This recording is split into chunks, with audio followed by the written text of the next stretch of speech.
Christa, by Sigrid Nunez, from the Iowa Review.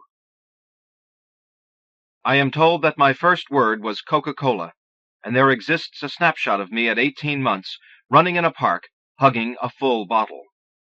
It seems I snatched this Coke from some neighboring picnickers. I used to believe that I could remember this moment, the cold bottle against my stomach, my teetering, stomping trot, feelings of slyness and joy and excitement fizzing in me. But now I think I imagined all this at a later age, after having looked long and often at the picture. Here is something I do remember. Coming home from grade school for the lunch hour. It may have happened only once, or it may have happened every day. Part of the way home took me through empty streets. I was alone and afraid. The noon whistle sounded, and as at a signal I began to run. The drumming of my feet and my own huffing breath became someone or something behind me. And I remember thinking that if I could just get home to my mother and her blue, blue eyes, everything would be all right. Here are some lines from Virginia Woolf. There is nothing to take the place of childhood. A leaf of mint brings it back, or a cup with a blue ring. Sometimes, now, I might find myself in a strange town. I might be walking down a quiet street at midday. A factory whistle blows, and I feel a current in my blood, as if a damp sponge had been stroked down my back. Woolf was thinking of a happy childhood, but does it matter? Another writer, members of whose family were killed in concentration camps, recalls how years later, looking through a book, he was touched by photographs of Hitler because they reminded him of his childhood. My mother's eyes were enhanced by shapely brows that made me think of angels' wings. Their arch gave her face an expression of skeptical wonder. When she was displeased, her brows went awry, the arch fell, the world came tumbling down on me. I remember a pear-shaped bottle of shampoo that sat on the edge of our bathtub. With lemon juice, for blondes only. As the years passed and her hair grew darker, she started to use bleach. On the smooth white drawing paper of kindergarten, I too made her blonder, choosing the bright yellow crayon, the yellow of spring flowers, daffodils, forsythia. Other features: a wide mouth, good clear skin, a strong nose. Too big, her daughters said. "What do you mean? A fine nose, aristocratic, same nose as Queen Elizabeth. I don't want a little button on my face." And her walk, which was graceful and not graceful, a slight hitch in her gait, like a dancer with an injury. And her hands, long-fingered, with soft palms and squarish nails, deft, competent hands, good at making things. This is the way I see her at first, not as a whole, but as parts, a pair of hands, a pair of eyes, two colors, yellow and blue. The housing project where we lived, the wooden benches that stood in front of each building, where the women gathered when the weather was fair. The women, not yet 30 but already somewhat worn away, the broad spread of their bottoms, the stony hardness of their feet, thrust into flip-flops, the slatternly sound of those flip-flops as they walked. The hard lives of housewives without money, exhaustion pooled under their eyes and in their veiny ankles, one or two appearing regularly in sunglasses to hide a black eye. Talking, smoking, filing their nails. Time passes. The shadow of the building lengthens. The first stars come out, the mosquitoes. The children edge closer, keeping mum so as not to be chased away, not to miss a riddle. He married his mother. I'm late this month. She lost the baby. She found a lump. She had a boy in the bed with her. Finally a husband throws open a window. "You girls gonna yak out there the whole damn night?" Part of my way of seeing my mother is in contrast to these women. It was part of the way she saw herself. "I'm not like these American women." Her boast that she spoke a better English than they was true. "Dese and dose, yous, ain't. How can you treat your own language like that?" Her own grammar was good, her spelling perfect, her handwriting precise, beautiful. But she made mistakes too. She said spedacular, and especially, and holier than thou. She spoke of a bone of contentment between two people, accused someone of being a ne'er-too-well. And, "They stood in a motel for a week." No matter how many times you corrected her, she could not get that participle right. She flapped her hands. "You know what I mean." And her accent never changed. There were times when she had to repeat herself to a puzzled waitress or salesman. But she would never say "use." She would never say "ain't." Parent-Teacher's Day. My mother comes home with a face set in disgust. "Your teacher said she does good in history." My mother liked English. "A good language, same family as German." She was capable of savoring a fine Anglo-Saxon word, murky, smite. She read Beowulf and the Canterbury Tales. She knew words like thane and rude and sith. Southern drawls, heartland twangs, black English, all sounded horrid to her. One or two Briticisms had found their way, how, into her speech. "It was a proper mess, I tell you." And somewhere she had learned to swear. She had her own rules. Only the lowest sort of person would say fuck. But bastard was permissible. And shit. She said shit a lot. But she always sounded ridiculous, swearing. I was never so aware that English was not her native tongue as when she was swearing at me. She did not have many opportunities to speak German. We had a few relations in upstate New York and in Pennsylvania, and there was a woman named Aga from Munich, who had been my mother's first friend here in the States, and who now lived in Yonkers. But visits with these people were rare, and perhaps that is why I first thought of German as a festive language, a language for special occasions. The harshness that grates on so many non-German ears, I never heard that. When several people were speaking together, it sounded to me like a kind of music that was not melodious, but full of jangles and toots and rasps, like a wind-up toy band. From time to time, we took the bus across town to a delicatessen owned by a man originally from Bremen. My mother ordered in German, and while the man was weighing and wrapping the Leberkäse and Blutwurst and ham, he and she would talk. But I was usually outside playing with the dachshund. Sometimes, reading German poetry, she would start to say the lines under her breath. Then it no longer sounded like music, but like a dream language, seething, urgent, a little scary. She did not want to teach her children German. "It's not your language. You don't need it. Learn your own language first." Now and then on television, in a war movie, say, an American actor would deliver some German lines, and my mother would hoot. If subtitles were used, she said the translations were wrong. When my elder sister took German in high school, my mother skimmed her textbook and threw it down. "Ach, so many things wrong." A very hard thing, it seemed, getting German right. In one of my own school books was a discussion of different peoples and the contributions each had made to American society. The Germans, who gave us Werner von Braun, were described as being, among other things, obedient to authority, with a tendency to follow orders without questioning them. That gave me pause. I could not imagine my mother taking orders from anyone. I remember being teased in school for the way I said certain words, "stomach," and "I stood outside all day." Must have got awful tired. I called the sideways colon the Germans put on top of certain vowels an omelette. Later, after I'd left home, I had only to hear a snatch of German or to see some Gothic script to have my childhood come surging back to me. My mother said, "English is a fine language. It gets you to most places that you want to go. But German is deeper, I think. A better language for poetry, a more romantic language, better for describing yearning." Her favorite poet was Heine. She said, "There are a lot of German words for which you have no English, and it's funny. So often it's an important word, one that means such a lot. Weltschmerz. How can you translate that? And even if you study German, you can't ever really learn a word like that. You never grasp what it means."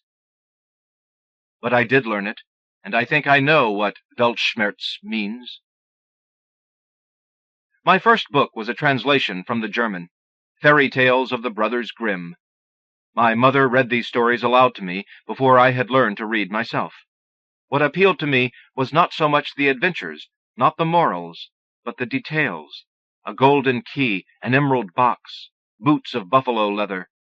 The strangeness and beauty of names like Gretel and Rapunzel, especially the way my mother said them. The notion of enchantment was a tangled one.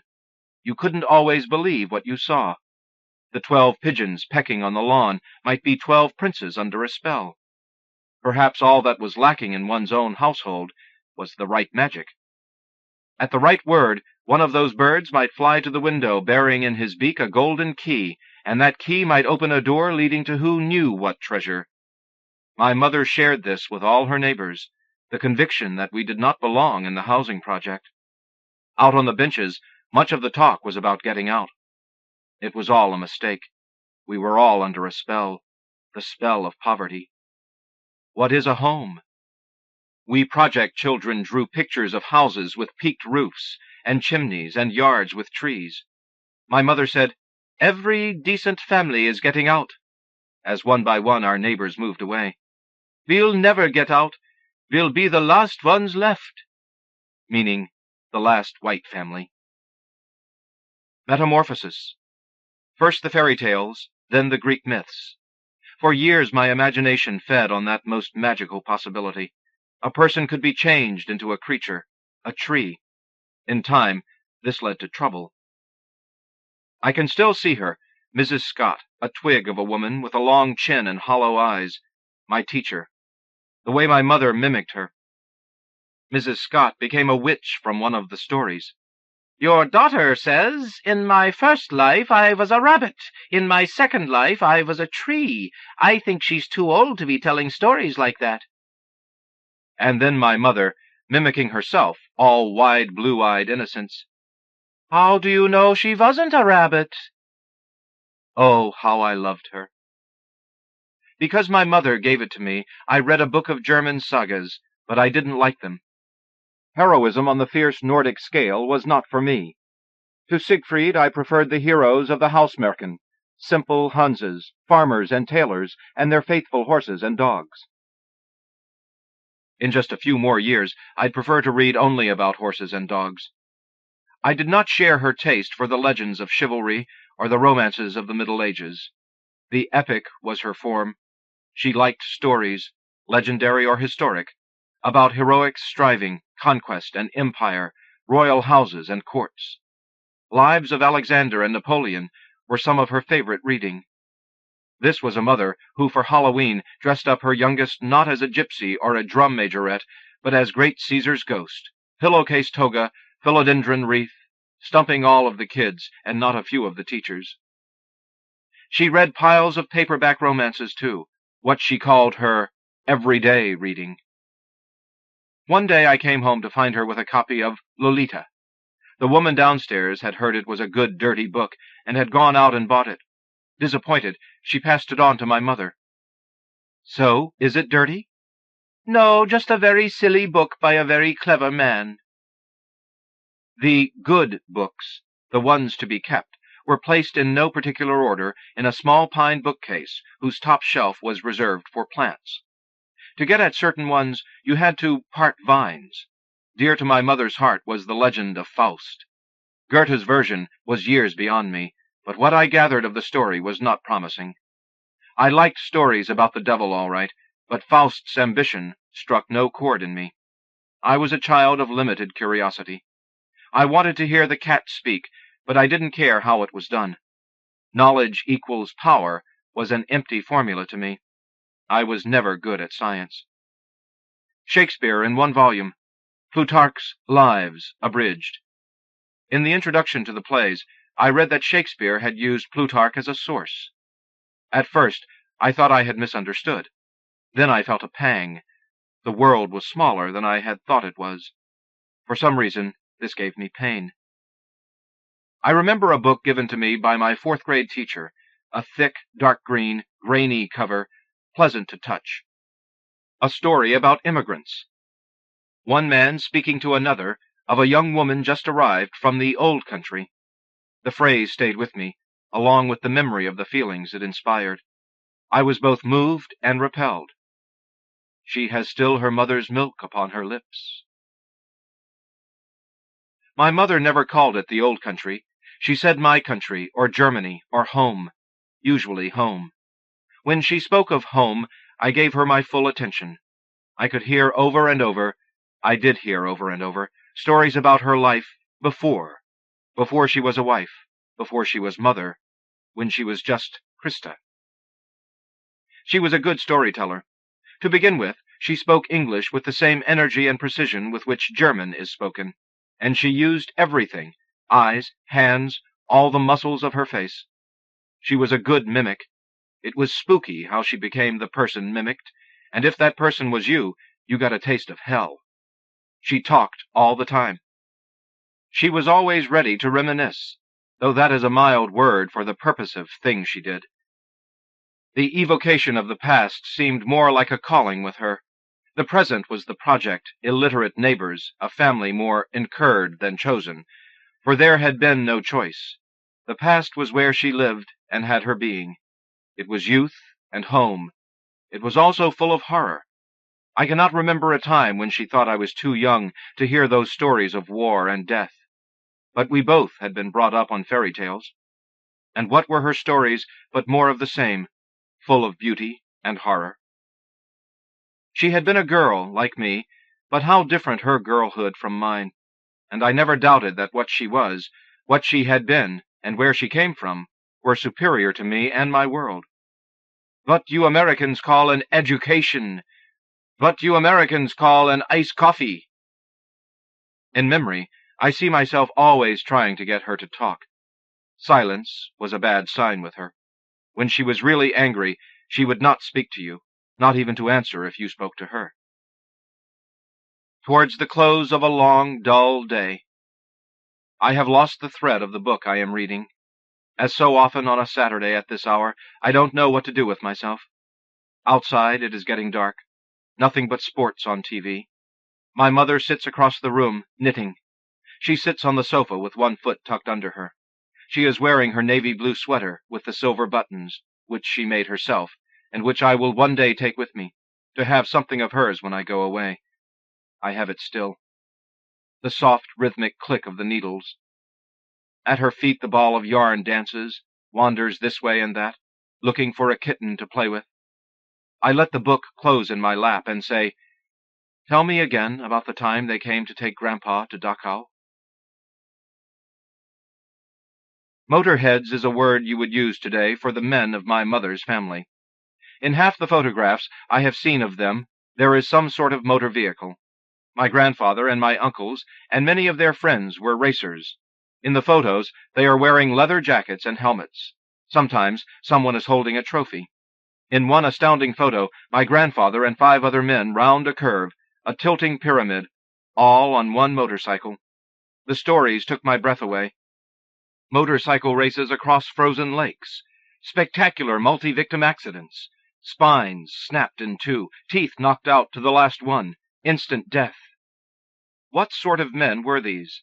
Speed-loving, death-defying, Germans. They slalomed, too. The year I was born, my grandfather opened an auto repair shop in the Swabian town where he had lived all his life, a business later passed on to the elder of his 2 sons. I do not remember him from the only time I met him, when I was taken as a child to Germany. The memory of my grandmother, on the other hand, is among the most vivid I possess. "You took one look at her and called her a witch." So I already knew about witches, at 2. Pictures show that she really did have the sickle profile of a witch, and I was right to fear her. She locked me in a dark closet, where I screamed so loud the neighbors came. My grandparents had grown up together. An illegitimate child, my grandmother was adopted by the childless couple who lived next door to my grandfather's family. In summer, the narrow yard between the 2 houses was filled with butterflies. My grandparents were said never to have had any interest in any one but each other, and to have shared a strong physical resemblance all their lives. My grandmother was known for her temper. During the war, when shoes were all but impossible to get, and her son Karl lost one of his only pair. She pummeled his head with the other. He still has the scar. Whenever my mother, the eldest child and only daughter, spoke of her mother, she tended to purse her lips. "We were always at odds. She didn't like girls." When I met her for the second and last time, I was in my 20s, and she had not long to live. Dying, she was still mean. A habit of reaching out and pinching you as you passed, teasing, hurtful. The pinching malice peculiar to some little old ladies. Revealing things my mother had kept from us. For example, that both of my sisters were illegitimate, and that my mother was too. "You didn't know?" She suffered all her life from bad circulation and died of a stroke. My grandparents were Catholics, and at that time in that town most of the power was in the hands of the Catholic Church. Like other Catholic towns, somewhat slower to embrace National Socialism. I am not sure how much danger my grandfather thought he was courting when, just before the national plebiscite in November 1933, he stood outside the town hall distributing anti-Hitler leaflets. Before this, he had shown little interest in politics. His opposition to the Nazis grew largely under the influence of a friend named Uli, who planned to leave for America if Hitler got more than 75% of the vote. My grandfather's two siblings were already in America, having emigrated in the 20s, but neither of my grandparents wished to leave Germany. My grandmother also may have influenced her husband against the Nazis. Her father had been an official of the Social Democratic Party. She had had many leftists among the friends of her youth, and had been an admirer of Rosa Luxemburg. She was arrested with her husband immediately after Hitler's victory. "They woke us up in the middle of the night." "The Gestapo?" No, just the regular town police." My mother was 6. "One of the policemen was someone I knew, an old man. I used to see him in the street all the time. He was very nice. But after that night I was so scared of him, any time I saw him after that, I ran the other way." They searched the house. Earlier that night, while my mother slept, Uli had come to the door. "Hide these for me." A gun, a typewriter. A policeman, not the old one, opened the hall closet, and the typewriter slid off the top shelf. He covered his head just in time. "I remember his face turned bright red." Gerald and I stood together on the stairs, crying. Karl slept through it all. He was just a baby. My grandparents were led out to the waiting police van. It was already filled with people. Out of nowhere, a woman appeared. A complete stranger. She was very stern. She told us to go back to our room and not dare to come out. The next morning my grandmother returned, alone. Later, after dark, she took the gun hidden in the wall behind the toilet and buried it in the backyard. 8 months before, Heinrich Himmler had set up the concentration camp at Dachau. It now held about 2,000 inmates. My mother said my grandfather never talked much about his time there. He was ashamed of having done something so stupid. In one beating, he suffered a broken rib which healed grotesquely, like a doorknob on his chest. "You are going home," he was told, and put on a truck with a group of fellow prisoners, who were then driven to the train station. The train came and went. The prisoners watched it come and go. Then they were driven back to the camp. This happened many times. Meanwhile, there was work to be done. The camp was expanding. My grandfather was put to work installing electrical wiring. And then one day, 13 months after his arrest, he really was let go. He was sent home in his prison uniform. My mother was playing in the street when another little girl ran up, scandalized. "Christa, your papa is coming across the field, and he's in his pajamas." He was lucky. Uli did not get out of Dachau until 45, and then he left for America. My grandparents' house had been confiscated, their bank accounts closed. My grandmother had moved with the children into the house of her in-laws. She had taken a job in a drapery shop. My grandfather was afraid that no one would hire him. He appealed to an old friend from Polytechnic days, now at Daimler-Benz. A relatively quiet time began. Every day my grandfather took the half-hour train ride into Stuttgart. He was not troubled again by the Nazis. And when, after Hitler's speeches on the radio, my grandmother carried on, Hitler-like herself, according to my mother, my grandfather said, "Let Germany follow her own course." Time passed. The town synagogue was closed. The town idiot, a homeless man who begged on the church steps, disappeared. The main department store went out of business. The gardens of the houses where the Jews lived became overgrown. Consternation among the Mendels. They wanted to go to America. But Oma is stubborn. The very mention of crossing the ocean makes her weep. Finally, a compromise is reached. The Mendels will go with their son to America. Oma will go to Switzerland. Before leaving, she entrusts 2 trunks to my grandparents' care. "I'll want them back some day." 1939. My grandfather was called on the first day of the war. He was with the troops that invaded Poland and would remain in the army until Germany's defeat. Meanwhile, my mother was growing up, away mostly at a Catholic boarding school in the Bavarian Alps. The nuns are hard. My mother comes home with a horror tale: a cat smuggled into the dorm, discovered by sister, and thrown into the furnace. Still, her parents send her back. For many of the girls, returning year after year, from age 6 to 18, the school is home.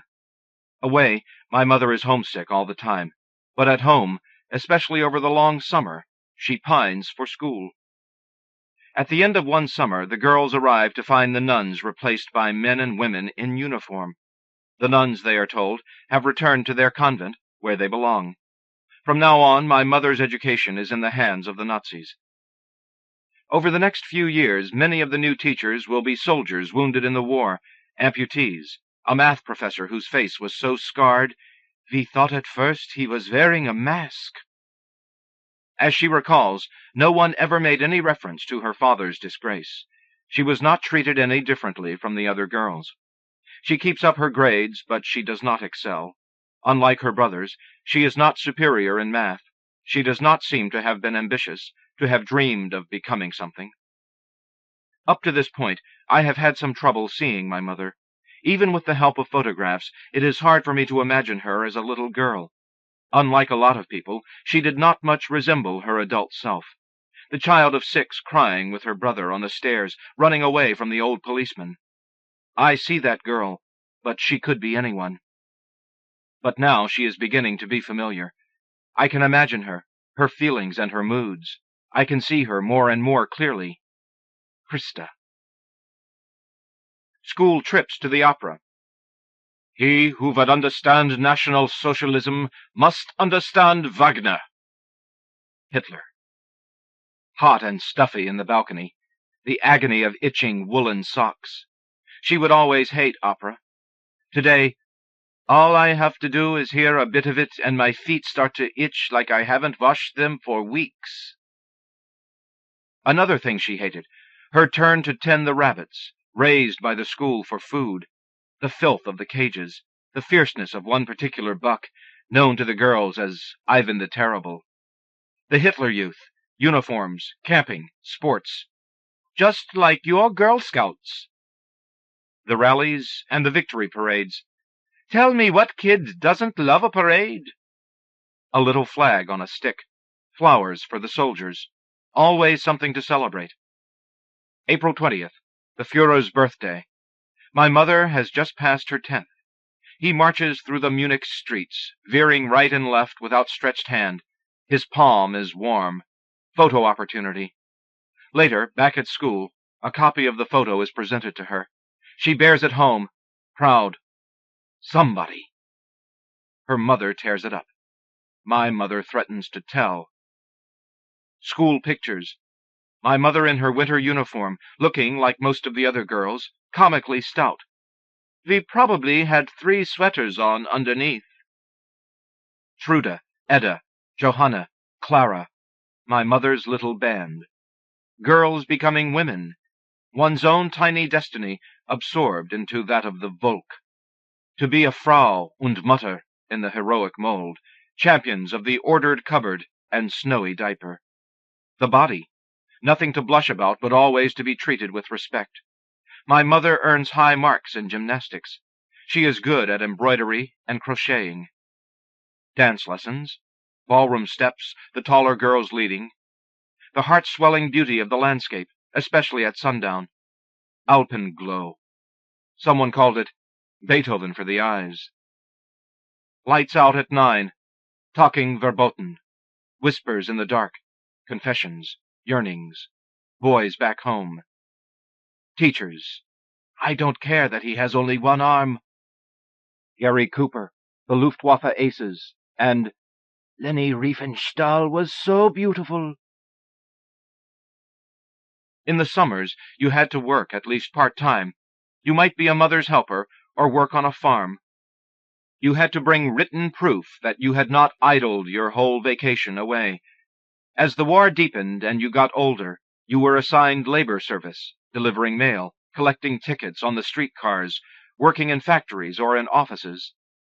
The last year of the war, 8 girls assigned to track enemy planes in the same operations room in Stuttgart are killed by a bomb. Among them, my mother's best friend, Clara. The last battles. Only the German victories are announced. But who cannot read the increasingly somber means of the teachers?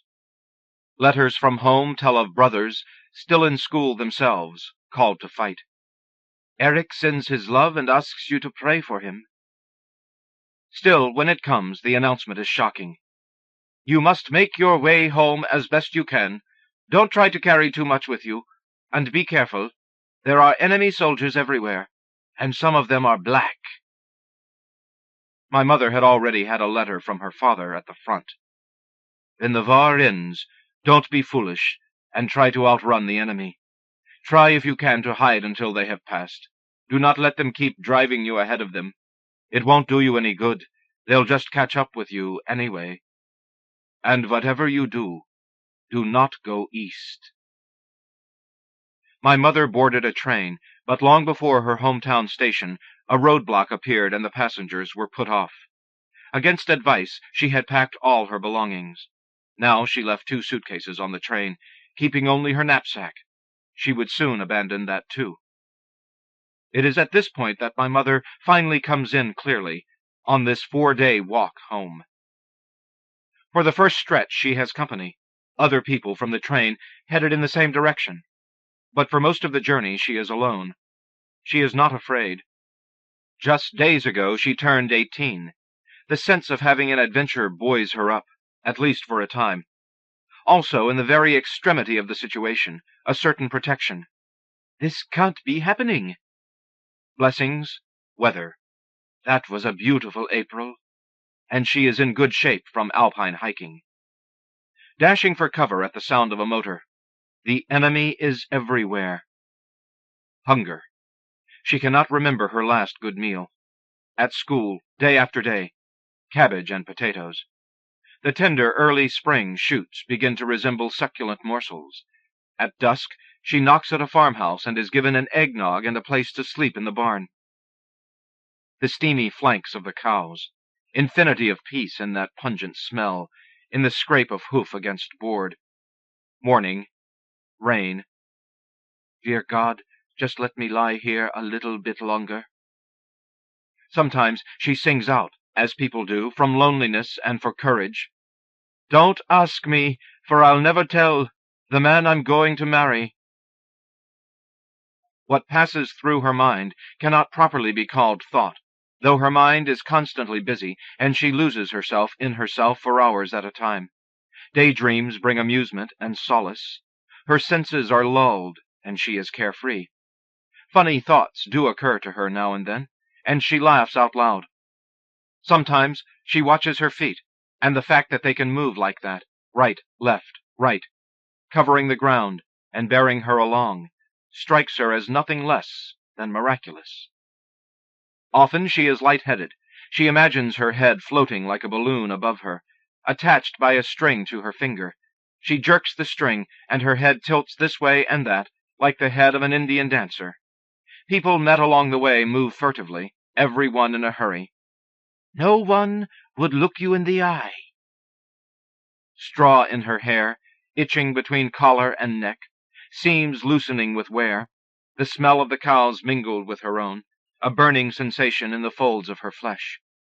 Will she ever get to change her underwear? She mistakes a turn, walks for miles down the wrong road before turning back.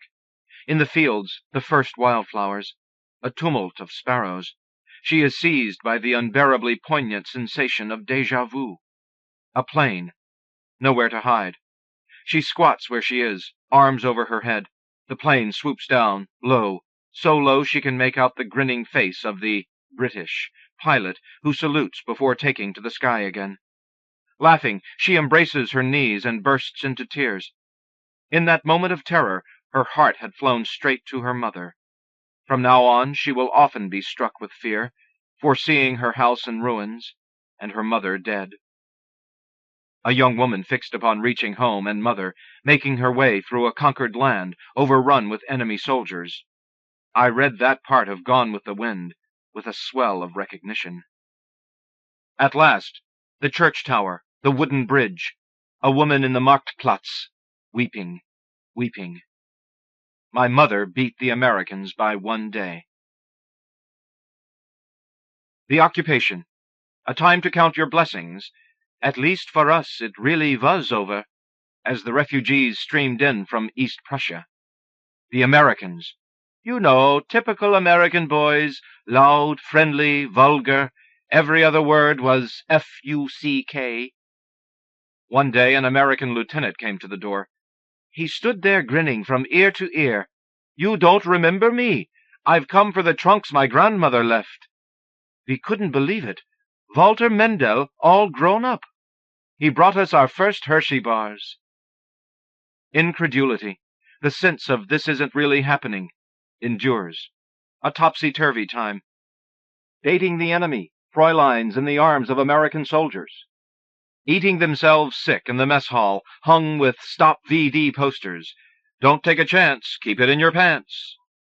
For my mother, the start of a new life.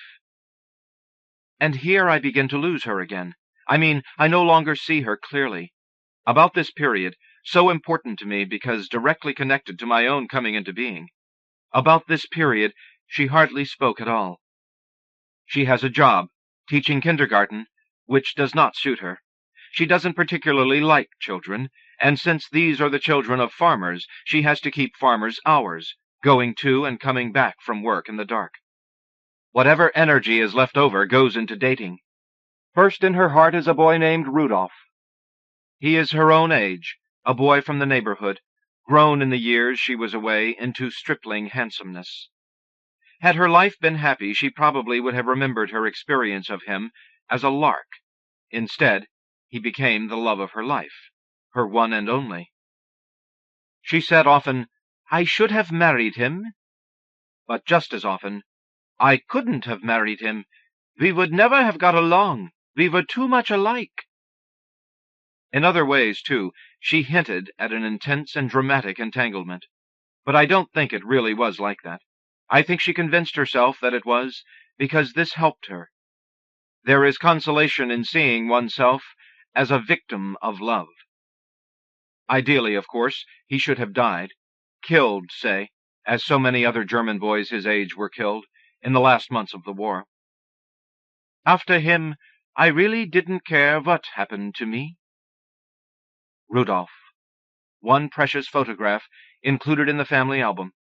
Curly hair and a curl to his upper lip, from a scar, giving him a somewhat cruel expression. And indeed it was by cruelty that he got that scar. He taunted a rooster, who flew in his face. He was fickle. He liked to make my mother jealous. Well, two could play at that game. Two can play, but for men and women the stakes are not equal. My mother becomes pregnant. Lacan says, only women's lives can be tragic. About men there is always something comic. Newsreels from this era show that the attempt to turn women who had consorted with Nazis into laughingstocks by shaving their heads failed. The next part of her life is the one I have most trouble imagining. I think it also must have been the hardest. I thought I had died and gone to hell. But it was only Brooklyn. The housing project looked like a prison. "Your father had said something about a house with a little garden. What a fool I was!" She often called herself a fool. Another thing she said a lot: "You made your own bed, now you have to lie in it." She had little sympathy for people who'd botched their lives, and towards real sinners she was unforgiving. She often complained that criminals in this country got off scot-free. Also, she was suspicious of repentance. You could not escape punishment by confession or apology. She herself rarely apologized. I'm not sure to what degree she applied her own harsh rules to herself. I know only that she suffered a lot. She was not the only German war bride in the project. Now and then a group of them would go into Manhattan, to 86th Street, to shop in the German stores. When there was a bit of extra money, a German movie, coffee and cake at the Café Wagner, or at the Café Hindenburg, said to be where the New York branch of the Nazi Party had held their meetings. I am daunted when I try to imagine her pregnant. In those days she was a slender woman, almost frail. In photographs her mouth is dark, the corners lifted, not in a true smile, but more of a "my thoughts are very far away" expression. I try to picture her in one of the humiliating maternity dresses of the day. A large, bright bow at the neck or a frilly bib will draw attention away from the stomach. She wears her long hair pinned back. Not one of her 3 children was planned. When I try to imagine her, she becomes stilled, a figure in a painting. She sits in an armchair which she has turned toward the window. From this angle you cannot tell that she is pregnant. Her 1-year-old and her 3-year-old lie in the next room. She has just got them down. She is exhausted, so heavy in her chair she thinks she will never rise again. Blue smudge, like a thumbprint under each eye. What is she looking at? Through the window, water tower against leaden sky. What is she thinking of? School days, 1,000,000 years ago. Trude, Edda, Johanna, Clara. Clara dead. And the rest? Surely none so unhappy as she. Rudolph. At last she bestirs herself. With a furious gesture, she wipes a tear from her eye. She used to say, "If we had had money, everything would have been different." I didn't understand why we didn't get help, like many of our neighbors. "Welfare? Are you mad? Those people should be ashamed." But she was already ashamed. I saw it in her face when she had to tell people my father was a waiter. I thought taking money from the government would be better than always complaining. "You want us to be like the feet?" The family next door was named Foot. 10 kids to support, and the father sits around drinking. But wasn't Mr. Foot better off than my father, who worked 7 days a week and never took a vacation? Didn't happiness count for anything in our house? There were periods when she cried every day. If you asked her why she was crying, she would say, "I want to go home." Other times, when she'd had it with us, when she made it clear that we were more than any person could bear, with our noise and our mess and our laziness, she would threaten to leave us and go home. I was one of those exasperating kids who can't bear to be separated from their mothers. More than one teacher lost patience with me. I think I sensed something in those threats to go home that I'm now sure was there, the threat of suicide. About the Germans, Nietzsche has said, "They are either of the day before yesterday or of the day after tomorrow. They have no today." Coming of age, my mother shared in the dream of a grandiose destiny. Now she became one throbbing nerve of longing. We believed her when she said that every night she dreamed she was back in Germany. She made us promise that when she died, we would bury her in Germany. In German soil, is what she said. She understood those Russian soldiers who had gone to war with a pouch of soil around their necks, so that if they fell, a bit of Russia would be buried with them. She had the Teutonic obsession with blood and soil. She made us promise also that if she was ever in an accident, we would not authorize a transfusion. She would rather die than have someone else's blood in her. Now and then we would receive packages from Germany which might include sweets. Once a box of small bottle-shaped chocolates wrapped in colored foil and filled with liqueur. My mother's eyes lit up. "I haven't had these for years." But before tasting one, she wavered. "I shouldn't. It will just remind me of home." A good thing she warned us. From the way she slumped in her chair, we might have thought she'd been poisoned. I will never forget the sound she made. Many years later, to thank me for taking care of his plants while he spent Christmas in Denmark, a neighbor of mine brought me back a box of those same chocolate bottles, and at the mere sight of them, I felt as if a poison had entered my veins. Heimweh. Another word you have no English for. Homesickness? Yes, but more than that. Nostalgia? Stronger than that. In 3rd grade, I had a friend named Lore Kaplan. Her mother, too, was from Germany. Mrs. Kaplan's accent was only slightly different from my mother's. Doesn't she want to go back? Oh, no, she would never go back. She hates Germany. Strange.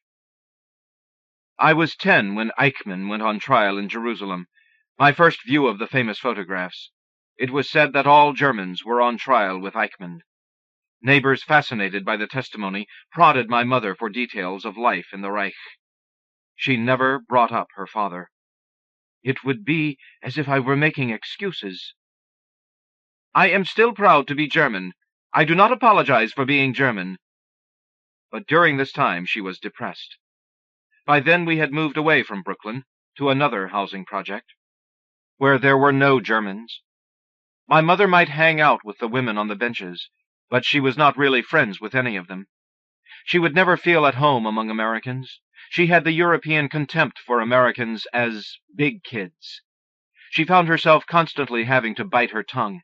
For example, when one of the women complained about the war, "I don't know what it was like for yous over there, but here you couldn't even get your own brand of cigarettes." I don't think a day went by that she did not remember that she was German. Watching the Olympics, she rooted for the Germans and pointed out that, if you counted East and West together, Germany came out ahead of both the Americans and the Russians. It was not to be hoped that any American, let alone an American child, could grasp what this unique quality of being German was all about. I don't recall how old I was, but at some point I had to wonder, if you took that quality away from her, what would have replaced it? What sort of person might she have been? But her Germanness and her longing for Germany, her Heimweh, were so much a part of her, she cannot be thought of without them. To try to imagine her born of other blood, on other soil, is to lose her completely. There is no Christa there. She saw herself as someone who had been cheated in life, but cheated of what, exactly? Not a career. She never missed having a job. She was not one of those women who can say, "If I hadn't had a family, I'd have gone to med school." Back then, people would say of certain women, "She never married. She was a career girl." My mother always saw herself as a housewife. During one especially lean spell, when it looked as if she might have to earn some money, the only job she could think of was cleaning houses. But just because she saw her place, as in the home, doesn't mean she was happy there. The everlasting struggle against the soiled collar and the scuff-marked floor brought on true despair. In that struggle, as every housewife knows, children are the worst enemy. Her big cleaning days were the darkest days of my childhood. She booted us out of one room after the other, her mood growing steadily meaner. We cowered in the hallway, listening to her curses and the banging of her broom, awaiting the inevitable threats to go home. We offered to help her clean, but she refused. "All you do is smear the dirt around." Besides, she was not going to be one of those parents who use their kids as servants. Mrs. Foote, for example, who had her 6-year-old girl doing the vacuuming. Everyone had his proper sphere. "You kids just worry about your schoolwork." If we had had money, everything would have been different. In the ads for Lotto, people tell their dreams, which often turn out to be of travel, preferably to exotic places. But seeing the world was no more one of my mother's dreams than being a doctor. What would she want?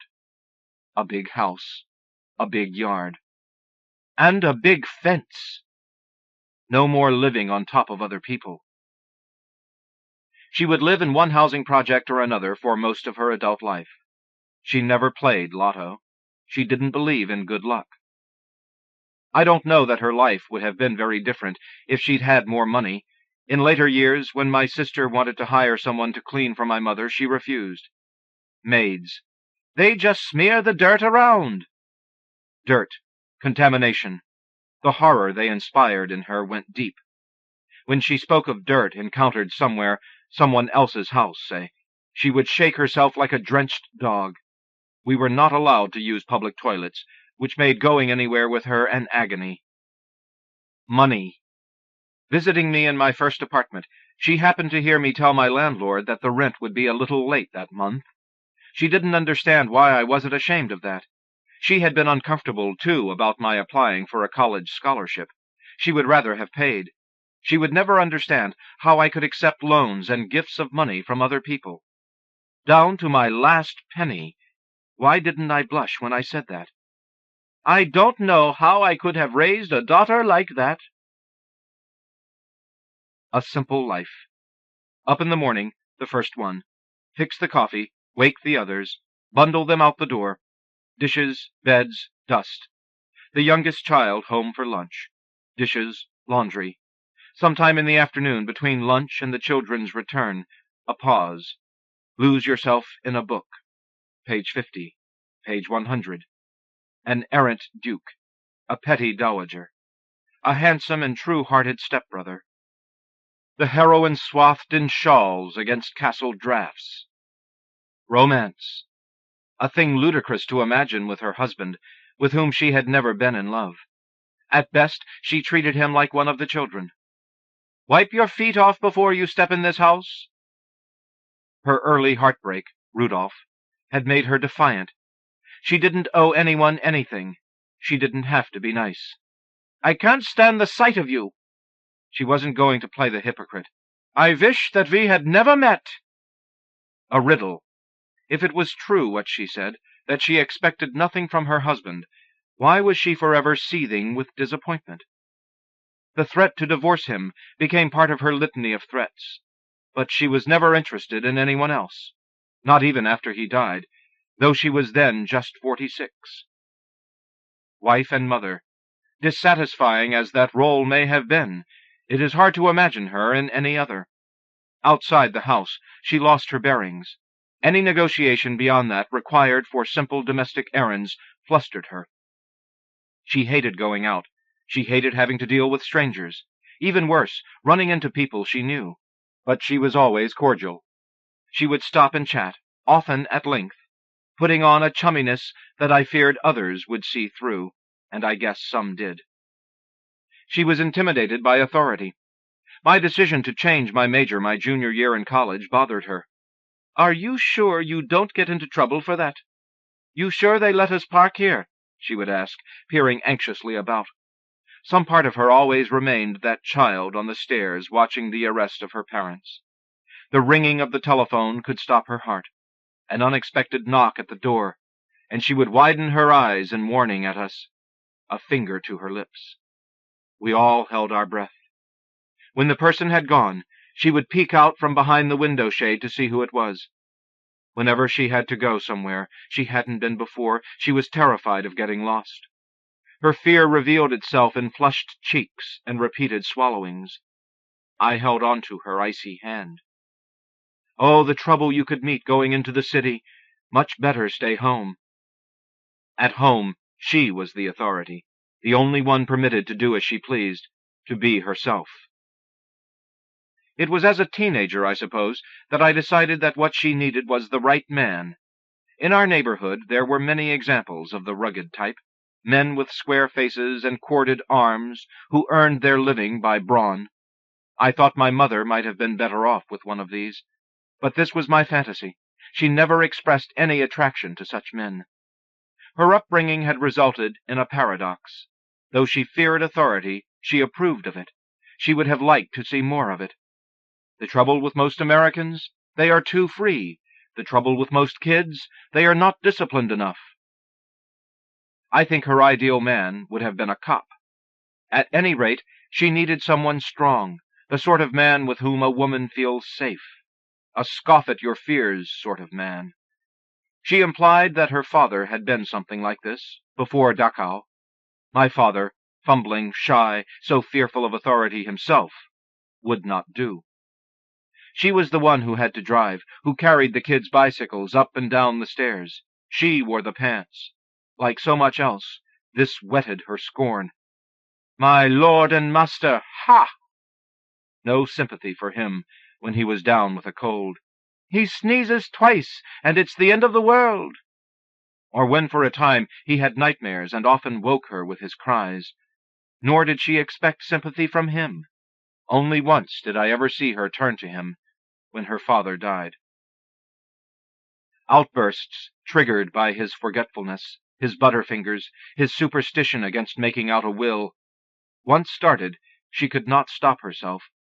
Her rage tore like a cyclone through the house. Afterwards, we would all sit in a kind of stupor, in which the cat and even inanimate objects seemed to share. My mother sobbed. I'm not asking for that much. But she was. She was asking him to be someone else. At times it seemed as if she had but one emotion, loathing. I think she often experienced what Rilke described, the existence of the horrible in every atom of air. She had that love for animals that is unmistakably against humans. Now I know men, I prefer dogs. This remark of Frederick the Great's, quoted by Hitler, expresses a famous German sentiment. My mother. I feel worse if I see a dog suffering than if it was a man. Said without apology, with a tinge of pride even, as if it were superior to prefer dogs. In one of the houses of the Frankfurt Zoo, you come to a plaque announcing the animal to be seen in the next cage. The most savage creature of all, the only one to kill its own kind, to kill for pleasure, and so on. A mirror behind bars. When I was there, someone had written in English on the wall under the plaque, "You Krauts oughta know," and under that was written in French, "Of all our maladies, the most virulent is to despise our own being. Montaigne." But she was not without pity for humans.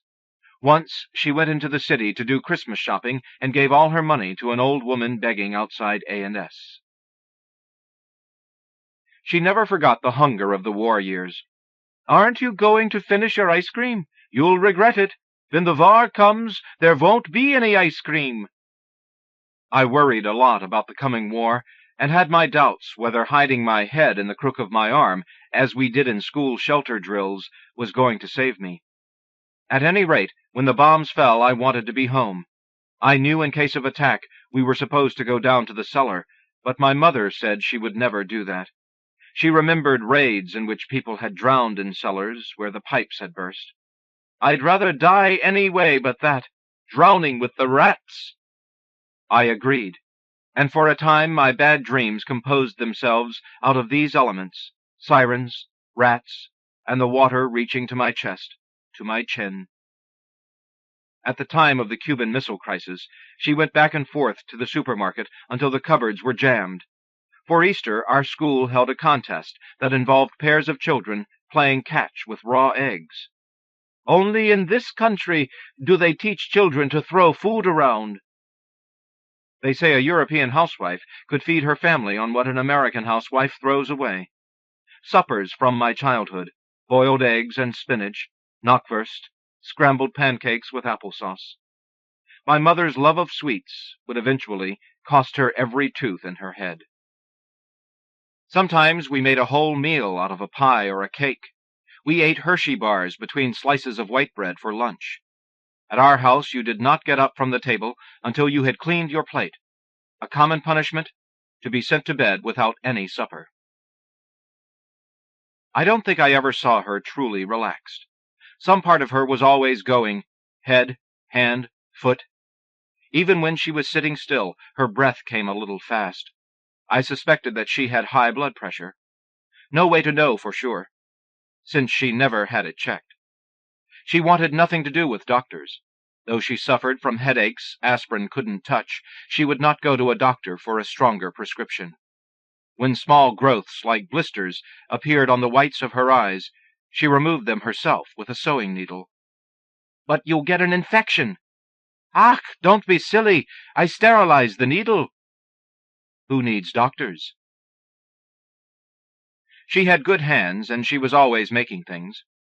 At Christmas she baked and decorated dozens of cookies, storing them in tins with slices of apple to keep them fresh. She copied scenes from children's books onto our T-shirts using magic marker, and covered her bedroom walls with abstract flowers made with crumpled paper dipped in paint.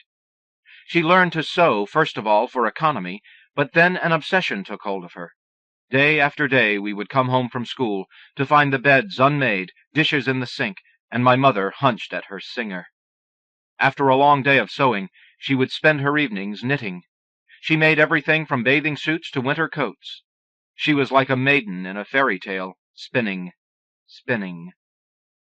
Soon the closets bulged. All that work ruined those beautiful hands. The scissors raised a great welt on the knuckle of her third finger of her right hand, and crushed her thumbnail. Instead of being proud of her work, she would rather have had others believe the clothes were store-bought. I was proud, and bragged to my friends that she had made my new red velveteen coat. Liar, they sneered when they saw the label she had sewn in the lining.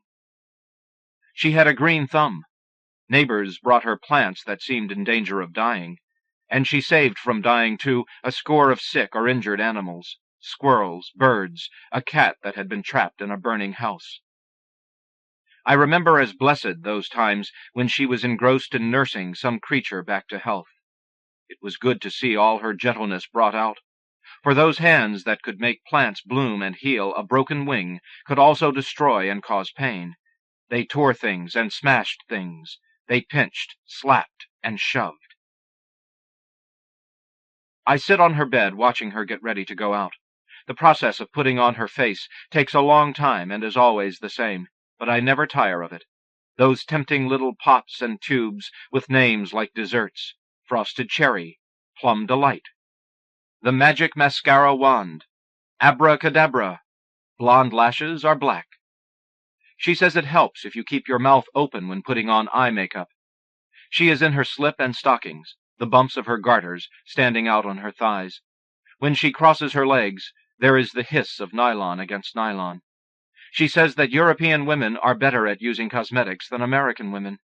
American women look so cheap. She always puts her lipstick on last, but first she rubs a dry toothbrush lightly across her lips to smooth them. I pick up the tissue she uses to blot her mouth and fit my mouth to the imprint. The next part of her toilet I don't like. Before pulling on her dress to protect it from stains, she ties a scarf over her face. Standing there in her nylons and slip with the scarf over her face, she is a disconcerting sight. People said, "Your mother is so pretty." But she didn't see herself like that. I could tell by the way she spoke of other women that she did not count herself among the pretty ones. She was not flirtatious. She was never charming in a strictly feminine way. She had no use for feminine wiles, and she hated being ogled by men. She would not wear sexy clothing. Her daughters were another story. "When you are young, you can get away with anything." Not all agreed. The dean of boys stopped me in the hall. "Does your mother know you're walking around like that?" "She made this for me." "Well, tell her this is a high school, not a skating rink." I was chagrined, but my mother laughed. "It's his own guilty conscience that's bothering him." She didn't like to go to parties where she might be asked to dance. "I don't want a strange man putting his arms around me." She never complained about getting older. She looked much younger than she was anyway. Once, on her way to the store, she crossed in front of a police car, and the patrolman called out through his bullhorn, "Young lady, shouldn't you be in school?" I gave him a dirty look and kept walking. I knew that look. I'd seen her shoot it at a lot of men. In time, her coldness towards men would seem to me a miscalculation. Hadn't she ever considered the possibility that being nice to men could get a woman things she might not otherwise have? Though she would always color her hair, she gave up trying to stay slim. As she put on weight, her jaunty walk became more of a waddle. You would not have thought she had once been good at gymnastics. But she could still bend from the waist with straight knees and touch her palms to the floor. She might not enjoy going to parties, but she threw herself wholeheartedly into helping me get ready for one. She made my dress. She did my hair. She got into a competitive spirit. "You'll be the prettiest one there." By the time I was in high school, her moods in general tended to be brighter. I think it had to do with her children growing up. I was the only one still at home, young enough to be still under her thumb, but old enough not to be a burden. I did well in school. I made her proud. But if someone complimented me in my presence, she would shake her head. "Please, she thinks highly enough of herself as it is." She was curious about all aspects of my life, and took pleasure in those adolescent triumphs, making cheerleaders, being asked to the prom. The carefree, promising youth she herself had not known. I spent the summer of my 20th year in California. One day my friends and I took LSD and went to the beach. At sundown, driving home in our Jeep, we were still high. On acid, every passing thought can strike like an epiphany, and this one seemed to fill my head with light. My mother had never known this. To be driving with your friends in an open car, laughing. To be 20 and happy and free with the wind in your hair and your life ahead of you. She had missed all that. There may have been another reason why her moods improved with the years. When I first started having periods, I sat down one day and did some math.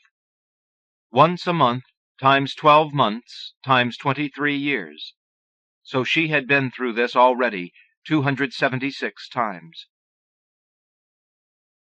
I found her everywhere in my reading. Children are said to see images of their own mothers and the stepmothers and witches of fairy tales, but I always saw mine in the innocent blonde girl, often the prisoner of the witch, forced to labor at her sweeping or spinning. Later I would identify her with any damsel in distress, with romantic heroines like Anna Karenina, Emma Bovary, and Scarlett O'Hara. I placed her under the sign of beauty, suffering, and loss. Sitting on her lap as she pages through a magazine, one ad after another showing beautiful women in beautiful dresses. "You should wear this, Mommy. You would look nice in that." Her response is gruff. "And where would I wear such a thing? To the laundry room?" The hours and hours she spent beading the gown I would wear to the country club dance. She swiftly disabused us of certain notions acquired at school. America is the land of equal opportunity. All men are brothers. The best things in life are free. Home for lunch, I eat my sandwich while she sits at the kitchen table, pasting S&H green stamps into a book. The hum of her sewing machine, the funny munching sound of her pinking shears, singing while she works. Sometimes I would catch her looking at me with a gently stricken expression. In a sad voice she would say, "You are a good kid. You really are."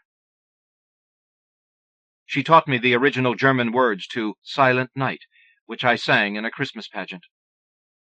Her favorite English poet was Tennyson. Back in Germany, for the first time in almost 20 years, she realized that she was forgetting her German. "I go into a store, I want to ask for something, and for a second I have to struggle for the German word." With the years, she lost more and more German, and at some point, she doesn't remember when, she began thinking in English. After living in America twice as long as she lived in Germany, she finds that German has become her second tongue. She stops reading German. Dining in a German restaurant, she orders in English, but her accent remains as thick as it ever was, and she still makes the same mistakes. "They stood in a motel for a week." I never saw her at a loss for words. She was always able to say what she wanted to say. She could always say what she was feeling. Her memory was excellent, as were her powers of observation. Nothing escaped her. You could not put anything over on her. I think she had a good mind. She had no best friend, no one, besides her daughters as we grew older, to whom she could really talk, no confidant. She didn't trust people. If anyone tried to get close to her, she backed off. "People are too much trouble." Although she insisted that you obey all the rules without question, she was disdainful when you asked to do something because everyone else was doing it. "What are you, a sheep?" She had strong opinions about everything. Opinions should be strong, otherwise they are not worth having. Goethe. Her people, the Swabians, known for their bluntness and for their love of order. She was different. She did not belong. She said, "Give women power and they'll turn out to be worse than men." She always expected the worst of people. She thought humankind was irredeemable. Her punishments were always given more in anger than in sorrow. For a while, when I was in grade school, she used to write poems based on themes from mythology. She made the costumes for some of our school plays. Always a supply of pink and blue yarn on hand. In our neighborhood, someone was always having a baby. No one I ever knew had such smart hands. There are times when I seem to remember her as though she were a landscape rather than a person. Those blue eyes filled the entire sky of my childhood. Once, when we were driving on the highway, another car came hurtling towards us, missing us by a hair. At the moment when it looked as if we would die, she said, "Mama." At her lowest, she would say, "I feel like a bug crushed under someone's heel." I believe that, in spite of all her bitter railing against her lot, she never really expected anything different. You made your own bed. Now you have to lie in it. I don't believe my mother made her own bed. Nominated by Christina McGrath, H.L. Van Brunt, Iowa Review. But Bird, by Paul Zimmer, from the Georgia Review. Some things you should forget, but Bird was something to believe in. Autumn 1954, 20, drafted. Stationed near New York, en route to the atomic tests in Nevada. I taught myself to take a train to Pennsylvania Station, walk up 7th to 52nd Street, looking for music and legends. One night, I found the one I wanted. Bird. 5 months later, no one was brave when the numbers ran out. All equal. Privates, sergeants, lieutenants, majors, colonels, all down on our knees in the slits as the voice counted backward, in the darkness turning to light. But Charlie Parker, it said on the Birdland marquee, and I dug for the cover charge, sat down in the cheap seats. He slumped in from the kitchen, powder blue serge and suedes.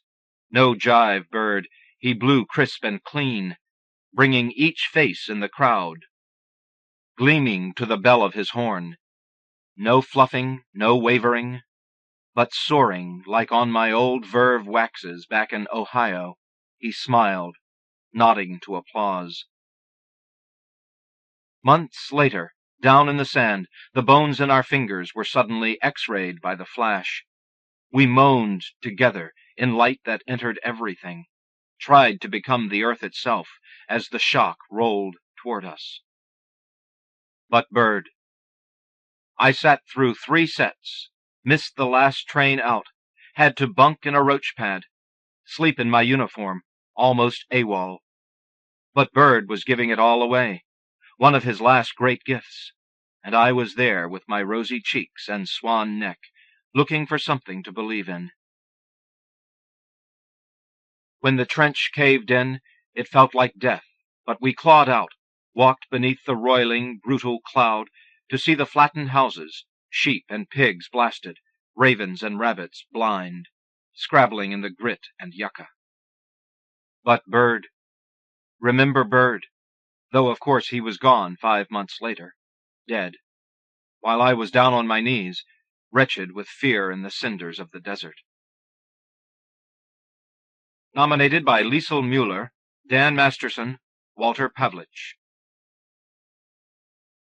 To the Muse, by Carol Muske, from American Poetry Review. New Year's Eve, 1990. She danced topless, the light-eyed, drunken girl who got up on the bow of our pleasure boat last summer in the pretty French Mediterranean. Above us rose the great gray starboard flank of an aircraft carrier. Sailors clustered on the deck above, cheering, and the caps rained down. A storm of insignia, SS Eisenhower. I keep seeing the girl when I tell you the Eisenhowers now in the Gulf, as if the two are linked. The bare-breasted dancer, and a war about to be fought. Caps fell on the bow, and she plucked one up, set it rakishly on her red hair. In the introspective manner of the very drunk, she tipped her face dreamily up, wet her lips, and odalisque, her arms crossed akimbo on the cap. Someone, a family member, threw a shirt over her, and she shrugged it off, laughing, palms fluttering about her nipples. I tell you I barely knew those people, but you liked the girl, you liked the ship, you liked to fuck, you told me. The sex of politics is its intimate, divisive plural. We, us, ours. Who's over there? You ask. Not us. Your pal is there, a flyer stationed on a carrier. He drops the jet shrieking on the deck. Pitch dark. He lowers the nose toward a floating strip of lit ditto marks and descends. Like writing haiku, the narrator is a landscape. A way of staying subjective, but humbling the perceiver. A pilot's view. When you write to your friend, I guess that there are no margins. You want him to see everything you see, and so transparent is your kind bravado. He sees that too. Maybe he second-guesses your own desire to soar over the sand ruins, sit yourself in the masked pit, and rise 1,500 screaming feet a minute into an inaccessible shape. Falcon, hawk, Isa's blown petals. Reinvent war, then the woman's faithless, enslaved dance. Reinvent sailors bawling at the rail, and one intoxicated trick turning in the dazzling light. Then the psyche reinventing itself, breaking the spell, reversing it. Caps on the waves, as if they'd begun tossing away their uniforms, medals, stars. See, I can make the girl wake up, dress, face west, a lengthening, powerful figurehead, swept gold with fire. I can make everything I thought indefensible change in the waves of merciless light. The you, the me, the wars. Here is the worst of it, stripped, humiliated, or dancing on the high deck, bully-faced, insatiable. Here is the lie that loves us as history personified. Here's the personification, Muse, odalisque. Soldier, night fell swear to us this time. I can make it right. Nominated by Jane Hirschfield, David St. John, Sherrod Santos. War. Fiction by Molly Giles. From Shenandoah. The first things I noticed when I got back were all the dead plants in the yard. It was as if he'd played God with the garden hose, because the bush beans and peas were all right, but the tomatoes and peppers and corn had dried out. I always like to follow his reasoning when I can, and this, I figured, was his passive-aggressive way of killing what he considered Latin vegetables, as a way of punishing me for going to Nicaragua. If I'd gone to Belfast, he'd have killed the potatoes. If I'd gone to Lebanon, he'd have killed the eggplant. You have to know him to understand how his mind works, and then you have to explain it to him because he pretends not to know himself. I don't bother to do this anymore. Since the divorce, he's on his own. I just observe. His truck was gone, only an oil stain to show where he'd parked on the grass. And he'd put a new latch on the gate that was so complicated I had to set my duffel bag down to figure it out. I'd just about decided I'd have to climb over when Cass came running out the front door and down the path toward me.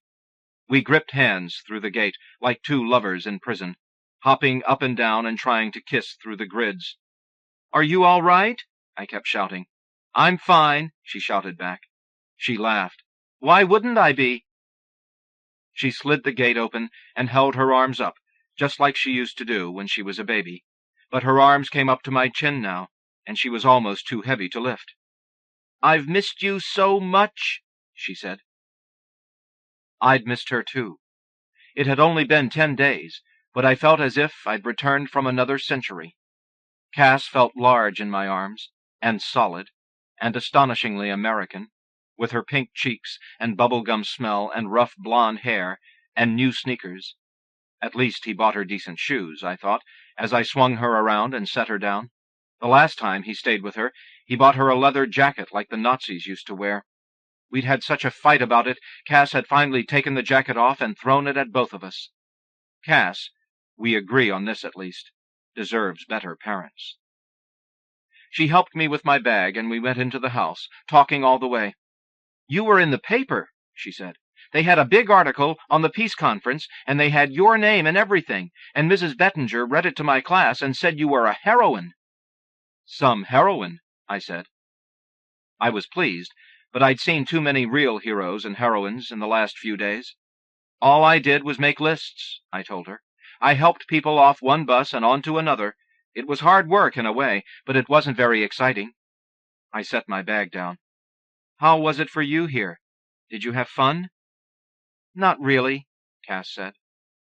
I nodded, sympathetic, and glanced across the front room toward the couch.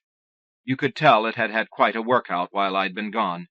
There were 3 big dents in the cushions. The coffee table had been pulled in close, with the remote control at arm's reach, and there was a new circle stain on the wood where his beer had been set down night after night. "It looks like he slept on that couch," I said. "He did." "Every night?" I stepped closer. I could practically see him there, one hand over his mouth as he snored, the other hand over his crotch. "Just like he used to do when we were married," I marveled. "Did he take his clothes off at least?" "He said there wasn't any point," Cass said. "He'd just have to wear them the next day." "What about his shoes?" "I think he took his shoes off." "And you?" "Me?" Cass laughed. "You want to know what I slept in?" "No, I want to know, were you lonely, with him falling asleep in front of TV every night?" "No," Cass said. "I didn't mind it." I looked into her face. There were no dark circles under her eyes, no pinch to her lips, no sign of neglect. "He never talks," I reminded her. "We had popcorn every night, Kentucky Fried twice, pizza 3 times. One night we just had soda and chips." I shuddered. All those home-cooked casseroles I had left in the freezer with instructions taped on them, ignored. The bran bread and marmalade I'd made, untouched. The sprouts, shriveled up in their little glass jar. The tofu a melt in its own sour juice. I pulled off my sweater and looked around. The house felt different, but in a way I couldn't define. Dirtier, somehow, although there were no signs of dirt or disorder. The ferns were all dry in their pots, but alive. The books I'd been studying before I left were still on the table, collecting dust and overdue fines, and the Spanish language tapes Mark had smuggled off an army base were still threaded through the cassette deck. "It's good to be home," I said, not too sure. "But it smells funny. Do you smell anything?" "Like what?" "Like socks. Old socks. And machine parts? And I don't know. Musk?" "No, it smells like home to me." "I think I'm going through culture shock," I admitted. "Everything down there smelled like lime trees and sewage, and the people had so little. We have so much more. This room looks jammed." I had a great urge to start carting things out to the sidewalk, lamps we didn't need, extra chairs, the wicker chest, the TV set, the couch, things other people could use. Then I wanted to scrub and air and wash all the windows. But I was tired. The flight back had been a long one, and the conference had drained me. I felt if I closed my eyes for a second, I'd see Blanca, or one of the little soldiers, and they'd be more real to me than this room. "It's a strange phenomenon," I said to Cass in my best speaker's voice, "but the more you know, the less you know. You know?" "I know," said Cass. "Brought you some presents," I crouched by my pack and started to pull out the books. As always, I'd bought too many books. "Who," he used to say, "are you going to pay to read them all for you?" And I had a lot of newspapers, too. It's endlessly amazing to me, the news we don't get in the States. And my address book was jammed with new names, and there were letters I'd promised to forward and articles I'd promised to try and get published. Finally, I found the bright embroidered shirt I'd bought Cass, and the friendship bracelets the Mendoza children had woven for her. I also brought out the big seashell I'd found on the beach. "I did have some M16 bullets to bring you," I confessed, "but I didn't think I could get them through airport security, so I buried them beneath a jacaranda tree just before I left. Maybe someone will find them in 100 years and make a necklace from them." Cass smiled. The seashell balanced perfectly in her palm. I straightened and went into the kitchen to see if he'd remembered to feed the cats or water the basil in the windowsill. The basil was long gone, and it looked like he'd dumped coffee grounds or something on the pots. The cats looked healthy enough, but they were so glad to see me, butting their old heads against my throat when I picked them up, that I knew he'd never petted them once. I hugged them close as I went through the mail. There was a long letter from Mercedes, thanking me for my speech, and a card from the head of the Direct Aid Committee. There was nothing from Mark, unless he took it, I thought. But why would he take a letter from Mark? He doesn't know who Mark is, and even if he did, he wouldn't care. "One of your little hippie friends." That's what he called the men I started to see after we split up. "One of your little peacenik pals." If he ever met Mark, who is 6 years younger than I, he'd call him something like Sonny, and he'd shake his hand with this grim, pained look on his face, as if he were saying, "You poor sucker, wait till you find out what she's really like." I put down the mail and glanced at the message pad on the kitchen wall. There, in that stingy scrawl I knew so well, were 2 messages, 2 in the whole time I'd been gone. One said, "Call your sister Barbara," and I immediately thought, but I don't have a sister Barbara, just as in the old days he would trick me into saying, "But I don't have a meeting tomorrow." And he'd say, "Oh, did I say tomorrow? I must have meant yesterday. Looks like you missed it." The number beneath the name was 1 digit short, as if he were just too weary to write the whole thing out. The other message, marked, "Important, don't forget," was an appointment change from my dentist. "That jerk," I muttered. "Don't put my father down," Cass said calmly, slipping into a chair at the kitchen table beside me. "He doesn't put you down." "Of course he does." I showed Cass the newspaper articles he'd cut out and saved for me. One was about a woman just my age who had single-handedly stopped the destruction of 10,000 acres of rainforest. Another gave new evidence that Joan of Arc was a man. 2 were about AIDS, and 1 was about cigarettes causing facial wrinkles. "He just does it in a way no one but I can understand," I explained. I was remembering the birthday card he'd sent last month. It showed a woman in a black cloak walking toward the edge of a cliff. Inside he'd written in pencil, "Hope some of your dreams come true." And I'd ripped it from corner to corner, thinking, all my dreams are going to come true, and they're not dreams, you fool. They are real choices in a real world, and they are going to happen because I'm going to make them happen, and they are going to happen soon. I lit the first cigarette I'd wanted since I'd been home, and exhaled, staring out the kitchen window. It was strange to see my own backyard, and again I had the feeling that I wasn't home yet, that Blanca or her mother or one of the men on the bus would be walking in any second, talking to me in a language I did not understand, asking for help I could not give. I glanced at Cass. "He didn't see that article that called me a heroine, did he?" Cass half shrugged and ducked her head. "Good," I said, "because he would have used it to line the rat's cage with." "Mom." Cass was shocked, I knew, because the only time she calls me Mom is when I'm not acting like one. I stubbed my cigarette out. I felt ashamed. After all, peace begins at home. That's what I tell everyone I talk to, and it's true, too, in some homes at least. I turned my hand toward Cass, palm up. "I'm sorry," I said. I could see her pet rat's cage in the corner, and it was lined, appropriately, with the front page of the New York Times. "I'm not being fair," I said. "And anyway," I remembered, It wasn't the paper that called me a heroine. It was your teacher." "She did?" Again I felt a rush of pleasure and shame. If I were truly living by my values, I thought, I'd be back in Nicaragua, doing something real about the real horrors I saw there. Cass looked at me. "What was it like?" she asked. "Just like here," I said, "only with people trying to kill you." Cass waited, patient, and after a second I started to talk. I talked about the young boys in uniform, so playful and shy, you think they're joking, and then you notice their carbines. About the flatbed truck full of men with their hands tied behind their backs, and about the spotted dog that chased that truck, howling through 6 blocks of traffic. I talked about the soldiers I'd seen at the beach, patrolling the empty waves, and about the white pig in the Mendoza's front yard, and the bombed-out schoolhouse, and the bombed-out hospital, and the shops full of car parts and Barbie dolls I'd seen in the city. I talked about Blanca, a girl her age, who had tuberculosis, and about Blanca's mother, who claimed to see ghosts when she prayed, the ghosts of all the men in her village who had disappeared or been killed. Cass listened, intent. She is a wonderful listener, so different from her father, and she asks all the right questions. Questions, that is, I can't answer.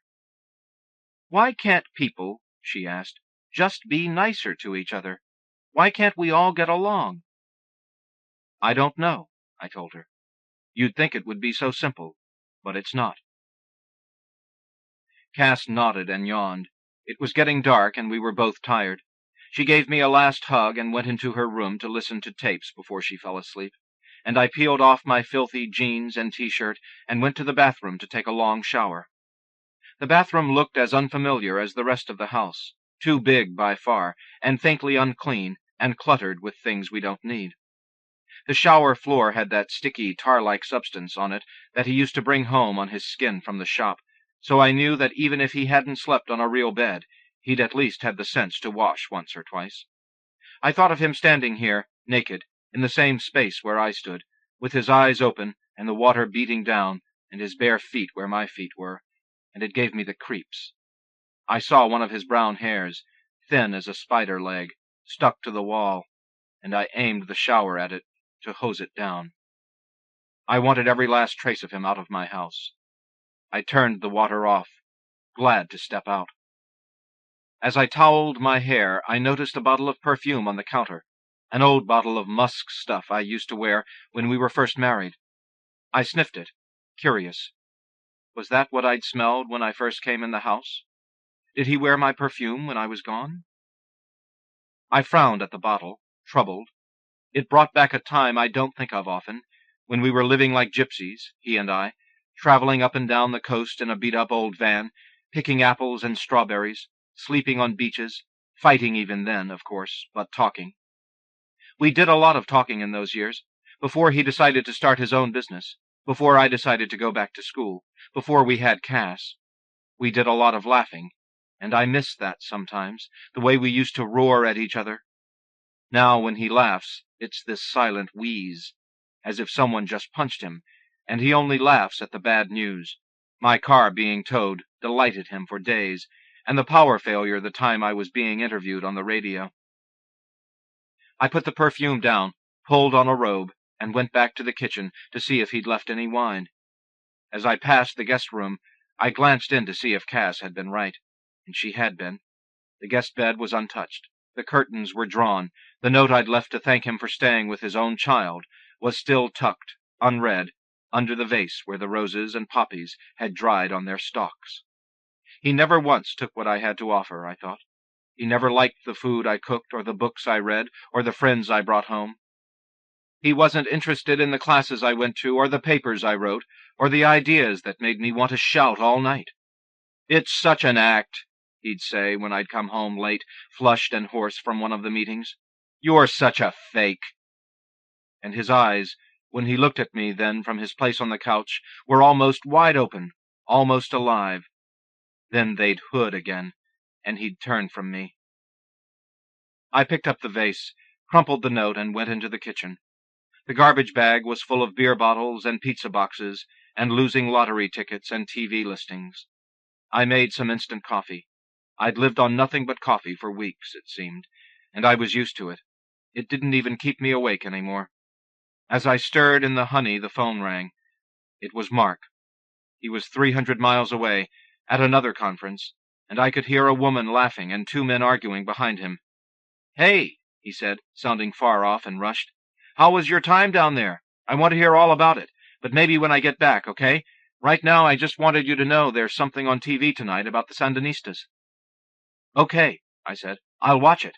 And Mark, what would you think of a man who got into a woman's perfume?" "I'd think he wanted to be close to her in some way," Mark said. "Got to run. I'll call." He blew me a kiss and hung up. Close to me? I carried my coffee into the couch and sat down. The pillows reeked of that old musk stuff, and I pushed them away, sickened. The way to be close to me is to talk to me, and let me talk back, and to touch me, and let me reach out. He couldn't do that. It was too hard. The only thing he could do was lie on this couch, night after night, and brush me aside when I wanted to talk. "You're in my way," he'd said once when I was trying to tell him about an article I was trying to write. "You're blocking the light." "That's not light," I pointed out. "That's the TV. Don't you know the difference?" "No," he drawled, dumb. "I don't know the difference. I'm just the bozo who brings home the bacon. You know the difference, right? So why don't you tell me, like you tell everyone over and over, on and on, all the time? Why don't you educate me?" he said. "Why don't you change my life?" His life. I remembered something the woman who saw ghosts had asked me. "Do you think," she had asked, "we make our own lives?" And I'd answered, "No, how could we?" For I was thinking of her, and the horrible things that had happened to her, none of them her fault or her choice. But what about him? Look how he lives. He still sleeps in the shop. He started to sleep there before he moved out, and he hasn't moved since. Why don't you find an apartment, I say, or a little house, some place where Cass could visit you? We could afford it. I make money now, not a lot, not what he calls a real salary or a real job, but the Peace Institute has promised to give me a raise in a month, and my articles are starting to sell to the bulletins. He could easily find some place with neighbors, and a garden, and some sunshine, some place where Cass could have her own room on weekends. But no, he stays put.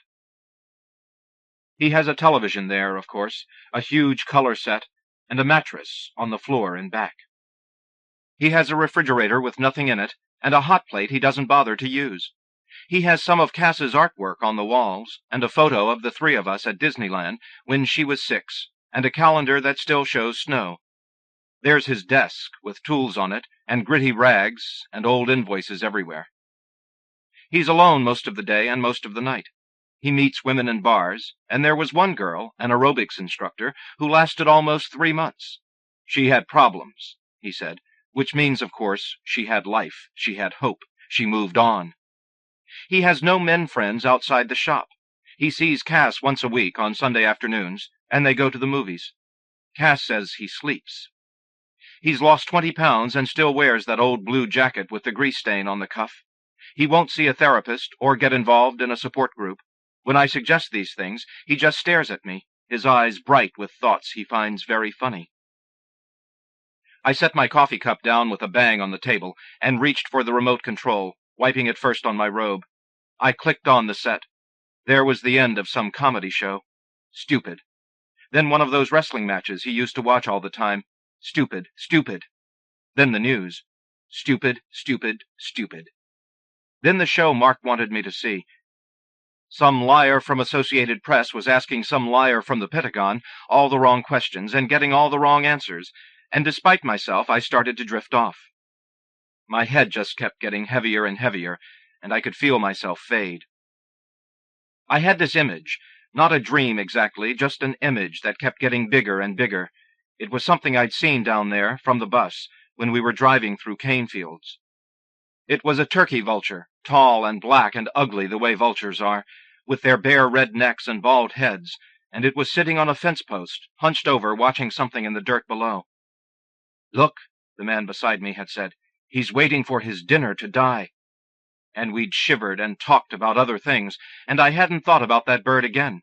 But now it appeared to me, huge as a man, familiar and close, and I realized it was perched on the edge of the couch. It was peering down, patient, waiting for me to get tired and give up. I wanted to, too. The conference, I could never tell Mark this, but the conference hadn't accomplished a thing. Blanca was still dying. Her mother was seeing new ghosts every day. The baby boys were still aiming their guns. What's the point? I thought. What makes me think I can make any difference? I'm as weak and shallow and false as he said I was. The vulture bent close, and I hated him so I jerked up with a start. My head was buzzing, and my throat was dry, and my legs were numb.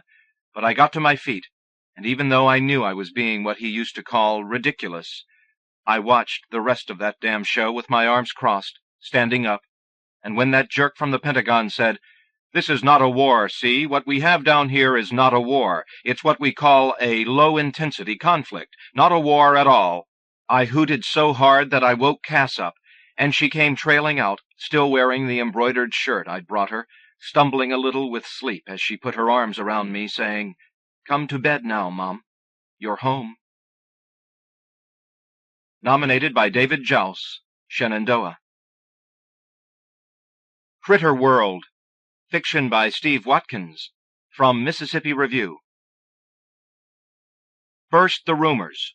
No, Henry's Meats didn't come around with their knives to carve steaks from the body. Mutton Jeff's Grill didn't serve elephant burgers. Nobody sawed off the feet for umbrella stands. Nobody caught any weird African diseases. No elephantiasis.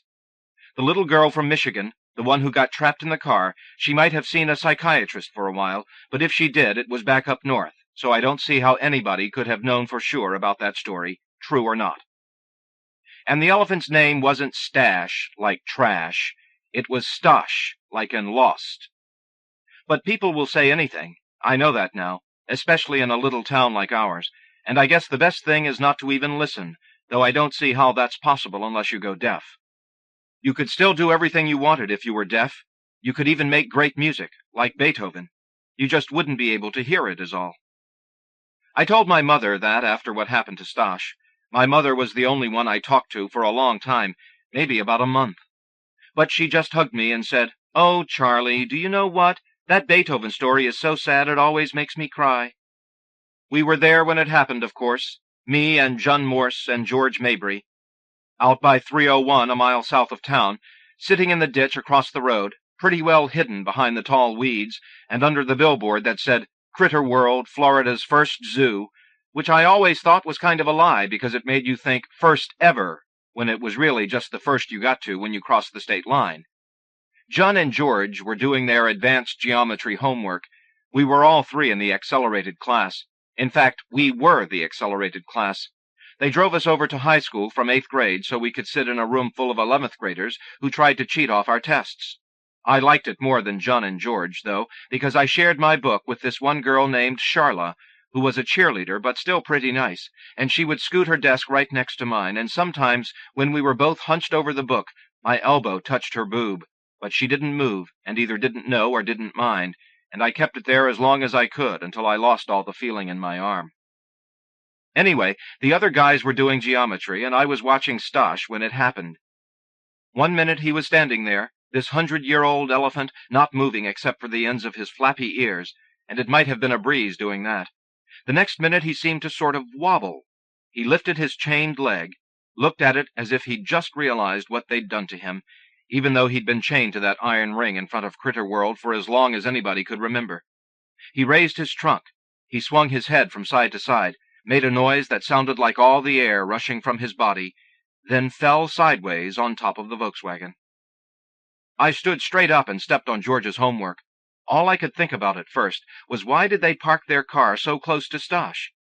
The explanation later, the one the father of the little girl gave to the Jacksonville paper, was they didn't think Stosh was alive. Stosh was so still and so dusty from standing there all those years by the highway that they thought he was a statue of an elephant, like over in Weeki Wachee they have that brontosaurus that's really a gas station, or like out west my mother told me about a world's biggest prairie dog. Since there's nothing once you get south of town except scrub brush, slash pine, and Critterworld, and since the little girl's parents were inside the Critterworld snack shop, I was the first to hear her screaming inside the car. And initially I didn't believe it was somebody screaming, because Stosh flattened the car so badly, and I couldn't see how there could be anybody inside. George was yelling at me to get off his geometry homework, too, so that made it hard to hear anything else. George is just anal about his homework anyway, writes everything out on graph paper in this tiny block print that looks like a computer wrote it, which you might say is sort of the case, because when they did the 8th grade aptitude test, it was old George Mabry that not only scored in the 99th percentile, but actually answered all the questions and didn't miss one. They announced it at an assembly. Jun and I and 2 girls were in the 90th percentile, but Jun, whose real name used to be John until he decided he needed to change it, told me all the tests really measured was your ability to take tests. Somehow to him that meant that being in the 90th or even the 99th percentile was, to use his favorite phrase, a meaningless abstraction. But I didn't see how it was meaningless, since my whole life seemed to be about taking tests, so it was comforting to know I was good at it. When you make all A's, you just figure they're grading on the curve, and most of the kids in class aren't too smart, so your A is a relative thing, to use another one of Jun's favorite phrases. But when they rank you with the whole state of Florida, you have to figure there are some pretty smart people out there that you're up against. Not that I ever felt as smart as Jun or George, even though everybody lumped us together as the eggheads of junior high, and all because of our grades, and because we hung out together, and because we played chess in homeroom. I always thought I was pulling something over on the teachers, working really, really hard to seem like I was as smart as them, when the truth was that I'm not actually all that intelligent. I said that to my mother after the time I got accused of cheating on a science test. A kid had told the teacher I looked on George's answer sheet, when all I was really doing was seeing how far along George was on the test, which of course was a lot further along than me. Nothing happened, though, because Mrs. Crow said she knew I would never cheat, and besides, what was that kid doing looking around during a test anyway?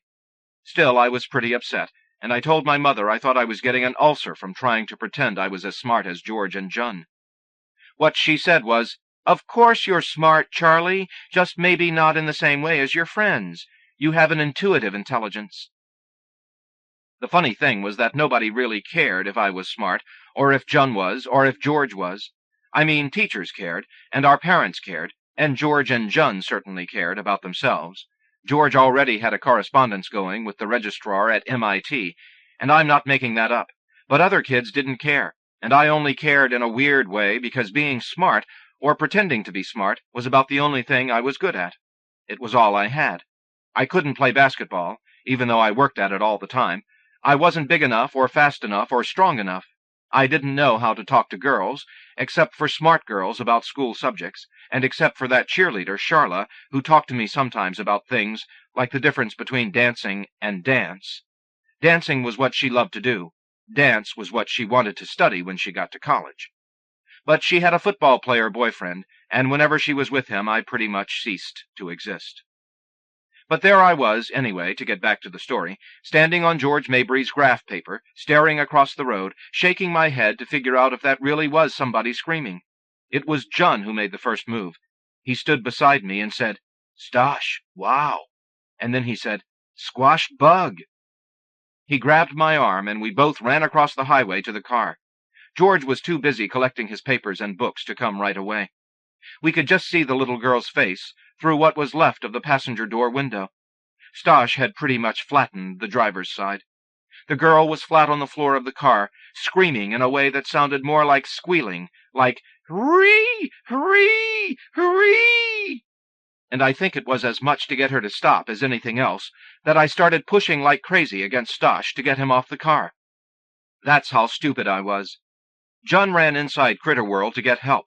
He told me later that when he came back out with the parents, I was hitting Stosh's head with my fists and yelling at him to get up, but that's not how I remember it. I just remember pushing, and dust rising off Stosh in little puffs right in my face, and not really figuring out he was dead, until the girl's father shoved me out of the way. And I stepped back and looked into one of those big elephant eyes that was wide open, but already dusted over, too.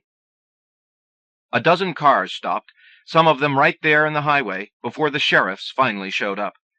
The little girl had quit squealing by then, partly because she'd figured out she wasn't going to die, and partly because John got her a bottle of Coke from Critterworld and stuck about 10 straws together into one long one to reach her mouth. The father yelled at John when he first brought it out, but the mother said, "Let the boy help, Clyde," and the father got a little nicer after that, and they threaded the straw through a crack in what was left of the window, and down to the girl trapped on the floor. After that, John moved off a short ways from the crowd. He couldn't stand crowds. He told me once that he was an ascetic, and that there were two kinds, the ones that choose it as a means to something, and the ones that are born to it, the ones like him. That was supposed to explain his aversion to crowds. At the time, I didn't even know what he meant by ascetic, and when I looked it up, I had the wrong spelling, so I went around for a long time with the wrong definition in my head. I did the same thing with cavalry and Calvary, too, but that was in second grade. I didn't want to leave Stosh when John moved away. Everybody was so mad at him for dying and crushing the VW and trapping the little Michigan girl. I guess I felt like Stosh needed somebody on his side, an advocate or something, even though he was dead.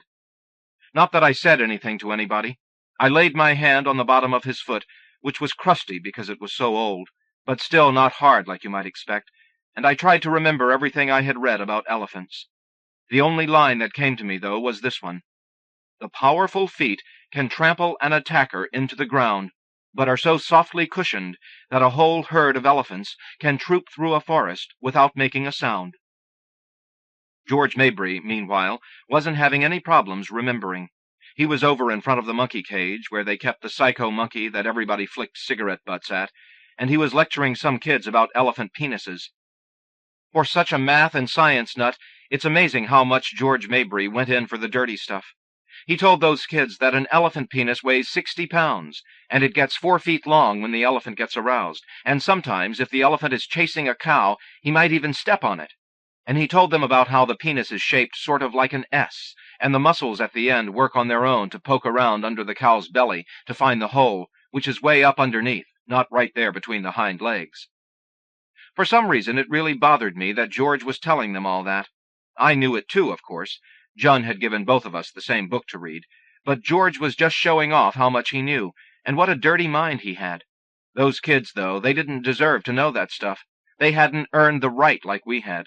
It didn't seem appropriate or fair or something that they should get it so cheaply, and for a minute I hated George Mabry, standing there in his high-water pants and nerd glasses, with that hair he never washed, trying to be cool with those elementary school kids, trying to be cool like I knew none of us would ever be cool, not him or me or even John, who always knew what to say and never had to show it off like George, the MIT nerd. I saw all of us in that second as these three very brainy but mostly very pathetic guys who didn't have any friends but one another, and even those friendships as a sort of last resort because nobody else would have us. I looked at Stosh's old yellow tusks, or what was left of them since they'd been sawed off short before I ever knew him, and I looked down between his legs and saw just this shriveled worm of a penis, and I felt like crying, and I felt like everything that had happened was my fault, as dumb as that may sound. But it was how I felt, and in some ways how I still feel, no matter what my mother said later to cheer me up, and no matter what sometimes I can think of to tell myself. The girl was still trapped in the car, and the sheriffs, as it turned out, didn't have a clue for getting her free, and that's the way things stood for a while, except for one thing I haven't mentioned yet, which is why John and George and I happened to be there in the first place, hiding out in the ditch across the highway from Critterworld. It was because we were studying old Stosh and looking for a way to kill him ourselves. Critterworld is the saddest place in Florida, maybe even in America. I only went inside once, and that was on a field trip in elementary school. Stosh out front was so familiar to us that we hardly noticed him, all except John, who made a point of saying how much Stosh disgusted him, and the psycho monkey in the cage was already mean way back then from picking up lit cigarettes. When people came near, he attacked the bars and tried to throw things, but for some reason he couldn't stop himself from picking up cigarette butts and burning his hands. All us kids crowded around the cage and teased him with monkey noises that day of the field trip, which frustrated him and made him crash wildly around, hurling himself at the bars as if he wanted to kill us or kill himself trying. Pay $1 and you could go inside where they had the two-headed turtle collection and the Siamese piglets disintegrating in a giant jar of formaldehyde. The whole place smelled of formaldehyde, as a matter of fact. That and the vomity smell of very old, very wet straw. There were the snakes, of course, and all the girls cried when they saw the white rat shivering in a corner of the aquarium where they kept the boa constrictor. And there was the bald eagle with the broken wing that hadn't healed right so it couldn't fly, and the albino squirrels, and the furry chinchillas, and the Shetland pony. In the petting area they kept a lamb, and a goat, and a calf, and a live piglet, and a goose, but John told me Critterworld sold them all for slaughter, except the goose, once they grew past the cute baby stage. Nobody liked the goose because he bit kids. Our first plan, or rather John's first plan, was to get rid of all of Critterworld, maybe burn it down, but we quickly dropped that because it was too ambitious. And besides, John told us, the point is not to draw attention to ourselves or to the deed. Then what is the point? I asked him. This was in homeroom a couple of weeks before everything happened, and John and George were playing chess while we debated our course of action. George put John in check just then, and John glared at me as if it was my fault, but also as if to say, "We can't keep going over and over this for you, Charlie." He was mad at me for bringing it up again, but I was still having a hard time figuring out why it meant so much to John to kill something. I mean, I understood the reasons he said, but John seemed so obsessive. That was the word my mother used for it later, anyway, and she said she thought it had something to do with John's father, who used to be head of maintenance at the hospital, but lost a lot of jobs because of drinking, and now ran a service station north of town out by the interstate. That made a lot of sense in a Sigmund Freud kind of way, I guess, but somehow when you're in the middle of things it all seems a lot more complicated, and with John, who could talk me into just about anything if he talked long enough, I'm still not sure. The point, as he had explained 100 times, was to kill a thing that had compromised itself so much that it no longer had a self, something that wasn't true to its nature. John started talking about essence, like it was something you could put in your book bag or hide in your locker, and he said Stash represented all those things that had lost their essence, and that's why we had to do away with him. George, who liked the idea from the start, but from a purely scientific perspective, as he kept reminding us, suggested killing the psycho-monkey instead, but John got really mad about that and said didn't we understand anything, and said the monkey was the only animal at Critterworld worth living. John had gotten the idea from a story we read in another advanced class on world literature. It was that Japanese book, The Sailor Who Fell from Grace with the Sea, which I personally hated, but which John read about 10 times and carried with him everywhere like a Bible. It was about a bunch of kids who dissected their cat because he didn't catch mice anymore, and later they dissected a sailor, I think because he was dating their mom. That was when John decided he was an ascetic, which he said made plenty of sense because his family was Catholic, and the Catholics had an ascetic tradition of sitting in the desert and fasting and wearing hair shirts, and John said he saw a connection between that and the Japanese ascetics, which was what he said those kids were in the book, and he went on his own fast for purification, which lasted a couple of days until he went to bed one night, and slept through all of the next day, and the next night too, and his parents took him to the emergency room, thinking it had something to do with his hemophilia. John said he had a visionary dream about knocking off Stash during his 2-day sleep, and he convinced George and me to learn everything we could about elephants. He said we had to understand what Stash was supposed to be to experience the tragedy of what he was instead. At first I went along because John was so persuasive, and because he said all we had to do was kill Stash, not dissect him. Plus it was usually easier to do what John wanted than to talk him out of it, and besides, he often lost interest in projects before we saw them through to the end. So we read the elephant book. We discussed elephant lore. We figured out that Stash was an African elephant rather than an Asian elephant, bigger ears, which I was happy about once I learned how they trained elephants to work in India, which was to make a hole in the back of their skulls and poke inside the hole with an iron bar. Studying Stash himself was my idea. We were having a hard time coming up with a way to kill him. George, in an uncharacteristically stupid moment, recommended dynamite. John said poison, and I suggested gathering first-hand data on the subject while we tried to figure it out. John agreed because, as he put it, we needed to become more elephant than the elephant, And of course the idea appealed to the scientist in George, who must have been the most empirical guy in the state. So that's what we were doing when Stosh died, or what I was doing. Jean just shrugged about it later and said it was coincidence. He said Stosh saved us a lot of trouble by dying when he did, but something in his voice sounded false, and I wondered if maybe he wasn't more upset than he was letting on.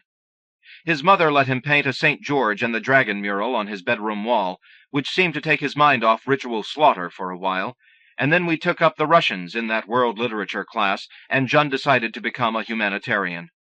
My mother believes in God, which means she has a stock answer for things that can't be explained, and I go to church with her every week thinking one day it will rub off on me too. She said God was watching out for us by taking Stosh, but I still have my doubts. After 2 hours trapped in the VW under Stosh, the little girl started squealing again. Hurree! Hurree! Hurree! And nothing her mother or father said could get her to stop. The sheriffs were useless, talking on their radios, calling more and more sheriffs to come out. They tried pulling Stosh off with a record truck, but that didn't work, and they were afraid he might shift and crush the car worse if they jerked at him hard. Finally, though, Mr. Funderburk, the guy who owned Critterworld, got Steve's sod farm to send over 3 tractors, and together they were able to drag Stosh off the car. The welder burned the girl's arm with his blowtorch, cutting through the metal, but just a little, just a spark, and the sheriffs took the whole family to a motel in town, compliments of Critterworld. Now the problem was what to do with the body. It became like a big joke there in the Critterworld parking lot, people saying, "How do you get rid of a dead elephant?" then cracking up, as if it was the funniest thing in the world. Stosh must have weighed a couple of tons. Woody Reiser, the tree service man, finally showed up with the biggest chainsaw I've ever seen. He consulted with the sheriffs and with Funderburk, then he lugged his chainsaw over next to Stosh. The sheriffs herded everybody back a ways. There must have been 100 people by then, and more coming all the time. And they formed a line around the body. Woody Reiser mixed gas and oil for his tank, slipped on his safety goggles, then pulled the cord. On the 3rd pull it coughed around and caught, and the noise was so loud that the little kids covered their ears. He went for a leg first, aiming carefully just above the knee where the skin was taut, but I guess he should have checked how tough the flesh was, because the chainsaw kicked back on him and took a bite out of Woody Reiser's own leg. Things got a little crazy after that. A couple of sheriffs put Woody Reiser in their car and left for the hospital, and the rest of the sheriffs gave up on crowd control while they huddled with Funderburk to figure out what to try next. Right away, people started pushing close to Stosh. They all wanted to touch him, but some pulled out knives and poked at him with their blades. I saw a guy sawing at Stosh's tail, and a couple of kids tugging on a tusk. Somebody else went for a piece of the ear. George and Jean stood next to the psycho monkey cage. The monkey had gotten hold of a cigar, and they were watching him try to smoke it. But I didn't want to have anything to do with them for a while. I wanted to leave, but I also wanted to stay, and it was about then that I saw Charla, that cheerleader from my advanced geometry class, standing by herself at the edge of the crowd. I went over to her and stood there for a couple of minutes before she noticed me. "Oh, hi, Charlie," she said. Her eyes were red from wanting to cry, but she hadn't cried yet. I tried to think of something to say back to her, something sensitive or clever, but nothing came except, "How's your geometry?" She didn't have a chance to answer, though, or to laugh in my face and tell me how stupid I was, because a couple of pickup trucks pulled into the crowd and a bunch of football players from the high school got out with axes. "Elephant Patrol!" they shouted. Everybody laughed except for me and Charla, and the crowd pulled back to give the guys room to operate. Even the sheriffs seemed to think it was pretty funny, and they ignored Funderburk, who started yelling at them to stay away from Stosh. "He can be stuffed," Funderburk kept saying. "He can be stuffed." Nobody listened. "Isn't that your boyfriend?" I asked Charla. I thought I recognized one of the football players. "Oh, David wouldn't do that," Charla said, obviously worried that David would. "He's just with them. He wouldn't—" One of the football players climbed onto the hood of his truck and shouted, "County High 1 time!" The crowd roared, and an axe ripped into Stosh's side. "County High 2 times!" Another axe sliced the trunk. "County High 3 times!" 2 football players, one of them Charla's boyfriend, hacked at Stosh's legs. County high all the damn time! They attacked. It must have gone on for a long time, guys passing off the axes when they got tired. Always somebody new to step in for a few whacks at Stosh. A couple of people left, offended, but more came, and the Critterworld parking lot turned black with blood. I didn't see too much, though, because I followed Charla across the highway where she sat and cried in the ditch where George and John and I had been. I'd never seen a girl that upset before, and I didn't exactly know what to do, so I just patted her on the back like my mother used to do to me when I was little. I wanted to tell her that her sorry boyfriend didn't deserve her anyway, but that didn't seem quite appropriate, even though it was true. She cried harder and harder, but nothing could block out the thwack of axes or the pep rally cheers as they worked over Stosh in front of Critterworld. I heard the psycho monkey screaming, too, and figured he'd gotten to the ash end of his cigar. And then, after a long time, just about when I started thinking I should leave Charla alone, because I was probably just bugging her, sitting there patting on her like I was, she turned her face to my shoulder and she cried onto my T-shirt, and I put both of my arms around her as far as they would reach. And we stayed like that for a while longer, until it was all over, and nearly dark, and a couple of her girlfriends came looking for Charla to give her a ride home. She wiped her eyes and climbed into the car, and she said something to me through the back window, but they were already pulling away, so I didn't catch it. Maybe it was just goodbye, or see you in class, or maybe she just said my name. Pretty soon I was the only one left, sitting there in the ditch, except for Mr. Funderburk, who just stood in the parking lot like the broken man he was. The crowd was gone, the sheriffs, the football players with their axes, even George and John. I got up slowly and walked back across the road to get a last look at what was what. But now here's the really funny part. For all their chopping and their pep rally and everything, Stosh was still there. Sure, he was cut to hell and bleeding everywhere, and his trunk and his tail were gone, and the ears were tattered and all like that, but he was still there. They could have swung their axes for another whole day, and Stosh would still have been there. Even dead, he was too much elephant for them, and I wished John was there for me to show him, and to tell him that, and to make him understand. They got those sod farm tractors back the next day, and dragged Stosh into a field behind Critterworld. They got a bulldozer and dug a big hole, and dropped him in on a bed of wood soaked in gasoline. The fire lasted all night, and I got my mother to drive me out to see it. There were cars all up and down the road. Some people say that Stosh haunts that field now, that somebody stole his trunk and he looks for it on full moons, that passing motorists have seen him standing at 3 a.m. on his old spot in front of Critterworld. All that standard ghost story stuff. They even say that nothing will grow on the spot where Stosh was cremated. But I guess you can write that off as rumor, too, because I've been out there a couple of times since, and the grass is as green there as anywhere. Nominated by Mississippi Review. Quick Eats by Charles Simic, from Boulevard. Trees like evangelists on their rostrums, arms raised in blessing over the evening fields. I saw that and more sitting by the open window in the back room of Herman's funeral home. Every leaf now, every bush helps the night darken and quiet the world. Birds of a feather, friends of the blues, listen, pay attention.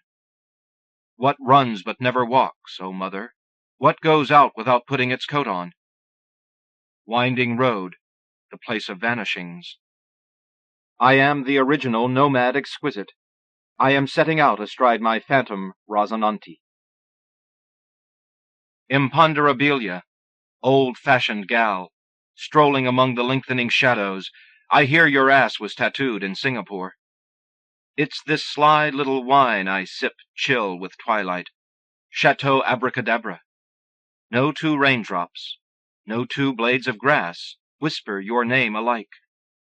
Quick Eats in blood-red neon, miles away in the dark-clouded, storm-threatening west. Nominated by David Lehman, Kenneth Rosen, Sherrod Santos, Karen Fish, Boulevard. Worldly Beauty by T.R. Hummer, from Plowshares. Skin deep, you son of a bitch, I thought, no more. But the impure tip of his needle tracked its dance. The snake between the ribs, anchor, tiger, the daggered heart, memento mori of the skull. In the heat of the body's refusal, I had to choose among images. Beyond the window, all points of sun-incised San Francisco Bay with patterns of blindingness.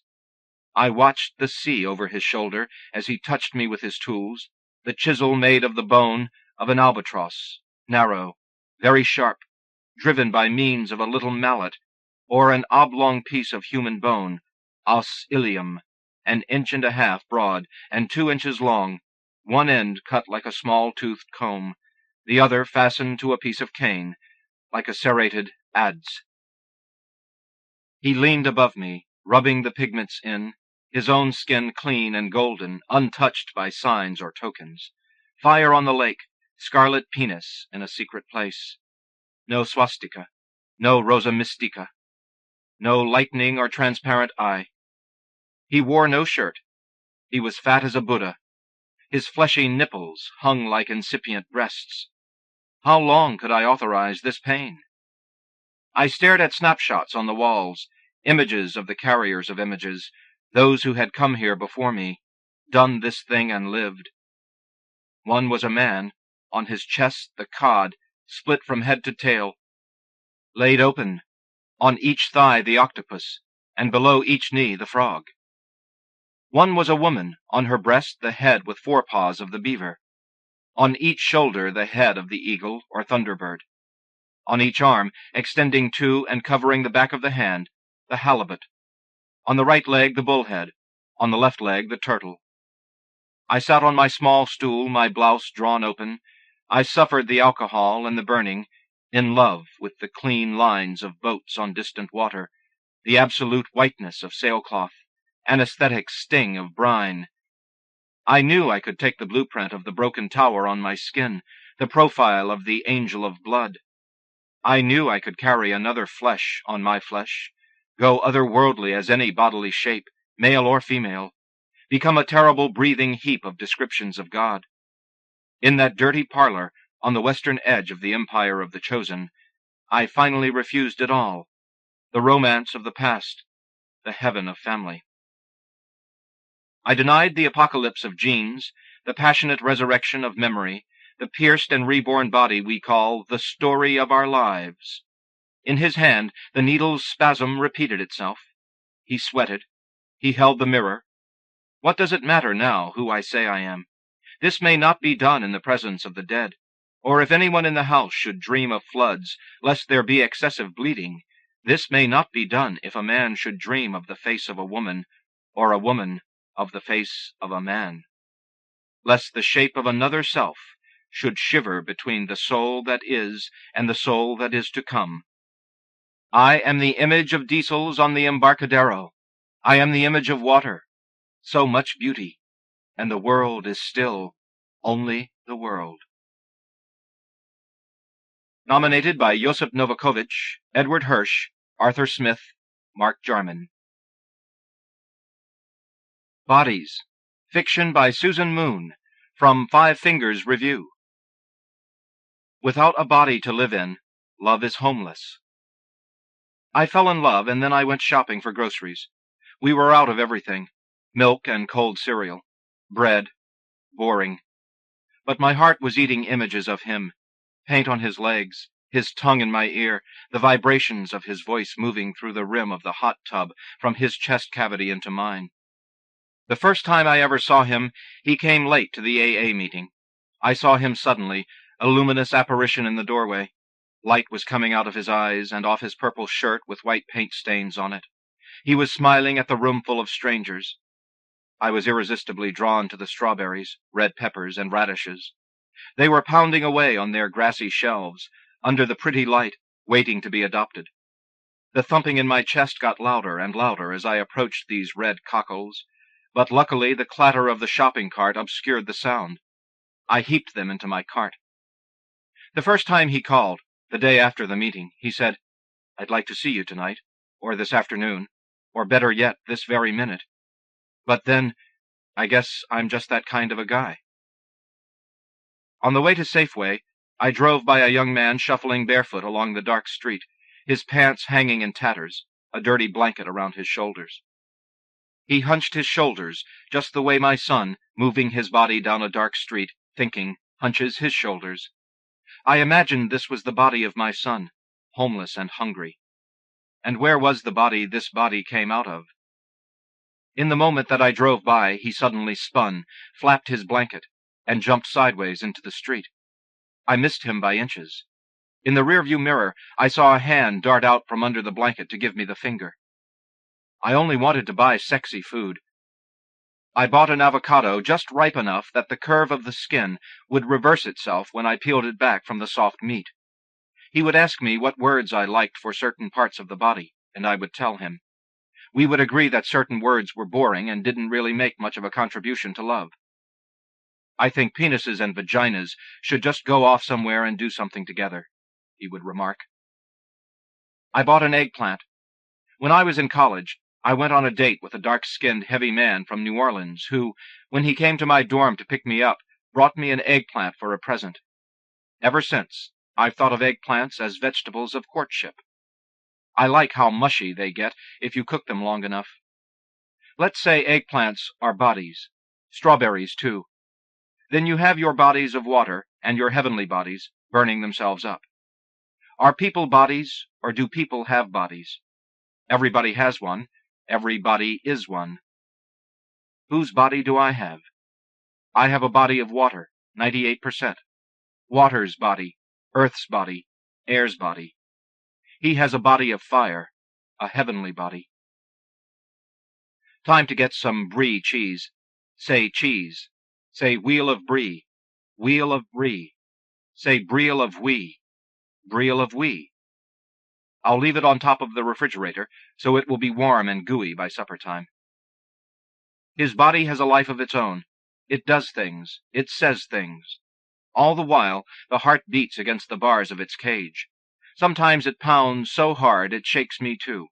The skin keeps glowing. The legs step lively. The eyes shine. The breath moves past the larynx, and is shaped by the mouth and tongue into words. I love you, darling. I was sleepy. My knees were weak with desire. I clung to the handle of my shopping cart. Turning a sharp corner to the cheese case, I misjudged the cart's width, and knocked down a tower of paper towels. Forcing myself to work slowly and carefully, I piled them back up on top of each other. My body is happy. They say the body doesn't lie, but my body lies in bed beside him. His back is to me. I tuck my knees behind his knees, put my hand over his hip. Later in the night, he turns on his other side, so he's facing me, and gently turns my body too, on the spit of my spine, so that my back is to him. Now he fits his body to mine in a mirror image of how we lay before. I awaken just enough to feel him tuck his knees behind my knees and put his arm around my waist, gathering me to him. Our long bodies lie together, long together. I adore you, he whispers into my neck. He lies by me. He lies. As I ride by, so he may see her as she rides by. Brie went into my shopping cart on top of the red globes. I looked at my list. On the way to the Raisin Bran, I had to pass the seafood. I saw all those slippery bodies. Shiny fishies were not on my list. I saw a rainbow trout between his legs. Neither were little pink shrimp or scallops gleaming in their viscous juices. Late at night he calls. His body's at a payphone, in the rain. His voice is in my ear, in my kitchen. It says, I love you, darling. He pauses, but I say nothing. I'm putting away groceries. I hear by the challenge in his voice that he's drunk. I put the box of Familia, my son's favorite cereal, in the cupboard. He says, say I love you, darling. I can't hear the rain falling, but I can hear the sibilance of tires on the wet street behind him. I love you, darling, I repeat. Not like that. Say it with feeling. I feel suddenly cold. I say it again, the same, only louder and faster. I love you, darling. I tumble the bright oranges into the fruit basket. Perhaps he's satisfied. He says, "I wish I could smell your sweet neck right now." It doesn't matter what he says on the telephone. His body isn't there. At Safeway, I wanted something special for my body. Food is for bodies, and shampoo, and toothpaste, but they aren't special. Most things at Safeway are for bodies, but not everything. Not batteries, for example, or People magazine. Flowers are for bodies, and flowers are special, and I wanted sweet-smelling flowers. But the flowers with fragrance at Safeway that night were ugly. The carnations were an impossible turquoise color. The blooms of the stalk looked brown at the outer edges. The other flowers didn't smell. Not the daisies, not the iris, not the Peruvian lilies. I had a vulgar thought. I love him with my twat. But it's the mind that's vulgar, not the body. The words vulgar and twat mean nothing to the body. You can have a body for long periods of time without noticing it.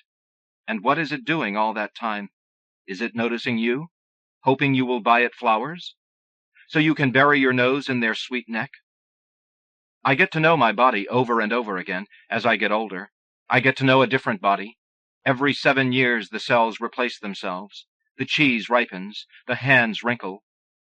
At Safeway, I imagine crawling down the aisles on all fours. I want to steal food off the shelf. I want to eat almonds without paying for them. I want to bring the man something that will make his body happy, to thank him for pouring so much heat into me. A dry salami. He likes spicy things. I'll say, "For a man with a hot sausage between his legs." And I'll bring him mustard, hot mustard, and something to put it on. My thighs. My legs are long. I don't crawl, I walk. My long legs take me around, from place to place, from aisle to aisle, like a pair of scissors cutting through the thick air. Where is his body now? Alone in my bed, something will make me stir in the middle of the night. I will get up to turn down the thermostat in the front hall. A water baby, I will be wearing pajamas damp with sweat. I will have been dreaming that I suck his cock, and that it grows longer and longer, unreeling off his body like a garden hose. At the seafood counter, I took a number, longing for scallops. I will step into the hall, groggy. I will see him suddenly, a wild man, standing stock still, just inside the open doorway, a statue of himself, and behind this body, a cold wind stirring up the darkness. "Oh, my God!" I will exclaim, and my hand will fly to my heart. "Don't be scared, darling. I came to get my jacket. It's a cold night." "Are you all right?" I will ask. I will know he's drunk. But light will still be coming out of his eyes, from the fire still burning inside him. He will nod. He will not kiss me, because he will not want me to smell his breath. He will take his jacket from the hook by the door. He will say, "Good night, baby." He will turn unsteadily and go. I will lock the door behind him. I will turn down the thermostat and go back to bed. Satisfied desire, that comes from the past, in the form of memory. What we did already. How good it felt. Unsatisfied desire, drawn out of the future, that takes the form of anticipation and imagination. What we haven't done yet. How good it will feel to do it. My body is pinned to the present moment by desire, like a butterfly to a board. Desire the very condition of my breath. Just myself and my son to feed this night. I'll go home and prepare us a meal of salad made of red things, scallops in a little wine, and brie cheese, soft and ripe. The wind ripens the cheese of the long river. Maybe the man will come over later on. He'll reach his big hand through the bars of my rib cage to cradle my heart. The breath joins the body to the universe. With breath we sing, we sigh, we lie. He comes. He tells me stories. He sings me songs. He reads aloud to me, a sad story I have chosen, by Chekhov, a story of deceit and disease and ill-fated love. I turn on my longing, pivot and spin on it. He says, "My darling," over and over and over and over again. I impale myself on my desire. I ride a cock-horse to Banbury Cross, so he may see me as I ride by. I see him suddenly, His aglow face looks out of a window of the Birmingham jail. The Birmingham jail, dear, the Birmingham jail. I wheel like a bird, I soar above him, I dive like a kite, I rise again, and the string pulls tight between us. We dress ourselves in our bodies. We eat, we sleep. We touch each other. We walk. We talk. We spend a pleasant weekend in the country. We do these things together. He washes the dishes. I dry them and put them away. He breaks a plate. I don't care. He doesn't have any shoes, so I give him my son's old basketball sneakers. They fit like a glove, he says happily. I imagine gloves on his feet and Converse high tops on his big hands. Head over heels. I tore my body away from his body. Fingers from fingers, toes from toes. I went to Safeway, and he went to an AA meeting. He goes down. On me. His cheeks are always warm. He coughs. He's sick. He pours heat into me. In the early morning I go for a walk with a friend. In Live Oak Park we pass a body, asleep or dead, in an old sleeping bag, in a nest of leaves. The wind blows so hard it tears the leaves off the live oak trees. The body turns. Suddenly I see him. There's a pair of Converse high tops by his head. He reaches through the bars of the cage with his big hand. I am always at Safeway. To get to the bathroom, I walk past all those fruits and vegetables, ripening, waiting, through the swinging double doors at the back of the store, past big boxes of cauliflower on dollies, into the ladies' room. On a couch in the ladies' room, a disheveled woman lies, pressing her raw knuckles into her cheeks, moaning very softly. "Are you all right?" I ask. "I was out all night in the cold," she answers. "I'm trying to get warm. Don't make me leave." "I'm just a shopper," I explain. "I came in here to use the bathroom. I don't want you to leave." It's not very warm in the ladies' room, but I don't offer her my red-flowered scarf from Moscow, because my red heart clings to it with clinging desire. When I come out of the toilet stall, I see in the long mirror a long body with flashing hair, a body that flickers with longing, a body getting older and colder, but flaring up in the wind. My eyes see my pretty hair. The woman on the couch doesn't have pretty hair. She doesn't have shampoo. She doesn't have a shower. I am living in the body of a shopper, a person with shelves and cupboards. But we both have bodies racked with desire. Perhaps she has a son. Perhaps her son is the young man in the flapping blanket and tattered jeans. Perhaps her son is my lover. She will take my groceries home and put them away on the shelves, and I will stay here in the Safeway ladies' room, waiting till they make me leave. On my way out, I will take a handful of almonds from the open bin. The store security officer, who is ushering me out, will force my hand open. The almonds will fall to the floor. Under his breath, like under sheets and blankets, he will call me a cunt. My son is gone.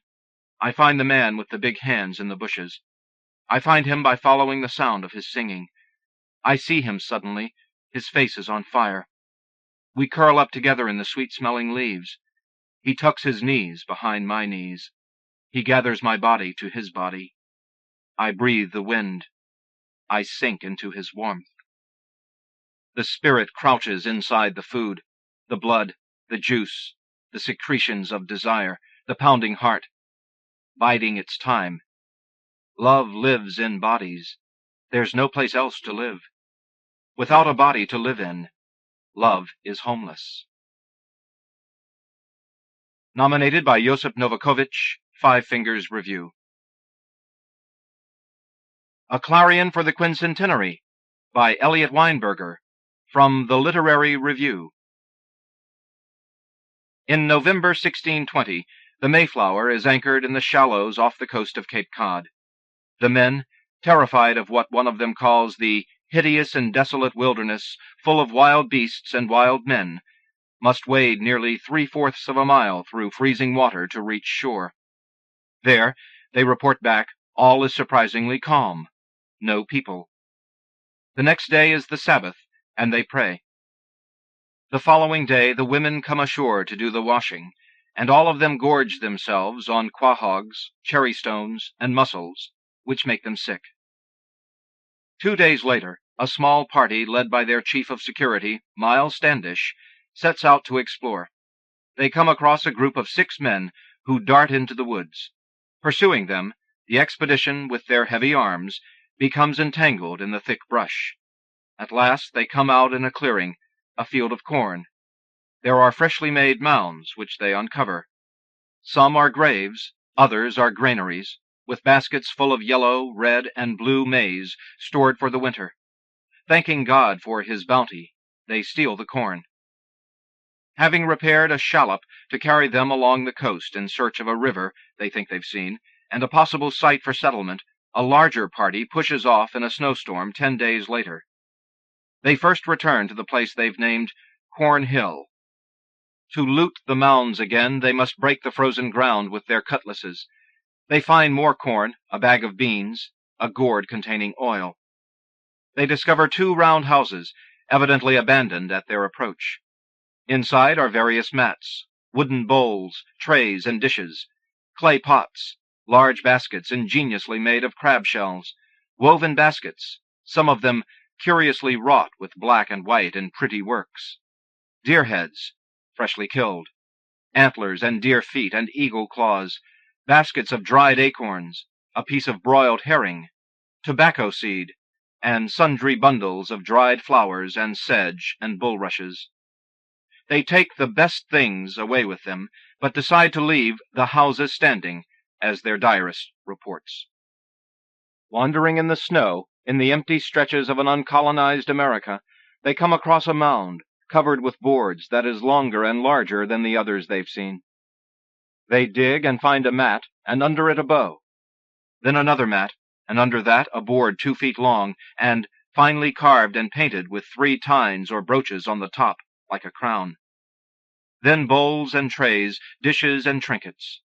Another mat, and under that 2 sacks, one large, one small. The larger is filled with a fine red powder, and the partially consumed flesh, bones and skull of a man. The man has long blonde hair. Alongside him is a knife, a pack needle, and 2 or 3 old iron things, wrapped in a sailor's canvas cassock and a pair of old cloth breeches. They open the smaller sack and find the same red powder, and the head and bones of a small child. On his or her legs and arms are bracelets of fine white beads. Beside the child is a tiny bow. Standish and the men take some of the prettiest things, cover up the grave, and move on. A month later they have found their place in Plymouth. Who is this sailor? The Pilgrims were the first white settlers, but there had been English and Breton fishermen along the coast for some years. Champlain had explored the area in 1605. Captain John Smith of the Virginia colonies had come in 1614, stolen canoes from the Indians, and traded them back for beaver skins, and drawn a detailed map. In 1616 or 1617, a French ship had been wrecked in a local storm. By the time the Pilgrims arrived, it is estimated that 95,000 of the 100,000 Indians in the area had already died of the newly imported diseases. And this child? Indian, white, or both? The sailor's child? A coincidental death? A victim? Did they die together, or was the child killed to join the sailor in the other world? Only one thing is certain. Both were buried by the Indians, and with honor. Standish and the sailor, one alive in history, in a linear time that is all future, the other dead in myth, in a cycle of time that has ended abruptly and forever, for him and for a world. At the founding of the New England, this impossibly chance encounter, a point of origin where the road splits into what America did and did not become. Miles Standish, not a separatist like the Pilgrims, but a Roman Catholic of aristocratic background, a Standish of Standish, who was defrauded of his inheritance and became a mercenary in the Low Countries. The Pilgrims hired him as a military adviser, a bodyguard for the landing. He was one of the few to survive the first winter at Plymouth.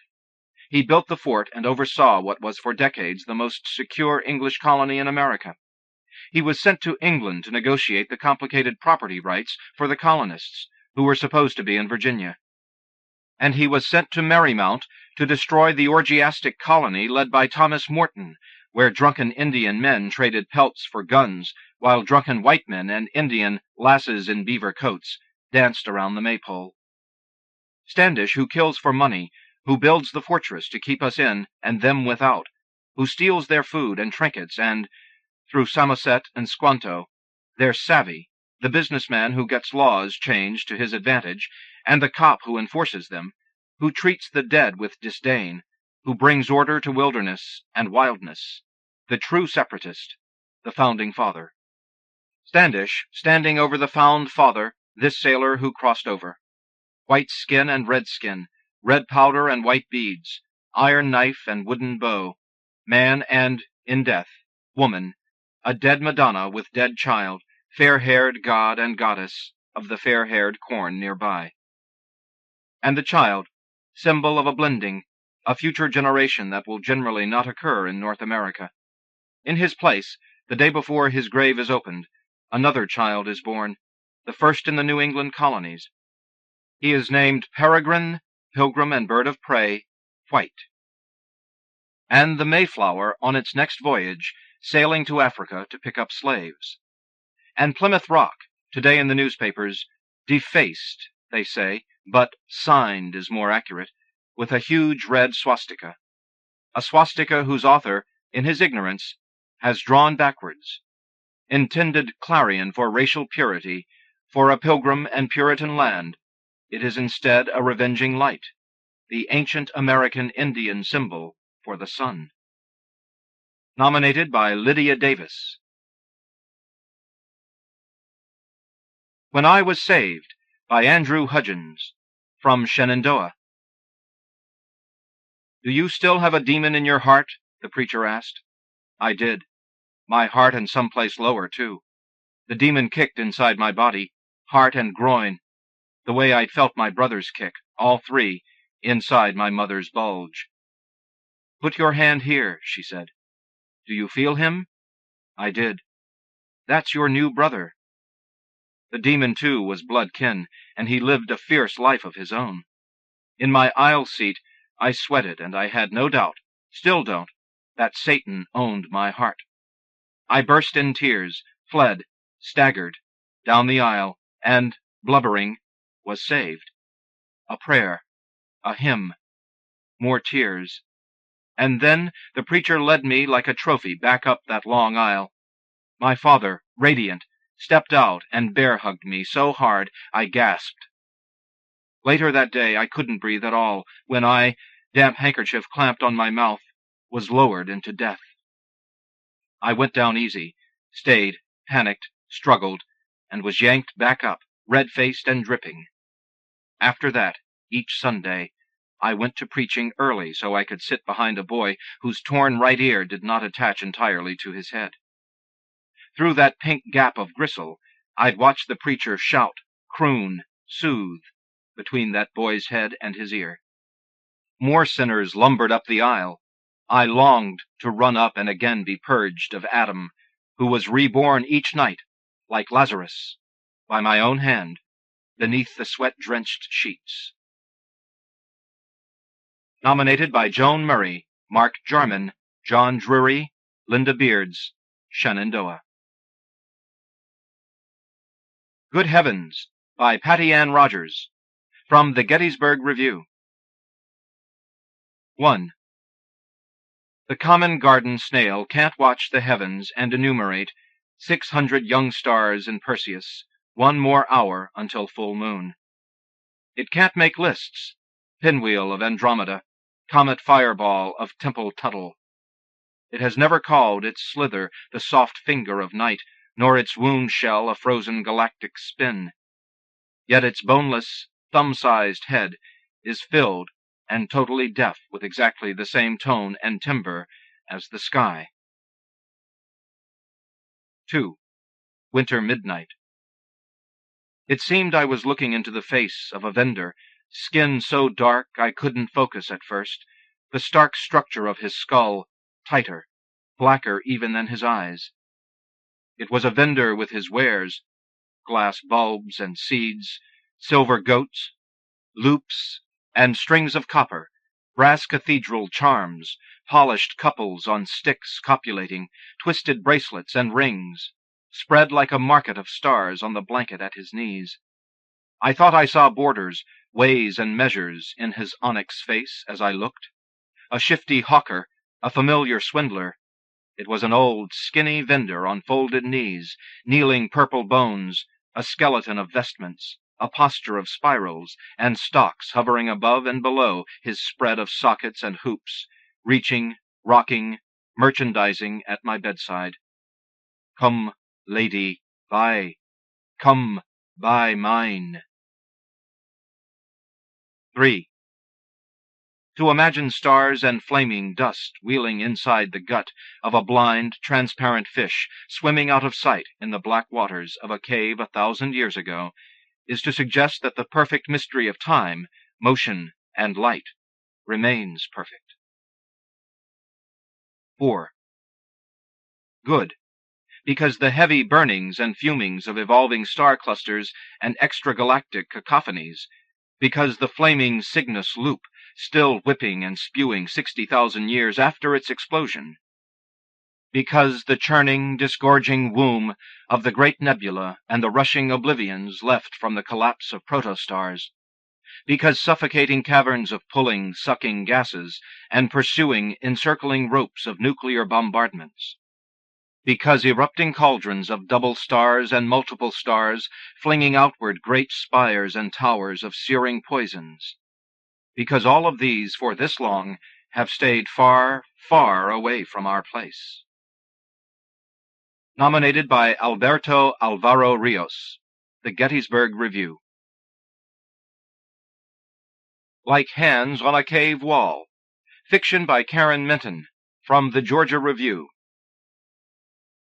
In a diner north of Little Rock, people were sitting in booths behind plate glass windows.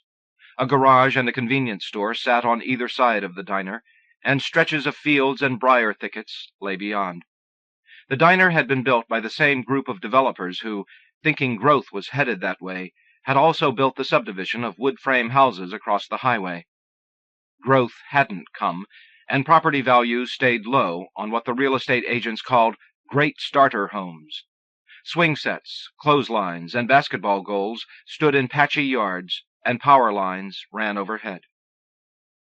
Some of the home's lighted windows were steamed up from cooking, but customers in the diner could see into windows where curtains hadn't been drawn. A waitress poured coffee and looked outside, complaining about the cold snap and the early dark of January. A Michigan woman cooled her coffee and said to her husband, "It's a shame they don't have snow to cover it." She looked beyond the brown field, gray actually in the light of dusk. Her gaze settled on a green house where, in a lighted living-room window, a woman stood with her arms raised straight above her head, whether in a rage or a stretch, she couldn't tell. The earthquake started out some 6 or more miles beneath West Tennessee and twisted the crust of the earth like a lid on a mason jar. The force that toppled buildings and twisted steel bridges nearer the Mississippi would dissipate like surf at the shore when it reached the rising escarpment of the Ouachita Mountains to the west. It was already losing strength at this distance. When the Michigan woman set her coffee down, it clinked against the saucer and kept clinking. Mailboxes shook. Power poles swayed. Cracks webbed down the sidewalk, split already by time and sporting dead grass and dandelion weeds. Beside the greenhouse, a walnut tree shook a few dry leaves to the ground. At the other end of the house, the bright south end, where the grass was thin and the paint faded from the summer sun, the mortar in the concrete block foundation began to crack. The outlines of the blocks, smoothed over by layer upon layer of paint, became more defined as cracks traveled up the wall and outward in both directions, while the tremor pulsed under the house. The house, sitting on the foundation but not attached to it, nor connected in any way to the ground, was knocked sideways, just a couple of inches off-center to the south side of the wall, struck all those years by the sun, and maybe built in the first place by a lazy mason, using too much water in the mortar mix to keep it from drying out so fast. Whatever action continued, barking dogs, pots boiling on stoves, the faraway roar of an airplane overhead, was absorbed by the earthquake. When the rumbling ceased, The contrasting silence seemed louder and longer than the quake, silence broken only by the still barking dogs, and the drumming of hooves in the field behind the house as a white horse galloped toward the unmoving headlights on the highway. A jagged line of concrete blocks jutted from the foundation, and under the redistributed weight of the house, gave way at the weak south end. And that started more crumbling of concrete on around the front and back of the house, until the whole building tilted, not falling, but dropping at one end, even as it was held at the other end by the north wall. It simply eased down at an angle on a wadding of broken concrete. Jenny Robinson pushed her boy and girl through the front door, which had been wedged nearly shut by the porch boards. Then she slipped through the opening, carrying a cardboard box that held the cat she'd had to pry off a window screen. The clouds were still pink where the sun had set before the earthquake began. She negotiated the splintered wood and chunks of concrete to the car in the driveway and put her kids into it. Then, still holding the box, she leaned against the fender and looked at her house. Concrete dust, caught in the gray light of dusk, swirled around the bottom of the house like a fog bank. Some part of Jenny's mind recognized that other houses were standing, that in fact only fallen bicycles and leaning poles, and the slight shifting of sheds and lawn furniture gave witness to the earthquake. Some part of her mind remembered she should have shut off the power and water as the civil defense commercials warned, but mainly she wondered at her house, upright and solid one minute, and canted now as if the ground had raised like an ocean wave beneath one end of it.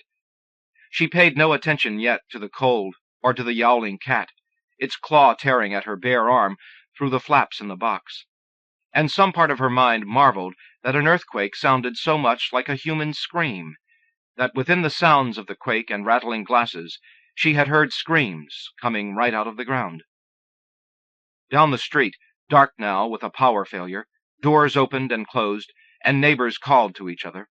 A collie loped around her house and barked a couple of times at the ground where the north wall of the foundation stood intact.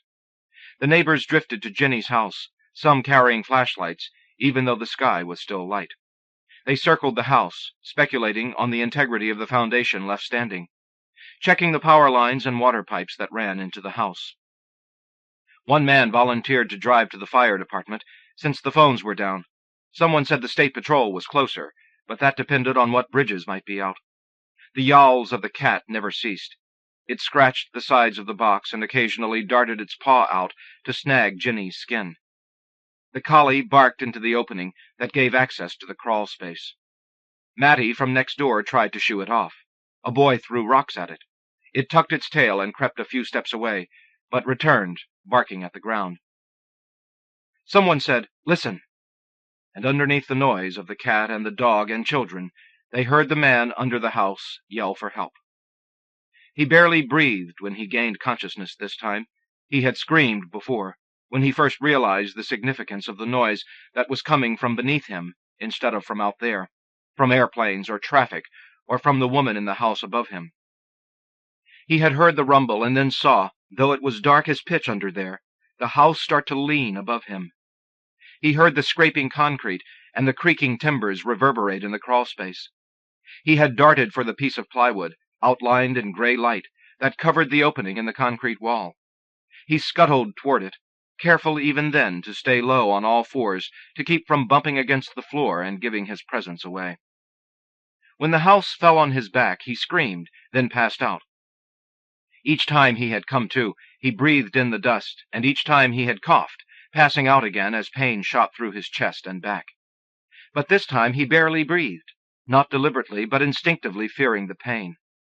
He was practiced at it, breathing slowly to control the creeps of a closed place so similar to a tunnel or a mine shaft, and he knew the closeness of both.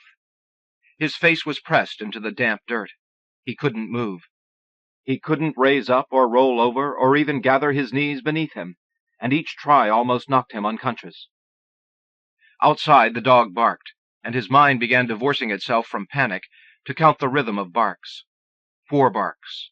Pause. 4 barks. Pause. 3 barks. Finally he caught the drone of voices outside, and he yelled for help. Jenny hadn't gone crazy during the earthquake. She sat now in the car with the radio on, the way her dad used to sit in his Mercury listening to ball games and smoking cigarettes. Darkness had fallen, but she faced the western horizon where light still fanned across the sky.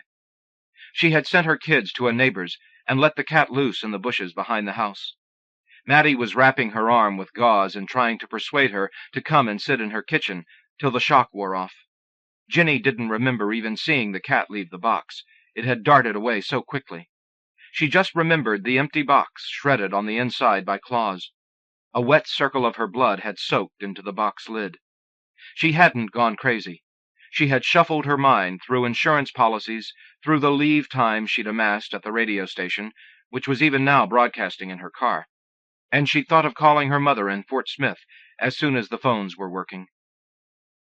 She thought of the clothes and her purse hanging on the bedroom doorknob, which she needed whenever she could get back in the house. She had forgotten to grab her purse and a coat, so Mattie loaned her John's old coat. Still, she had kept her head. Then they told her there was a man under her house. She kept potatoes and onions under the floor in a hole dug into the hard-packed dirt.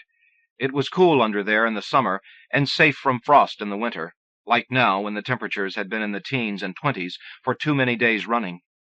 Her daughter had crawled under the floor last fall after leaving a note that she was running away from home, and exterminators had once spent an expensive day under there when they found termites.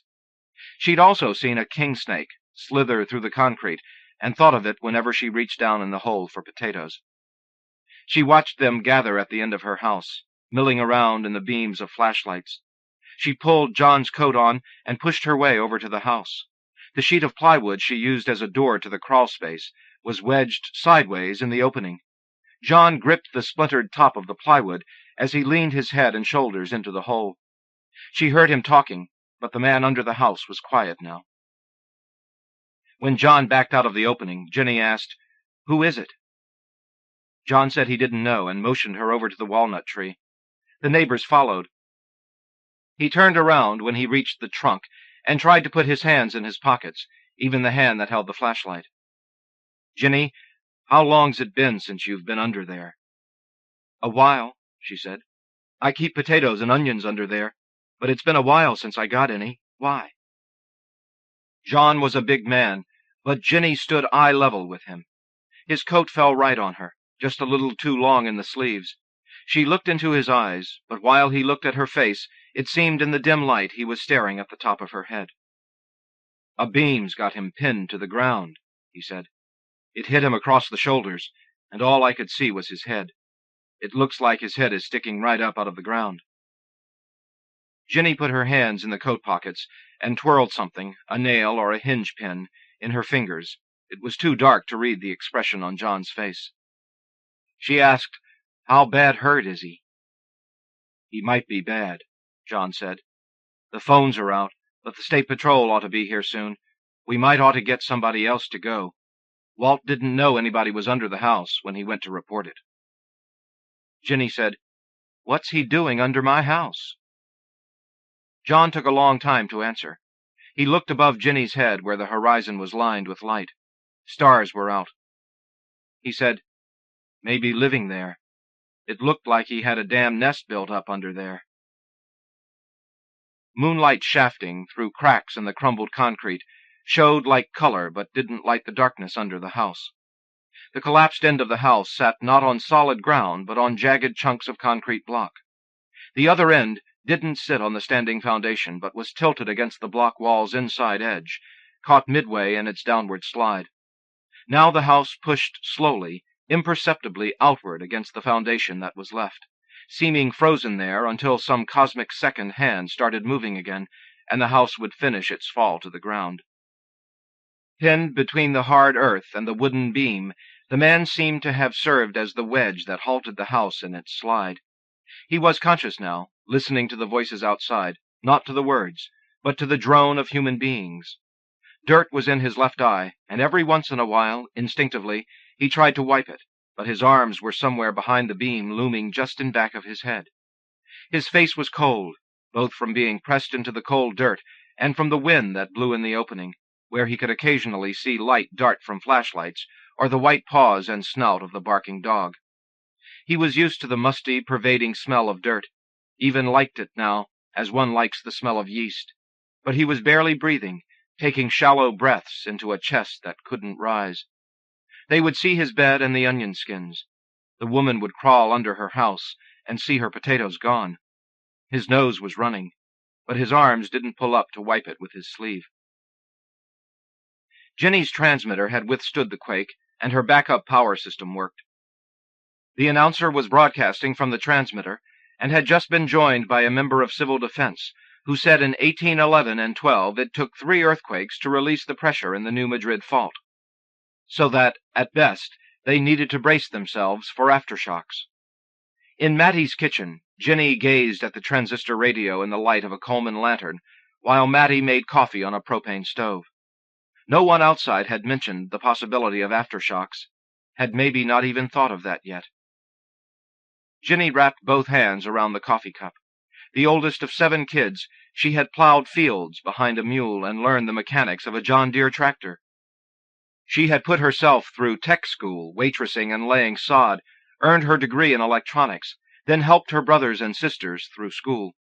She had worked 2 jobs after her husband cut out, and still got her kids bathed and in bed on time.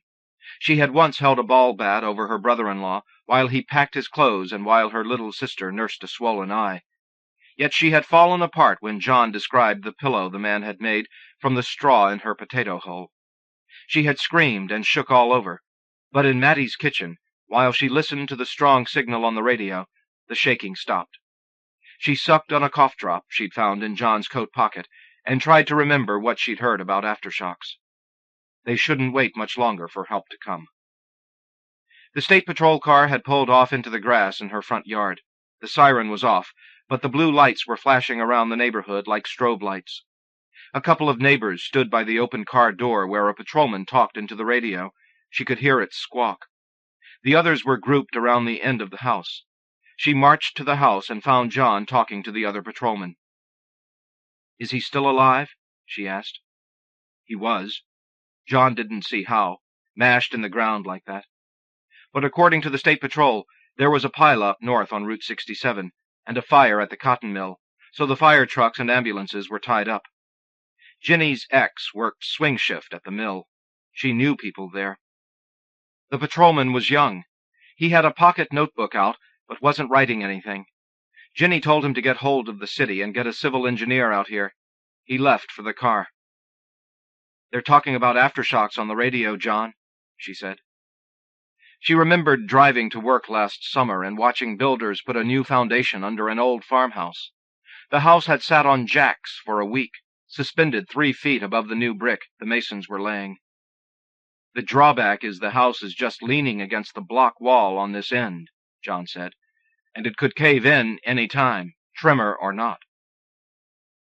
He was afraid of trying to hoist the house up. Any movement or pressure at all would likely cause the house to fall before they could get a stable hold on it. "We could shore it up somehow, get the house sitting on something besides the foundation. Then if the block gave, or if we knocked the house off, there would be something else holding it up. Then we could chance the jacks." "Would lumber hold it?" Jenny asked. "It might. It would take a lot of jacks." Jenny had a generator and a gallon of gas in the shed. She had cranked it over when the cold weather started, to make sure it ran all right. She could borrow a circle saw. "We'll round up what lumber we can," John said. He started across the yard. Jenny called him back. "Do you have any idea who he is?" she asked. "I mean, does he have anybody we ought to call?" "I don't think so, Jenny," John said. He stood there a second, put his hands on his hips. "He's been eating your onions." Jenny sawed 2x4s, 4x4s, whatever scattered pieces of lumber they'd found to build the brace. John had said it had to fit right up against the floor of the house. If the house dropped even half an inch, it would be enough to crush him. A man down the road had a gas compressor in his work van, and John ran his nail gun off it. Even the pneumatic force could knock the house off balance, but the rhythmic beat of a hammer would likely have rocked it on down to the ground. "We'd do better with sawhorses," Walt told Jenny. Walt had said he'd do the sawing, but Jenny set him measuring boards and bracing them while she ran the saw. "These cinder blocks are fine, I think," she said. We don't have time to go find sawhorses." Walt pressed his hand into the small of his back and laid a 2x4 across the blocks. Ginny set the saw blade against it.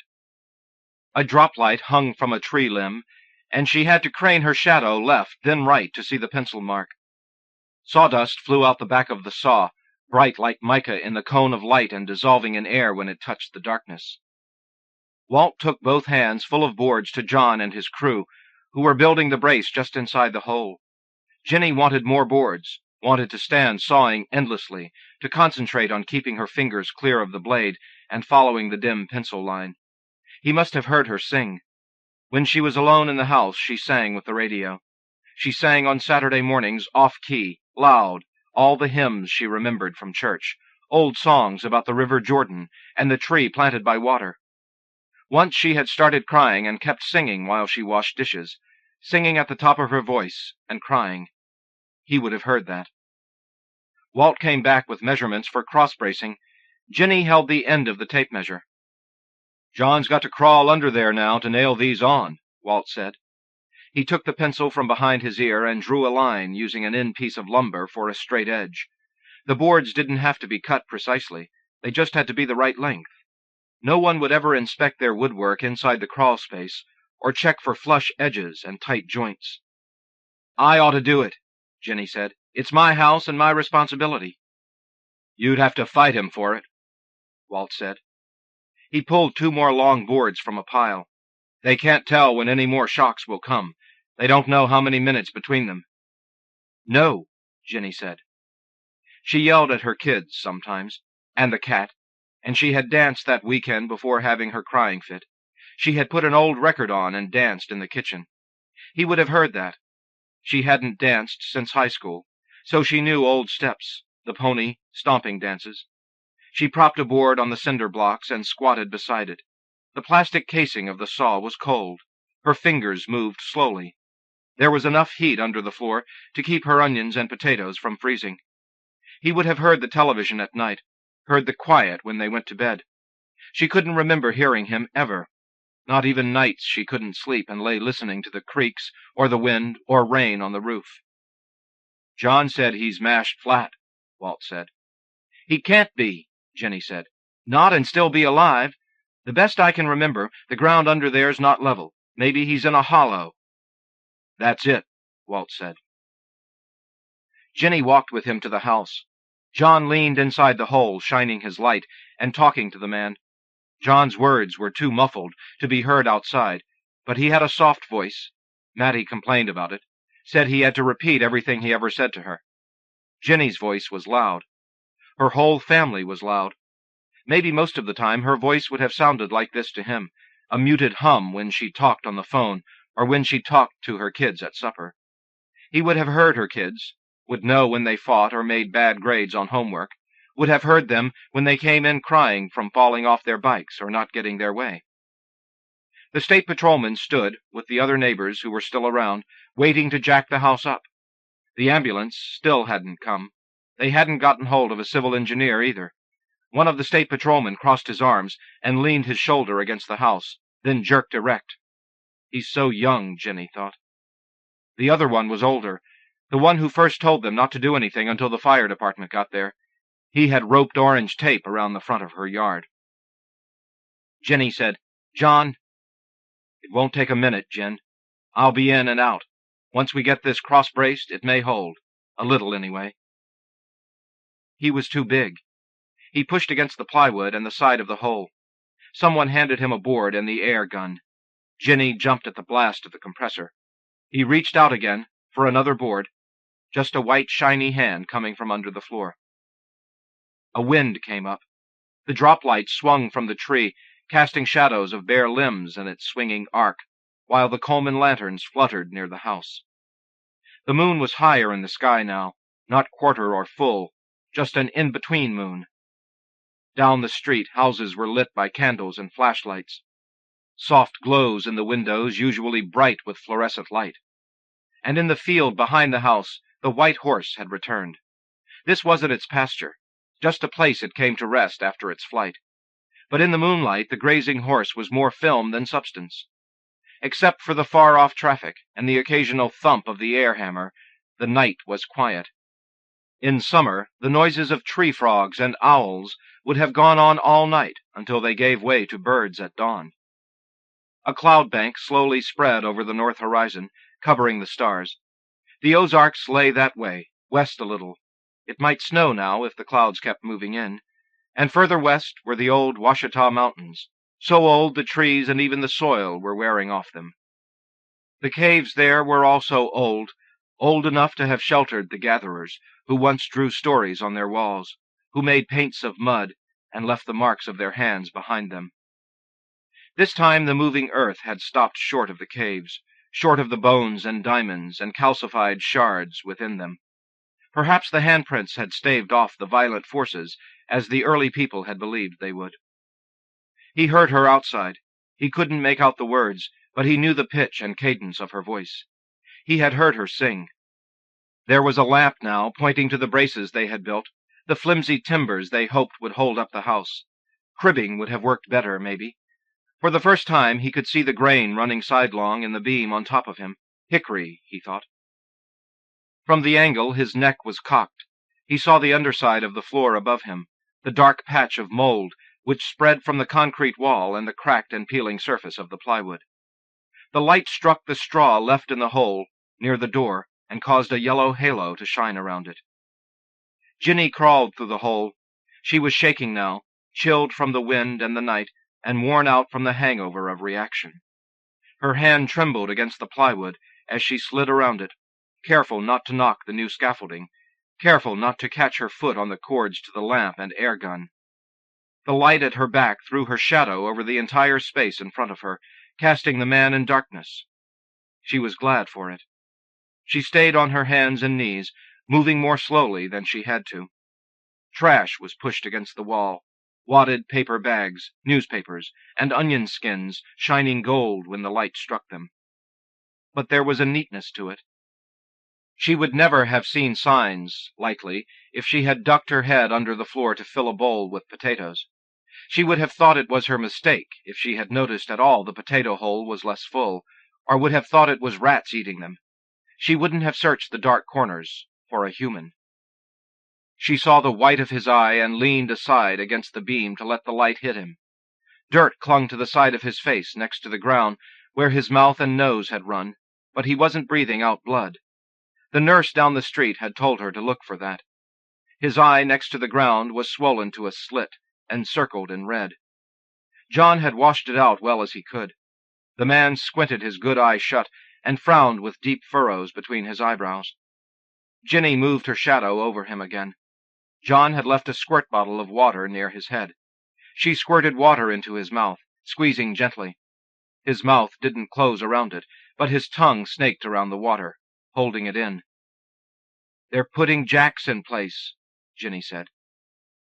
His tongue slipped against his lower lip, and she gave him more water. "We're going to jack up this end of the house to lift it off of you." The way his head was turned sideways, he had to look up at her from the corner of his eye. In the darkness, the way the filtered light struck it, his eye seemed all white without an iris or pupil. He closed it again. "The State Patrol said an ambulance is on the way," Ginny said. She heard the scrapes and clinks through the wall where they set up jacks. She heard Walt holler for something to wedge his jack-handle with. She heard Mattie and realized she couldn't make out her words, but recognized some ineffable quality in her voice, its tone or its rhythm. She knew the cough she heard was John's. Ginny had thought the man would say something. In fact, she had expected him to reveal secrets, to explain what could have driven him to live under her floor. "I better go now. It sounds like they're set up." She waited. She felt the closeness of space and air and inhaled deeply, but the air smelled musty, confined, not like the full, cold air of outside. He remained silent. She crawled backwards, not turning away from him. At the door she said, "It won't be long." She turned her back to him and lifted her knee over the light cord. "Wait," he said. Ginny froze, straddling the wire. He'd spoken so low she would never have heard him outside the crawlspace, or at least would never have realized the soft words were spoken to her. She looked over her shoulder, but her shadow blocked the light. She crawled back and stayed on all fours looking down at him. He said, "The cat." His voice was gravelly, dry. So he had heard the cat, heard through her floor as if it was glass he could see through. Aloud, Jenny said, "Oh," as she realized it would have crawled up under here. Some nights it didn't come in till daybreak. Some mornings it left mice on the porch. Jenny said, "I carried it out in a cardboard box." She laughed softly. "Stupid of me. It nearly clawed my arm off. It took off into the bushes, but it'll be back." She leaned her back gently against the beam that held him down. She had to duck forward, and still her head pushed into the floor above her. Here she could look at his face, and he could look at her with his good eye, without rolling his eyeball too far. She rested her arms on her raised knees. John's coat sleeves covered all but her fingers. The sleeves were filthy now, and the right one had a long tear in it. "We call it Pansy," Jenny said. "You know that, don't you? My little girl named it. It's a pretty cat, ain't it? Mean, though. It jumps my legs any time I put hose on." She pulled at the strings in the torn sleeve. He watched her but didn't say anything. "I have 2 kids," she said. "Well, you know that, too. They're down at the Rosens. My boy, he wanted to stay, but I couldn't be worrying about them. You wouldn't believe how hard it is to find a good jack. Cars nowadays come with scissors jacks. You bust your knuckles using them." She rotated her fist in circles, showing the motion it took to raise a scissors jack, then brought her fist to her forehead. She laughed shortly. "I'm talking like you've been frozen in an ice cap." The man didn't say anything. "So we went everywhere looking for jacks. We lucked up. There's a shop down the road, and they brought over some big old hydraulic jacks. This end here," she pointed to the standing concrete wall, "it's too high for most of the bumper jacks. I'll never find out who all these jacks belong to." She stopped. She'd set it off the top of her head. She hadn't thought actually of returning the jacks when this was all over, or even of its being over. And John's coat. She would offer to buy him a new one, and he'd tell her not to worry, an old coat like that. It was quieter out there now. "The jacks are in place, it sounds like," she said. John had tried to talk her out of crawling under here, and she'd told him she wouldn't be long. While she sawed wood for the bracing, she'd thought the man deserved it. He'd brought it on himself, but nobody had thought to ask him his name. Jenny had told them she would do it. It was her house and her responsibility. "We don't even know your name," she said. She didn't look at him, but picked at her sleeve, unraveling the threads and letting them fall to the ground. Then she glanced at him. His eye was open, looking away from her. She put her hands in her pockets. "I knew somebody had an escort," he said. He paused between words to soak his mouth with his tongue. It took Jenny a second to realize he was talking about cars. Jenny had an escort. "A tube comes out of the air filter," he said. Jenny gave him a squirt of water. "Carries moisture out.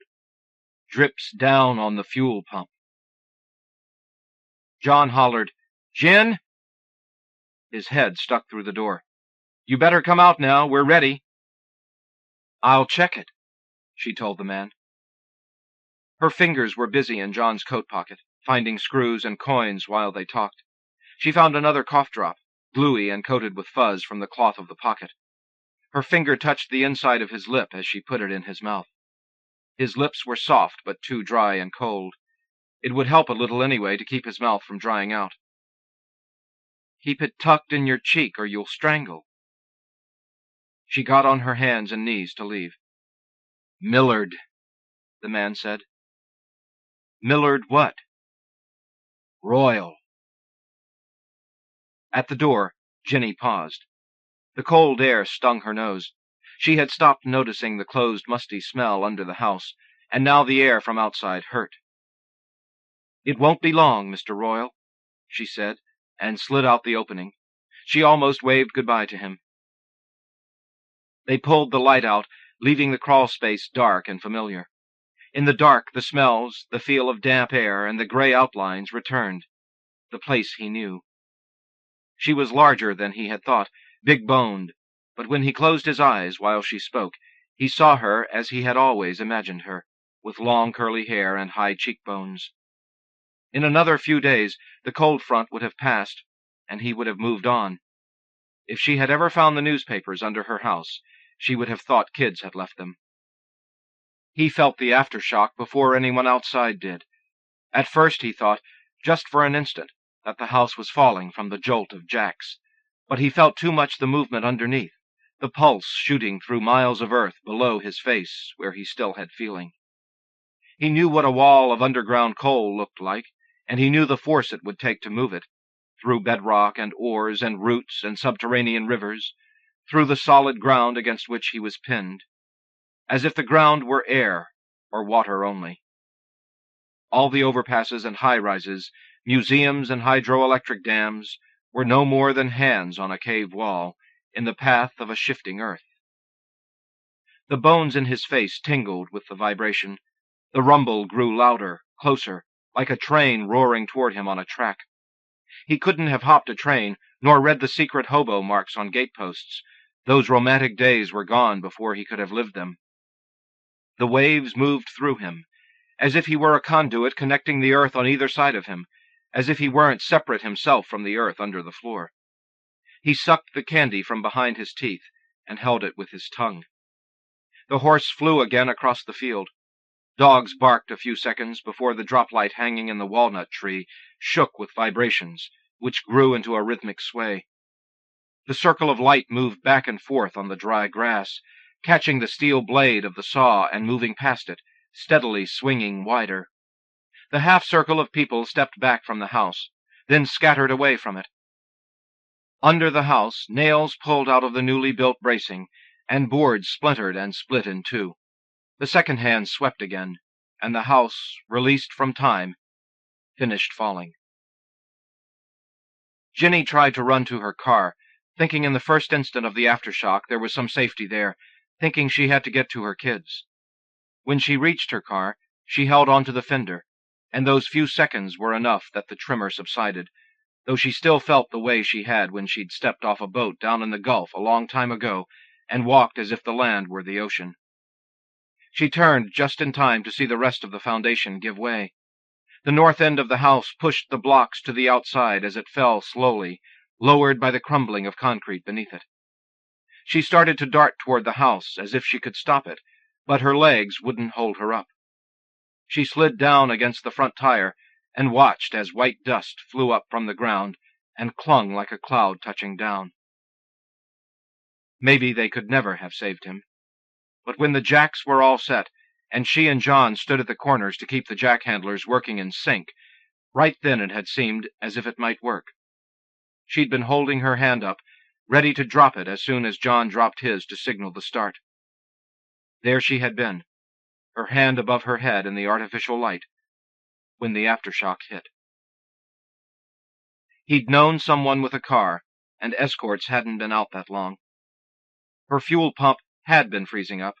She'd put 2 new ones on since the first cold snap, and the last time she'd cut her hands on the cold metal and cussed and banged her ratchet against the ground. She'd called the parts store and bawled out the boy who answered the phone. Then she had carried a cup of coffee outside, wrapped in both her hands, breathing the steam. He would have smelled the coffee. She knew his name. The dust took a long time to settle. She could go back in now and get her purse and see how bad the damage was inside. The clouds were nearly overhead. She wished she had thought to tell him it was going to snow. Snow was rare in this part of Arkansas. The past winter the kids had to haul snow from the neighbors' yards to have enough for a snow fort. They would be glad tomorrow. Nominated by the Georgia Review. Look on the Bright Side. Fiction by Dagoberto Gilb. From the 3 Penny Review. The way I see it, A man can have all the money in the world, but if he can't keep his self-respect, he don't have shit. A man has to stand up for things, even when it may not be very practical. A man can't have pride and give up his rights. This is exactly what I told my wife when Mrs. Cavovian raised our rent illegally. I say illegally because, well, aside from it being obviously unfriendly and greedy whenever a landlord or lady wants money above the exceptional amount she wanted when you moved in not so long ago, here in this enlightened city of Los Angeles, it's against the law to raise it above a certain percentage, and then only once every 12 months, which is often enough. Now the wife argued that since Mrs. Cavovian was a little ignorant, nasty, and hard to communicate with, we should have gone ahead and paid the increase. Added up, it was only 60-some-odd bones, a figure the landlady'd come up with, getting the percentage right. But this time she tried to get it 2 months too early. My wife told me to pay it and not have the hassle. She knew me better than this. We'd already put up with the cucarachas and rodents. I fixed the plumbing myself, and our back porch was screaming to become dust, and probably would just when one of our little why-nots, we have 3 of them, snuck onto it. People don't turn into dust on the way down. They splat first. One time I tried to explain this to Mrs. Cavovian. Without success. You think I was going to pay more rent when I shouldn't have to? My wife offered the check for the right amount to the landlady when she came to our door for her money and wouldn't take it. My wife tried to explain how there was a mistake, but when I got home from work, the check was still on the mantel where it sat waiting. Should I have called her and talked it over? Not me. This was her problem, and she could call. In the meantime, I could leave the money in the bank and feel that much richer for that much longer, and if she was so stupid, I could leave it in the savings and let it earn interest. And the truth was that she was stupid enough, and stubborn, and mean. I'd talked to the other tenants, and I'd talked to tenants that had left before us, so I wasn't at all surprised about the pay or quit notice we finally got. To me, it all seemed kind of fun. This lady wasn't nice, as God himself would witness, and maybe, since I learned it would take about 3 months before we'd go to court, maybe we'd get 3 free months. We hadn't stopped talking about moving out since we unpacked. You'd probably say that this is how things always go, and you'd probably be right. Yeah, about this same time I got laid off. I'd been laid off lots of times, so it was no big deal. But the circumstances, well, the company I was working for went bankrupt, and a couple of my paychecks bounced, and it wasn't the best season of the year in what were not the best years for working people. Which could have really set me off, made me pretty unhappy, but that's not the kind of man I am. I believe in making whatever you have the right situation for you at the right moment for you. And look, besides the extra money from not paying rent, I was going to get a big tax return, and we also get unemployment compensation in this great country. It was a good time for a vacation, so I bunched the kids in the car with the old lady and drove to Baja. I deserved it. We all did. Like my wife said, I should have figured how things were when we crossed back to come home. I think we were in the slowest line on the border. Cars next to us would pull up and within minutes be at that red light, green light signal. You know how it is, when you pick the worst line to wait in. I was going nuts. A poor dude in front of us idled so long that his radiator overheated, and he had to push the old heap forward by himself. My wife told me to settle down and wait, because if we changed lanes, then it would stop moving. I turned the ignition off, then on again, when we moved a spot. When we did get there, I felt a lot better, cheerful even. There's no prettier place for a vacation than Baja, and we really had a good time. I smiled forgivingly at the customs guy, who looked as kind as Captain Steubing on the TV show Love Boat. I'm American, I said, prepared like the sign told us to be. My wife said the same thing. I said, the kids are American too, though I haven't checked out the back seat for a while. Captain Steubing didn't think that was very funny. What do you have to declare? Let's see. A 6-pack of Bohemia beer, a blanket, some shells we found, a couple holy pictures, puppets for the kids. Well, 2 blankets. No other liquor, no fruits, vegetables, no animal life? I shook my head to each of them. So what were you doing in Mexico? Sleeping on the beach, swimming in the ocean, eating the rich folks' lobster? It seemed like he didn't understand what I meant. Vacation, We took a vacation. How long were you in Mexico? He made himself comfortable on the stool outside his booth, after he'd run a license plate check through the computer. Just a few days, I said, starting to lose my good humor. How many days? You mean exactly? Exactly. 5 days. 6. 5 nights and 6 days. Did you spend a lot of money in Mexico?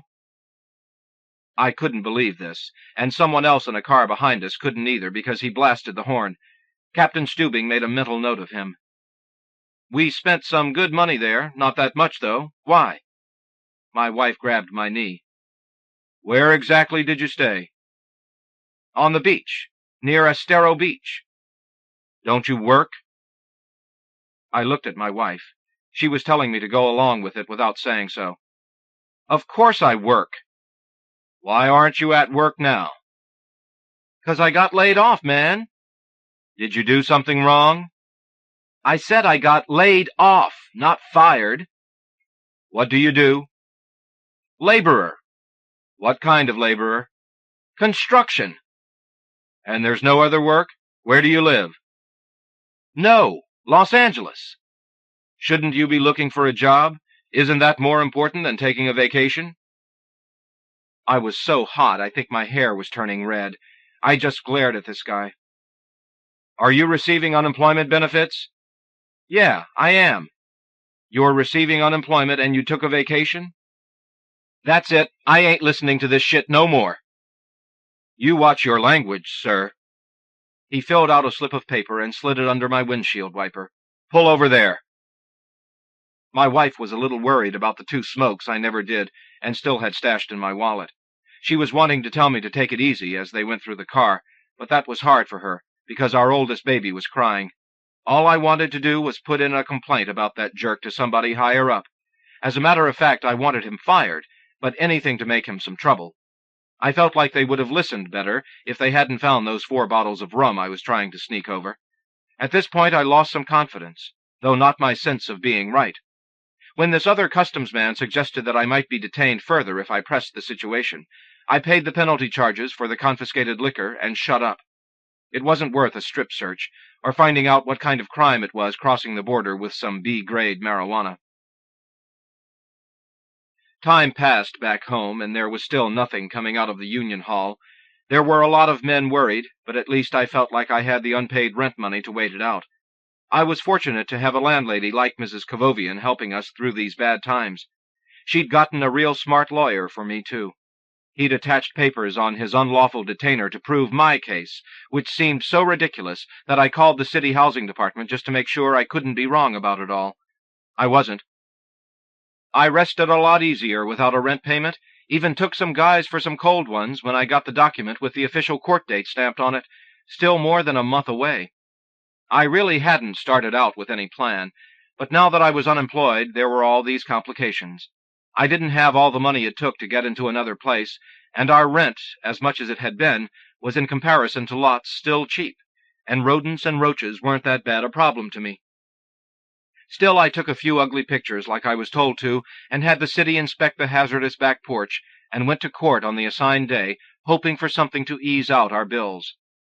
Her lawyer was Yasser Arafat without the bedsheet. He wore this suit with a vest that was supposed to make him look cool, but I've seen enough Ziedler and Ziedler commercials to recognize discount fashion. Mrs. Cavovian sat on that hard, varnished bench with that wrinkled forehead of hers. Her daughter translated whatever she didn't understand when the lawyer discussed the process. I could hear every word, even though there were all these other people, because the lawyer's voice carried in the long white hall and polished floor of justice. He talked as confidently as a dude with a sharp blade. "You're the defendant?" he asked 5 minutes before court was to be in session. "That's me, and that's my wife," I pointed. "We're both defendants." "I'm Mr. Villalobos, attorney representing the plaintiff." "All right. Law school, huh? You did the people proud, eh? So how come you're working for the wrong side? That ain't a nice lady you're helping to evict us, man. You're the one who refuses to pay the rent." "I'm disappointed in you, compa. You should know I've been trying to pay the rent. You think I should beg her to take it? She wants more money than she's supposed to get, and because I want to pay her what's right, she's trying to throw us onto the streets." Yasir Villalobos scowled over my defense papers while I gloated. I swore it was the first time he saw them, or the ones he turned in. Well, I'll do this. Reimburse Mrs. Kavovian for the back rent, and I'll drop the charges. You'll drop the charges? Are you making a joke, man? You talk like I'm the one who done something wrong. I'm here now. Unless you want to say drop what I owe her, something like that, then I won't let the judge see how you people tried to harass me unlawfully. Villalobos didn't like what I was saying, and he didn't like my attitude one bit. I'm the one who's right, I emphasized. I know it, and you know it too. He was squirming mad. I figured he was worried about looking like a fool in the court. Unless you offer me something better, I'd just as soon see what that judge has to say. There's no free rent, he said finally. I'll drop these charges and reserve you. He said that as an ultimatum, real pissed. I smiled. You think I can't wait another 3 months? That did it. He charged the court and court secretary, and my old lady and me picked the kids up from the babysitters a lot earlier than we'd planned. The truth was I was relieved. I did have the money, but now that I'd been out of work so long, it was getting close. If I didn't get some work soon, we wouldn't have enough to pay it all. I'd been counting on that big income tax check, and when the government decided to take all of it except $9 and some change, what remained of a debt from some other year and the penalties it included, I was almost worried. I wasn't happy with the U.S. government, and I tried to explain to it on the phone how hard I worked and how it was only that I didn't understand those letters they sent me, and couldn't they show some kindness to the unemployed, to a family that obviously hadn't planned to run with that tax advantage down to Costa Rica and hire bodyguards to watch over an estate. The thing is, it's no use being right when the U.S. government thinks it's not wrong. Fortunately, we still had Mrs. Kavovian as our landlady. I don't know how we'd have lived without her. Unemployment money covers things when you don't have to pay rent, and I didn't want to for as long as possible. The business agent at the Union Hall said there was supposed to be a lot of work breaking soon, but in the meantime I told everyone in our home who talked and didn't crawl to lay low and not answer any doors to strangers with summonses. My wife didn't like peeking around corners when she walked the oldest to school, though the oldest liked it a mess. We waited and waited, but nobody came. Instead, it got nailed to the front door very impolitely. So another few months had passed, and what fool would complain about that? Not this one. Still, I wanted justice. I wanted the law to hand down fair punishment to these evil people who were conspiring to take away my family's home. Man, I wanted that judge to be so pissed that he'd pound that gavel and it'd ring in my ears like a Vegas jackpot. I didn't want to pay any money back, and not because I didn't have the money, or I didn't have a job, or that pretty soon they'd be cutting off my unemployment. I'm not denying their influence on my thinking, but mostly it was the principle of the thing. It seemed to me if I had so much to lose for being wrong, I should have something equal to win for being right. There's no free rent, Villalobos told me again 5 minutes before we were supposed to swing through those doors and please rise. You don't have the money, do you? Of course I have the money, but I don't see why I should settle this with you now and get nothing out of it. Seems like I had to go out of my way to come down here. It ain't easy finding a babysitter for our kids, who you want to throw on the streets, and we didn't, and we had to pay that expensive parking across the street. This has been a mess of trouble for me to go. Sure, I'll pay what I owe without the mistaken rent increase. No problem. The judge isn't going to offer you free rent. I'd rather hear what he has to say. Villalobos was some brother, but I guess that's what happens with some education and a couple of cheap suits and ties. I swore right then that if I ever worked again, I wasn't paying for my kids' college education. The judge turned out to be a sister, whose people hadn't gotten much justice either, and that gave me hope. And I was real pleased we were the first case, because the kids were fidgeting like crazy, and my wife was miserable trying to keep them settled down. I wanted the judge to see what a big, happy family we were, so I brought them right up to our assigned defendant table. I think it would be much easier if your wife took your children out to the corridor, the judge told me. She's one of the named defendants, Your Honor. I'm sure you can represent your case adequately without the baby crying in your wife's arms.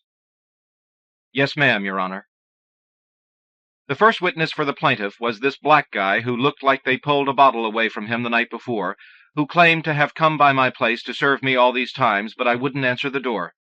The sleaze was all lie, up until when he said he attached it to my door, which was a generous exaggeration. Then Mrs. Cavovian took the witness stand. Villalobos asked her a couple of unimportant questions, and then I got to ask questions. I've watched enough lawyer shows, and I was ready. I heard the gavel, but it didn't tinkle like a line of cherries. "You can state your case in the witness stand at the proper moment," the judge said. "But, Your Honor, I just want to show how this landlady—" "You don't have to try your case through this witness." "Yes, ma'am, Your Honor." So when that moment came, all I could do was show her those Polaroids of how bad things got, and tell her about roaches and rats and fire hazards, and answer, "Oh yes, Your Honor, I've been putting that money away," something which concerned the judge more than anything else did. I suppose that's the way of swift justice. Back at home, my wife, pessimistic as always, started packing the valuable stuff into the best boxes. She couldn't believe that anything good was going to come from the verdict in the mail. The business agent at the hall was still telling us about all the work about to break any day now, but I went ahead and started reading the help wanted ads in the newspaper. A couple of weeks later, the judgment came in an envelope. We won. The judge figured up all the debt and then cut it by 20%. Victory is sweet, probably, when there's a lot of coins clinking around the pants pockets, but I couldn't let up. Now that I was proven right, I figured we could do some serious negotiating over payment. A little now and a little later, and a little bit now and again. That's what I'd offer when she came for the money, which Mrs. Cavovian was supposed to do the next night by 5 p.m., according to the legal document. The money to be collected by the usual procedure were the words which meant Mrs. Cavovian was supposed to knock on the door and, knowing her, at 5 exactly. Maybe I was a tiny bit worried. What if she wouldn't take anything less than all of it? Then I'd threaten to give her nothing and to disappear into the mounds of other uncollected debts. Mrs. Cavovian needed this money, I knew that. Better all of it over a long period than none of it over a longer one, right? That's what I'd tell her, and I'd be standing there with my self-confidence more muscled up than ever. Except she never came. There was no knock on the door. A touch nervous, I started calling lawyers. I had a stack of junk mail letters from all these legal experts advising me that for a small fee they'd help me with my eviction procedure. None of them seemed to understand my problem over the phone, though maybe if I came by their office. One of them did seem to catch enough, though. He said if the money wasn't collected by that time, then the plaintiff had the right to reclaim the premises. Actually, the lawyer didn't say that. The judgment paper did, and I'd read it to him into the mouthpiece of the phone. All the lawyer said was, "The marshal will physically evict you in 10 days. He didn't charge a fee for the information. We had a garage sale. You know, miscellaneous things, things easy to replace, that you could buy anywhere when the time was right again, like beds and lamps and furniture. We stashed the valuables in the trunk of the car, a perfect fit, and Greyhound was having a special sale which made it an ideal moment for a visit to the abuelitos back home, who hadn't been able to see their grandkids and daughters in such a long time. You have to look on the bright side. I wouldn't have to pay any of that money back, and there was the chance to start a new career, just like they say, and I'd been finding lots of opportunities from reading the newspaper. Probably any day I'd be going back to work at one of those jobs about to break. Meanwhile, we left a mattress in the apartment for me to sleep on, so I could have the place until a marshal beat on the door. Or soon I'd send back for the family from a house with a front and backyard I promised I'd find and rent. However it worked out. Or there was always the car with that big back seat. One of those jobs I read about in the want ads was as a painter for the city. I applied, listed all this made-up experience I had, but I still had to pass some test. So I went down to the library to look over one of those books on the subject. I guess I didn't think much about the hours libraries keep, and I guess I was a few hours early, and so I took a seat next to this pile of newspapers on this cement bench, not that far away from the front doors. The bench smelled like piss, but since I was feeling pretty open-minded about things, I didn't let it bother me. I wanted to enjoy all the scenery, which was nice for the big city, with all the trees and dewy grass, though the other early risers weren't so involved with the love of nature. One guy not so far away was rolling from one side of his body to the other, back and forth like that, from under a tree. He just went on and on. This other man, or maybe woman, wearing a sweater on top that was too baggy to make chest impressions on, and another sweater below that, wrapped around like a skirt, and there were pants under that, cords, and unisex homemade sandals made out of old tennis shoes and leather, and finally, on the head, long braided hair which wasn't braided too good. This person was foraging off the cemented path, digging through the trash for something. I thought aluminum, too, but there were about 5 empty beer cans nearby, and the person kicked those away. It was something that this person knew by smell, because that's how he or she tested whether it was the right thing or not. I figured that was someone to keep my eye on. Then, without warning, came a monster howl, and those pigeons bundled up on the lawn scattered to the trees. I swore somebody took a shot at me. "Traitor! You can't get away with it!" Those were the words I got out of the tail end of the loud speech from this dude who came out of nowhere, who looked pretty normal, hip, even if it weren't for the clothes. One of those great, long, graying beards and hair, like some wise man, some Einstein. I was sure a photographer would be along to take his picture if they hadn't already. You know how Indians and winos make the most interesting photographs. His clothes were bad, though, took away from his cool, like he'd done caca and spilled his spaghetti and rolled around in the slime for a lot of years since Mama'd washed a bag full of the dirties. The guy really had some voice, and just when it seemed like he'd settled back into a stroll like anyone else, just when those pigeons trickled back down onto the lawn into a coo-cooing lump, he cut loose again. It was pretty hard to understand, even with his volume so high, but I figured it out to be about patriotism, justice, and fidelity. "That guy's gone," John said when he came up to me with a bag of groceries. He dropped next to me. He'd told me his name right off. John. The name's John. They call me John. He pulled out a loaf of white bread and started tearing up the slices into big and little chunks and throwing them onto the grass. The pigeons picked up on this quick. "Look at 'em. They act like they ain't eaten in weeks. They're eatin' like vultures. Like they're starvin', like vultures. Good thing I bought 3 loaves of bread. They're so hungry, but they'll calm down. They'll calm down after they eat some." John was blond and could almost claim to have a perm, if you'd asked me. He'd shaven some days ago, so the stubbles on his face weren't so bad. He'd never have much of a beard anyway. "They can't get enough. Look at 'em. Look at 'em. Good thing I bought 3 loaves. I usually buy 2. He moved like he talked, nervously, in jerks, and without pausing. And when someone passed by, his conversation didn't break up. "Hey, good morning. Got any spare change for some food? No? So how you gonna get to heaven?" A man in a business suit turned his head with a smile, but didn't change direction. "I'll bury you deeper in hell, then. I'll dig you deeper." John went back to feeding the birds, who couldn't get enough. "That's how you gotta talk to 'em," he told me. "You gotta talk to 'em like that, and like you can back it up. Like you can back it up." I sort of got to liking John. He reminded me of a hippie, and it was sort of nice to see hippies again. He had his problems, of course, and he told me about them, too, about how a dude at the hotel he stayed at kept his SSI check, how he called the police but they wouldn't pay attention, that his hotel was just a hangout for winos and hypes and pimps, and he was going to move out, turn that guy in and go to court, and testify, or maybe he'd get a gun and blow the fucker away, surprise him. He had those kind of troubles, but seemed pretty intelligent otherwise to me. Even if he was a little wired, he wasn't like the guy that was still rolling under the tree, or the one screaming at the top of his lungs. While we both sat at the bench watching those pigeons clean up what became only visible to them in the grass, one of the things John said before he took off was this: "Animals are good people. They're not like people. People are no good. They don't care about nobody. People won't do nothing for you. That's the age we live in. That's how it is. Hitler had that plan. I think it was Hitler. Maybe it was somebody else. It could have been somebody else." We were both staring at this pigeon with only one foot, the other foot being a balled-up red stump, hopping around, pecking at the lawn. I didn't think much of him getting rid of the cripples and the mentals and the old people.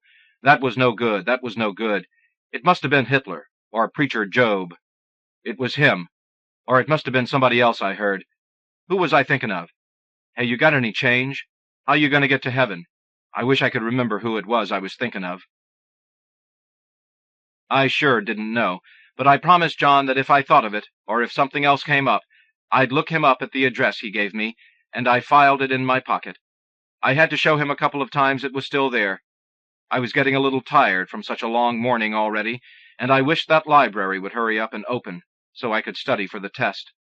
I didn't have the slightest idea what they could ask me on a test for painting either, but then jobs at the hall were bound to break, and probably I wouldn't have to worry too much anyway. I was really sleepy by now, and I was getting used to the bench, even when I did catch that whiff of piss. I leaned back and closed the tired eyes, and it wasn't so bad. I thought I'd give it a try. You know, why not? And I scooted over and nuzzled my head into that stack of newspaper, and tucked my legs into my chest. I shut them good this time and yawned. I didn't see why I should fight it, and it was just until the library opened. Nominated by Sigrid Nunez, Jonathan Penner, Threepenny Review. Snow Figure, by David Baker, from Ohio Review. 1. A humble night, hush after hush. Are you listening? That's what the snow says, crossing the ice. And the blue creek out back, where my love and I came early one morning to remember nothing but blue, and the muffled joy of a far night's nothingness. The blue creek, teasing, wild beneath its ice, says hush. Snow whiffs around on its glassine surface. Why did we wish so hard to walk where it deepens? Why did we want to hold hands here? My love and I came to learn how to love the little that skates on the surface, the nothing that flies, fast and fatal, beneath. 2. I have put in a poem what has fallen from my life and what I would change. Are you here?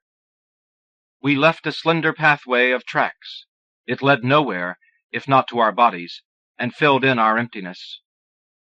What I want most to say is what I never told her. Don't trust me. Trust me. How could I lie? 3. A figure of speech is where desire forces a crisis, a crossing, one world and its weather suddenly brilliant with meaning. My love and I came out early one morning to forget the humble one night when the snow fell over us, and we filled each other's body with our own. So the old snow burns crystal in the sun. So the ice, slipping the creek's edges, keeps teasing to be tried. Trust me, it brags, black, thrilling, or empty. Why do we wish so hard to listen to what isn't here? Here, the snow says, as if in response, my love was here. Nominated by David Jouse, Jim Simmerman, Kathy Mangan, James Solheim, Sherrod Santos, T.R. Hummer, Marilyn Hacker, Reginald Gibbons, Edward Hirsch. Lost Fugue for Chet, by Lynda Hull, from the Kenyon Review. Chet Baker, Amsterdam, 1988. A single spot slides the trumpet's flare, then stops at that face. The extraordinary ruins thumb-marked with the hollows of heroin. The rest chiaroscuroed. Amsterdam, the final gig. Canals and countless stone bridges arc, glimmered in lamps. Later this week, his Badlands face, handsome in a print from 30 years ago, will follow me from the obituary page, insistent as wind-blown papers by the Black Cathedral of St. Nicholas, standing closed today. Pigeons shit and feathers, posters swathing tarnished doors, a litter of syringes. Junkies cloud the gutted railway station blocks, and dealers from doorways call coca, heroina, some throaty foaming harmony. A measured inhalation, again the sweet embouchure, metallic, wet stem. Ghostly, the horn's improvisations purl and murmur, the narrow strasses of Rosa Bert, the district rife with purse-snatchers, women alluring, desolate, poised in blue windows, Michelangelo boys, hair spilling fluent running chords, mares' tails in the sky green and violet. So easy to get lost, these cavernous brown cafes.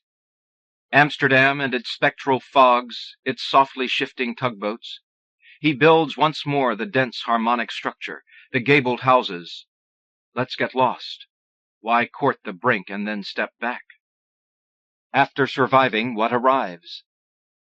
So what's the point when there are so many women, creamy callas with single furled petals, turning in and in upon themselves like variations, nights when the horn's coming genius riffs, metal and spit, that rich consuming rush of good dope, a brief languor burnishing the groin, better than any sex.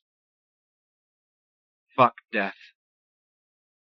In the audience, there's always this gaunt man, cigarette in hand, black Maserati at the curb, waiting, the fast ride through mountain passes, descending with no rails between asphalt and precipice.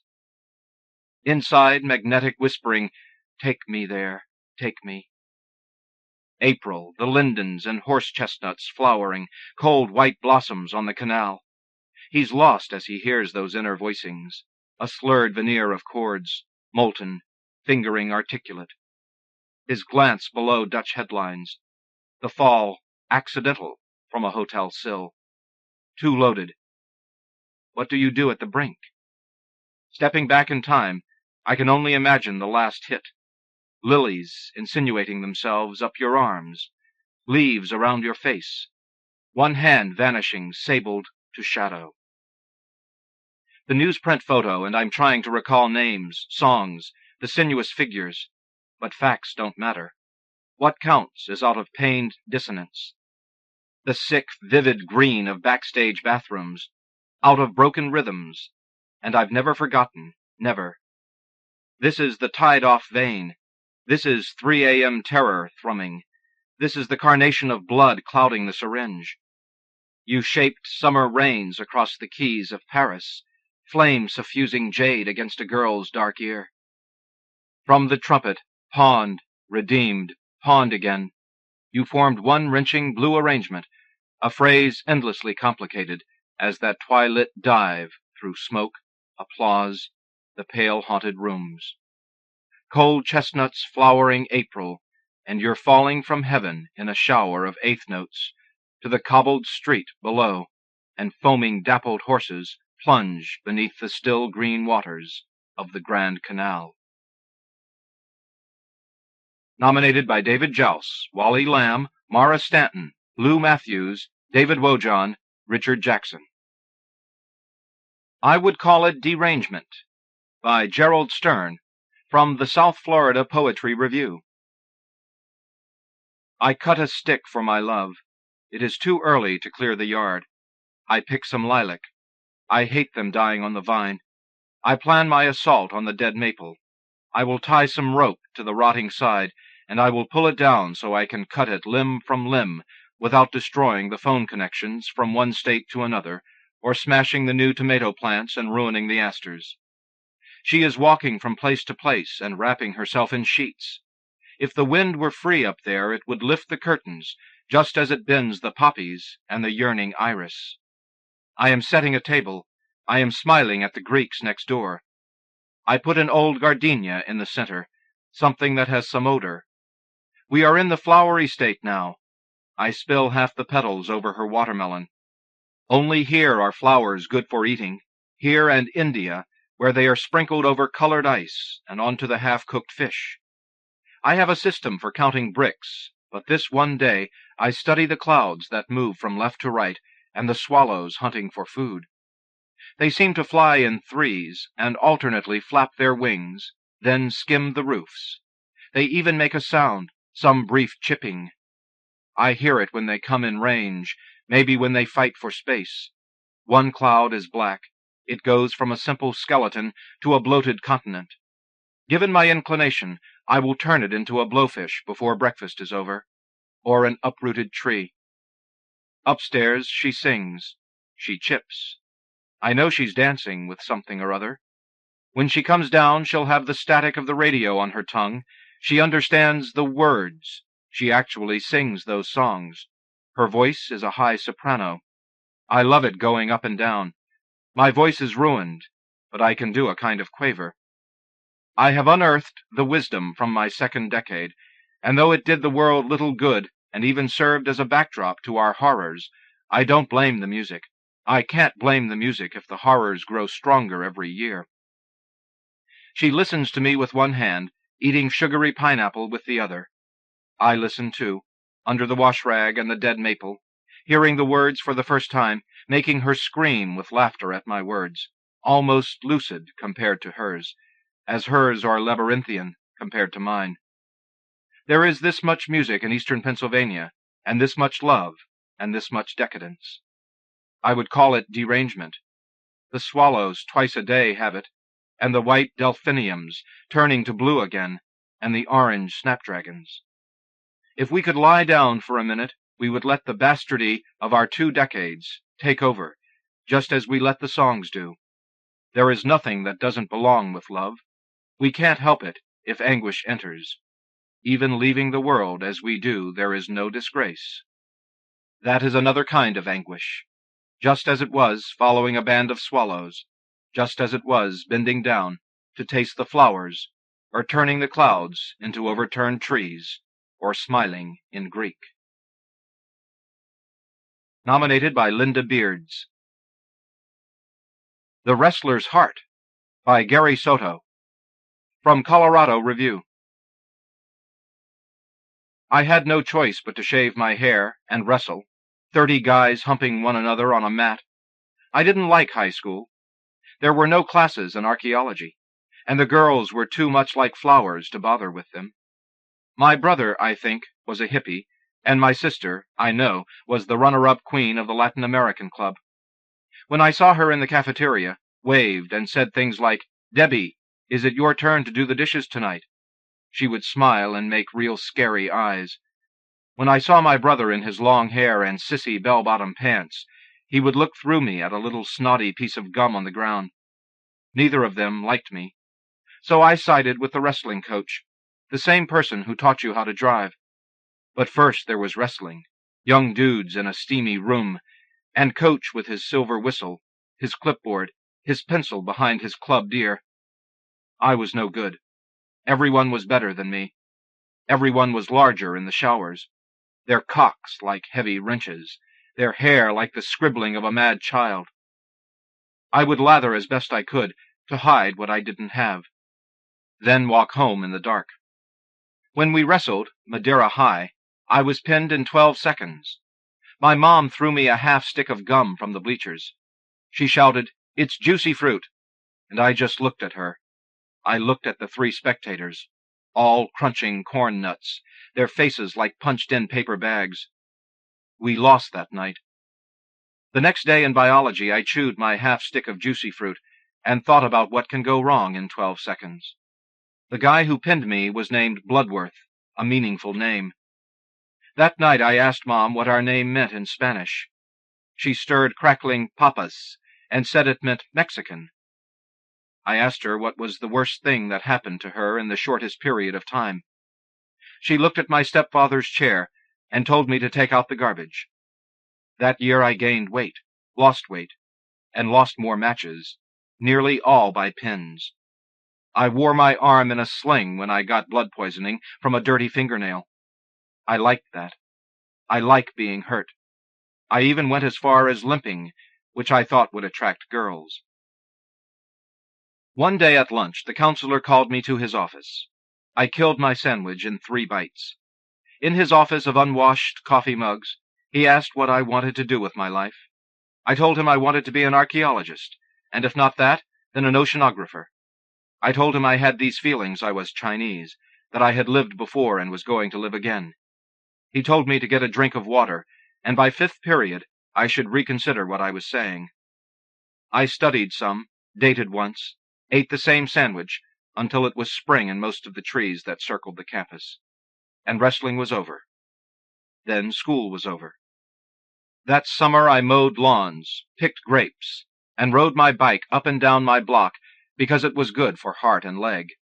The next year I took driver's ed. Coach was the teacher. He said, "Don't be scared, but you're going to see some punks getting killed. If you're going to cry, do it later." He turned on the projector, a funnel of silver light which showed motes of dust, then 6 seconds of car wreck from different angles.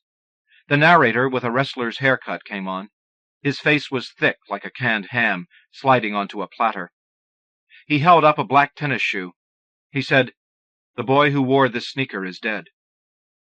2 girls cried. 3 boys laughed. Coach smiled and slapped the clipboard against his leg, kind of hard. With 1 year of wrestling behind me, I barely peeked, but thought 6 seconds for the kid with the sneakers. 12 seconds for Bloodworth to throw me on my back. Tough luck in half the time. Nominated by Alberto Alvaro Rios, Colorado Review. The Other League of Nations. Fiction by Alberto Alvaro Rios. From Hayden's Ferry Review. The crazy people had a convention, people later said, and tried to laugh it off. But it was true. Without prior advertisement, there took place one day in this town a chance gathering of the left-minded. It was a coincidental meeting of those who were famous in this town, prominent in their human loudness as the oblong fruit of retardation and cruelty, and of laughter. Everybody knew them, but nobody said so. In this way they were ghosts, some of them, or perhaps all of them. They were ghosts at very least in that nobody saw them. They had the meat of invisibility, and nobody noticed when they were gone, as they were never there to begin with. It is the trick of small towns. Today, however, they were all here, recognizable as the single walkers, those who owned the last 4 hours of the night. They were the bothersome ones who sometimes knocked on the door, loudly, as if to come home or to ask where lunch was, and who were then shushed away in no particular direction. It was inevitable, then, after years of wandering, after this and that here and there, after having taken an interest in stray dogs and trash cans and store windows and glass, the crazy people of this town, as they were called, would all one day bump into each other at the same time and the same place. And that is what happened on this day. And because of their training of years, at this convention they were all speakers, all group leaders, all fully and duly authorized representatives charged with championing their one cause or another. No one here was a member of the audience. Certainly not Mr. Luder, as anyone could guess. This was a convention of ideals and a dead squirrel in someone's pocket. A convention of ambitions and desires, and the certainly urgent hand motions that go with them. It was Doña Jesusita's convention on her unending topic of morality, but without a quorum on any of her points one way or the other. It was Mr. Louis' conference on the nature of accident, of circumstance. Except for Tavo, who did not know one way or the other, no one wanted to be at a meeting. But by chance, as will happen on summer days, the meeting began anyway. First it was 2 of them bumping one into the other. Then it was the addition and convergence of the rest, coming not to help, but to take sides. It might have been a fight had anyone thought to use fists. Some took sides against each other. Some took sides against whoever or whatever seemed appropriate to the moment as they saw it. God, the noises, the county commissioner's second wife, who was said to make the real decisions around his house. And a second wife, anyway, who had heard of such a scandal. Several of these crazy people were in complete agreement with the rest of the town, certainly on that outrage. Added to all of this were the passing innocent bystanders who simply wanted to get by along the sidewalk. Someone might have described this meeting as not anything official, not a meeting at all. If it were not a fight, then it was a simple confusion of people on the street. But again, that was wrong.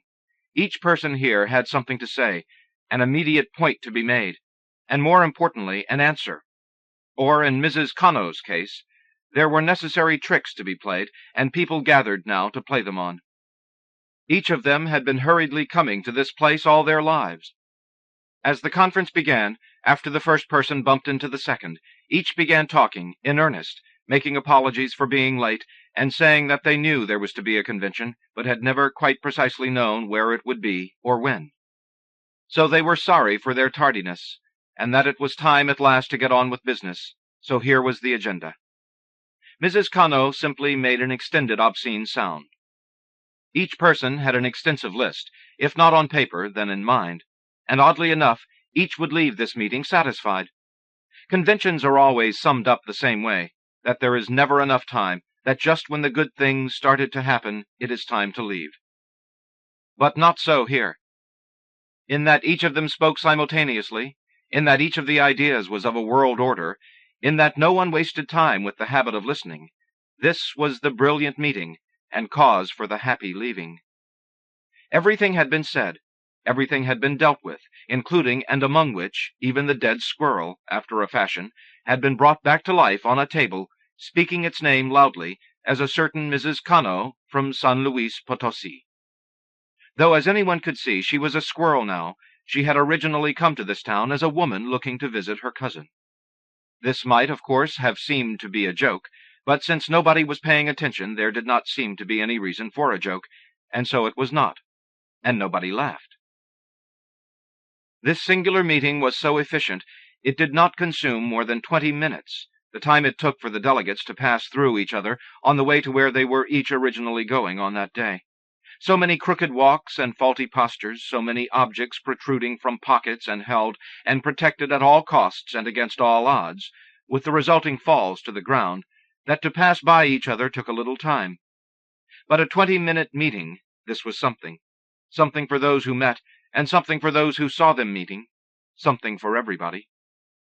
So, as the newspapers finally said, this assembly therefore could not be described as a simple stroll wherein several people meet each other by coincidence. Not exactly. It might have been just such a thing for other people, but not this time, not here. This was official business. That was a phrase someone in fact used. "We are here on official business." There followed applause, but it was for a small trick Mrs. Cano, the deceased squirrel, was playing on the widow Sandoval, concerning a pointedly nasty showing of the teeth through which was being forced some bluish spume, some kind of liquid no one had ever seen before. They had suspected the existence of this liquid in life, of course, but to see it, well, that was the applause. But official business, or very official business, someone said. Which was it? Mrs. Cano again made an extended obscene noise. Someone else said, no business was already too much business. The assembled adjudged this reasonable, in the same manner that too much business is no business, and so they felt exhausted, all this talk about business. It was time now to relax. After not doing so much, they said, after not doing very much, Mr. Luder, who was German and knew these things, corrected, as was his custom. Whichever was correct, the conversation thereby and with its loudness put an emphasis on both, so much and very much, which convinced even the holdouts that something exhausting had in fact taken place, both so much and very much together adding up to a great deal. But wait, someone said. If, as was being emphasized now, their work here could be characterized boldly as either so much, in Mrs. Martinez's words, or as very much, according to Mr. Luder's corrective, should they not then be paid? Something for their time? Had they not in fact heard this all their lives, that if they did either so much or very much work, that there would be some reward? Had they not all heard that?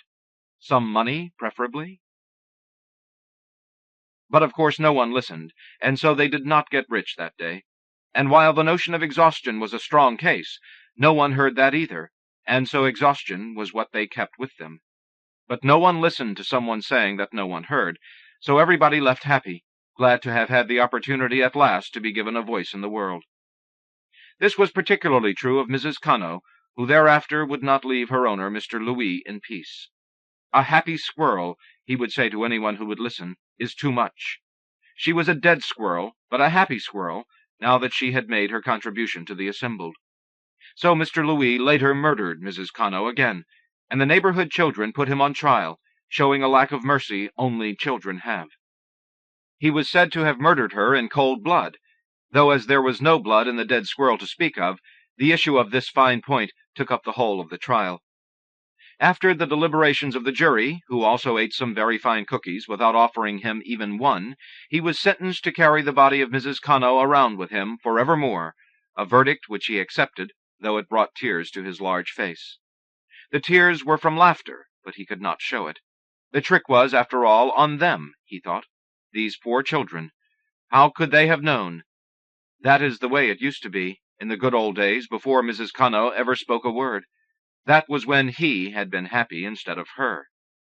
He had fooled these children by letting them think they were the masters of everything after all. How could they have known they were sentencing him to a happy life once more? Children, he would say thereafter on the sly to passers-by, ha, they're not so smart. And the passers-by, they would agree, and more often than not give him a wink, so that he began to think he was perhaps onto something bigger than the moment, an underground, a cabal of people who knew what he knew, that in fact children were not so smart as they looked. It made his head hum. They would come to him sooner or later. They would see he was trustworthy and that he had seen the truth finally. He would be given the secret password for which he had been waiting so long. He wore the body of Mrs. Cano as a necklace, or, better said, as a scapular, since he touched it so much in concert with his prayers. He would be patient. Mr. Louis would be patient because he understood patience, unlike Tavo, the boy who understood nothing, or everything, but nothing in between. He had found his way to this conference the way he had found his way everywhere else, by walking. Tavo was not so much of anything or anybody, patient or impatient, just a little bit less all the time, and asking only for simple things, with simple gestures.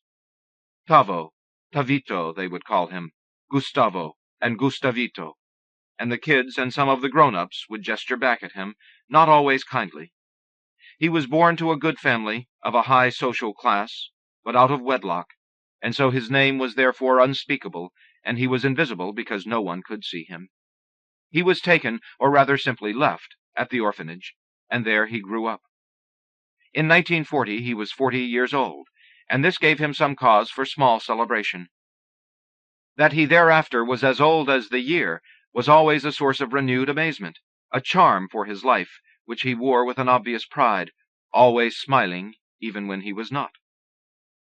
The oddness of his circumstance and of that smiling was, however, that he never grew to be more than the moment of his being left at the orphanage. He stayed a baby, with a baby face and a baby body, bigger and more proportionate as he grew, but a baby's body nonetheless. And his smile was like a baby's, and his words.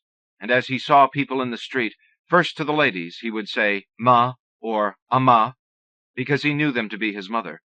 "Ama," he would say, "I'm hungry."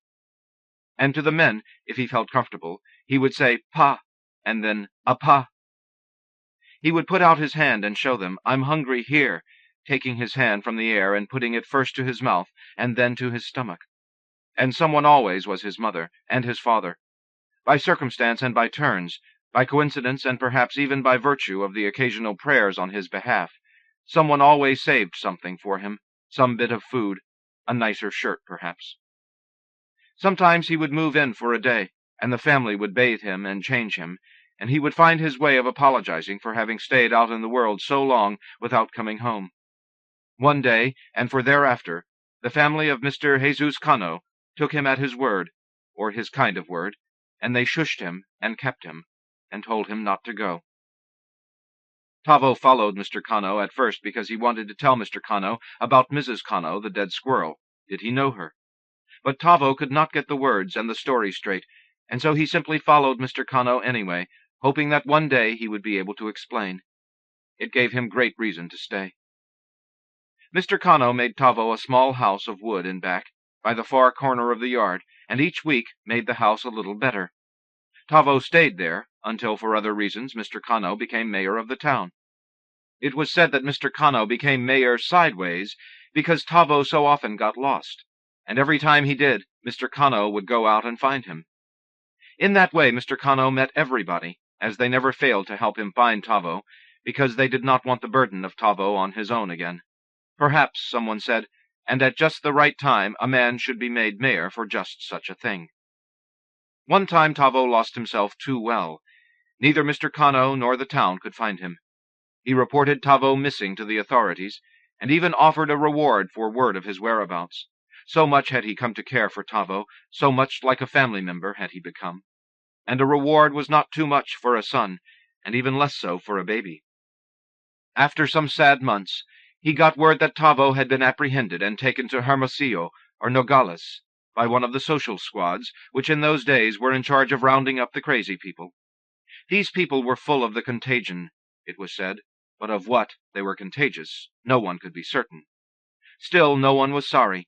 All they knew was to wash their hands well afterward, for a week or two. It was the one word, crazy, in their lifetimes, they later saw fall to the ground like a china teacup and break into 1,000 pieces, each with its own name, diabetes, cancer, innocence, and the rest. But in these days they only had the one word, and anyone who was suspect had to be taken away quickly. Sometimes in a neighborhood where someone like this had wandered, one could smell the gasoline and later hear the hundreds of buckets full of water being spilled into basins all at the same time before dinner, and then so much scrubbing of fast washboard music filled the air, a music that said, "Go away, and do not come here." It was a music that found its way into all the work of the musicians in those days, a music that would not itself go away, just get fancier. The choices of the squad collecting these people was to take them either to the special green hospital or to jail. But Tavo was not in the hospital, as Mr. Cano had looked for him several times there. Instead, he had been taken to the jail where people get lost, and at first he could not find him there either. But he was, after all, a prisoner there. When Mr. Cano found him after hearing the full story, which was all mixed up, Tavo could only say, "Apa," and could only cry. Mr. Cano also could only cry, and they put their arms around each other in a way that in earlier days would have meant food. Tavo later died officially in the small house made, now, of wood and of gold. Afterward, Mr. Cano did not come out very much, and did not keep up with anyone in particular outside of his family. A man like that, people said, should truly be mayor, not thinking one way or another about anything, a fair man, without preconceived ideas, without emotions on the issues of the day, an impartial man. But of course they knew what they were saying. How now, as the town itself was growing older, sadness increasingly ruled their lives. A sad mayor was something they understood, something they knew how to vote for. Sadness like his was a pleasure, only in that it was an old and more intimate friend. It is sadness people vote for, not happiness, which always wears a new hat, always ready to move on. No one was opposed to a new hat, certainly, and generally people even liked new hats. Like the circus, however, they just never lasted, and there was always the worry, what if some mud should splash onto its brim from a car, or some unmannered bird go by? With happiness, there always comes a worry. That's what Mr. Louis kept trying to say. This damn squirrel, Mrs. Cano, she's too damn happy. Doesn't anybody see that there's something wrong with this? The loca, Chewy, did not think so. She petted Mrs. Cano and said, "Call me Jesusita. But mind you, call me Doña Jesusita, or else people will get mad." And then she smiled. No one called her Doña Jesusita, except the priest, who was out of a job anyway, with all the churches being closed down in these days by the government. So who listened? Everybody else called her the crazy woman, the loca Chewy. From the 30s on, she made her place. No one took her away because they could not catch her.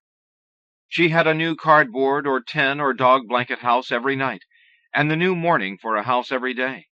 And since she asked nothing of anyone, they stopped trying to catch her, even though they could have, now and again, as she grew older. She was alone, but talked enough to keep herself company, so that she did not notice that she was alone. Nobody knew how she made it through the night. Sometimes there was a terrible snow in those days, a freezing and a rain, a wind stronger than a man, with a shout loud enough to fill the space in between the hills of this town. Sometimes she would be in the mercado, sometimes in the streets, but never in the same place at the same time, as if she understood her responsibility as equal to the lawyer who was always in his office by 8 o'clock in the morning, never once late in his 19 years of practice. One day news would come that the loca Chewy had become pregnant, but from whom no one could say. The loca Chewy said over and over she was made pregnant by all the women of this town, and that's all she could say about it. Perhaps it was because she had a little girl that she said that. Perhaps it was something else. As her stomach grew, she began to laugh, and could not help but show it to everyone, as was her manner. In earlier days, the boys would say to her that they had heard she was not wearing any panties. "Liars," she would say, and lift her dress to show them. "Yes, I do," she would say, "yes." But it was work, as under her dress she would wear slips and other skirts, and sometimes loose rolls of thick, colorful material, no matter how hot the day, and lifting them all was an effort. And when she was done with the lifting, they would laugh, and she would look down, because in fact she was not ever wearing any, and she would laugh too, and lift her shoulders in an "oh well." When she was much younger, she had forgotten one day to put any on, and that was enough for the rest of her life. She remembered and forgot things in that way, always for the rest of her life. She would do it anywhere, lifting her skirts, as she would not tolerate being called a liar. Somewhere in her life she had learned it was not nice to be called a liar, and also that it was good to be nice, and so she never failed her lessons.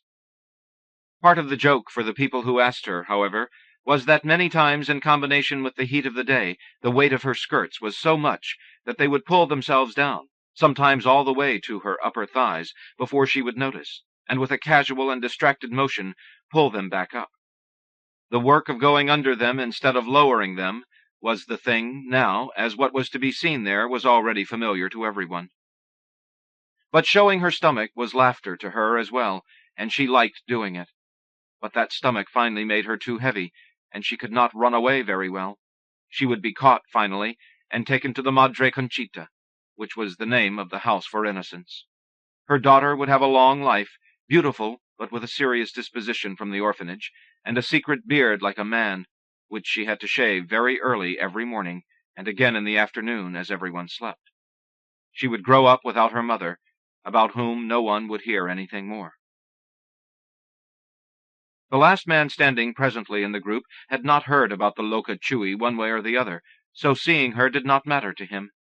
In making his way through them all, he found Mrs. Cano suddenly in his face, and when he began to say something, Mr. Louis smiled, and said he hoped that what the man was about to say to Mrs. Cano would be bad.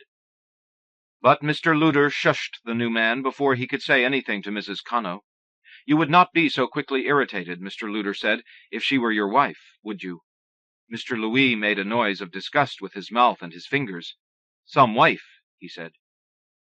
This last man, Mr. Calderon, had not thought himself part of this league, and had simply been crossing the street on his way to the butcher's, not knowing that the butcher himself had already ceased functioning as a butcher, his profession pushing him the step too tender, that the butcher was in fact, as they would later say, crazy, and that his state of being was contagious, as evidenced by what happened next. It was as if the whole town had caught it, the whole town and the whole half of the century, as someone would later say, and then someone else would imitate the late Mrs. Cano and make an extended obscene sound. Mr. Calderon was to enter the store, perfectly at ease with his charge of 2 pork chops for the evening meal. But after his request, and a subsequent discussion with the butcher, a discussion in yellow and in purple, as it was later said, and after seeing a magnificent collection of clocks on the walls, instead of cow-sectioning charts and white paper rolls, Mr. Calderon would leave the store through the window, so that his own face, his own body, would mirror with bruises and with blood the yellow and the purple of their talk, some truth resident in being, by actions, the sum of one's spoken words. It had been a discussion first of the eating of meats, then more generally on life itself, then of the clocks, the texture of the fine old woods, the delicate sounds of the movements, and the voices, almost caught in a moment of surprise, and yet still able to be calm on the half-hour, and then the full and growing conversation of the hours. In the morning, the butcher said, there was little talk by his clocks after waking, but then more and more into the morning, with full directions for lunch and a discussion of one anecdote or another at noon, with a full 12 moments of voice. Then the sleep after lunch, until in the late evening and after supper there was talk again, into the hours, until midnight, the sometimes heated, sometimes loving 12 strokes of conversation again, and then sleep. That was why, the butcher would say to him, many times now, he could not leave his store until so late, for fear, and for love he would miss something. Mr. Calderon would nod in understanding, and it would not be a simple social gesture, not this time. He would understand. And after saying good-bye, he would leave, because the world for him had changed, even more than the butcher would know. It was perhaps nothing the butcher had done. Perhaps it was. Perhaps he had caught this something as a germ which would turn out to be simply an odd turn of phrase, a curious mispronunciation, or an accidental juxtaposition of words not heard before. That. The kind of thing that changes a life. The school of the moment. Mr. Calderon would walk through the glass of the shop's window of his own volition, and it would break as a glass jar thrown against a wall, breaking into so many excited pieces, so that the whole group assembled in front of the store would be covered with 100 stars each. After doing so, Mr. Calderon would be led to the front of this convention, the front more or less, as much the front of this group as a front was possible. Though they would all turn left and right, up and down, not looking at him, he would on that day become by acclamation, if only his own, and by virtue of his singular act of the last 5 minutes, the visible Red Emperor of everything and every one. At that moment, the butcher stopped being the butcher, the town stopped being the town. Perhaps forever, perhaps only for the moment. It did not now matter which. They were all suddenly caught in the place with Tavo, everything and nothing, but not in between. Like all these other assembled kings and presidents, field-masters and divine beasts of the fire, Mr. Calderon, in his exultation, would then in that moment wear his own swirl, which was his pants, over his face and head, and his crown, which was the last piece of window, still shined, still clear, would hang, pinned by its points, like a burr to his skin. Nominated by David Madden, Hayden's Ferry Review. 12 o'clock, by Carolyn Kaiser, from the Paris Review. At 17, I've come to read a poem at Princeton. Now my young hosts inquire if I would like to meet Professor Einstein. But I'm too conscious I have nothing to say to interest him. The genius fled from Germany just in time. Just tell me where I can look at him, I reply. Mother had scientific training. I did not. She loved that line of Meredith's about the army of unalterable law. God was made manifest to her in what she saw as the supreme order of the skies. We lay in the meadow side by side, long summer nights, as she named the stars with awe.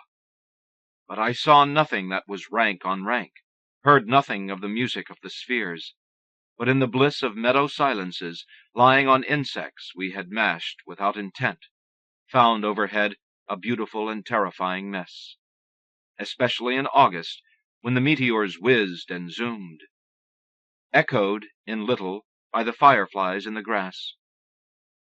Although, small hypocrite, I was seeming to assent, I was dead certain that uncertainty governed the universe and everything else, including Mother's temperament. A few years earlier, when I was 4, Mother and Father hushed before the Atwater Kent as a small voice making ugly noises through the static spoke from the grill, church window-shaped, to them. Listen, darling, and remember always, it's Dr. Einstein broadcasting from Switzerland. I said, so what? This was repeated as a witticism by my doting parents. I was dumb and mortified. So when I'm asked if I would like to speak to Einstein, I say I only want to look at him. Each day in the library, right at 12, Einstein comes out for lunch. So I am posted. At the precise stroke of noon, the sun sends one clear ray into the center aisle. He just appears, baggy-kneed, sockless, slippered, with the famous raveling gray sweater, clutching a jumble of papers in one hand, and in the other his brown sack of sandwiches. The ray halos his head. Blake's vision of God, unmuscular, serene, except for the electric hair. In that flicker of a second our smiles meet, vast genius and vast ignorance conjoined. He fixed, I fluid, in a complicit yet impersonal interest. He dematerialized and I left, content. It was December 6th, exactly, when, just hours before the Japanese attack, the Office of Scientific R&D began its hugely expanded program of research into nuclear weaponry, racing the Germans, who, they feared, were far ahead. In fact, they weren't. Next night, the coach to school, the train, express, instead pulls into every hamlet. Grim young men swarm the platforms, going to enlist. I see their faces in the sallow light as the train jolts, then starts up again, reaching Penn Station hours after midnight. At dinner in New York in '44, I hear the name of Heisenberg. Someone remarked, I wonder where he is, the most dangerous man alive. I hope we get to him in time. Heisenberg. I kept the name. Were the Germans still, or the Russians, yet a threat? Uncertainty, but I felt a thrill of apprehension. Genius struck again. It is the stroke of 12, and I suppose the ray that halos Einstein halos me. White blonde hair to my waist, almost 6 feet tall, in my best and only suit. Why cavil? I am beautiful. We smile, but it has taken all these years to realize that when I looked at Einstein, he saw me. At last, that May, when Germany collapsed, the British kidnapped Heisenberg from France, where he and colleagues sat in a special transit camp named Dustbin to save them from a threat they never knew. A mad American general thought to solve the post-war nuclear problem by having them all shot. Some boys in pristine uniforms crowd the car, West Pointers fleeing from a weekend dance. Youth's ambiguities resolved in a single action. I still see their faces in the yellow light as the train jolts, then starts up again. So many destined never to be men. In Cambridge, the Germans visited old friends, kept apart by war, Austrians, English, Danes, in a happy reunion at Farm Hall. But then the giant fist struck. In the still center of chaos, noise unimaginable, we thought we heard the awful cry of God. Hiroshima. Heisenberg at first refused to believe it, till the evening news confirmed that their work had led to Hiroshima's 100,000 dead. Worst hit of us all, said Heisenberg, was Otto Hahn, who discovered uranium fission.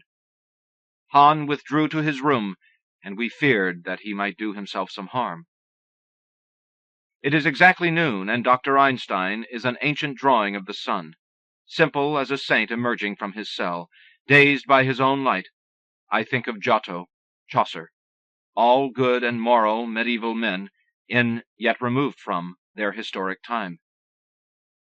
The week before we heard of Heisenberg, my parents and I are chatting on the train from Washington. A gray-haired, handsome man listens with open interest, then inquires if he might join us. We were such a fascinating family. "Oh, yes," we chorus. "Sit with us." Penn Station, near at hand, we asked his name. E.O. Lawrence, he replied, and produced his card. I'd never heard of him, but on an impulse asked, "What is all this about the harnessing of the sun's rays? Should we be frightened?" He smiled. "My dear, there's nothing in it." So, reassured, we said goodbyes, and spoke of him in coming years, that lovely man. Of course, we found out who he was and what he did, at least as much as we could comprehend. Now I am living in the Berkeley Hills, in walking distance of the Lawrence lab. Here where Dr. Lawrence built the cyclotron, it's noon, the anniversary of Hiroshima. Everywhere, all over Japan, and Germany, people are lighting candles. It's dark in Germany and Japan on different days, but here in Berkeley it is 12 o'clock.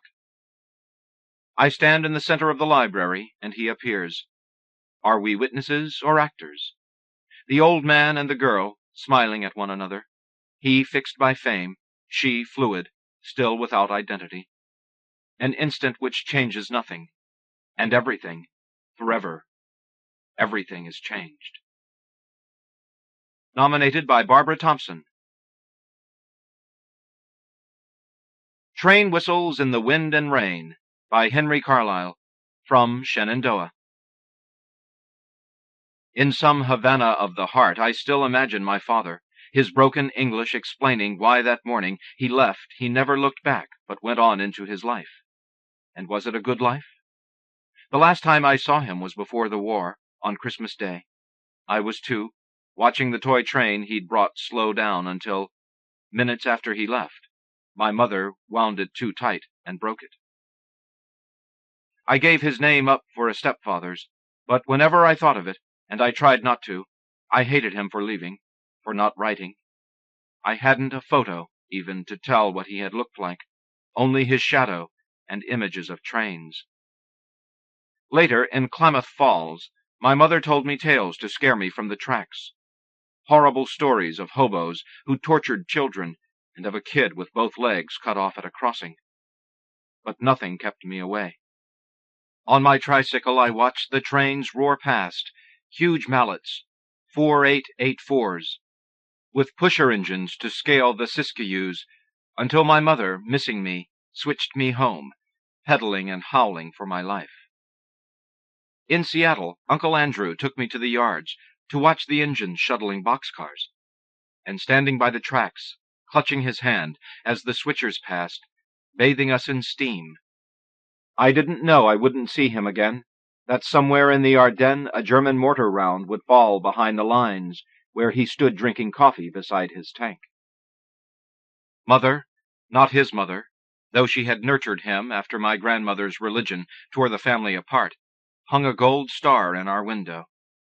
That Seattle morning's all I remember of him.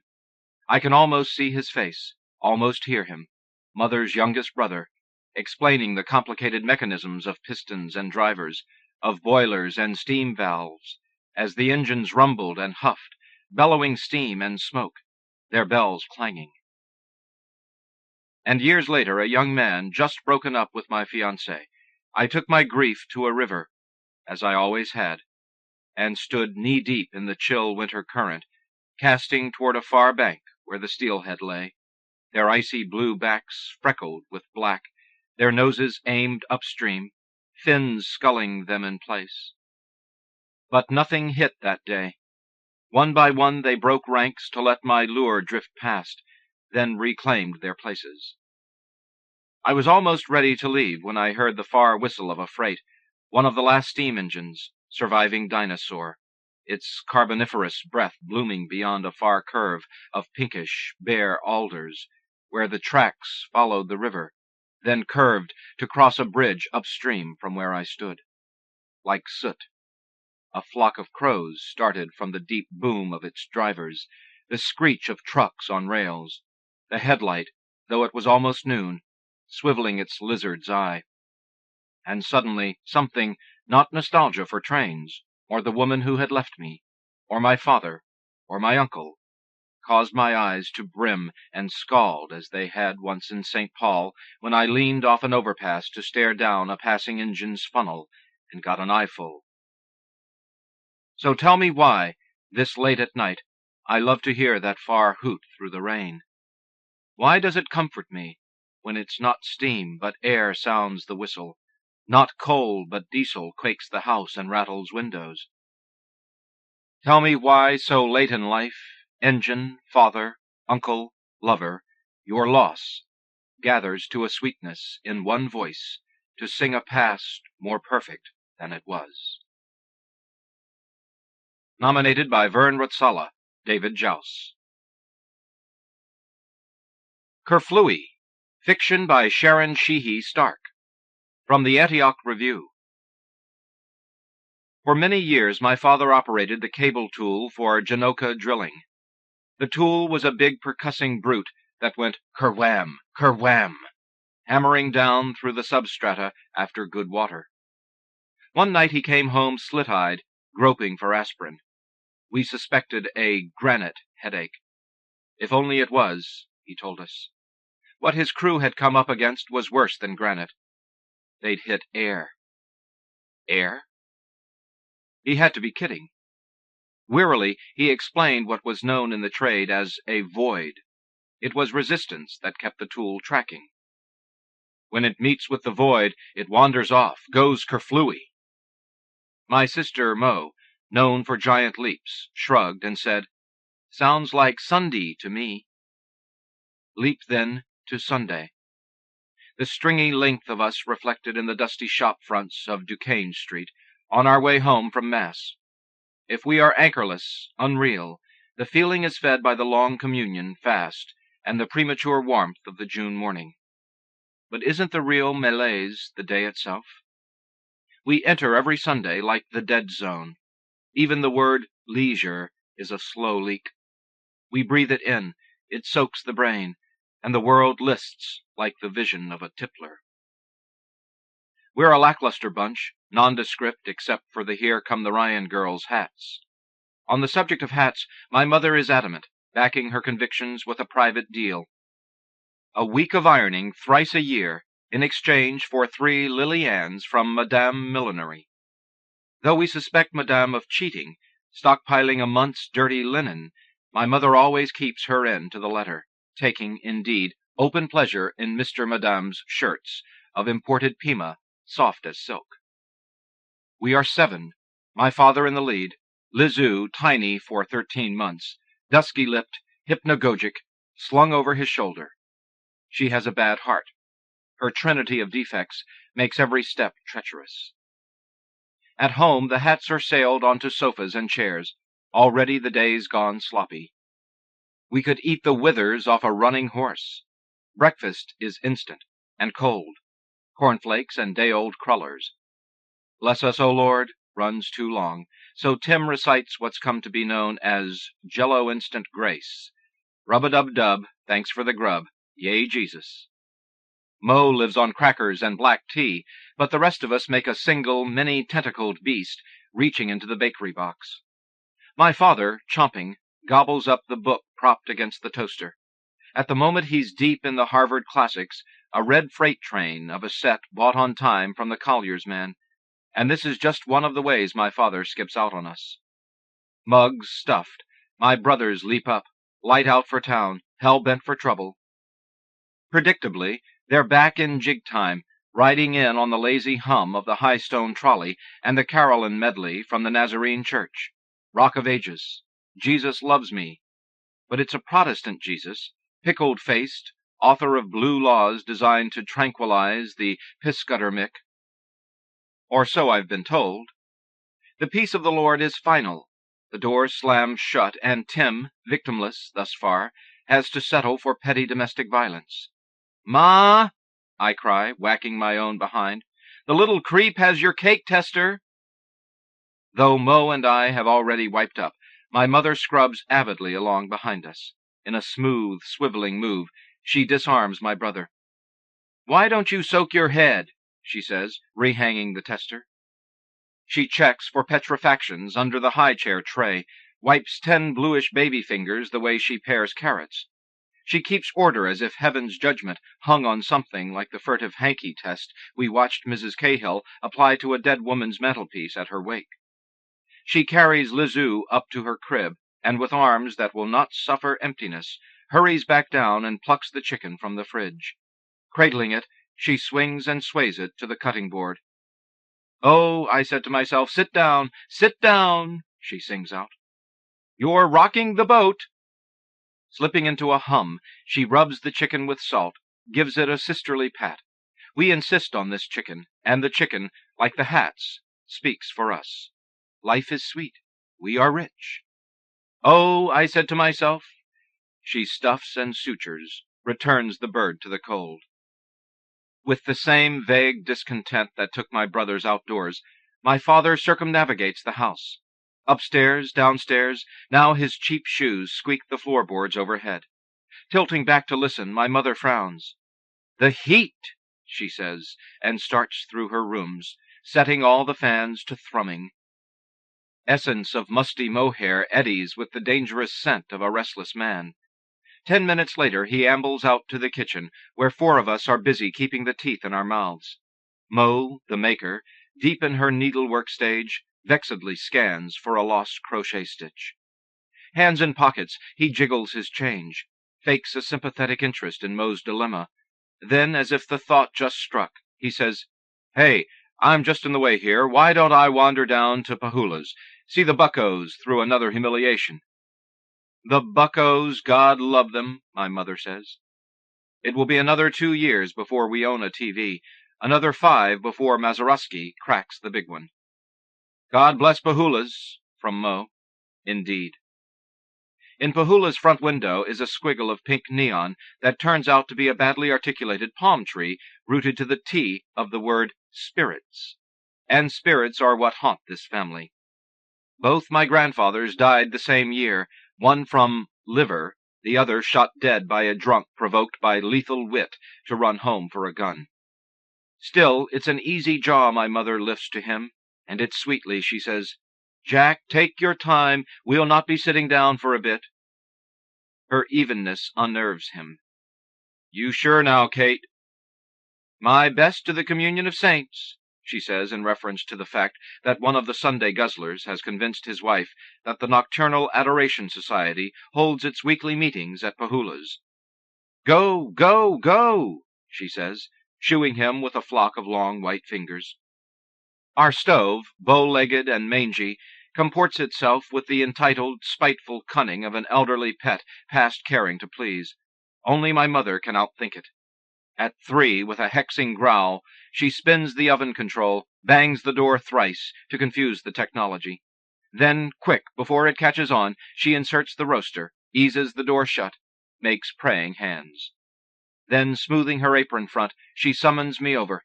"Queenie," she says, "think his nibs might care to know I've set dinner for 5 or thereabouts?" "I'm on my way." "Why don't you just call?" I asked several weeks ago, the first time she put me up to this. "Mercy," she said, "in 13 years you haven't figured it out? Why, there's no finer prod to an Irishman's folly than a bossy woman."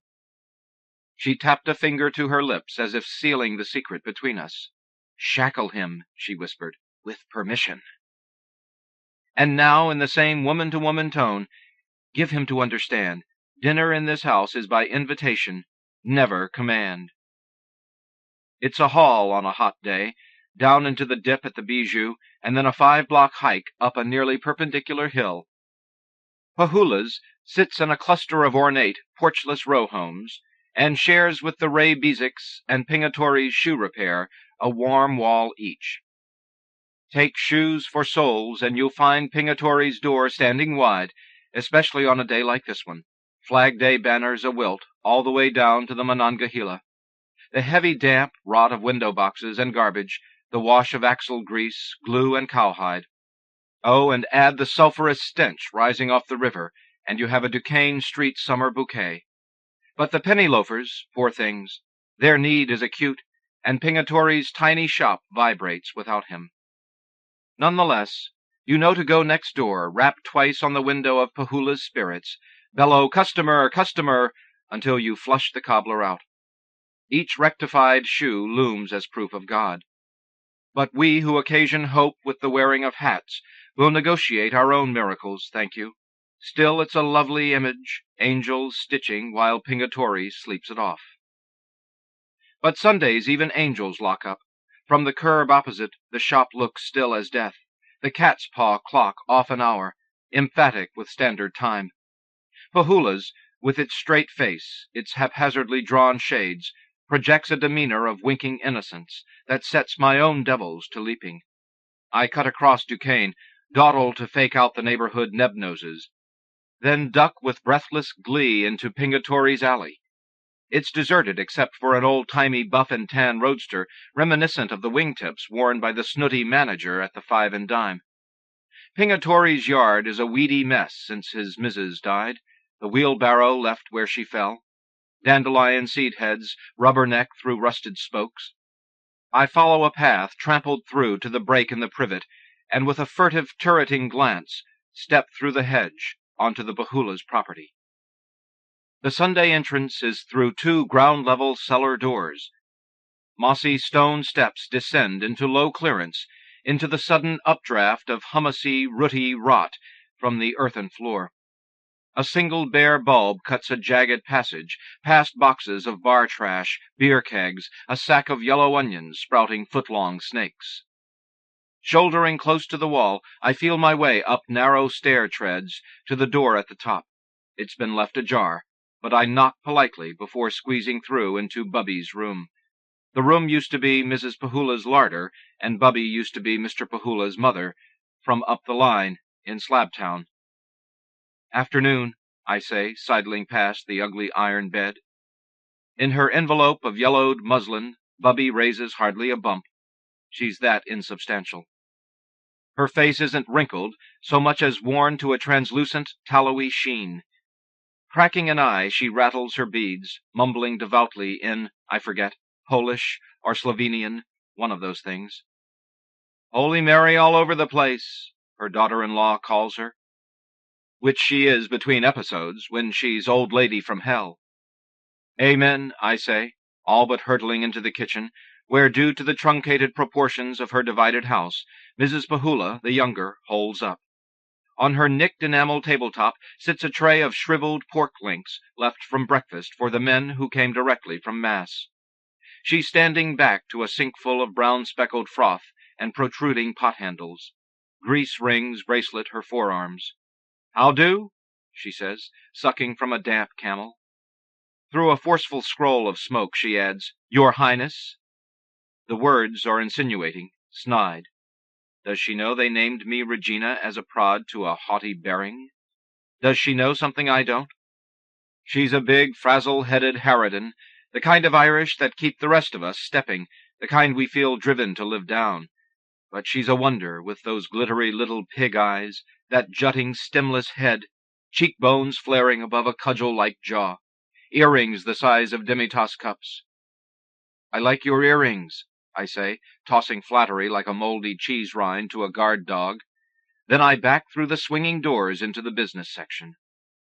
The tap room takes up what would otherwise be living and sitting rooms. 4 skinny posts bisect the area.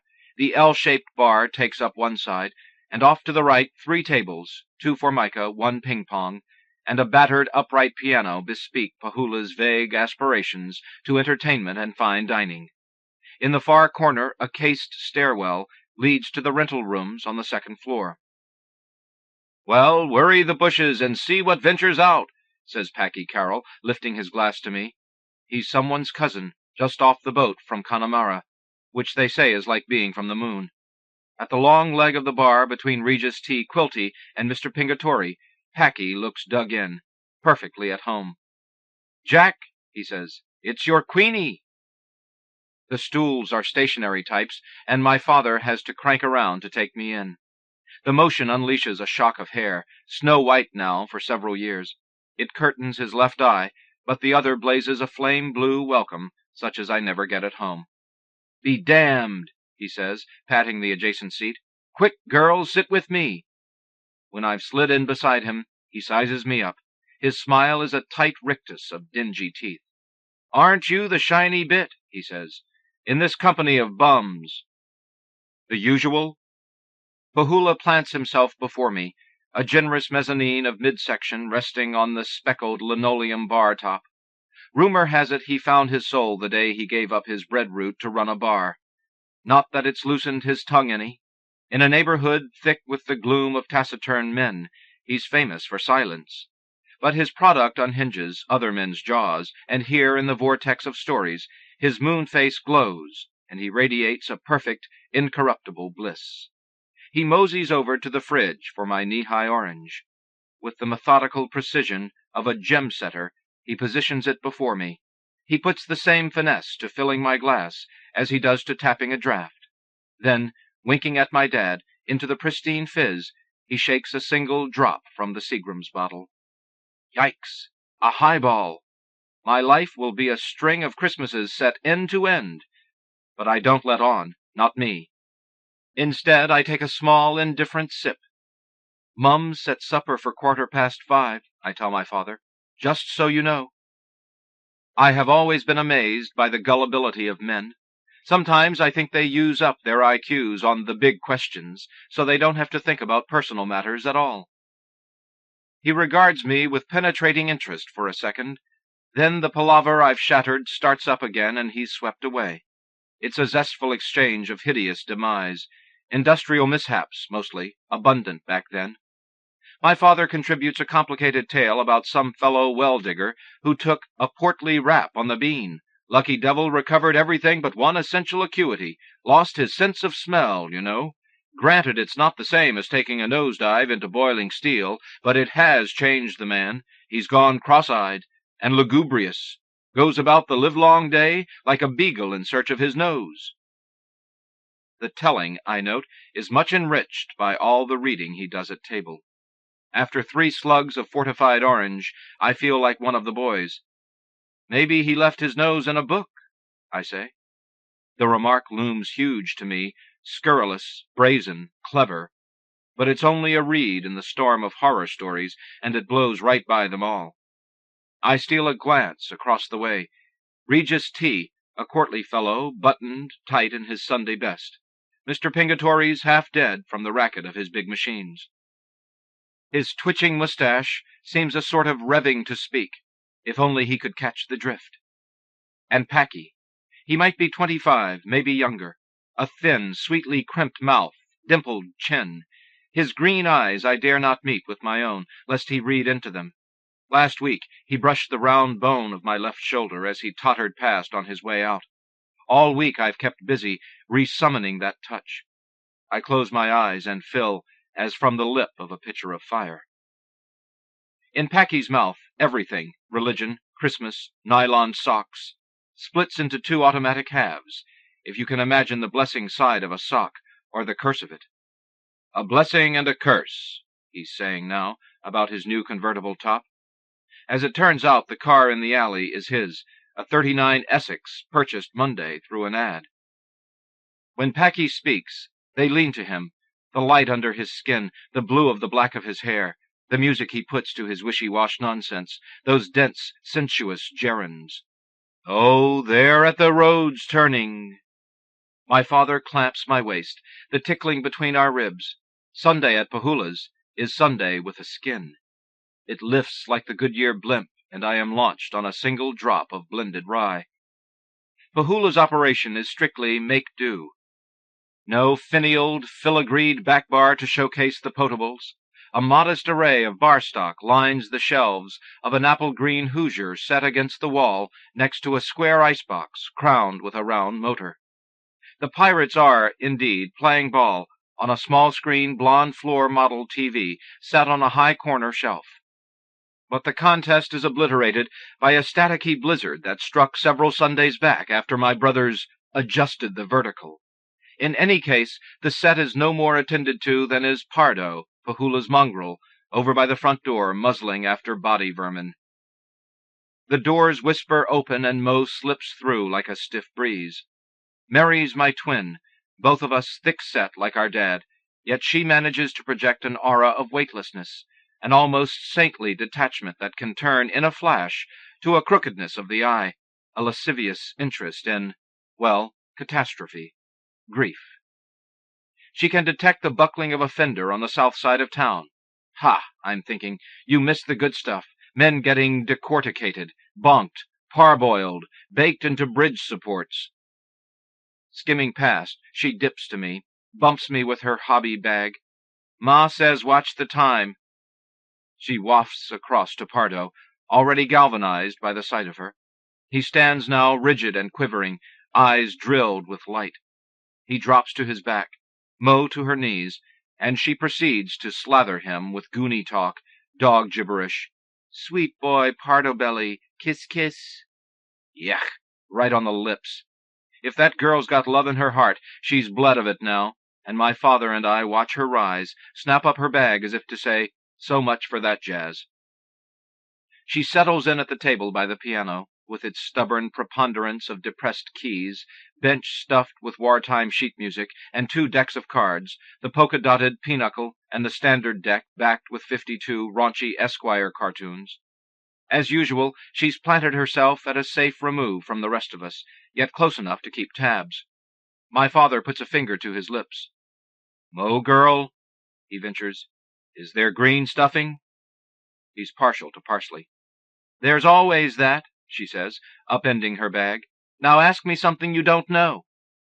Okey doke, he says. What in Harry are you going to do with all those doilies? I fill in. Doilies, Dad. Her inventory must number in the hundreds by now. Cripes, Mo, nobody wants those things anymore, except maybe immigrants or something. But that little hook's pecking happily along now, on my sister's face the grim, God-dazed determination of a landlocked Noah pegging the boards of a big boat. The wall phone caws, startling me. Hiking his pants, Pahula chugs to get it. Eh? He says. Then, humph! Hey there, I said hello. You. Who are you? An audible click. Holding the receiver at arm's length, he screws up his face. Then, shrugging, he hangs up. Was that the phone? Mrs. Pahula's disheveled horse head pokes from between the doors. Yep. Well? Well, what? Hell's bells, man! Who did they want? Nobody, says he. Nobody, is it? Well, I devoutly hope you told them they had the right man. She recoils with a snort, the doors chattering in her wake. Shuddering deeply, Packy downs the dregs of his ale, jiggles his glass. And this time put a whiskey to it. He leans confidingly down the line. And you wonder now why I'm not after tying the knot. And I'm thinking of the woman my father married, that quiet, ladylike guile, the intricate wisdom with which she pilots our destiny from 10 blocks away. 2 abreast, my brothers crash through. Flushed from racing the uphill leg, with a triumphant, "Yeah!" they make straight for the ping-pong table. They think they've beat someone to it, but these men are philosophers. They have to sit to think and drink to pontificate, and ping-pong is just Pahula's penurious answer to Nunez at the corner installing pocket billiards. Tim cups his mouth. "Yo, Queenie, grab us a couple of pops." "Who was your Negro last year?" Tim, whose eyes flash challenge from every family photo, skips sideways to the bar, slots in between me and our dad as Pahula uncaps 2 Yoo-hoo chocolates. Tim closes a fist over their frosty lips. At 14, he's a stunner, but only half as pretty as he'll get. My father's proud regard unsettles him. Stepping back, he cuts his discomfort with a swinish guzzle of pop. He's shorn so flat on top he looks bald under the lights. Tim forces a disgusting belch. "You 2 skags are supposed to get home and set the table." In the meantime, Johnny Pat's dancing around, warming up his backhand. For all his efforts, he will never achieve the supreme miserableness of his older brother. "Ma wouldn't say skags," he says quietly. "Who the dickens?" someone whispers when the new man comes in. An elfin fellow in a snappy black suit. The regulars stiffen, pretend not to see him. When he understands, the stranger cracks the silence with a laugh. "Whoa there, boys! There might be revenuers about, but you're not looking at one. Name's Joe. I'm brother-in-law to Tripper Lynch, and I drove all night to get here. Tripper cashed in, you know. Last night, 20 past 10. A busted aorta. Caught us a bit shy, he did. Whatever you can spare will help relieve the tensions." Pahula bows his head for a respectful second. Then he bags a couple of fifths, on loan, a cold quart of Iron City, free of charge. When the stranger is gone, Regis tea clears his throat. "Mr. Rattigan," he says, "wasn't the late Mr. Lynch a chum of your own? You might have said something." Rattigan, who combines nastily with alcohol, gives back with a black look. "See here," he says, "ask anyone. I'd cut off a toe if my friend could use an extra. Let him kick on me, though. I'm quit with the bum. Hell, I won't stand for it." Regis T. nods uneasily. "Yes, indeed." Poggity-pock. The ping-ponging is like a bouncing ball over sing-along lyrics. I check my father's watch. 4:23. The subject has come around to a popular one. Nothing these men relish more than enculturating Packy Carroll. Pingatore drinks muscatel from a blind cup. His eyes dart from face to face. He's trying to figure should he laugh or cry. Stymied, he holds to a sort of rapt absorption, even though Rattigan has just counseled Packy against any and all dealings with the Italian sector. One dirty look and they go blubbering to the mob. Poggity-pock. "That ball was out. You swung at it, dummy." "Hey, wait a minute." I am indignant. "The Pope's Italian. Does the Pope blubber to the mob? I don't think so." And Rattigan glances down, that oblique, bitten smile hinting the extent to which he's privy to Vatican affairs. Then the doors squeak open. "Guess who?" he says sourly without troubling to look up. My mother is jonquil bright in yellow piqué, with a wide white patent cinch. Her skirt, poofed at the waist, tapers sleekly to mid-calf. From the humidity her head is a helmet of girlish corkscrews. She looks ingenuous, just tumbled from sleep. Bracing Lizu against her slung left hip, she fixes on each of her children. "Did you forget the way home?" she says.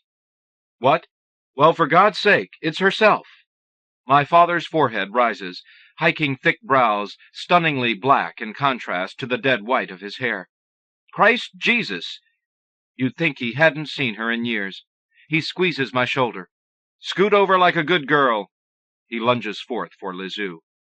The shift bumps Ratigan off the end stool. Grumbling, he removes to the other side. "What is this?" he says in a stage whisper. "Family day at the rink?"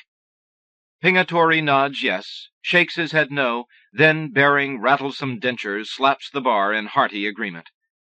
"Catherine Meyer Egan," my father says, "the one woman on earth I'd bounce a check for." Flapping her hand, my mother slips in beside him. The dress is so vibrant, its lines so acute, she looks cut out and pasted, like the Jane Russell someone stuck to the Last Supper in the school cafeteria. When Pahula approaches, she makes a show of shrinking from him, but he's already got the creme de menthe in hand. Eyes on my mother, he tips the neck to within an inch of the glass. She sighs. "Have it your way, then. A finger and not a drizzle more. I've got my chicken in."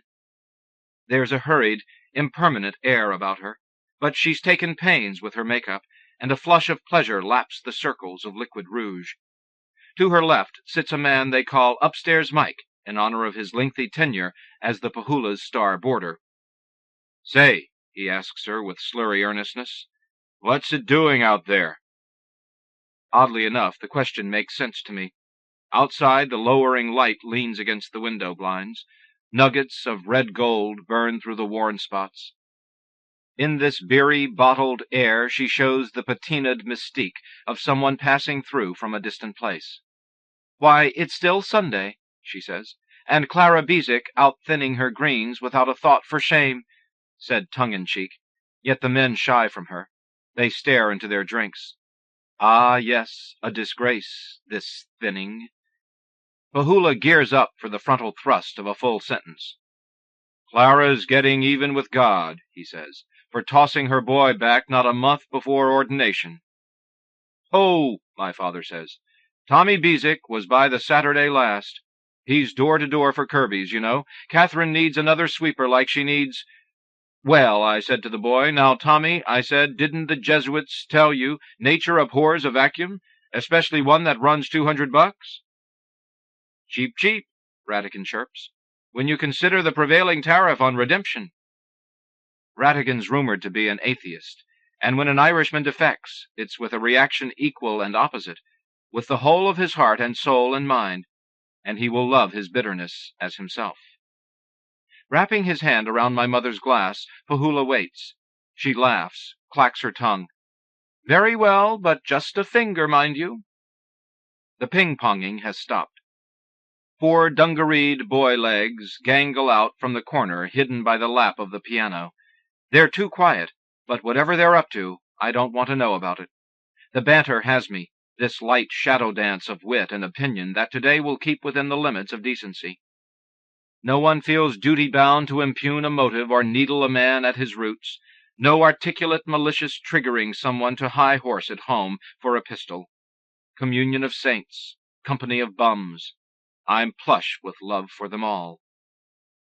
The bar talk builds, filling with miscellany the way the rush from a busted dam gathers all and sundry in its path. There's speculation as to the length of the new Cadillacs due in September. They razz Packy about his new old Essex. The Beau Brummel Junker, my father calls it. But Packy's unpredictable. He abides it all with a lipless simpleton grin. Inevitably, someone gets theological, deep. If God is the author of all virtue, is he also humble? Huh? Gotcha there, didn't I? And, "Yes, indeed," says the decorous Regis T., or, "No, indeed." "Dee-da," echoes Lizu, all pretzeled up in my father's lap. Folded in 3, knees to chin, she doesn't get dandled like other kids. In 1, 2, out 3, 4. My father squeezes his babe like a concertina. It's a maneuver the heart man taught us, a simple trick to force the thwarted blood through faulty valves. Who knows, he says dreamily to nothing and everything. But since taking Lizu, he hasn't once touched his beer. Dee-da, like a weak echo from far away. Lizu's eyes, elderly in their purple depths, struggle open. She seems always trying to lift the lid on her weary young life. My father glances up. "Packy," he says, "might you have something in your repertoire for the tyke here? Something in the grand old tongue?" Packy's guppy-eyed by now, but he never has to be asked twice. "A lay from the time of trouble," he tells us, and his boozy throat is a boon to its mood. Who knows what the words mean, but they clog the room like soft weather, and even the cobbler picks up on the melancholy. Pingatore sets down his wine-glass to wipe an eye. Packy's an able player, fixing woeful eyes on the most receptive face in the room, my mother's. And yes, she nods when Pahula tags her glass. She gives the air a signifying pinch, and yes, again distractedly, not 2 minutes later. Packy deepens his tone to get under the O. The O rolls away like a stone from the grave. Dead men rumble among us. "Shit to you, Sunsy Beaches!" "Oh," Packy says, crossing himself. "Timber," I whisper. "Bubby's loose." I can feel the heat of Moe's piqued expectation as the curses mount, English broken into a rubble of saints and sins of the flesh.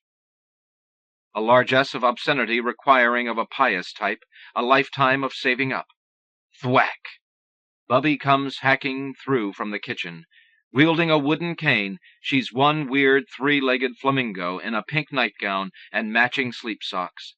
Astonishingly fleet, she leaps the sullen dog, hammers the door bolt through, and with a wicked cackle she's off the stoop and on the street before we can mobilize to stop her.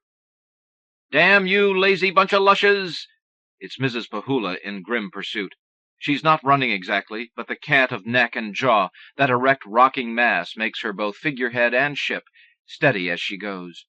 She stops short, swerves off to the right. "Urchins," she says, looming over my brothers. She gives each a cuff. "Will you drop that dirty deck and get cracking? You know I can't catch her." It's a challenge they meet with brio. Kipping into position, they spring off in their scrubbed high-tops, Mrs. Pahula plowing crossly behind. Pahula turns red to the rims of his ears. "Mother," he says softly. "Oh, Ma," with the mystified regret of a dying man. Sunday comes full through the flung door, the Protestant calm holding for an instant before shattering like dawn when the cat catches the rabbit. The shriek of brakes, that inhuman wail. Moments later they troop back in, the old woman passive as a prom date on Johnny Pat's arm, all wildness gone but for the ruff of brindle hair pushed up by her pillow. At the kitchen door, Mrs. Pahula shakes off her goons and, seizing Bubby by the armpit, turns back to the bar. "Next time," she says, "you'll be the one to pursue, or so help me, Paul Pahula, I'll let her hot-footed back to Slabtown. Hear?" Packy sits staring through one glinty eye-slit. Then he's pinching one cheek, slapping the other. Rise and shine. With the perky dignity of the practiced drunk, he gathers his body parts, one by one. He settles his crush cap to his crown, pushes up from the bar. My mother straightens. "Aw, stay now," she says, darting a pleading look from face to face. For these drinkers are mysteriously linked. A single break, and they scatter like a string of cheap pearls. Pingatore, triggered, disembarks as cautiously as if he were descending a 40-foot ladder. He takes careful aim before casting himself into the path behind Packy. "Sit down, you two," from my mother. Yes, yes, I'm thinking, sit down, you're rocking the boat. My shoulder aches to steady Packy's exit. When they're gone, my mother turns distant, and with a thoughtful shrug nudging her glass, indicates another tap from the green bottle. Overhead the pirates must be into the second of the double-header, but the action crackles like the mouth of a garbled god. Pahula, panicked, tries to hold the hanger-on with one on the house. My father blocks with a hand over his glass. He turns Lizu belly down on his lap. Pahula rocks back on his heels, casts a quizzical glance over my head towards the door. "Don't tell me," he says. "You forgot something." I turn to see Packy braced between the door jambs, body cocked as if to counterbalance his sliding cap.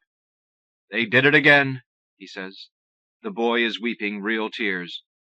"Dear me, what did they do?" my mother asks, in that tone she uses to deflate a child's idea of dire. The devils, they lifted me shifting gear and me steering wheel. Pahula's smile is indulgent, avuncular as he bends to my father's ear. When my father understands, he nods. Ah, Packy, he says, don't you know a blessing and a curse when you're pinched between them? You're in no shape to be cruising the streets. By the grace of God, you'll walk home. Leave us to collar the thief. On my honor, you'll get your belongings back. Packy blows his nose, tries to look sober.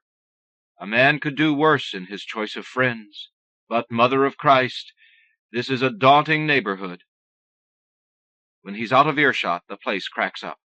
Tim, who recently stole a case of roofing shingles from a construction site, lets out a whoop. Never you mind, my mother calls back, and it better be pinochle you're playing, you two. Vivified, my sister rises, ecru thread trailing. She approaches the bar, that look in her eye, a moth to another's loss. Well, shame on you all, I say. That's mean to laugh. A poor immigrant. How can he afford to keep himself in steering wheels? Look at me, Madam Fair and Right.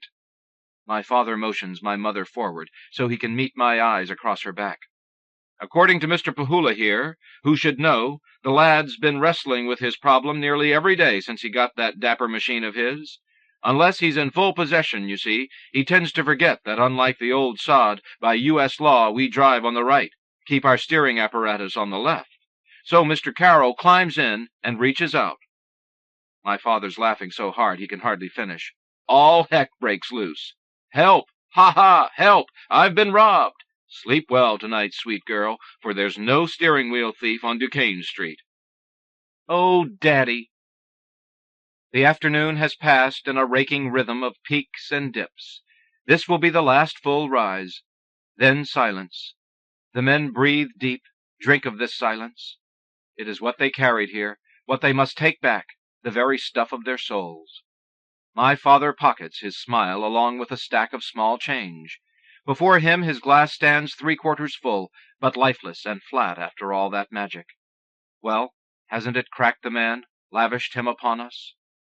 Up-see, he says, easing Lizu vertical against his chest. My knee-high buzz shrinks to a single drilling word. Home. He stands. Catherine? She says. The chicken's on low. And she takes her blessed time with those final drops, and, draining her glass, she flashes a smile full of day-glow green teeth. Okay, she tells my father, letting on as though leaving is his idea. Nor has it escaped me that, a finger at a time, my enterprising mother has siphoned from her duties a full glass. Let's march, she says resolutely. We queue up and move single file through the kitchen, past Bubby, fast asleep after her exertions, down through the dim, constricted cellar. Tim holds the door as, one by one, we rise out of the hole. Before me, my mother's yellow melts into buttery sunlight, the sky from below so blindingly bright and unreal my elbows tingle. A round moment, its radiance mixed with the magnified power of my first real drink and the good emptiness of hunger running to an oven on low. Lord! But my pleasure is ridiculous, the moment dangerously overblown. Look, already it's ripping away, ramifying into its numberless, unknowable strains, high in the Sunday blue, as we trudge in blissful weariness up the long, hot hill, my mother puffing with effort. She will be quick with dinner, the Sunday grace abridged to the bones of gratitude. Thanks for the grub, yea, Jesus. There it is, Sunday, studded even to the least observant with seeds of assorted ruin. Ignore the portents. We grew up. And as my mother so devoutly willed, we turned out. Tim, the little criminal, learned to like the law enough to marry it. He made a crackerjack, exceedingly handsome trial lawyer. The Jesuits got our Johnny Pat. Mo made a slow, multi-stage transition from stitchery to literature.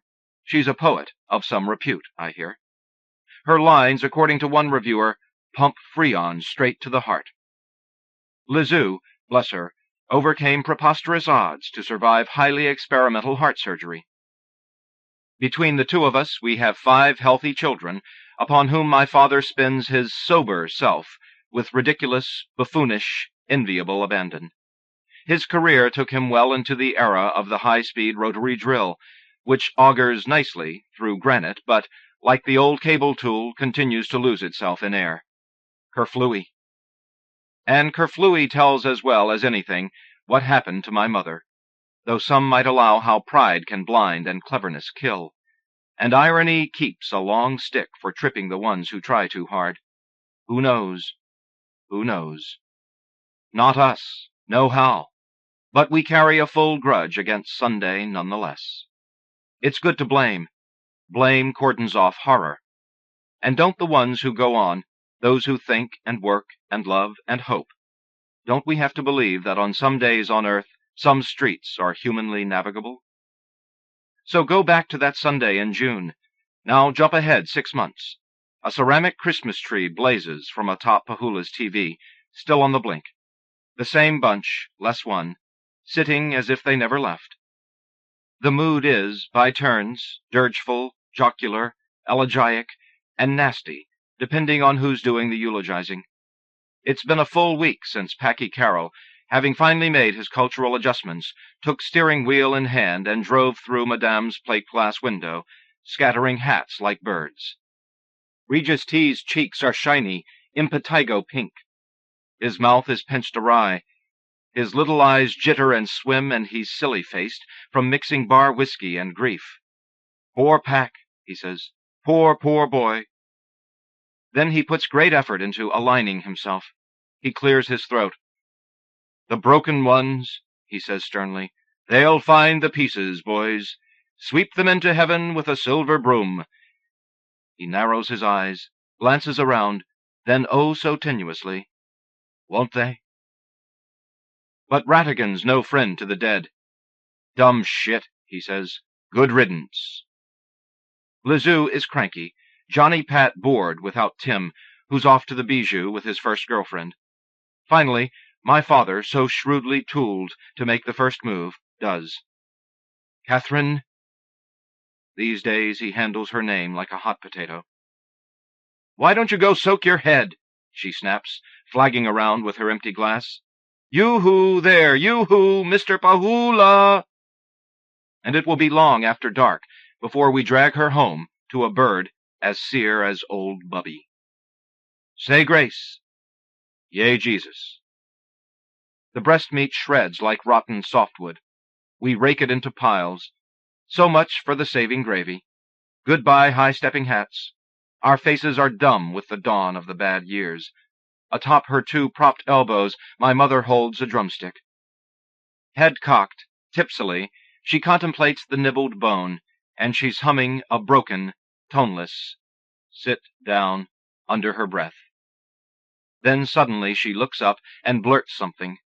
Food bits fly. What? Sliver broom, she says. I remember Regis T. She means silver, as in gold. Sill, she says. Silver broom, with proud, almost bellicose precision. Silly man, she adds, and she starts to giggle. The drumstick, in splinters, swings from her left fist. Huh? Johnny Pat screws up his face. What's so funny about a broom? In her high chair, Lizu rocks back and forth. Boom, boom, she chants happily. My mother's laugh is rubbery and wet. Her chin keeps bouncing on her chest, and the bone lies under the table. Silver broom, my father says, hesitantly. Then, bloody goddamn broom, tight-lipped, trying to ignore Johnny Pat and me, in fits now, all but falling off our chairs. With a high, hiccuping yelp, he too cracks up, and Mo follows, dissolving in a soundless slide to the floor. Tim, giddy in love these days, is the silliest one of all. And this is the silliest thing we ever heard. Every time the laughter slacks off, someone belts out another one. Silver broom! Silver broom! And we cannot let go of it. Nominated by the Antioch Review. The Loom, fiction by R.A. Sasaki. From The Loom and Other Stories, Grey Wolf Press. It was when Kathy died that the other Terasaki sisters began to think that something was wrong with their mother. Sharon and Joe were home for the weekend, and when the phone call came, they had gone up to her room with the shocking news, barely able to speak through their tears. Sharon had to raise her voice so her mother could hear the awful words, choked out like bits of shattered glass, while Joe watched what seemed like anger pull her mother's face into a solemn frown. "You see," their mother said. Her voice, harsh and trembling with a shocking vehemence, startled the two sisters even in their grief. "Daddy told her not to go mountain climbing. He said it was too dangerous. She didn't listen." Recalling her words later, Joe felt chilled. They had always known about their mother's ways, the way she would snip off their straight black hair when they were children as soon as it grew past their ears, saying that hair too long would give people the wrong idea. Then later, when they were grown and defiant and wore their hair down to their waists, she would continue to campaign by lifting the long strands and snipping at them with her fingers. There was also the way she would tear through the house in a frenzy of cleaning just before they left on a family vacation, in case there's a fire or someone breaks in and Yoso no Hito have to come in. They never understood if it was the fireman, the police, or the burglar before whose eyes she would be mortally shamed if her house were not spotless. There was even the way she cooked. She was governed not by inspiration or taste, but by what they did. The clothes she chose for them were what they were wearing these days. Who is this they? Her daughters always wanted to ask her. Her idiosyncrasies were a source of mild frustration to which the girls were more or less resigned. "Oh, Mom," they would groan, or to each other, "That's just Mom." But this. It was as though she didn't feel anything at all, Joe recounted to her eldest sister, Lynda, who had come home from Germany for the funeral. It was as though all she could think about was that Kathy had broken the rules. It wasn't until their father had come home that their mother cried, swept along in the wake of his massive grief. He had been away on a weekend fishing trip, and they had tried to get in touch with him, but failed. Joe had telephoned the highway patrol and park rangers at all his favorite fishing spots, saying, "No, don't tell him that his daughter has died. Would you just tell him to come home as soon as possible?"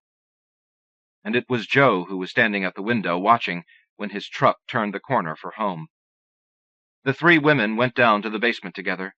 He and his fishing buddy had just emerged from the dusty, fish-odorous truck, and he was rolling up the garage door when they reached him.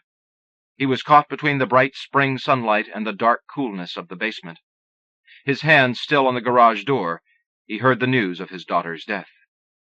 Their mother told him, with a hint of fear in her voice. He cried, as children cry who have awakened in the night to a nameless terror, a nameless grief. For a suspended moment, as he stood alone sobbing his dead daughter's name, the three women deferred to the sanctity of his suffering. Then Sharon moved to encircle him in her arms, clinging flimsily to him against the tremendous isolation of grief. It was only then that their mother had cried, but it seemed almost vicarious, as if she had needed their father to process the raw stuff of life into personal emotion. Not once since the death had she talked about her own feelings. Not ever, her daughters now realized. "It would probably do Mom good to get away for a while," Lynda said. "I was thinking of taking her to Germany with me when I go back, just for a few weeks. She's never been anywhere.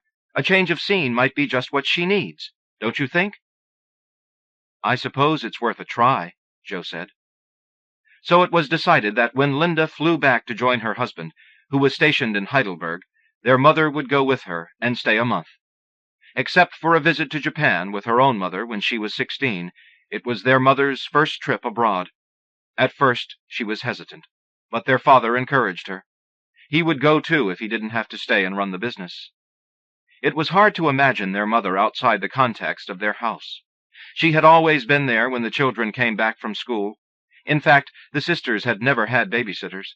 Now, as they watched her at the airport, so small and sweet with her large purse clutched tightly in both hands, and her new suitcase neatly packed and properly tagged beside her, They wondered just who was this little person, this person who was their mother.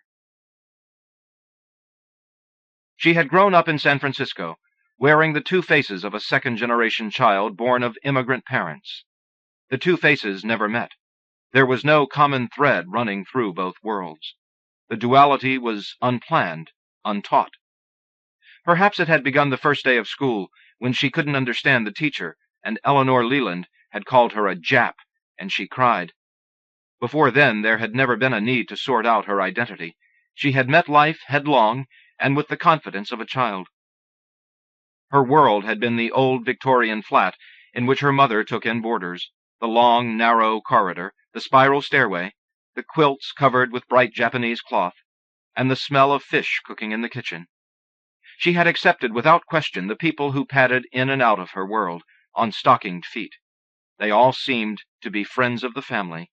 She never wondered why most of them were men, and it never occurred to her child's mind to ask why they didn't have their own families. The men often couldn't pay, but they were always grateful. They lounged in doorways and had teasing affectionate words for her and her sister. Then they would disappear, for a month, for 6 months, a year. Time, to a child, was boundless and unmeasurable. Later, crates of fruit would arrive and be stacked in the corridor. "From Sato-san," her mother would say, or "Kudo-san kara." The young men sometimes came back to visit with new hats set jauntily on their heads, if luck was good. But often luck was not good, and they came back to stay, again and again, each stay longer than the last. And each time they would tease less and drink more with her father in the back room. The slap of cards rose over the low mumble of their longing and despair. All this she accepted as her world. The Victorian house which contained her world was on Pine Street, and so it was known as Pine to the young adventurers from her parents' native Wakayama prefecture in Japan, who made their way from the docks of Osaka to the lettuce fields and fruit orchards of California. "Stay at Pine," the word passed along the grapevine. "Moriwaki-san will take care of you." It was a short walk down the Buchanan Street hill from Pine to the flats where the Japanese community had taken root and was thriving like a tree whose seed had blown in from the Pacific and had held fast in this nook, this fold in the city's many gradations. When she was a little older, her world expanded beyond the Victorian called Pine. It expanded toward the heart of this community, toward the little shops from which her mother returned each day, string bag bulging with newspaper-wrapped parcels, and a long white radish or two. She played hide-and-seek among the barrels of pickles and sacks of rice piled high in the garage that claimed to be the American fish market, while her mother exchanged news of the comings and goings of the community over the fish counter. "Ship coming in Friday? Do you think Yamashita-san's picture bride will come? She's in for a surprise." At the age of 5, she roller-skated to the corner of her block, then on sudden impulse turned the corner and started down the Buchanan Street hill. Her elder sister, Kiko, who had expected her to turn around and come right back, threw down her jump rope and ran after her, screaming for her to stop. But she didn't stop. She made it all the way to the bottom, cheeks flushed red and black hair flying, before shooting off the curb and crumpling in the street. Her hands and knees were scraped raw, but she was laughing. Before that first day of school, there had been no need to look above Pine Street, where the city reached upwards to the Pacific Heights area and the splendid mansions of the rich white people. The only Japanese who went to Pacific Heights were the ones employed to do house cleaning as day laborers. She had always known what was on the other side of Pine Street, and accepted easily that it was not part of her world. When it came time for her to go to school, she was not sent to the same school as the other Japanese-American children, because Pine was on the edge of Japantown, and in a different school district. She was the only Japanese in her class, and from the instant Eleanor Leland pulled up the corners of her eyes at her, sneering "Jap," a kind of radar system went to work in her. Afterward, she always acted with caution in new surroundings, blending in like a chameleon for survival. There were 2 things she would never do again.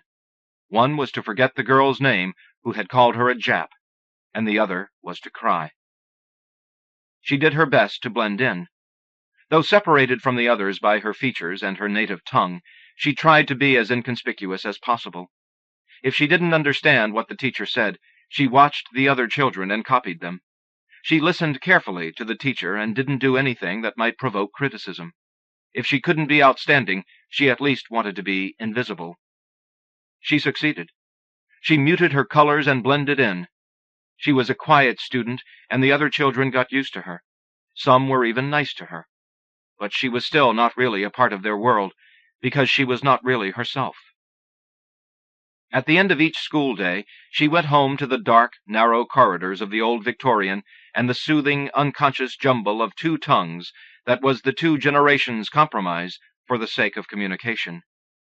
Theirs was a comfortable language, like a comfortable old sweater that had been well washed and rendered shapeless by wear. She would never wear it outside of the house. It was a personal thing, like a hole in one's sock, which was perfectly all right at home, but would be a horrible embarrassment if seen by Yoso no Hito. In the outside world, the Hudgins world, there was a watchdog at work who rigorously edited out Japanese words and mannerisms when she spoke. Her words became formal, carefully chosen, and somewhat artificial. She never thought they conveyed what she really felt, what she really was, because what she really was unacceptable. In the realm of behavior, the watchdog was a tyrant.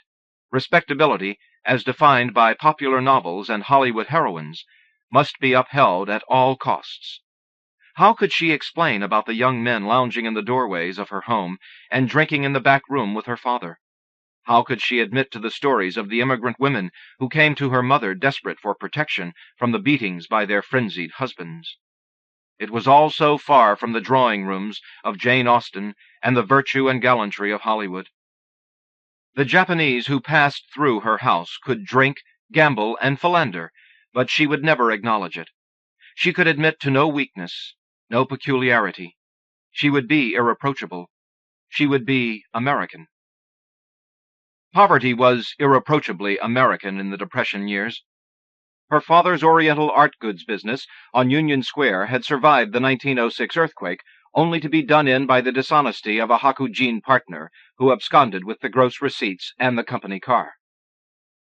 The family survived on piecework and potatoes. Her mother organized a group of immigrant ladies to crochet window shade rings. They got a penny apiece from the stores on Grant Avenue. Her father strung plastic birds onto multicolored rings. As they sat working in the back room day after day, they must have dreamed of better times. They had all gambled the known for the unknown when they left Japan to come to America. Apparently, it took more than hard work. They could work themselves to death for pennies. Entrepreneurial ventures were risky. They wanted to spare their sons and daughters this insecurity and hardship. Education was the key that would open the magical doors to a better future. Not that they hadn't been educated in Japan.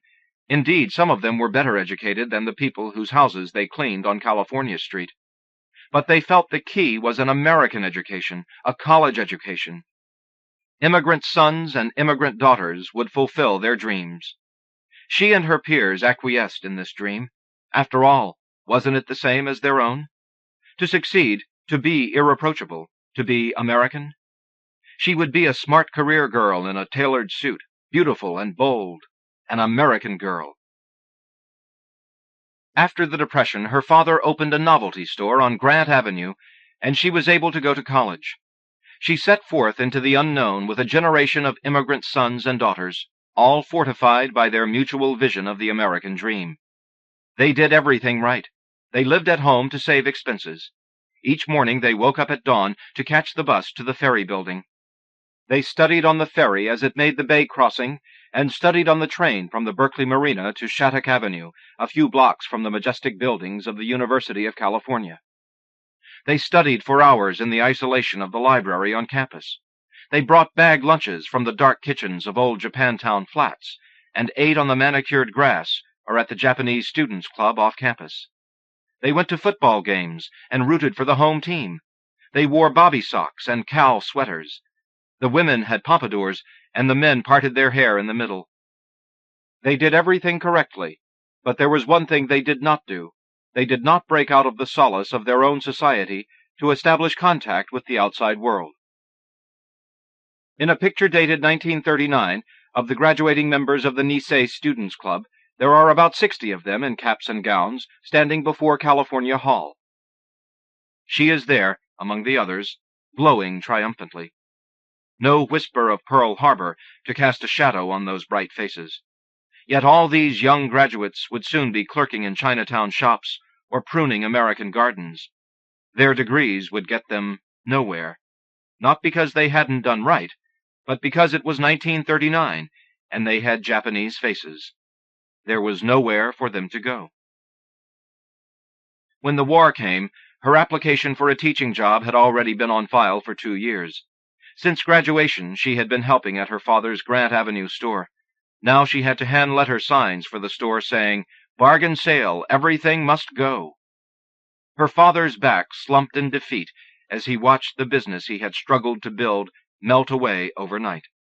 America was creating a masterpiece and did not want their color. They packed away everything they could not carry. Tom, the Greek, from whom they rented Pine, promised to keep their possessions in the basement, just in case they would be able to come back someday.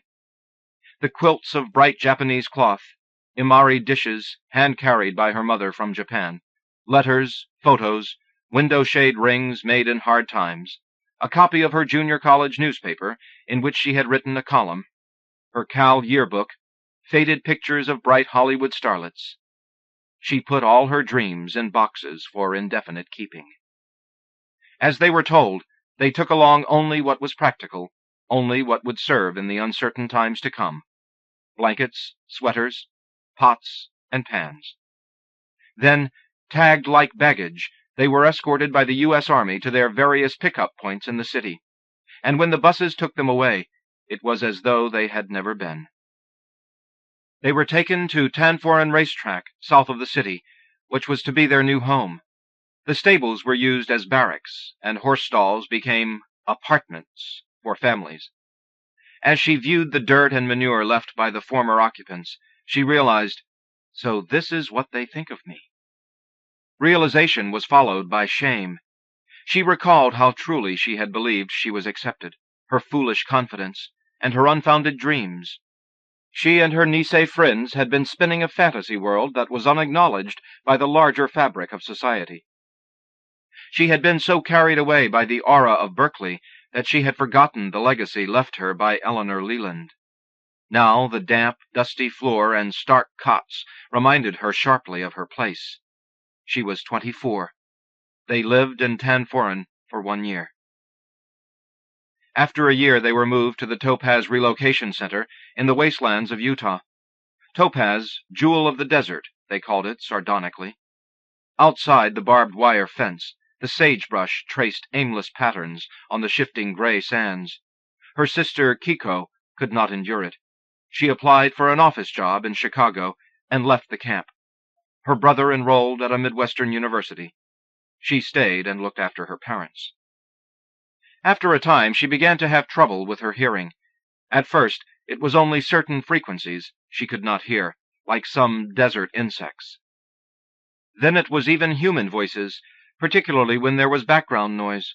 She couldn't be sure, but sometimes she wondered if it was a matter of choice, that if she only concentrated, she would be able to hear what someone was saying. But the blowing dust seemed to muffle everything anyway. She left camp only once, and briefly, to marry the young man who had courted her wordlessly in the pre-war days. He was a Kibe, born in America and taken back to Japan at the age of 8. He had then returned to San Francisco to seek his fortune at the age of 18. He got off the boat with $7 in his pocket. He was one of those restless, lonely young men who would hang out at the Japantown pool hall, work at odd jobs by day, and go to school at night. He lived with a single-minded simplicity that seemed almost brash to someone like her, who had grown up with so many unspoken rules. He wanted this sophisticated, college-educated American girl to be his wife, and she was completely won over. So she got leave from camp, and he from his unit, which was stationed at Fort Bragg, and they met in Chicago to cast a humble line into the uncertain future, a line they hoped would pull them out of this war into another, better life. Then they each returned to their respective barracks. As defeat loomed inevitable for Japan, more and more people were allowed to leave the camps. Some of them made straight for the Midwest or East Coast, where feelings did not run so high against their presence. But her family could think only of going back home. The longing for San Francisco had become so strong that there was no question as to where they would go when they were released. They went straight back to Pine, and their hearts fell when they saw the filth and damage caused by 3 years of shifting tenancy. But they set about restoring it nevertheless, because it was the only thing left of their lives. The 3 years that had passed seemed like wasted years. The experience had no connection to the rest of her life. It was like a pocket in time, or a loose string. It was as though she had fallen asleep and dreamed the experience. But there was certainly no time to think about that now. They were busy rebuilding their lives. She was pregnant with her first child. Her husband pleated skirts at a factory that hired Japanese. Later he ventured into the wholesale flower business, where the future might be brighter. His hours were irregular. He rose in the middle of the night to deliver fresh flowers to market. Her sister, who had come back from Chicago to rejoin the family, took an office job with the government. Her parents were too old to start over. Her father hired out to do day work, but it shamed him so much that he did not want anyone else to know. Then she was busy with the babies, who came quickly one after another, all girls. She was absorbed in their nursing and bodily functions, in the sucking, smacking world of babies. How could she take time to pick up the pieces of her past selves, weave them together into a pattern, when there were diapers to be changed and washed, bowel movements to be recorded, and bottles sterilized? Her world was made up of Lynda's solicitude for her younger sister Kathy, Kathy's curiosity, and the placidity of the third baby, Sharon. Then there was Jo, who demanded so much attention because of her frail health. The house was filled with babies. Her husband was restless, fiercely independent. He wanted to raise his family in a place of his own. So they moved out to the avenues, leaving the dark corridors and background music of mixed tongues for a sturdy little house in a predominantly Hudgins neighborhood, where everyone had a yard enclosed by a fence. When first their father, then their mother, died, Kiko also moved out of Pine and closed it up for good. The old Victorian was too big for one person to live in alone. But before all the old things stored away and forgotten in the basement were thrown out or given away, was there anything she wanted to keep? Just her college yearbook from Cal. That was all she could think of. She couldn't even remember what had been so important, to have been packed away in those boxes so carefully when the war had disrupted their lives. She couldn't take the time with 4 babies to sift through it all now. It would take days. No, just her yearbook. That was all. Sealed off in her little house in the fog-shrouded avenues, the past seemed like a dream. Her parents, the old Victorian, the shuffling of slippered guests, and the low mumble of Japanese, all gone from her life. Her college friends were scattered all over the country, or married and sealed off in their own private worlds. But she felt no sense of loss. Their lives, after all, were getting better. There was no time to look back on those days before the war. The girls were growing. They needed new clothes for school. She must learn to sew.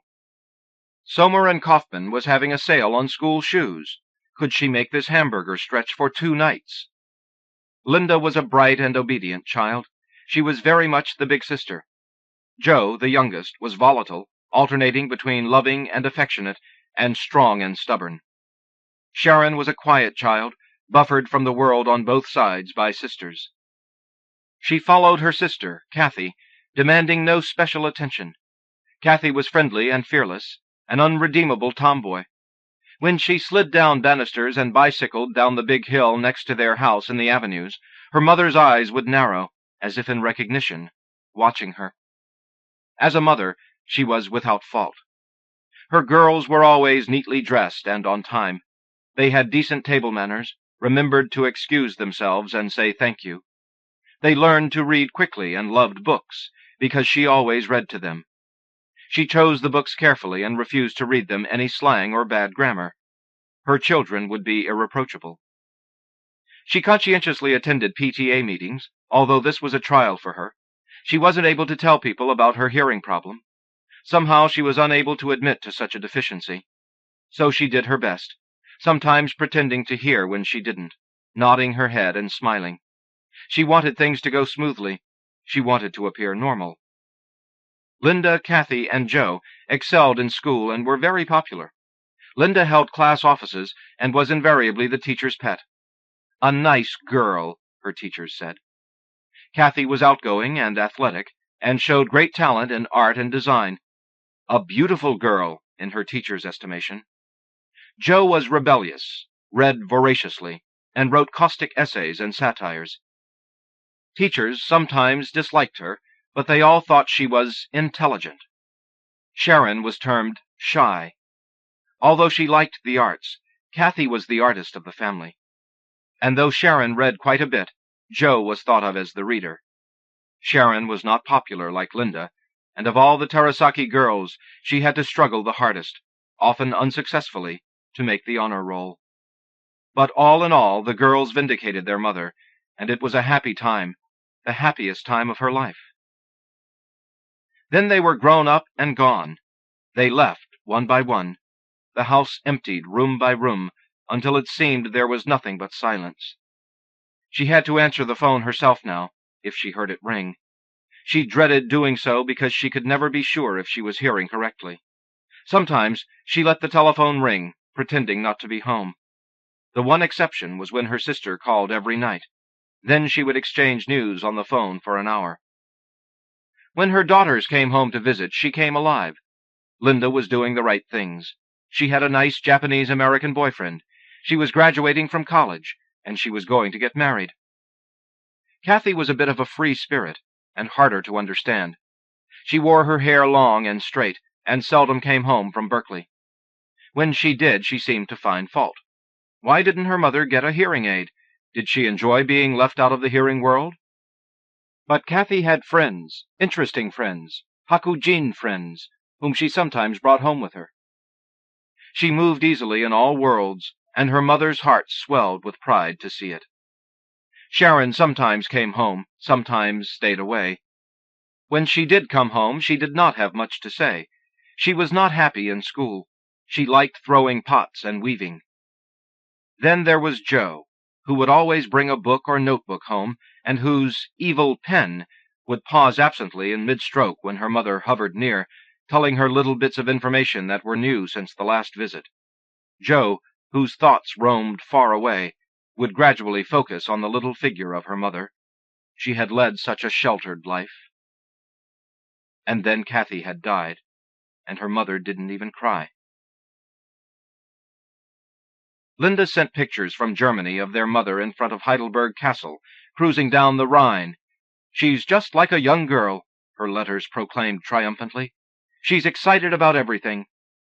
But when their mother came home, she talked about her trip for about a week. Then the old patterns prevailed, as if the house were a mold. In a month, Germany seemed like another loose thread in the fabric of her life. When Joe visited 2 months later, her mother was once again effaced, a part of the house almost, in her faded blouse and shapeless skirt, joylessly adding too much seasoned salt to the dinner salad. "If only," Joe wrote Lynda facetiously, "we could ship her out to some exotic place every other month." In the fall, Joe went to New York to study. "I have to get away," she wrote Lynda. "The last time I went home, I found myself discussing the machine washability of acrylics with Mom. There has got to be more to life than that." In the spring, she had her mother come for a visit. No trip to the top of the Empire State Building, no Staten Island ferry, with Joe. She whisked her mother straight from Kennedy Airport to her cramped flat in the village, and no sooner had they finished dinner than Joe's boyfriend, Michael, arrived. Her mother was gracious. "Where do you live, Michael?" she asked politely. He and Joe exchanged looks. "Here," he said. Despite her mother's anxiety about the safety of New York streets, the two of them walked furiously in the dusk and circled Washington Square several times, mother shocked and disappointed, daughter reassuring.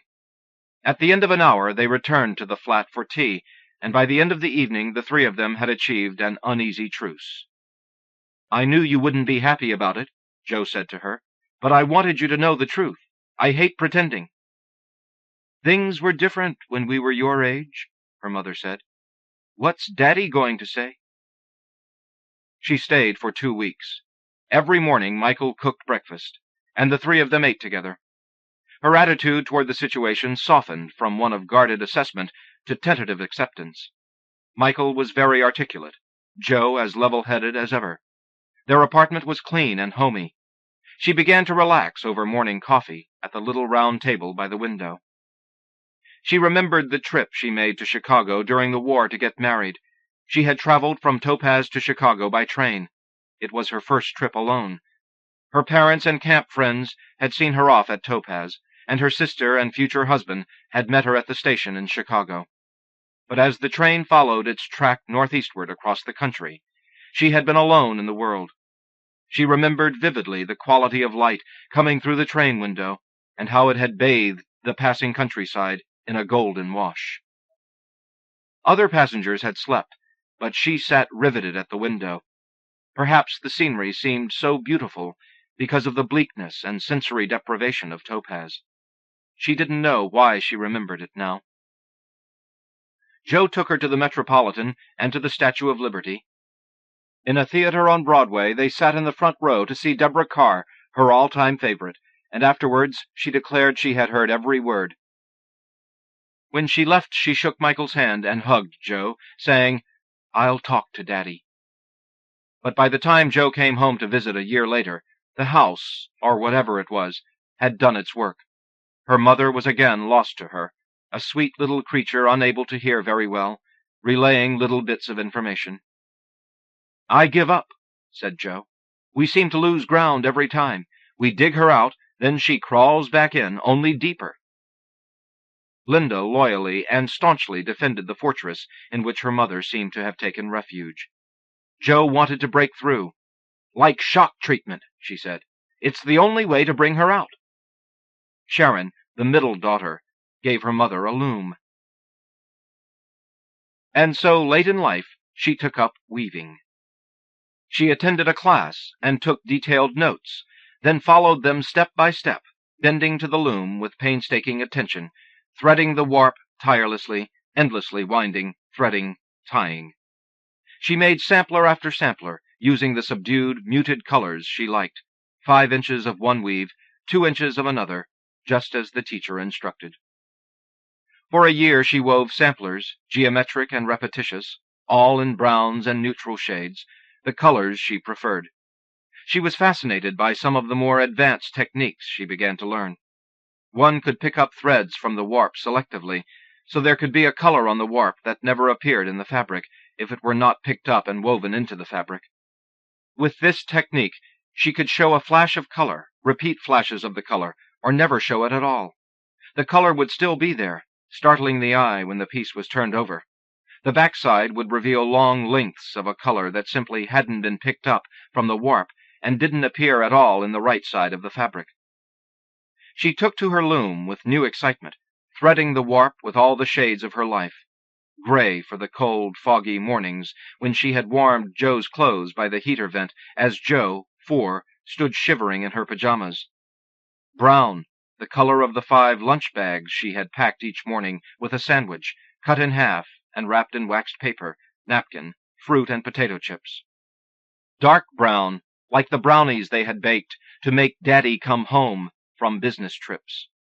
Sharon and Joe had believed he really could smell them, because he always came home. Now, when the daughters came home, they always found something new she had woven. Lynda, back from Germany, dropped by often to leave her daughter, Terry, at Pattiann's house, before dashing off to work. When Lynda's husband picked her up, Terry never wanted to leave Bacci and would cling to her, crying at the door.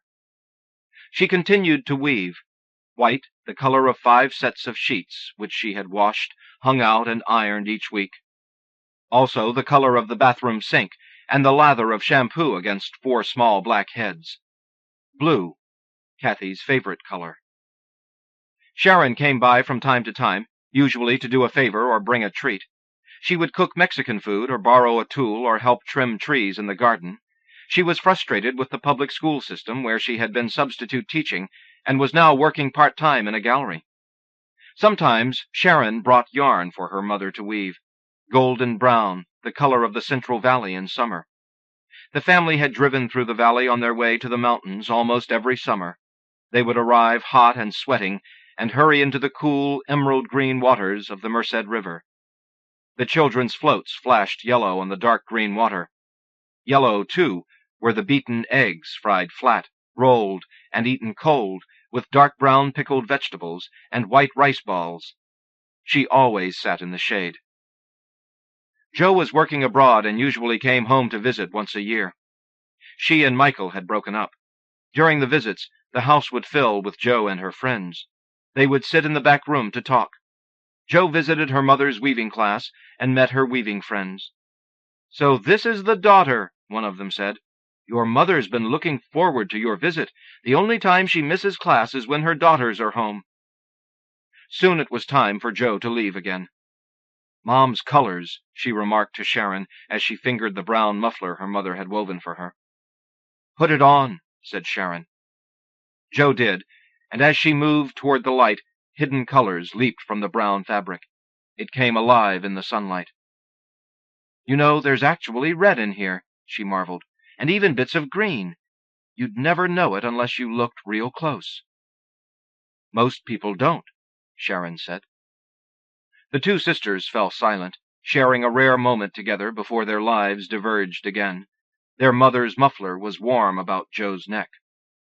At the airport, Jo's mother stood next to Jo's father, leaning slightly toward him, as an object of lighter mass naturally tends toward a more substantial one. She was crying. When Jo was gone, she returned to the house and her loom, and amidst the comings and goings of the lives around her, she sat, a woman bent over a loom, weaving the diverse threads of life into one miraculous, mystical fabric with timeless care. Nominated by Grey Wolf Press. The Pull, by Sharon Olds, from Poetry. As the flu goes on, I get thinner and thinner, all winter till my weight dips to my college weight, and then drops below it, drifts down through high school, and then down into junior high, down through the first blood, heading for my childhood weight, birth weight, conception. When I see myself naked in the mirror, I see I'm flirting with my father, his cadaver the only body this thin I have seen. I am walking around like his corpse, risen up and moving again. We laugh about it a lot, my dead dad and I. I do love being like him, feeling my big joints slide under the loose skin. My friends don't think it's funny, this cakewalk of the skeletons, and I can't explain it. I wanted to lie down with him, on the couch where he lay unconscious at night, and there on his deathbed, let myself down beside him, and then, with my will, lift us both up. Or maybe just lie with him, and never get up. Now that his dense bones are in the ground, I am bringing my body down. I'm not sure how he felt about my life. Only twice did he urge me to live, when the loop of his seed roped me and drew me over into matter, and once when I had the flu, and he brought me 10 tiny Pyrex bowls, with 10 leftovers down in the bottoms.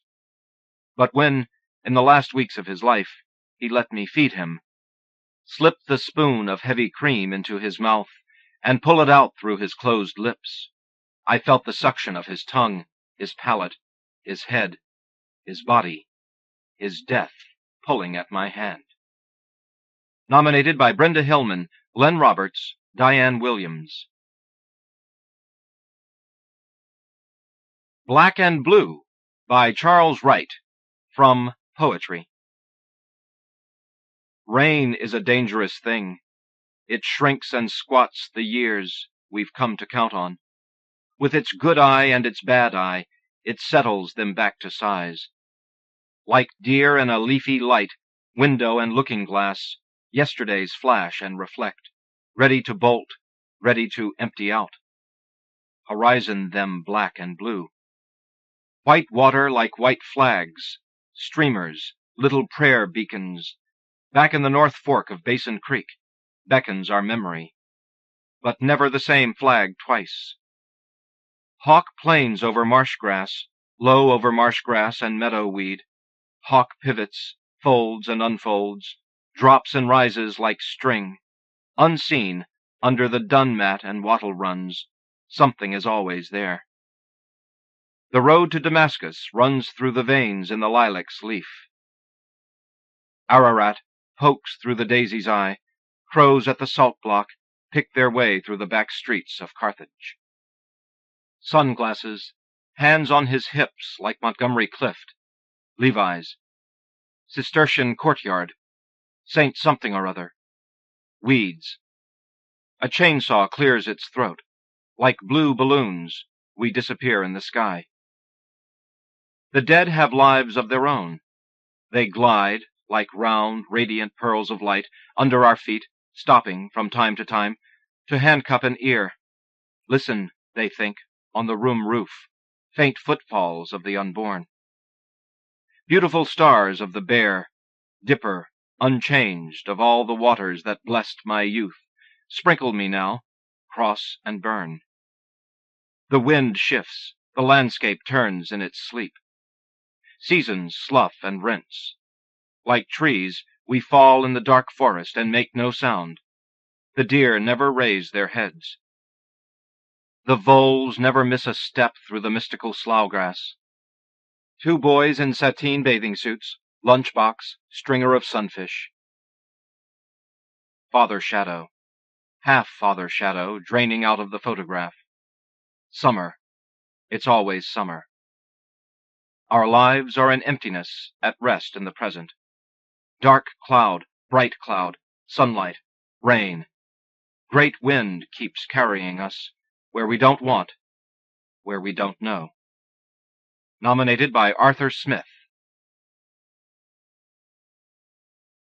Helen, by C.K. Williams. From Helen, Orcus's Press. 1. More voice was in her cough tonight. Its first harsh, stripping sound would weaken abruptly, and he'd hear the voice again. Not hers, unrecognizable. Its notes from somewhere else.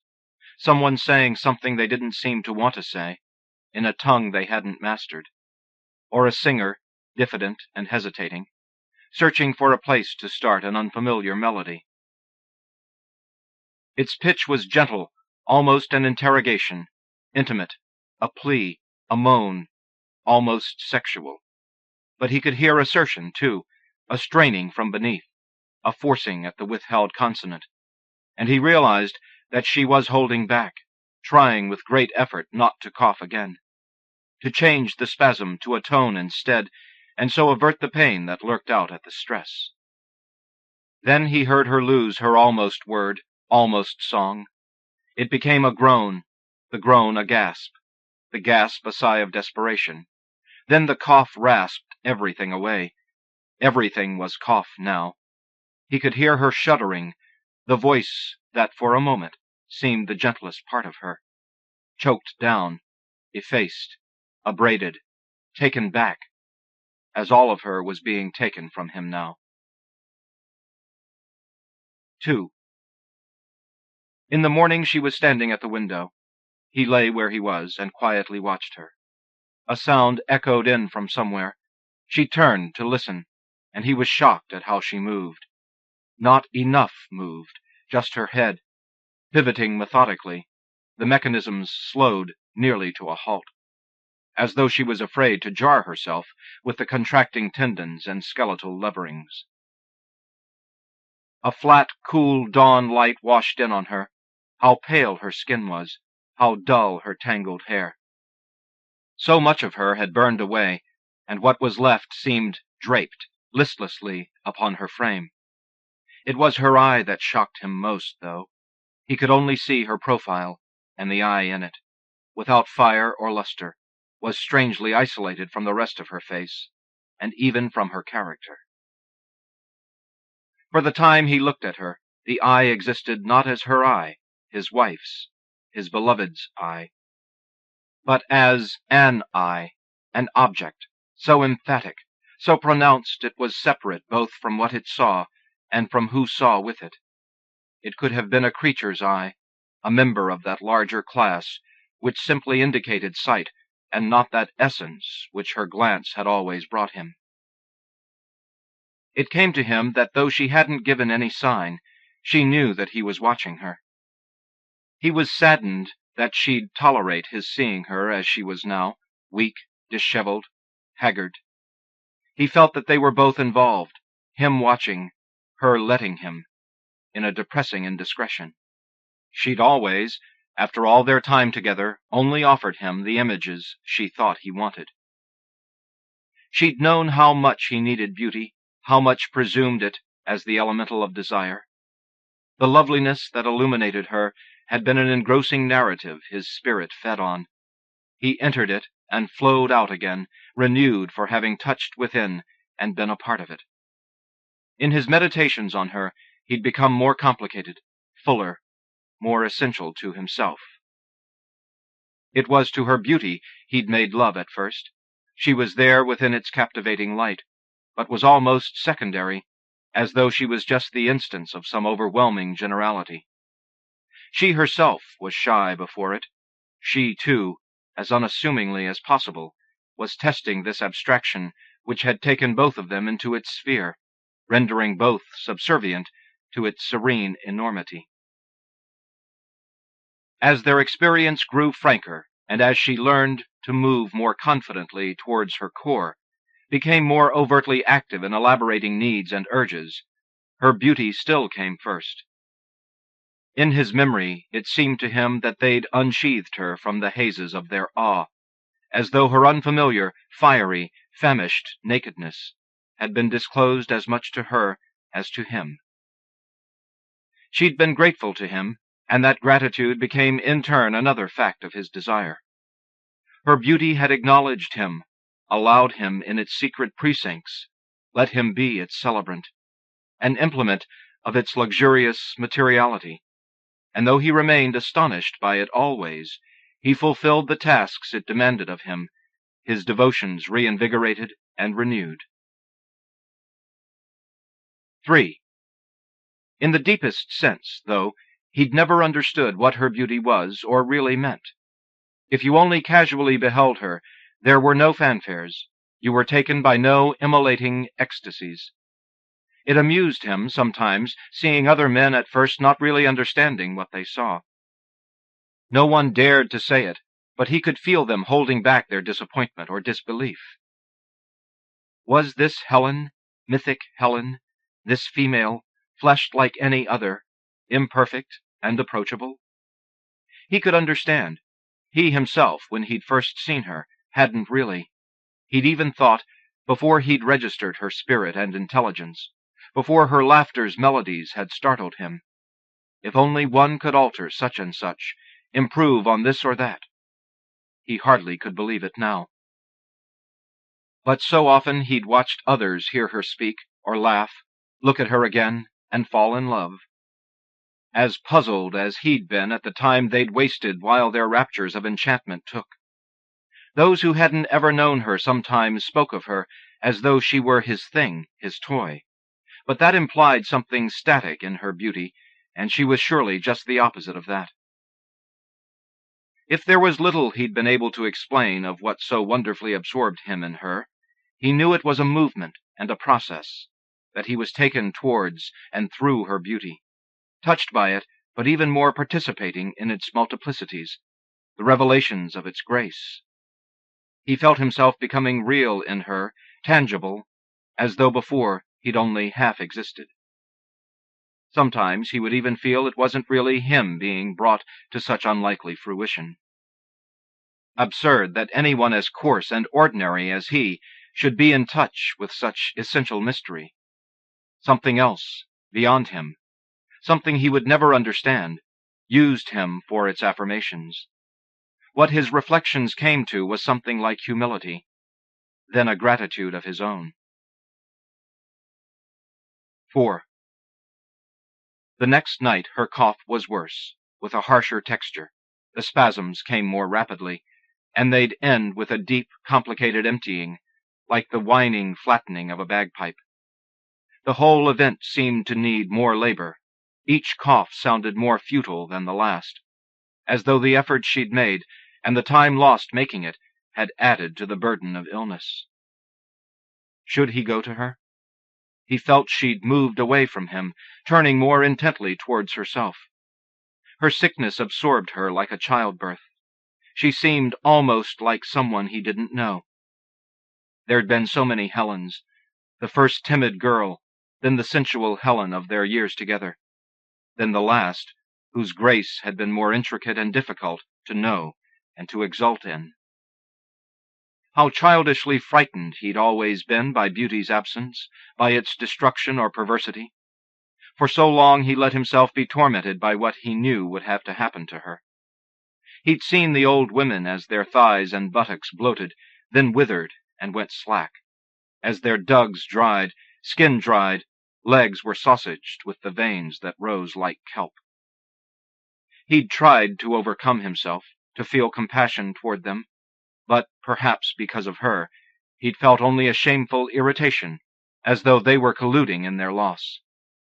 Whether they accepted what befell them, even, he would think, gladly acquiescing to it, or fought it, with all their sad and valiant unguents, dyes, and ointments, was equally degrading. His own body had long ago become a ruin, but beauty had never been a part of what he was. What would happen to his lust, and to his love, when time came to savage and despoil her? He already felt his will deserting him. For a long time, though, nothing touched or dulled her. Perhaps she really was immortal. Maybe his devotion kept her from the steely rakings of duration. Then, one day, something at her jowls. One day, her hips. One day, the flesh at the elbows. One day he looked at her, and knew that what he'd feared so was here. He couldn't understand how all his worst imaginings had come to pass without his noticing. Had he been looking at her all this while, or had he not wanted to acknowledge what he'd seen? He'd been gazing at her then. In her wise way she'd looked back at him, smiled, and touched him. She knew, she'd long known, what was going on in him, and another admiration for her took him. Then another fire, and that, simply, he felt himself closer to her. There'd been no trial. Nothing had been lost, of lust, of love, and something he'd never dreamed would be was gained. 5. With her in the darkness now, not even touching her, he sensed her fever's suffocating dryness. He couldn't, however much he wanted to, not let himself believe she was to be no more. And there was nothing he could do for her, even if she'd let him. He tried to calm himself. Her cough was hollow, soft, almost forgiving, ebbing slowly through the volumes of her thorax. He could almost hear that world as though from in her flesh, the current of her breath, then her breastbone, ribs, and spine, taking on the cough's vibrations, giving back their own. Then he knew precisely how she was within herself as well. He was with her as he'd never been. He'd unmoored in her, cast himself into the night of her, and perceived her life with her. All she'd lived through, all she'd been and done, he could feel accumulated in this instant. The impressions and sensations, feelings, dreams, and memories were tearing loose in her, had disconnected from each other and randomly begun to float, collide, collapse, entangle. They were boiling in a matrix of sheer chance, suspended in a purely mental universe of possibility. He knew that what she was now to herself, what she remembered, might not in truth have ever been. Who, then, was she now? Who was the person she had been, if all she was, all he still so adored, was muddled, addled, mangled? What of her could be repository now, the place where she existed? When everything was shorn from her, what within this flux of fragments still stayed her? He knew then what he had to do. He was so much of her now, and she of him, that she was his. Her consciousness and memory both his. He would will her into him, keep her from her dissolution, all the wreckage of her fading life, its shattered hours taken in this fearful flood, its moments unrecoverable leaves twirling in a gust across a waste of loss. He drew into himself, and held her, kept her. All the person she had been was there in his sorrow and his longing. It didn't matter what delirium had captured her, what of her was being lacerated, rent. His pain had taken on a power. His need for her became a force that he could focus on her.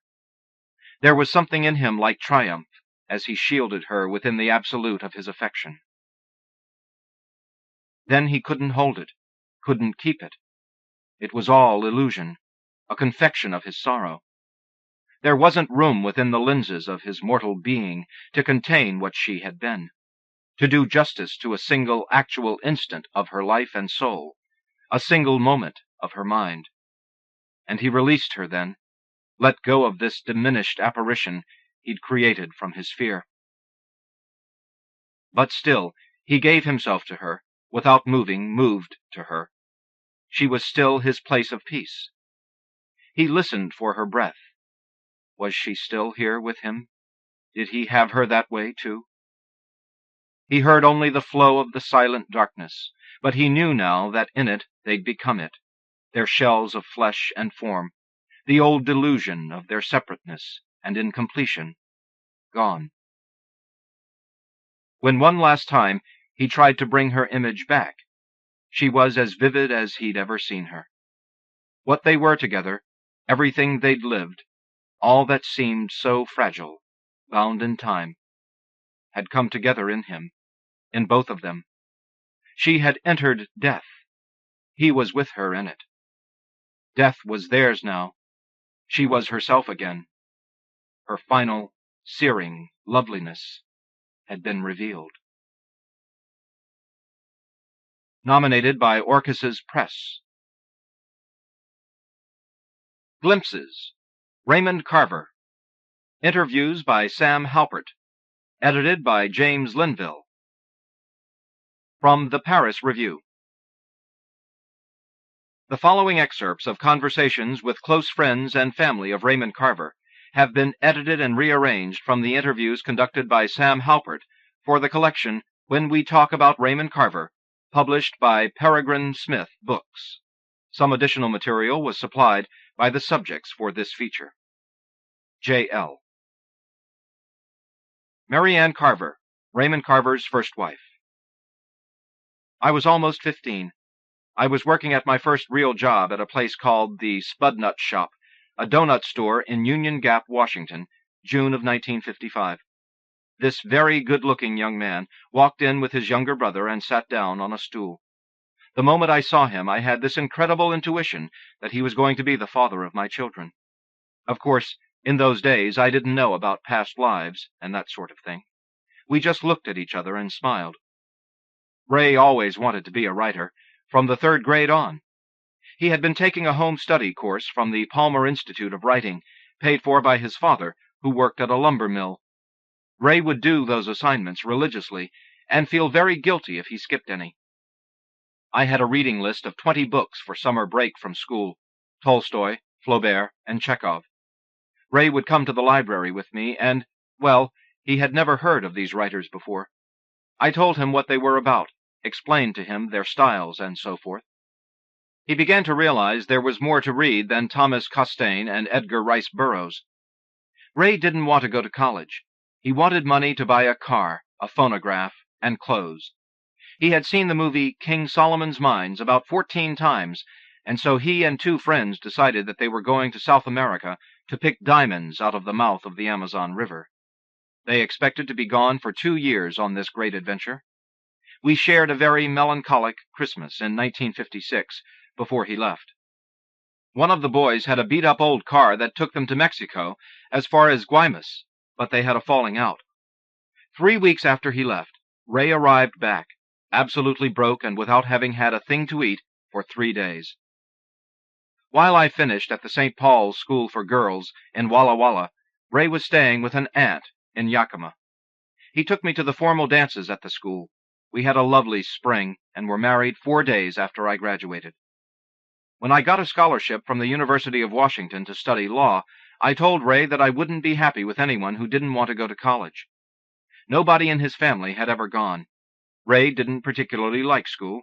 He hoped he could just read a lot, which he always did, and that would prepare him adequately to be a writer. He had an absolutely extraordinary vocabulary. But in the fall of 1957, he entered Yakima Community College for a year, then transferred to Chico State in California for 2 years. Ultimately, he graduated from Humboldt State College in Arcata, California, in 1963. He had written some science fiction stories, but when he got into John Gardner's writing class at Chico, he no longer was interested in writing about little green monsters. He began to write literary stories, his he-she stories. He wrote Furious Seasons at Chico. Gardner thought it was outrageously good, taught the hell out of it in class, and included it in the college literary magazine. Almost always, we rented a house with an extra bedroom for Ray to use as a study. In addition to that, whenever he could afford it, Ray would rent a room where he could be alone to do his writing. All those stories about his having to write in his car are part of a poor me syndrome to add to the drama of his success. Even when we had our first big house in Arcata, he rented a room somewhere else for his writing, in Sacramento, Palo Alto, Cupertino. We sacrificed necessities and certainly luxuries so he could rent space to write, but for the first 13 years of our marriage, one or the other of us was in college, without any money. 13 years. Ray's first story accepted by a real magazine was Pastoral in Western Humanities Review. He received 2 copies for payment. On the very same day, a magazine in Arizona named Target accepted Ray's poem Brass Ring, another first. That evening, it seemed that if we did the right things would happen. We went to our friends, David and Charlene Palmer's house, and burst in on their dinner. They dropped everything and called some friends who called other friends. We celebrated for 3 days. I edited every one of Ray's stories before anybody else. Ray would encourage me to do what John Gardner did, take a pencil and strike out any words I thought didn't belong. He would invariably take 50% of my suggestions and ignore the other 50%. In 1963, Dick Day helped Ray get a grant for $1,000 at the University of Iowa Writers' Workshop. We piled all of our belongings onto the roof rack of our '53 Chevy, Old Faithful, and with our son and daughter, we were on our way. We stayed at a trailer park until our application for student housing was approved.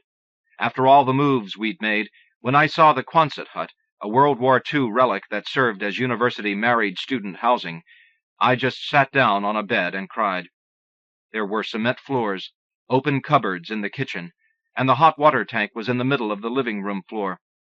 The children's room was like a cell, with 2 little bunks and a tiny window. Whenever we'd land in some godforsaken little room like this, I'd ask Ray jokingly, how would we ever survive in such a place? And he'd smile and pull a little can of roast beef hash or whatever out of his pocket and prepare a lunch for us.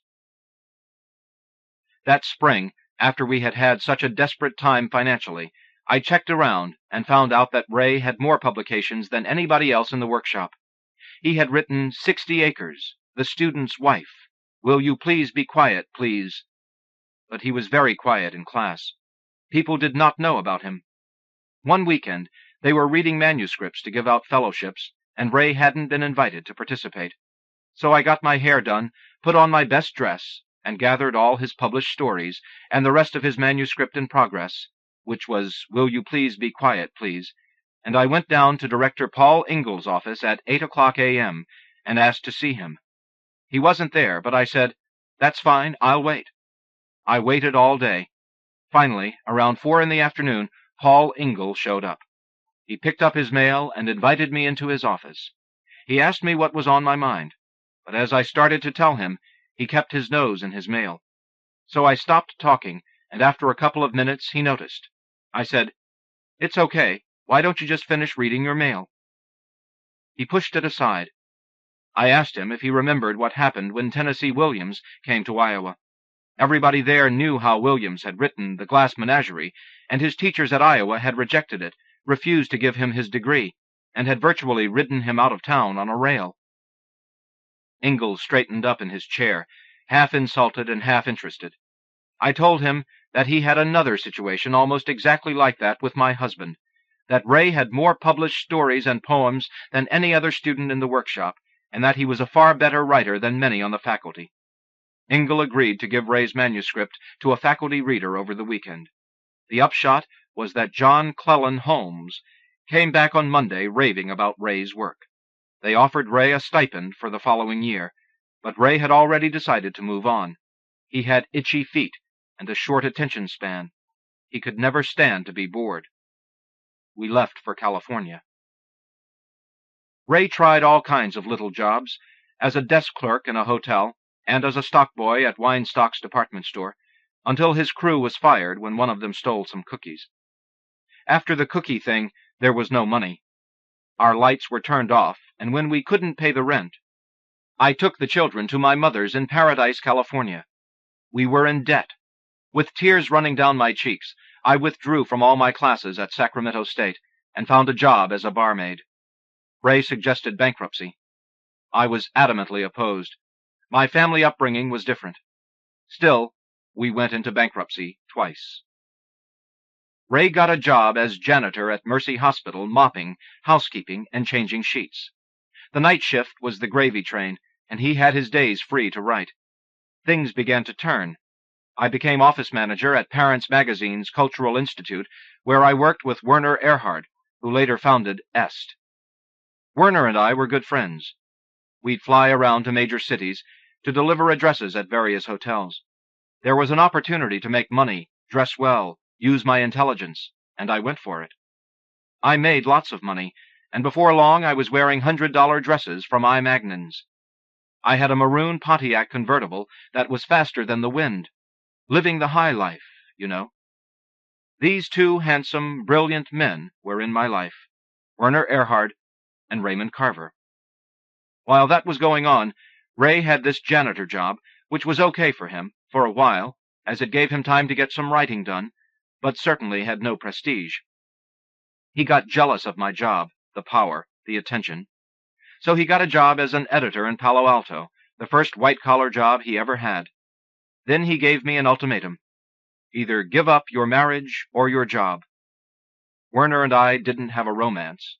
It was just a work association, no hanky-panky whatsoever. But Ray had decided to become head of the family with a vengeance, and his career came first. I was used to running an office, making good money, and now, all of a sudden, nothing. To create some excitement in my life, I entered San Jose State, and in the spring I applied for a scholarship to study abroad. I was such a good student that we had our choice to go anywhere.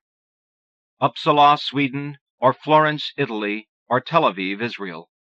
We went to Israel because that fellowship offered an extra $500. Israel was the absolutely perfect place for me, given my later interest in spiritual realities. But Ray and my daughter both became very disgruntled. He'd say, "I don't know what I'm doing in Asia." He resented that we didn't have the villa on the Mediterranean we had been promised.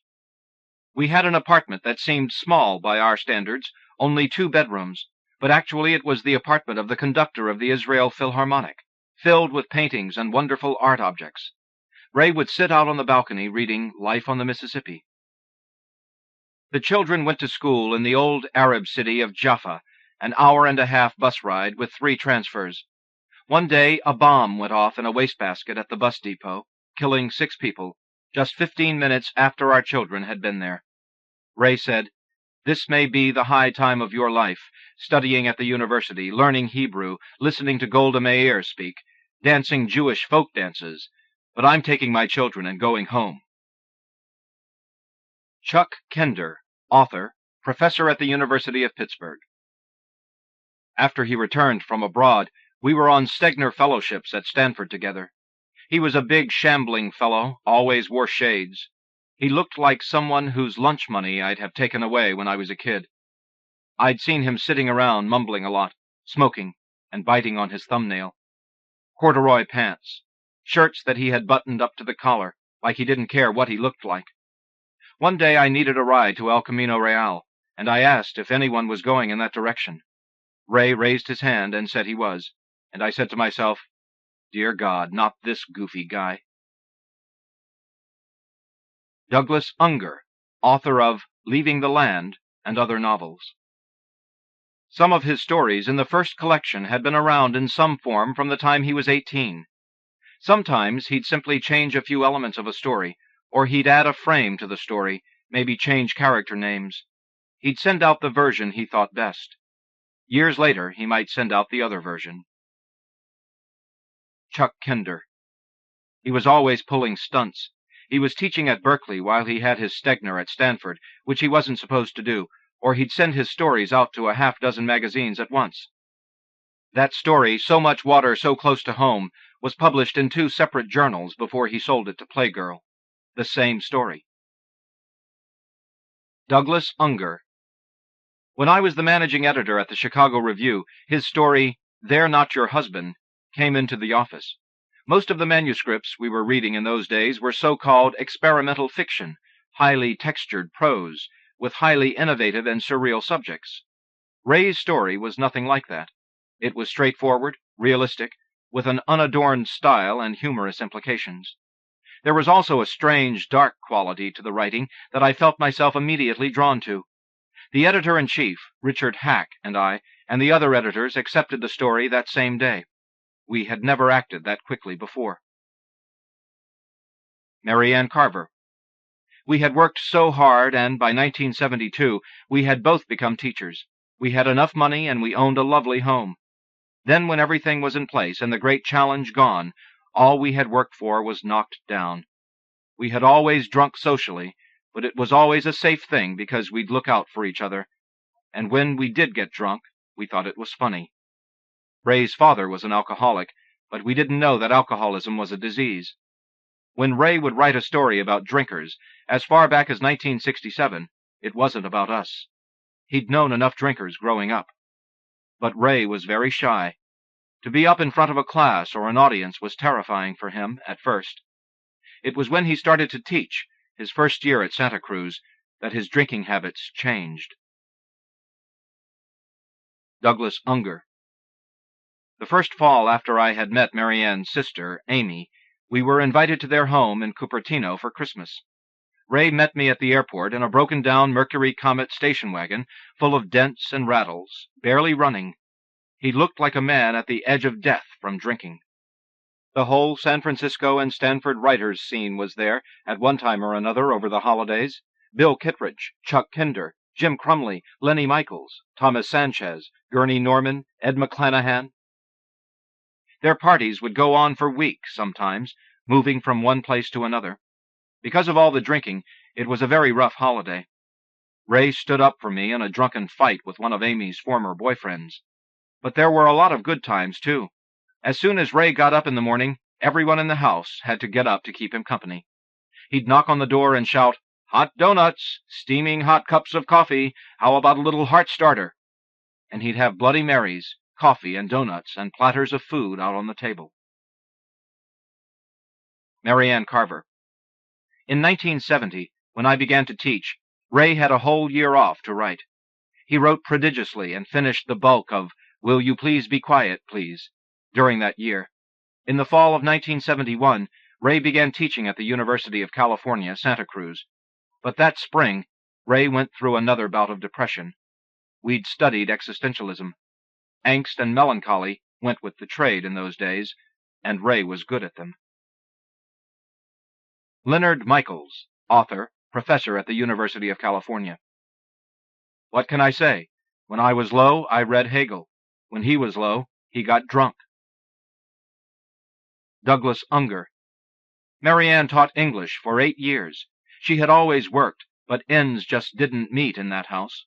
Ray began to hang paper all over town, writing hot checks just to get enough liquor to get through the day. Chuck Kinder. I remember one night we had to carry them home and literally put them in bed. Mary Ann was so impressed by that. She said their other friends would just dump them on the porch for their kids to find them in the morning. Mary Ann Carver.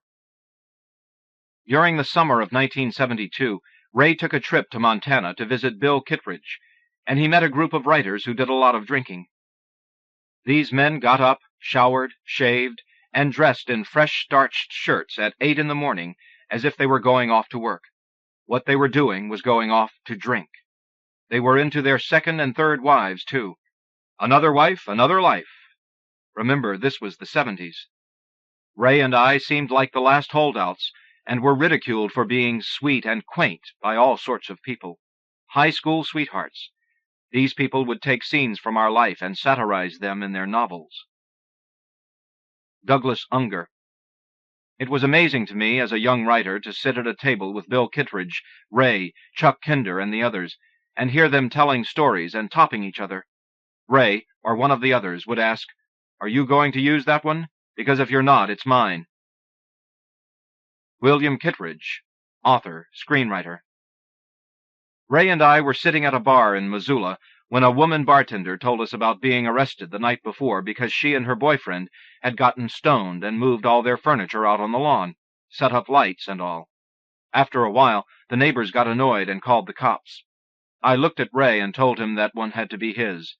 So he wrote it, changed it a little. It became the one about the guy moving all his stuff out in the driveway for a yard sale. Why Don't You Dance? Douglas Unger. In those days, Ray often used to say, "I never had a problem that money couldn't solve." But I think a bigger problem was that no publisher anywhere in the country would accept his book, Will You Please Be Quiet, Please? The collection represented 14 years of work. Editors found the stories too depressing, or not in tune with what the culture wanted to read. Short story collections were very hard to get published back then. Ray had sent it to the Iowa Short Fiction Award contest. Even though the preliminary judges selected his book to win, their decision was reversed. Jack Leggett, who succeeded Engel as director of the workshop, was so outraged that he told everyone that not only did he think Ray's manuscript should have won first prize, hands down, but that he was going to offer Ray a teaching job. Marianne Carver. Ray was flattered to get the job, but he would drink the moment he got out of class. He drank around his job. William Kittredge. Ray flew back and forth between teaching jobs in Iowa City and Santa Cruz. Some of his friends and I would go down and get him off the plane on Thursday afternoon. He'd always come home loaded. On Friday, he'd be supposed to teach at Santa Cruz. A couple of times he made it, but most of the time we'd pin a note to the door saying, "Mr. Carver is too sick to teach." Then he began to not show up at all. Chuck Kinder and I taught the class together, and it was a disaster. I think Ray must have met that class twice. The provost of Santa Cruz got wind of what was going on, and that Ray was also teaching at Iowa City. Fired him. Deservedly so. Marianne Carver. He flew back and forth. His friends called him Running Dog. Leonard Michaels. He even managed to con United into flying him for free, telling them he'd put United into his stories. Of course, he never wrote a word about them. He also had a lover in Denver where he changed planes. So there he was, holding on to 2 teaching jobs, a couple of 1,000 miles apart, and drinking and carrying on a love affair, and conning United into flying him back and forth. Chuck Kinder. On their 15th wedding anniversary, Ray and Marianne came sweeping over to my house. They'd had a few. Marianne invited us to go out and celebrate with them at a Greek restaurant. She had obviously been to this place before, but she wouldn't come clean as to who she'd been there with or why, and Ray was getting very suspicious. This restaurant had a floor show, a strong man who picked up tables with his teeth. He would do a backbend and invite people from the audience to come up and step on his stomach. The strong man's assistant took Ray by the hand and dragged him up there. Ray was so drunk he couldn't stand on the guy's stomach, stumbled and tumbled all over him. Despite the fact that it was their anniversary, Ray began to sulk. He didn't want to pay and said we should walk the check. He went out and laid in the back seat of the car. My wife was the designated driver, and we were the designated drunks. When the waiter came out after us, before Marianne had made it to the door, Ray called out to my wife from the back seat, "Step on it! Step on it!" He was perfectly willing to leave his wife behind, anniversary or not. At this point, Ray and Marianne were having trouble. Ray was deeply in love with another woman he'd been involved with for a couple of years. Marianne had found a pack of letters from her, so Ray gave me some stuff to take back to her for safekeeping in Montana. I delivered the stuff from Ray, and I fell madly in love with her. That was Diane, my present wife. Ray was real pissed at me. He said that they always called him Running Dog, but that I was the real running dog. Ray phoned one day. He called me names like backstabber and asshole and all that, but we were laughing. When Diane and I moved back down to Palo Alto, Ray had moved back in with Marianne, and we were all closer than we had been when I was with my first wife. Douglas Unger. Gordon Lish had gone from Esquire to McGraw-Hill, and I believe one of the conditions of his accepting the job was that he could publish Ray's book. So Ray had the book, finally, on its way to being published, but I think he felt this was happening way too late. Marianne Carver. Will You Please Be Quiet, Please wasn't published until 1976, and for years, leading up to that, Ray didn't draw a sober breath. Leonard Michaels. When we first met, he owned a VW Bug.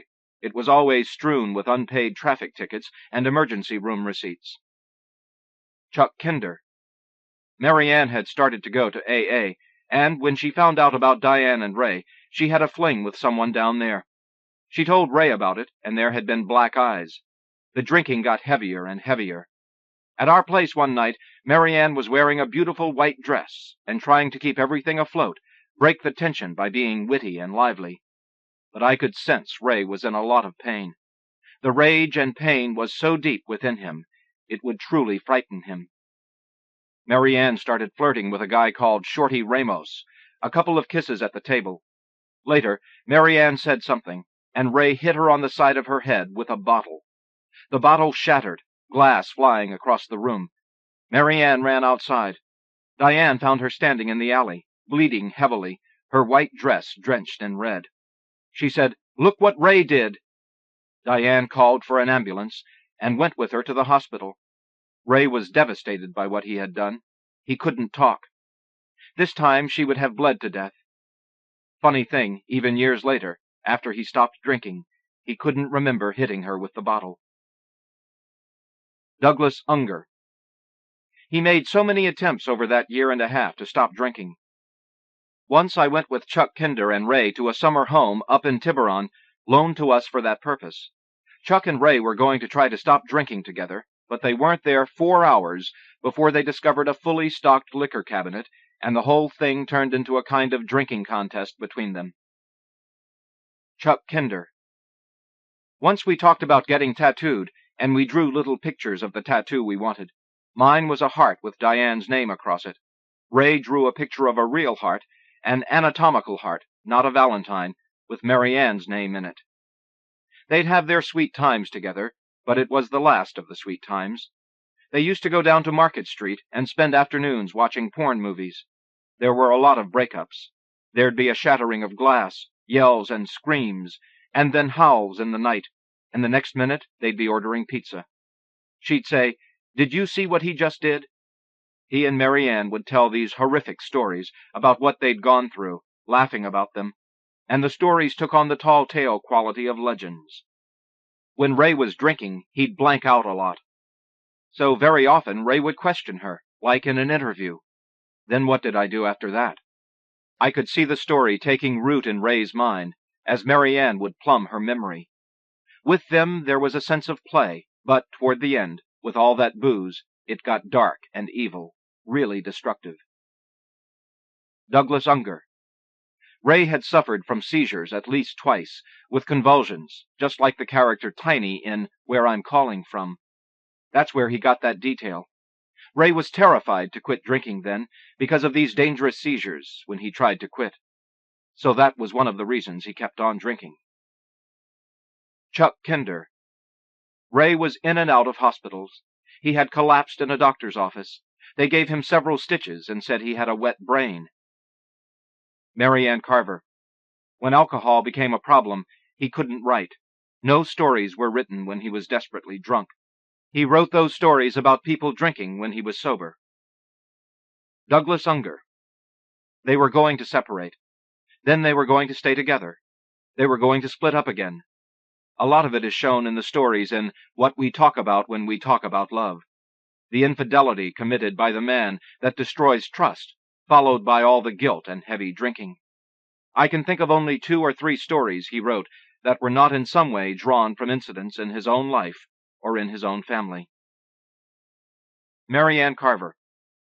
After Will You Please Be Quiet, Please was nominated for the National Book Award, and all those reviews came out in Newsweek, Time, and elsewhere, it was a shock to me.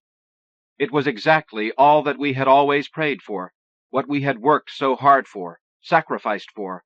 But the fact of the matter was that it was tough to read those reviews and see our lives held up and analyzed. Characters were called inarticulate members of the working class, involved in violence and doomed to go nowhere, for example. And it was kind of hard for me to relate to this kind of classification. Ray was surprised by it, too. After all the reviews came out, I read the book again, with new eyes. I felt as if I were in a fishbowl, but that my identity was somehow invisible. However, I could accept the notoriety as long as Ray and I were together. It went with my territory, so to speak. Ray and our marriage were my protection and security. I read many of Ray's later stories and poems with a very thin skin after we'd separated, and I'd see how his family was done in for his capital gain. When Fires came out, for example, one of our son Vance's professors was so concerned for him that he took him to lunch and tried to comfort him and explain what poetic license was all about. I know Ray did what he needed to do to write captivating stories and poems. Profit, personal catharsis, and hurt to family members were secondary considerations at best. He wrote whatever came to him, and if he could use anything, he did. Later, after Ray became famous, I became super-sensitive as to how I was depicted on the page. But now, as I look back, I see Ray did not hesitate to portray himself either, in any position, humiliating or not. But he was a man and could get away with it better. He also had a voice. What did it matter if Ray Carver humiliated himself? He was Ray Carver. Life was different than it had been before anybody knew of us, and our lives had not been held up for scrutiny. I always knew Ray was going to be a great writer, and I insisted on that. All the time he was drinking, I'd tell him that it would be the worst catastrophe that could possibly happen if he ended up as a second-rate writer. Leonard Michaels. The people he lived with were all participants in his writing. Mary Ann lived through a hell of a lot of that material with him. She and Ray paid for those stories with their lives. William Kittredge. Ray and the late poet Richard Hugo were in so many ways alike. They both were guys writing from a kind of disenfranchisement, some sense of not being part of the major league world. Writing was a way of justifying your life. But at some point in their careers, they began to have some success, and both of them had trouble with that success because it forced a change in self-image. They had seen themselves as failures, as people who lived on the margins. For a time, they both reacted as if to say, "If you think I'm terrific, well, watch this." They'd be invited to read at Yale or somewhere, and they'd immediately get drunk for 2 weeks, as if to deny they were this terrific guy who got invited to Yale. It was, I think, a fear of becoming someone else, someone who could negotiate with the world well and easily. Douglas Unger. Things fell apart, also, because the children were in such terrible difficulty. His daughter, Chris, and her boyfriend ran into trouble, and all of Ray and Mary Ann's money had to go into bailing her out of her trouble. And with the family problems, there was the guilt he felt that, once again, they had no money. He was so desperate for money that he took a job as clerk in the Tides bookstore in Sausalito, but he didn't stay there for more than a couple of weeks. His hunger for books either ate up too much of his salary, or he was liberally borrowing books from the store. He never stopped reading, no matter how much he drank, and he'd bring home armloads of books. To keep himself sober, he had to get out and get away. He had rented a small apartment on Castro Street in San Francisco. In Careful, he describes that apartment exactly. He had somehow convinced himself that if he only drank champagne, he'd be able to taper off and quit. He'd go out in the morning and buy bottles of the cheapest André, but this wasn't working, and he knew it. We all thought he would keep on drinking until it killed him, and he thought so too. He tried to stop drinking from the summer of '76 through the fall and into '77. He would stay with Amy and me, or with Chuck and Diane Kinder, who had a big apartment across the street. Amy and I rented our flat from the St. James Episcopal Church, where meetings of Alcoholics Anonymous were held. Mary Ann was in recovery first, and was willing to do anything to save Ray. She had heard of a place called Duffy's, an alcoholic rehabilitation center in Myrtle Dale, California. She was selling the house in Cupertino, and had scraped together the money for a rehab center for Ray, and Ray had nowhere else to go. She and Amy and I drove Ray up to Duffy's. He was scared, terrified that he was going to die if he stopped drinking, or end up brain damaged from the seizures, the convulsions. But if he kept drinking, the doctors had given him 6 months, and he'd be dead, maybe sooner. I remember when we checked him in at Duffy's, Ray was dead drunk. He'd been drinking all the way up as we drove through the Napa Valley. As I recall, he was in rehab for about 3 weeks the first time. Ray checked himself out, concerned about the money it cost, and also believing that he had learned enough about the disease of alcoholism that he could quit now. He didn't last long without a drink that first time. For a certain number of alcoholics, especially the heaviest drinkers, their nervous system has become so adjusted to having alcohol that when they stop drinking, they go into seizures as though with epilepsy. These seizures are very dangerous, since brain damage can occur during the convulsions. Ray moved in with us when he tried to quit drinking again. He'd learned at Duffy's how to taper himself off more safely by having what he called hummers, time-controlled shots of liquor. Ray had bottles of a kind of booze he hated to drink, the cheapest possible bourbon. There was a time schedule. He'd start with a drink every half hour. Then a day later, he'd taper off to a shot every hour. After that, one every 2 hours. Then later, every 3 hours, and so on. He gave the bottles to Amy and me, so he couldn't get at them, and he explained the schedule. Those days and nights were the lowest for Ray, sitting alone in our living room feeling his marriage was gone, fearing he'd never write again. Whatever he owned, about 1 carload of books, manuscripts, a few personal items, some old clothing, a few artworks, had been packed in about 6 boxes and stored in the garage of the church next door. He'd been at our house a week, tapering off on his hummers and going to AA meetings at St. James Church, when he looked out the window one morning and saw the church was having a bazaar. His few belongings had been spread out on tables in the churchyard, ready to be sold. His manuscripts, his books, his few items of clothing, his artwork. So he and Amy had to go up to the ladies running the bazaar and convince them not to sell them and get his few belongings back. That evening I found him in our living room, in the dark, crying. That was his bottom. I don't think he ever felt that low again. When he was off all the hummers and completely dried out, he only hung around San Francisco for a few weeks before he fled north to a house in McKinleyville, the inspiration for the one in Chef's house that Richard Day had helped get him. A few months later, he went to Dallas and the Southern Methodist University Writers' Conference, where he met Tess Gallagher for the first time. Richard Ford, author. I met Ray in Dallas. 1977, in the autumn, Southern Methodist had a writers' conference of some sort, and a mutual friend of Ray's and mine, Michael Ryan, invited us. We'd published 1 book apiece, and didn't know each other, though I'd read some stories of Ray's and liked them, and Ray, God love him, said he'd read A Piece of My Heart, and maybe he had. Anyway, there were the usual writers' conference hijinks. I remember seeing Ray leave a party one night by climbing out a window. 2 women were involved in that particular exit, one he wanted to see, who was, I believe, going out that window just ahead of him, and one he didn't want to see, who was just coming in the front door looking for him. He was sober then, and for good, but he was still Ray. Certain things don't dry up in a person, I guess. That was a memorable time for me, because Ray and I went on to be great friends for the rest of his life. But it was probably more memorable for Ray, because in addition to being out in the world for the first time since he'd been sober, and finding out he could do that, he met Tess Gallagher then. Tess was at the conference, and that's where they first laid eyes on each other. I don't exactly know what Ray's marital situation was then. He was by himself in Dallas, and I'm sure he was still married. And, for truth, He and Tess only met there and palled around like we all did. Their romance didn't spark up until later, when Ray had gone down to El Paso to teach, and Tess was teaching in Tucson. Ray and I used to say that we were such natural friends, in part, because our families had pretty much been the same kind of people. In fact, were from the very same place, rural Arkansas.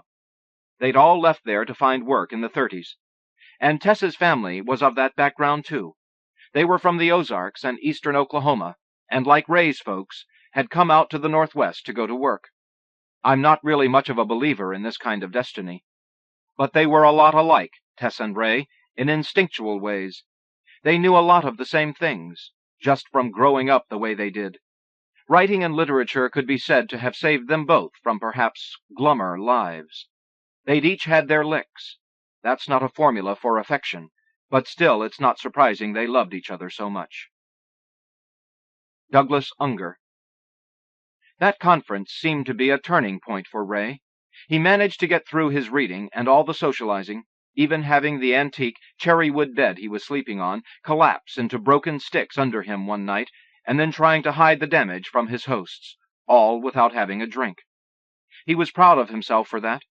He was openly amazed and surprised by the good reception for his work there. He talked a great deal about Richard Ford, Donald Justice, and other writers he had spent time with. Also, there was something already in the air concerning Tess Gallagher. I remember Ray gave Amy and me and many friends T-shirts from the conference. Marianne kept asking him about who Tess Gallagher was, reading her name off the T-shirt, suspicious that Tess seemed to be the only writer he had met that Ray was reticent about. Marianne sensed something had happened between them. Years later, Ray always said that nothing more than a friendly meeting with Tess took place, but it was clear that, in his mind, the seeds were already sown for their future relationship. After the conference, Ray returned to the house in McKinleyville. He had a room all set up for writing. He wasn't writing very much, but he had pulled off a kind of scam.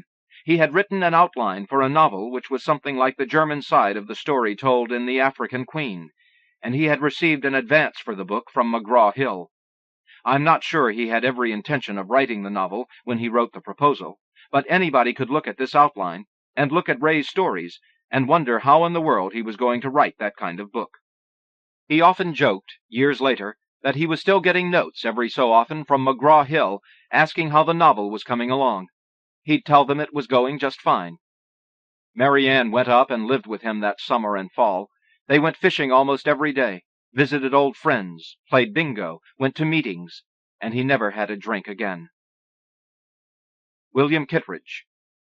I remember asking him, after he had been sober for about 6 months, if he had been writing at all. He said, I can't convince myself enough that it is worth doing. Marianne Carver. I lived with Ray in McKinleyville, California. At Christmas time 1977, Ray saw John Cheever on the Dick Cavett show. He had been close friends with Cheever back in Iowa, had drunk with him, and here was his old friend on TV, sober and successful. It had a great impact. He had already begun to write again, had written Why Don't You Dance and Viewfinder there in McKinleyville in Chef's house where we were living. Seeing John Cheever on a TV show made Ray want to leave California and go to New York to be a writer there. Chuck Kinder. Ray had a teaching job lined up in El Paso. Marianne had some money coming from her teacher's retirement fund, so she said, You go off and have a good life in El Paso. I'm going to California. She set him adrift. He got into this old car that his son Vance had left there and drove off, and that pretty much was the end of it. Marianne Carver. After 5 treatment centers, Ray was sober from June 3, 1977, to the end of his life. After a sick and shaky start, by the summer of 1978, he was writing again as well as ever, and I checked out in late July 1978 to let him have his life, to experience all he could, because he was 40 then, and who knew how long he had. He would always say, I'm going to die young, but you're going to live to be a mean old lady. You know, not only was I the first lady he ever had, but I can modestly say from the time we were first together that I was his lifelong muse. I wondered what was going to happen after we had divorced, to see where his writing would take off then. Douglas Unger. That summer in Iowa City was tough on everyone. Amy and I landed there, broke and without prospects, knowing we could at least get minimal jobs and subsist somehow in that town where we had both gone to graduate school. We joined Ray and Marianne, who were just barely skimping along on some grant money and on his checks from the Goddard College MFA program where he had been teaching. We managed to line up 3 house-sitting arrangements, complete with lawns to mow and dogs to bail out of the pound. Ray was trying very hard to get his writing going again. Then it seemed the whole family came crashing in, his son, his mother-in-law, everyone with needs and problems. There was chaos and turmoil, with a major move every month. How he managed to stay sober through all of this was a miracle. Ray had a word for the kind of life we were living. He called it milling. "We're just milling around and getting nowhere," he'd say. He was terribly frustrated, and he and Marianne were fighting. Ray took off in a rush for El Paso, where he had a job waiting. Marianne left him then, for the last time, to go back to California. Ray's old car broke down on the way to El Paso. As the story goes, Tess Gallagher rescued him. It was there that they struck up that working partnership that lasted for the rest of his life. That was a strange crossroads for him, and really a kind of paradigm of how he lived. Ray told me that when that old car broke down, he traded it for a bicycle, traded it right on the spot. That's the way it was with him. Disaster happened, but then he had a great story about how he had once actually traded his car for a bicycle. Jeffrey Wolfe, critic and novelist. Ray was a great liar, a wonderful liar. Ray, Richard Ford, my brother Toby, and I once sailed my boat to Block Island. We went ashore the next morning to do some drinking, but of course Ray couldn't be interested in that. He stayed on board, but he wanted to know where the coffee was. I told him the stove was pretty complicated, that it could easily blow up, and so I'd bring him back some coffee since I didn't want him to use the stove. He said, "Oh, Jesus, I wouldn't dream of touching that stove. I don't need the coffee that bad anyway." So we left and went into town and drifted into a bar. My brother wanted to talk about literature, and Richard and I wanted to talk about the waitresses at the bar, the oar. When we went back to the boat, we brought along one of them to take our picture. As the dinghy approached, I noticed Ray back in the stern of the boat, as far back as he could go, looking awful, covered with soot. I asked him what the hell had happened.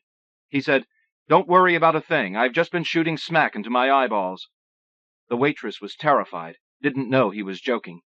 I went below to get my camera. Below decks it used to be all white, but now it was covered with black soot everywhere, completely black. I was very cross. I said, "Jesus, Ray, why did you have to light that stove?" And he said, "What are you talking about? I didn't do a damn thing." I said, "Come on, Ray, you lit that stove." "I don't know what you're talking about," he said. "I was asleep. Maybe someone came aboard." I told him to look down below. He said, "That's just the way it looked when you guys left."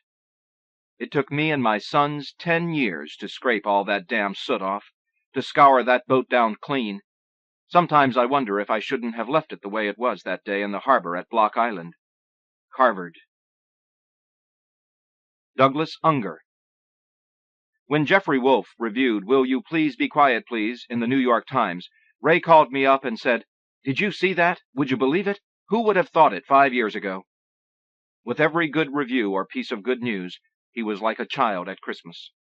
After so many years of rejection, the financial struggles, the drinking, even giving up writing, now, when he least expected it, the world embraced him.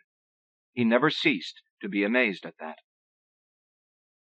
Leonard Michaels. His early work is more musical, more terrifying in the Kierkegaardian sense, like life itself. Actually, forget that. When his work came out, there were heavy blows at first. There's a Russian saying, "When you enter the city, the geese begin to cackle." A number of established sensibilities didn't want him in the city. But then some big names weighed in on his side. Soon thereafter, right opinion seized the mental masses, high and low. Jeffrey Wolfe. I wasn't more than 3 sentences into the first story in the collection before I knew I was hearing a voice I'd never heard before. Not merely what people mean when they say they know what a minimalist is, a taker-outer rather than a putter-inner. Ray liked to lean things down, but not always. He was certainly capable of being a putter-inner, too. Stanley Elkin said a wonderful thing: less is less, more is more, and enough is enough. Ray wrote enough. Douglas Unger. After they moved to Syracuse, Tess was instrumental in getting his life organized. From all the chaos of the past, Tess was able to step in and establish order, manage things, so Ray wouldn't have to worry about bill collectors or other distractions, how to make ends meet, or how to find writing time. Tess would unplug the phone and later put up a sign that said, "No visitors." Ray wrote much of the main body of his work during this new life. I had a chance to get a close look at his work patterns when I first visited him in Syracuse in the spring of 1982. We were writing a screen treatment together, a possible project for the director Richard Pierce. Ray was then hard at work on finishing stories for his collection Cathedral, and had another screenplay going about the life of Dostoevsky. He was always up very early in the morning. He stayed at his desk long periods of time then, with little breaks for meals and coffee. He said that he preferred, if he could, when working on a first draft, to get it all down in one sitting. Then he could tinker away at that draft with great patience, month after month, never seeming to tire of making changes. Later, he told me how he worked on poems, sometimes so hard at it that he could get a draft of one poem in the morning and another in the afternoon. 2 poems in a day. He was astounded and satisfied with how productive he was. He'd be whipped out afterward, exhausted, of course. Then he would keep several poems going in the rewriting stages. As far as I know, Tess read them and made comments on them, and he did much the same for her, an atmosphere between them as though they were sharing their secrets. Sometimes, when he talked about his work, which wasn't often, Tess would jump into the conversation and claim something as her own. "He got that story from me," she often said about Cathedral, or the detail of the woman, Ola, and the grotesque plaster casting of her teeth before her husband had them fixed in feathers. "That's mine," Tess would say. The macabre casting of her own teeth was right there, brought down off a bookshelf and shown off to prove her case. They worked together very intimately. It was a quiet, peaceful life. Ray had an unnatural paranoia about the telephone ringing, and sometimes he would bury the phone rather than simply unplug it. He would take the receiver off the hook, shove the phone in a drawer, muffle it with dish towels, then shut the drawer on it before he was satisfied. "The telephone rings and your life changes," he'd say. It was clearly implied that he had had enough changes in his life by then. He wanted to stay pretty much fixed in one place, in his study. She would rove around the house from one writing place to another, wandering as she wrote, and there were at least 5 good spaces set up for writing in their Syracuse home. He got a lot of work done, seriously, living and breathing, it seemed, only to write during those years he divided between his house in Syracuse and his homes in Port Angeles. When he got the Strauss Living Award from the American Academy, he was able to redouble his writing efforts. He was so relieved not to have to teach, which he never really felt comfortable doing. He was proud of himself that he could now spend almost all of his time writing. And, in my opinion, writing poetry, more than fiction, was his first love. Even after Ray was turned down for financial aid as a young poet that year at Iowa, he never gave up his youthful dream of being accepted by the world as a poet. Later, writing poetry was the open expression of his new freedom, from alcoholism, from financial insecurity, from family troubles. There was also something of his outlaw mentality involved. The world seemed to be pressuring him to write more fiction, even after he had spent months concentrating only on his stories, painstakingly laboring away at them, through as many as 15 or more drafts. But Ray was going to write what he felt like writing. He wasn't going to compromise his instincts now. The more he felt pressured by critics and editors, and even his friends, to write fiction, the more he used his new freedom to turn back to writing poems with joy and with a vengeance. Tobias Wolff, author. For the 2 or 3 years before he moved to Syracuse, Ray was all over the map, living here, living there. But when he got to Syracuse, he dug right in. He was determined to make a home for himself, a place where he could live in peace and have his friends over for some gossip and get his work done. And so he did. When I think of Ray in those years, I think of comfort. I think of a sleek, pampered cat preening by the fire, slit-eyed with contentment. He loved fires. He'd have a fire going from September till June, and on cool nights in the summer. Once I was over visiting, and the fire was burning low, and he went down to the basement for more wood. He was down there a long time, and all the while I kept hearing these terrible crashing sounds. Finally, I decided I'd better investigate, and what he was doing, he was lifting these big logs over his head and smashing them down on the cement floor until they split. I said, "Jesus, Ray, why don't you use an axe?" "I will," he said, a little impatient. "I will. I've been meaning to get one." That's how he'd been splitting his firewood for at least a year, maybe 2. Fires and candy. If he had a fire and some good chocolate, Ray was in heaven. He was a boy, a very large boy, and like a boy, he didn't always want to share. He could be pretty cagey with his candy, cagey and secretive. On Halloween, he turned all the lights out and pretended he wasn't home so he wouldn't have to shell out to the kids. Catherine and I brought our sons over one year and gave them permission to bang on the door and throw gravel at the windows until he showed himself, which he finally did, in a bathrobe, pretending he'd been asleep. He tried to buy them off with some peppermint drops, but Catherine and I kept badgering him to break out his stash. Finally, he gave in and let the boys have some of his better confections. He was laughing like crazy. He loved it when someone really got his number. He was content, happy with Tess and his work and the respect his work began to inspire in all kinds of people. He grew fat on the land, but not arrogant. His manner was open and gentle and somewhat cunning. He never killed off the rascal in him, but he didn't let the rascal run his life. He knew exactly how fragile the peace was. In the best of times, sitting around the fire with friends, telling stories, he unfailingly, wonderingly said, "Things could be worse." He knew whereof he spoke. He knew the value of this gift of quiet time, and he didn't waste a minute of it. Look at what he did in those last 10 years. When I drove by his house in those days, I could feel him at work in there. J. McInerney, author, former student of Carver's. I first met him here in New York. Oddly enough, it was the day that John Lennon died. I opened the door of my apartment in Greenwich Village, and standing there was Raymond Carver, who at that time was my favorite writer. It wasn't quite as coincidental and weird as that. My friend Gary Fisketjohn was working at that time as an editor at Random House, and he had had lunch with Carver. After lunch, Ray didn't really have much to do, so Gary called me up and asked if I would take Raymond Carver around and show him the city. I thought he was kidding and hung up on him. Within moments, there was a knock on my door, and there was this giant bear of a man in my doorframe.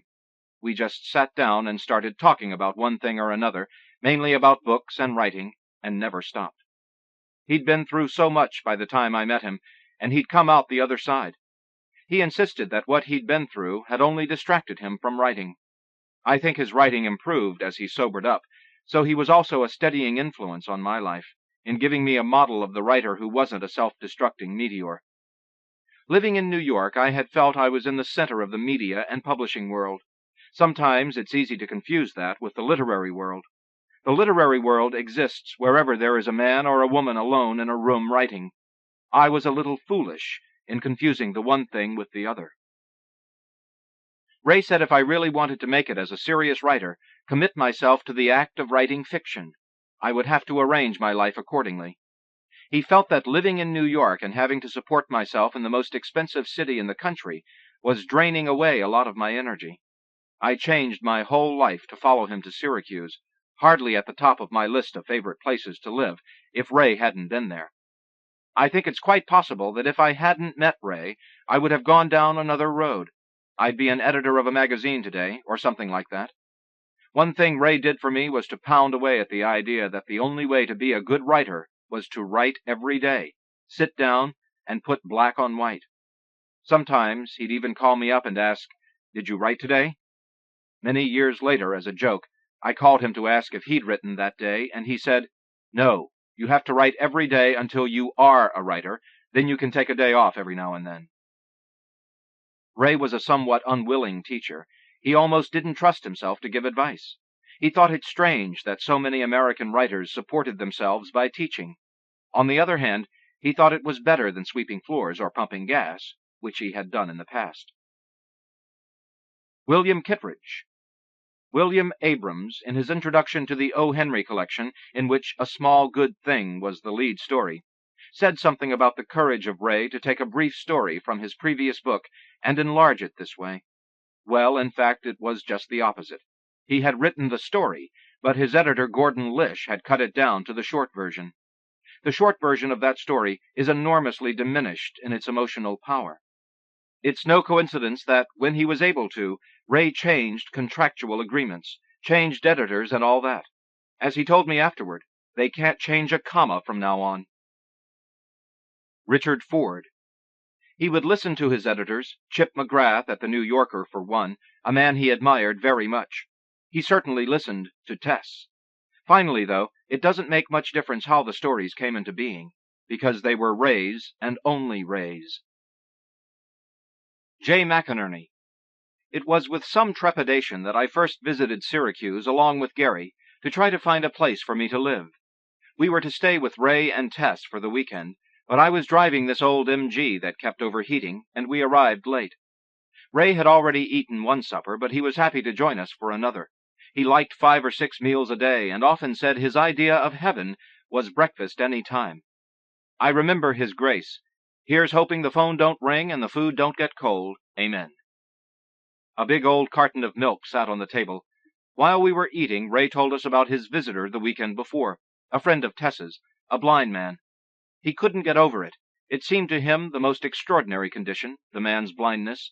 He just couldn't take it for granted. He told us how the guy smoked, which made Ray wonder if it was as much fun when you couldn't see the smoke. That was one of Ray's great gifts.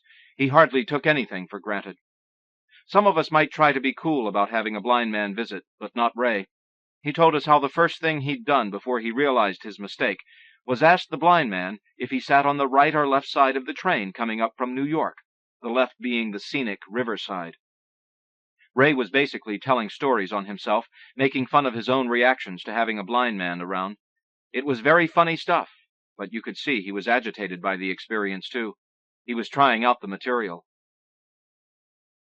Tobias Wolff. When I read Cathedral for the first time, I was lying on a couch, and when I came to the end, I had the feeling that I was levitating. Of course, literally, I wasn't, but I felt as if I were lifting off the couch. I was so charged by the story and drawn up by it that I ran to the phone and spent about half an hour trying to track Ray down. I finally found him at Yaddo, and I had to tell him what he'd done to me. Douglas Unger. So many people all over the world are still just discovering his work. In Buenos Aires, there's a bookshop that also serves coffee and sandwiches. They serve a salad called The Carver and a sandwich called Cathedral. The Cathedral sandwich is cheese and lettuce on white bread, the simplest things.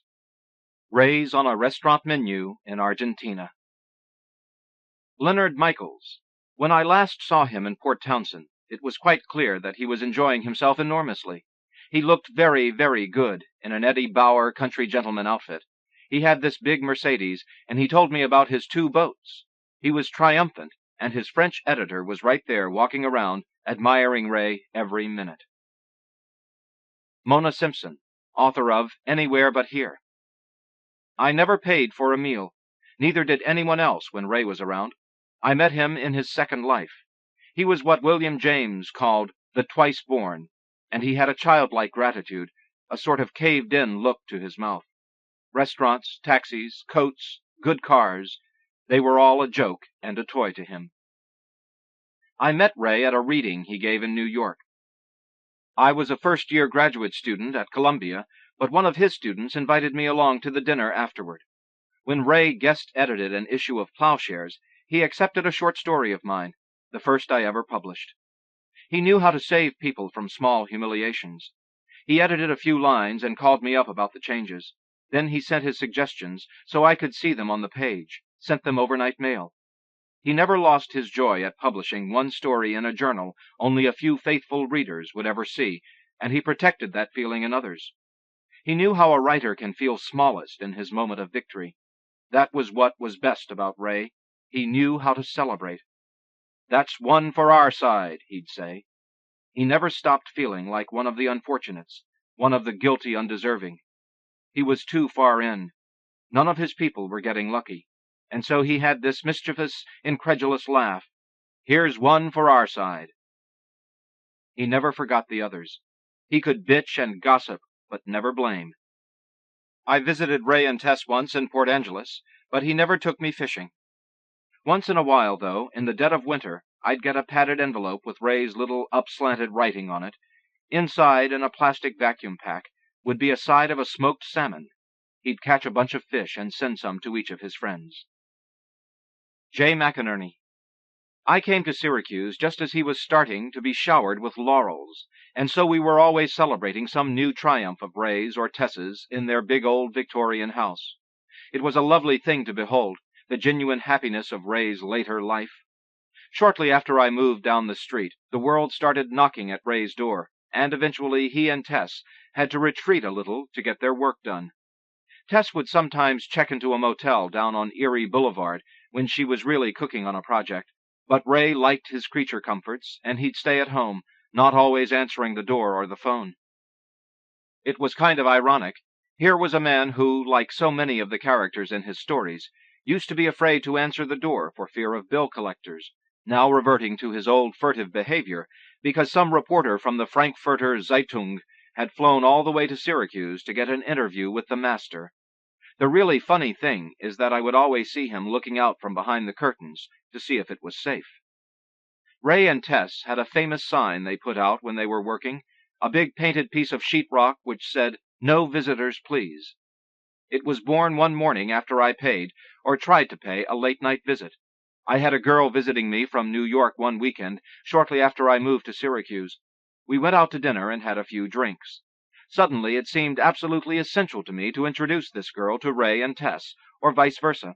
Or maybe it was her idea, I can't remember. Anyway, we rolled up the hill to their house.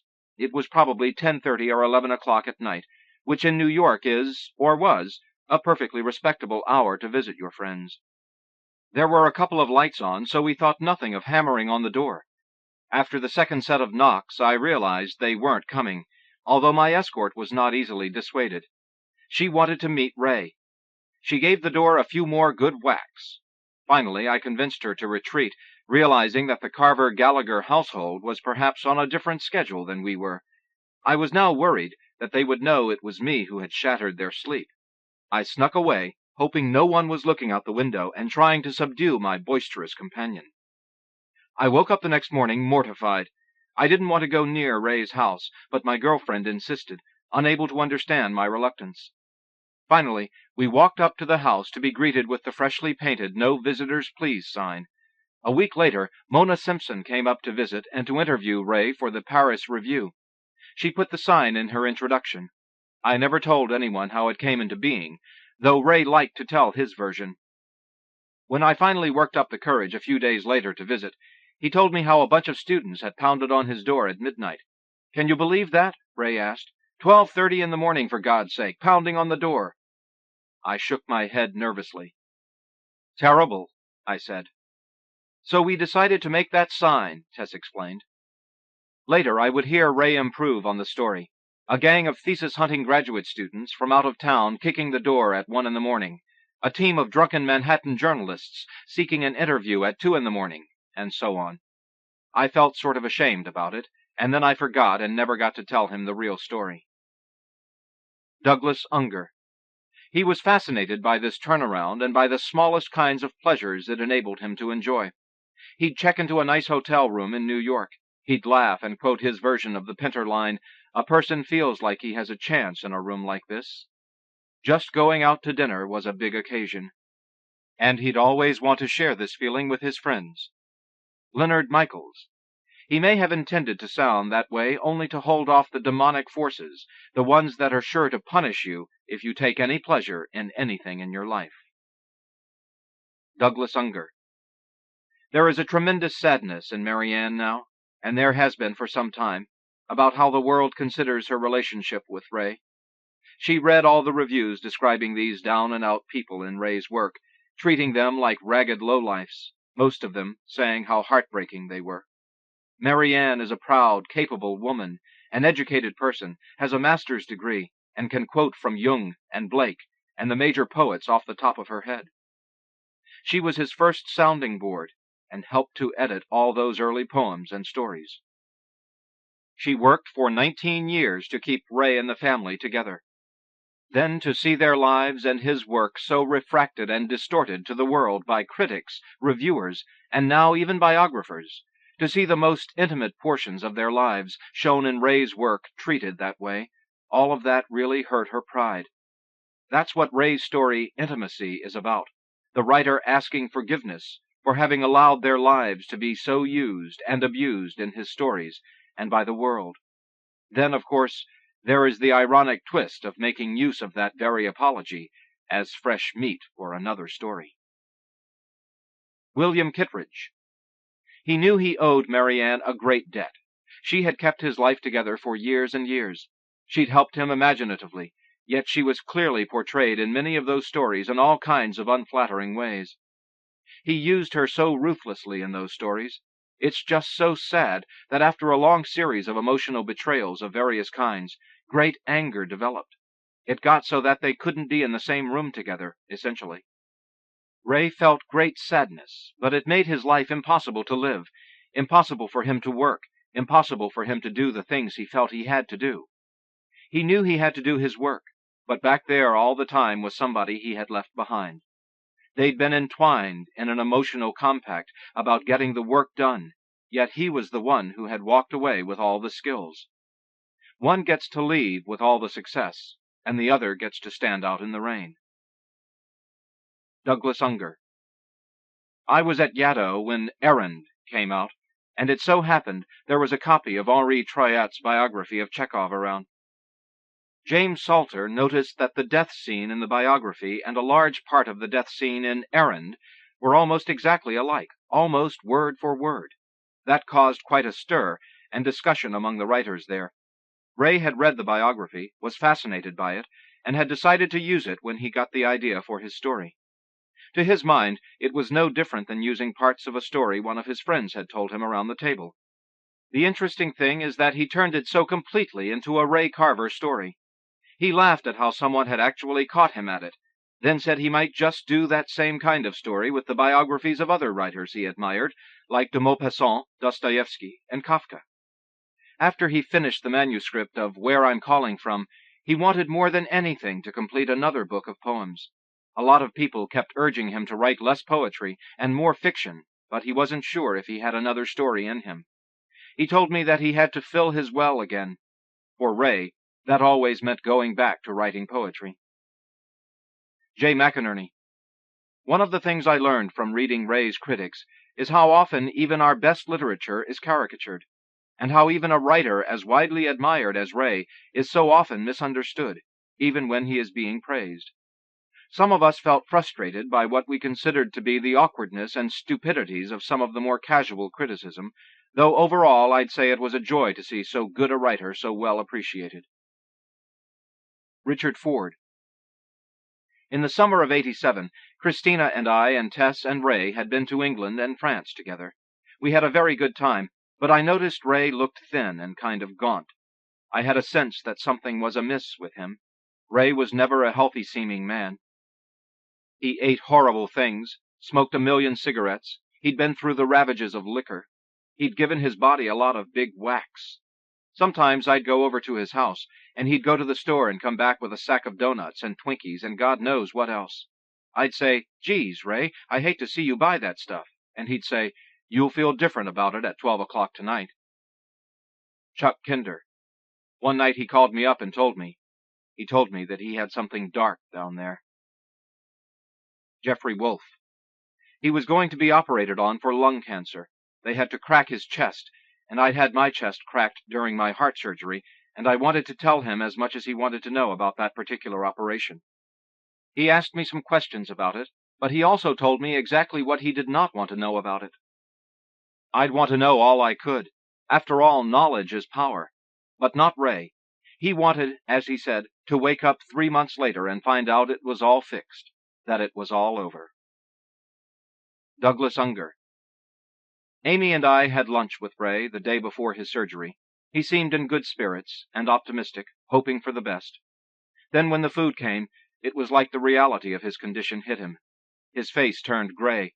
A dark and somber mood came over us all, and we fell silent. Ray was staring down at his food, fixed on it sadly, stirring his spoon around and around. We asked him if he was all right. "I'm looking at this soup and thinking I'm in the soup," he said. The next morning, very early, Amy and I and Tess were at St. Joseph's Hospital. Ray was waiting in his room, all prepped, with like a blue shower cap on his head. He had been given his first injections, which were making him drowsy. He held hands with each of us in turn. He was joking with us, too, philosophically, looking back at his life. He had spoken often of the years of his youth, and later of his alcoholism, as the old life. There were the years in Syracuse and Port Angeles, sober years of literary success, which he called the new life. He spoke of each of these lives he had lived, and how lucky he thought he had been, how amazing it seemed to him, clear in this how much he had loved his life, and it seemed as though he were ready now for anything. When the orderly came to wheel him off to his surgery, we all hugged and kissed him, wished him luck. He smiled at us sleepily. "I'm on to my next new life," he said. Leonard Michaels. His surgeon told Ray he had read his stories. He had loved them. Douglas Unger. When they gave him his honorary doctorate at the University of Hartford, he turned to everyone and said, "Well, it's Dr. Carver now. You'll all have to start calling me Doctor." It was just over 2 months before he died. From Hartford, he went on to give a reading at the Endicott bookstore and sign copies of Where I'm Calling From. People were spilling out into the street. He was exhausted from the illness and could barely read, but he signed books for hours.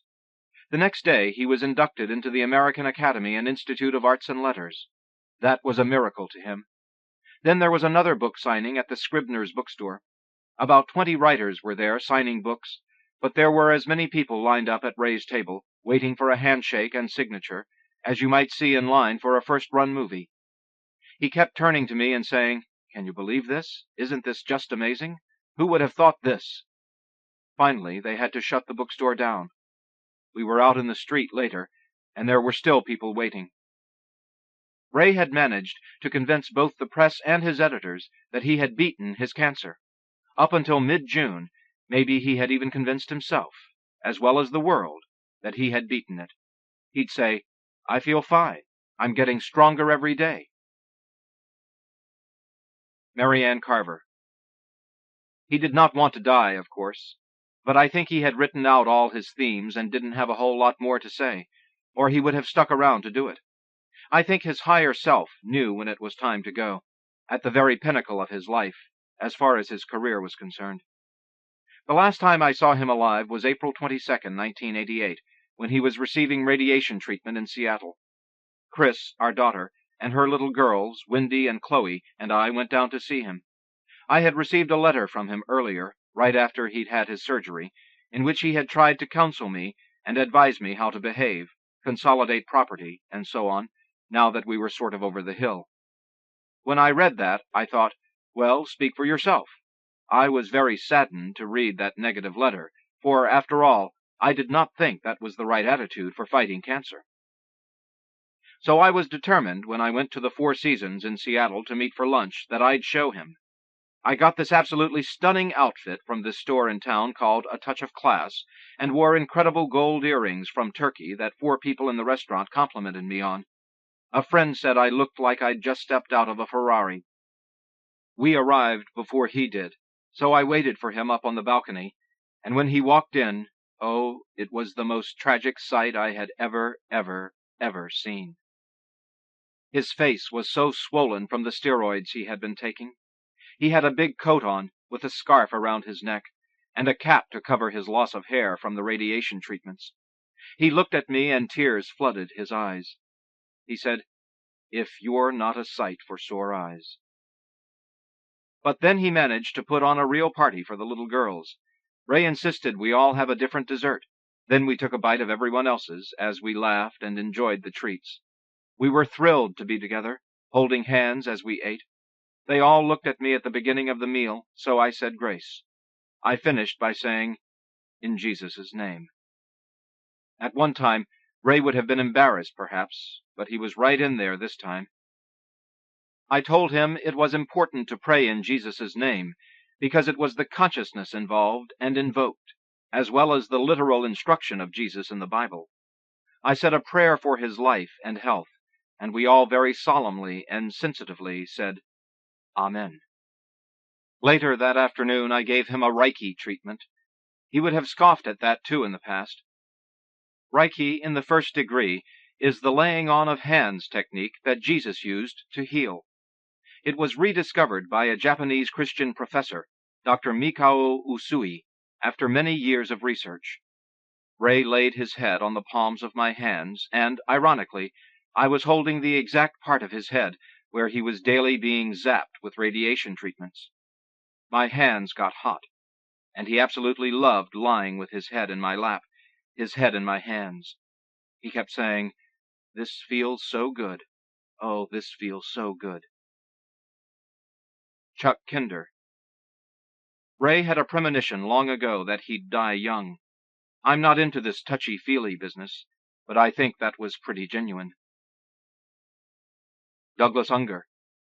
During the last month of his life, we talked with Ray only a few times on the telephone.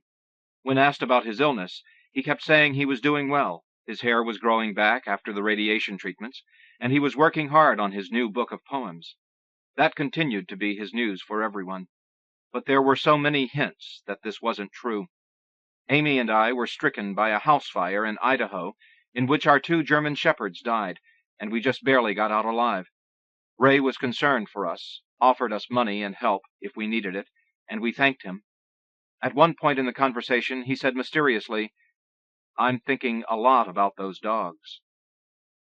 We wanted to come to Port Angeles to visit, and had tentatively planned a visit for early August in any case, but he told us no, he was on his way to Alaska for a salmon fishing expedition to celebrate completing the manuscript of his book of poems of A New Path to the Waterfall. He sounded happy and satisfied, and said, "Wish me luck." He told us to take care, and promised to catch a big one for us. Nominated by the Paris Review. Special mention. The editors also wish to mention the following important works published by small presses last year. Listing is in no particular order. Poetry. Mastectomy. Lawrence Gonzalez, New Letters. In the Park. Tom Slay, Plowshares.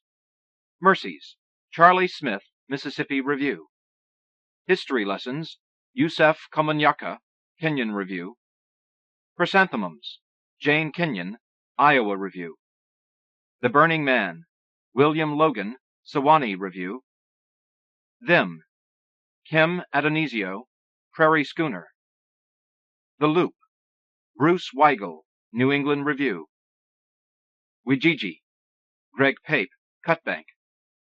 To Pasolini. David St. John, Pequod. Consummation. Corinne Hales, New England Review. Christmas Carol for the Severed Head of Mangus Coloratus. Adrian C. Lewis, Guadalupe Review. Big Romance. Maggie Anderson, Women's Review of Books. Naming the Stone. Cecile Gotting, Georgia Review. Wartime Photos of My Father. David Wojan, Gettysburg Review. Just Say No to Insect Sex. Cheryl St. Germain, Guadalupe Review. Big Black Car, Lynn Emanuel, Georgia Review. The Summer of Celia, Elizabeth Spires, New Criterion. Spilled, Roland Flint, North Dakota Review. Daylilies on the Hill, Donald Hall, Michigan Quarterly Review. Indios con la Vita, Ricardo Paolosa, Missouri Review. The Generosity of Souls, Renee A. Ashley, New England Review. Negative Confession, William Olson, Iowa Review. The Greek Statuette, Andrew Feld, Plowshares. Saturday Night, Tom Gunn, Tikkun. 10 Years After Your Deliberate Drowning, Robin Ben, Indiana Review. At the Writers' Conference, Marvin Bell, New England Review. Hymn to the Sun, Randy Blassing, Paris Review. Jim Barnett's Pigs, Boyd White, Iowa Review. From a Paper Boat, Reginald Gibbons, Poetry East. Essays. Husbands, Andre Dubus, Epic. Mountain Spirits, James Kilgo, Sewanee Review. Leaving the Ranch, William Kittredge, Cutbank. Families and Prisons, Robert Hass, Michigan Quarterly Review. Edmund Wilson, Mary McCarthy, Harris Review. An Album, Ron Carlson, Tampa Review. Nihilism in Black America, Cornell West, Dissent. When I Was a Child, Marilyn Robinson, The Brick Reader.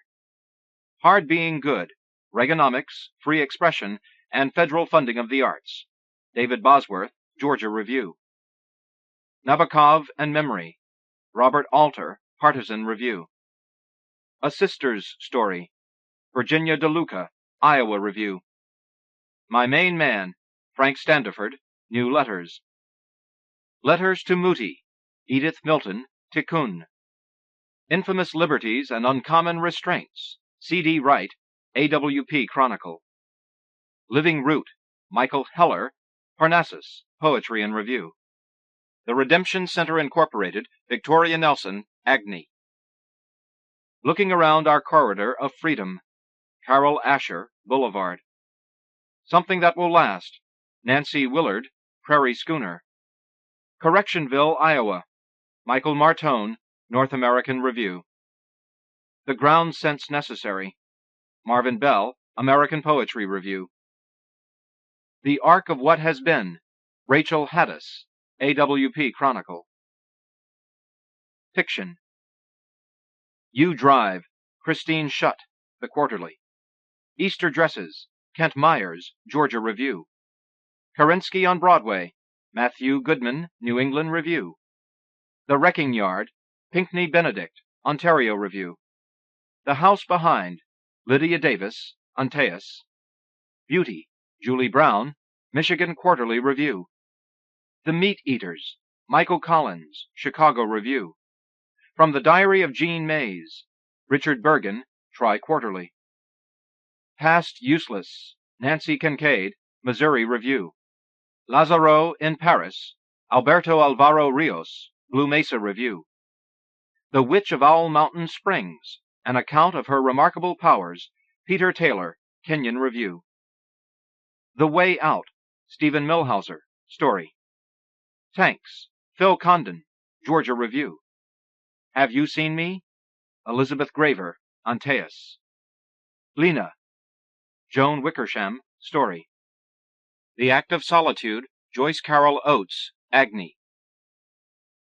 Clearwater and Latissimus, Allison Baker, Ontario Review. A Sense of Aesthetics, Eileen Pollock, New England Review.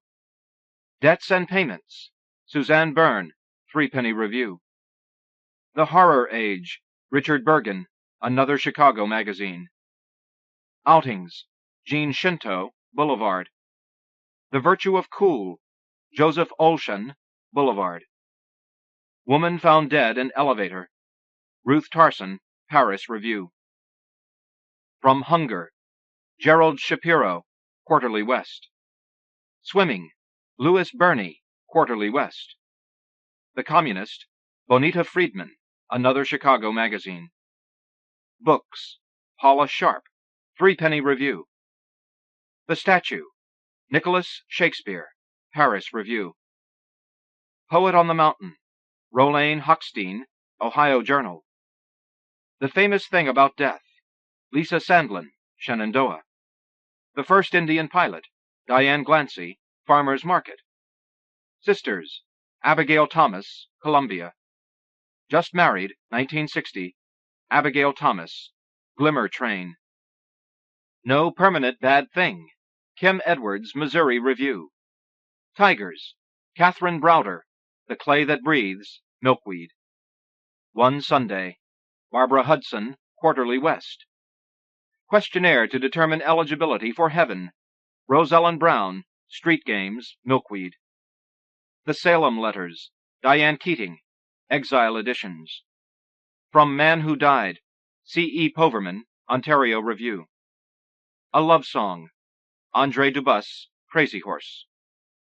Le Rocket Negre, Peter LaSalle, Boulevard. Still There Is Grace, J. Carroll Goodman, Nebraska Review. The Cleanest House, Karen Brennan, Sonora Review. Max and Lulu, Terry Engel, Product.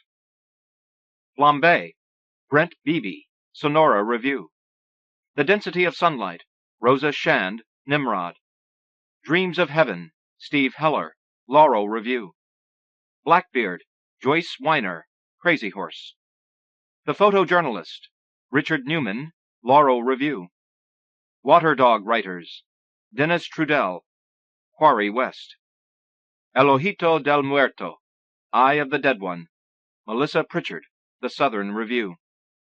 Fair Hunt, Antonia Nelson, The Southern Review. My Marilyn, Emily Hammond, Fiction. In the Land of Men, Antonia Nelson, Tri-Quarterly. Murdoch's Wife, Tom McNeil, Black Warrior Review. Painted Pony, Dwight Yates, Quarterly West. In the Valley of Kings, Terrence Holt, Tri-Quarterly. The Dreaming Dog, Melinda Rooney, Santa Monica Review. Hunter's Park, Stephen Dunning, Witness. Ah, Liberated Man, Marvin E. Williams, Caribbean writer. Sailors Take Warning, Pamela Dell, Alaska Quarterly Review. 5 Pears or Peaches, Reginald Gibbons, 5 Pears or Peaches, Broken Moon. Area Man Found Crucified, Joyce Carol Oates, Southern California Anthology. The Tryout, Jack Driscoll, Witness.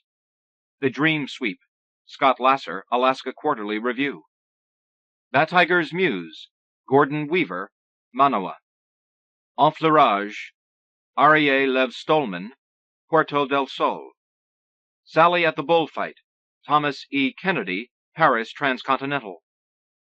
Feral Cats, David Michael Kaplan, Story. A Roadside Resurrection, Larry Brown, Paris Review. Peanuts Fortune, Amy Tan, Grand Street. Love, Robert Olin Butler, Writers Forum. Moratorium, Wayne Carlin, Vietnam Generation. The Perfect Tenant, Mary McGarry Morris, Glimmer Train. Gwen, Stephen Dixon, Story Quarterly. The Heat Death, Thomas E. Kennedy, New Letters. Flames, Dean Albarelli, Hudson Review. Holy Week, Deborah Eisenberg, Western Humanities Review. The Chimney in the Sand, Louis Turco, Beloit Fiction Journal. Black is the Color, Irving Wexler, Will the Morning Be Any Kinder Than the Night, Sheep Meadow Press. A House of Mirrors, Gary Pack, Hawaii Review. Instead of Men, Vicki Lindner, The Little Magazine. Memorial, Marianne Villanueva, Ginseng and Other Tales, Calyx. Songs People Sing When They're Alone, Carolyn Osborne, American Literary Review. Small Talk, Sharon Solwitz, Stand Magazine. Someone to Watch Over Me, Melissa Lentrichia, New England Review. For Colored Only, Nancy Kincaid, Emery's Journal. Tall Tales, Johnny Payne, Tri-Quarterly. Rainy Day, Guy Mallet de Carteret, Exile Editions. Catalogue of the Exhibition, The Art of Edmund Marash, 1810 to 1846. Stephen Milhauser, Salmagundi. The Clutch, Dick Scanlon, Other Voices. Quiet and Listening, Anne Darby, Malahat Review. The Clown, Enid Harlow, Tri-Quarterly. The Death of Hieronymus Bosch, Lance Olson, Another Chicago Magazine. Toughing It, Jerry Bumpus, Kansas Quarterly. The Train, Akhil Sharma, Fiction. Marina, Greg Johnson, Virginia Quarterly Review. Magic and Hidden Things, Kevin McDermott, Missouri Review. Death by Vending Machine, Alice Miller, Kenyon Review. The Death of Them Yet, Ferenc Santa, Tri-Quarterly.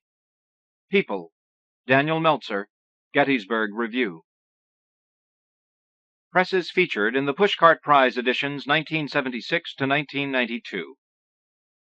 Axe, Agni Review, Asata Press, Ailanthus Press, Alaska Quarterly Review, Alcaringa Ethnopoetics, Alice James Books, Ambergris, Amelia, American Literature, American Pen, American Poetry Review, American Scholar, The American Voice, Amicus Journal, Amnesty International, Anesthesia Review, Another Chicago Magazine, Antaeus, Antietam Review, Antioch Review, Appalachie Quarterly, Afra, Aurelia Press, The Ark, Ascentius Press, Ascent, Aspen Leaves, Aspen Poetry Anthology, Assembling, Bamboo Ridge, Barlinmere House, Barnwood Press, The Bellingham Review, Bellowing Ark, Beloit Poetry Journal, Bennington Review, Bilingual Review,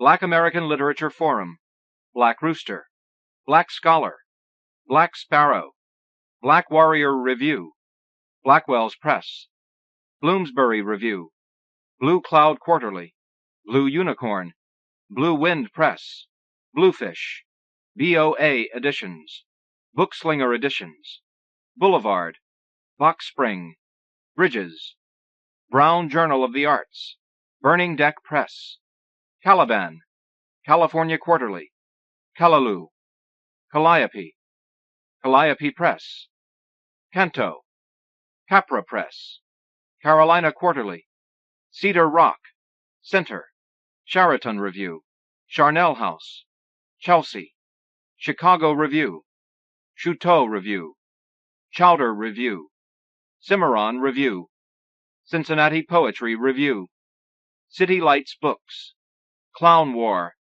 Coevolution Quarterly, Cold Mountain Press, Colorado Review, Columbia, a magazine of poetry and prose, Confluence Press, Confrontation, Conjunctions, Copper Canyon Press, Cosmic Information Agency, Crawl Out Your Window, Crazy Horse, Crescent Review, Cross-Cultural Communications, Cross Currents, Cumberland Poetry Review, Curbstone Press, Cutbank, Dakota Territory, Daedalus, Dalkey Archive Press, Decatur House, December, Denver Quarterly, Domestic Crude, Dragon Gate Incorporated, DreamWorks, Dryad Press, Duck Down Press, Durac, East River Anthology, Ellis Press, Empty Bowl, Epoch,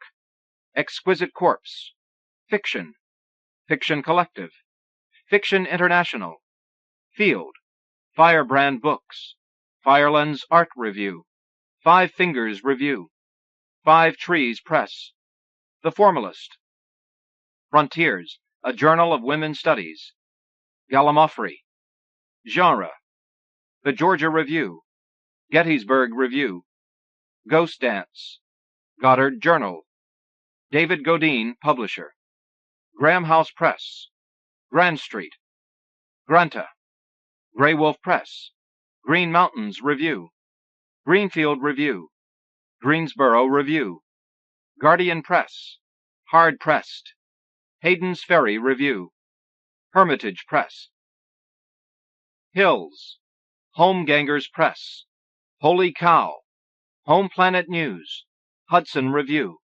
Icarus, Iguana Press, Indiana Review, Indiana Rights, Intermedia, Intro, Invisible City, Inwood Press, Iowa Review, Ironwood, Jam Today, The Kanchenjunga Press, Kansas Quarterly, Kayak, Kelsey Street Press, Kenyon Review, Latitudes Press, Laughing Waters Press, Laurel Review, The Pervier Press, Liberation, Linquist, The Literary Review, The Little Magazine, Living Hand Press, Living Poets Press, Logbridge Roads, Lowlands Review, Lucille, Lynx House Press, Magic Circle Press, Malahat Review, Manoa, Manroot, Massachusetts Review, Moe and Moe Works, Micah Publications,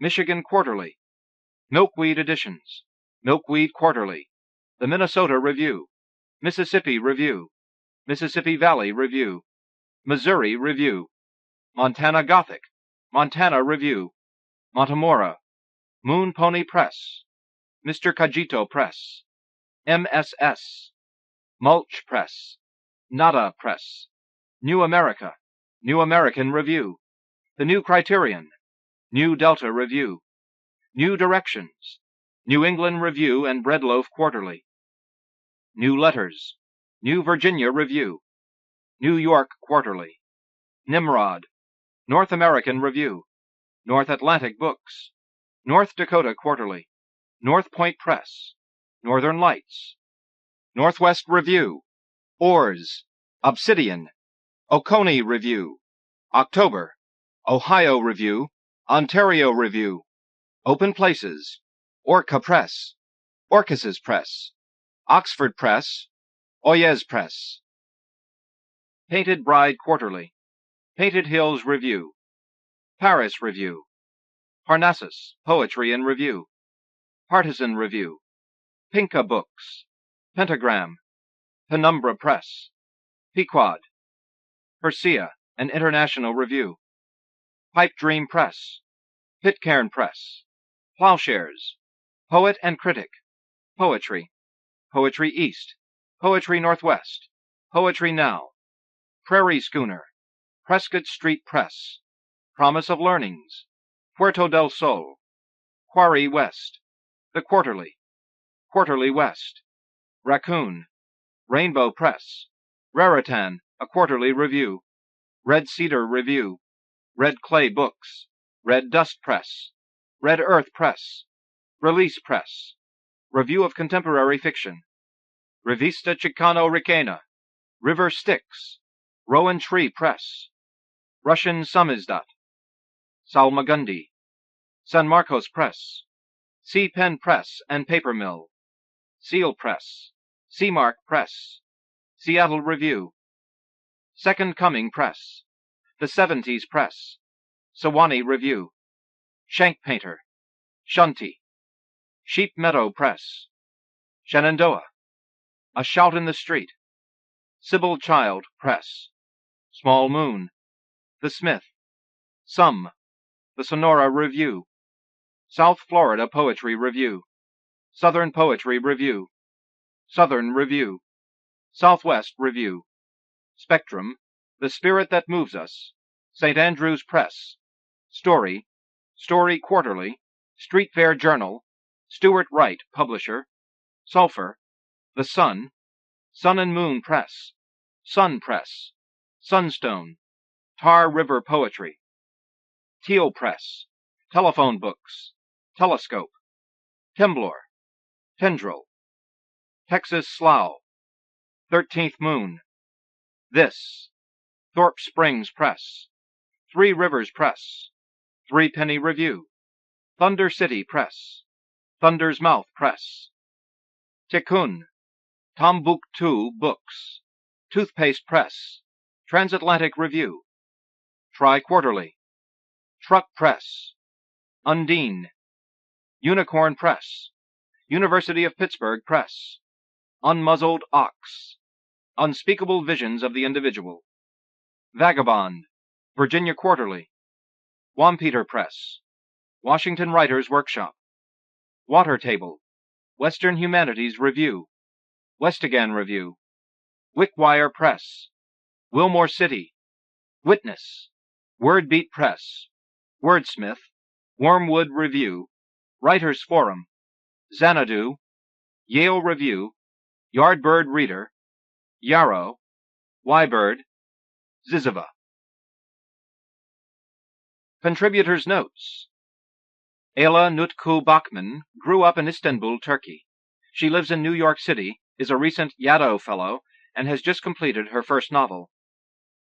David Baker teaches at Denison University in Ohio. He is the author of 3 poetry collections and is currently consulting poetry editor of the Kenyon Review. Yolanda Barnes lives in Los Angeles. Her stories and a novella have appeared in Tri-Quarterly and Plowshares. Stephen Bartlemy teaches at Southern Mississippi University.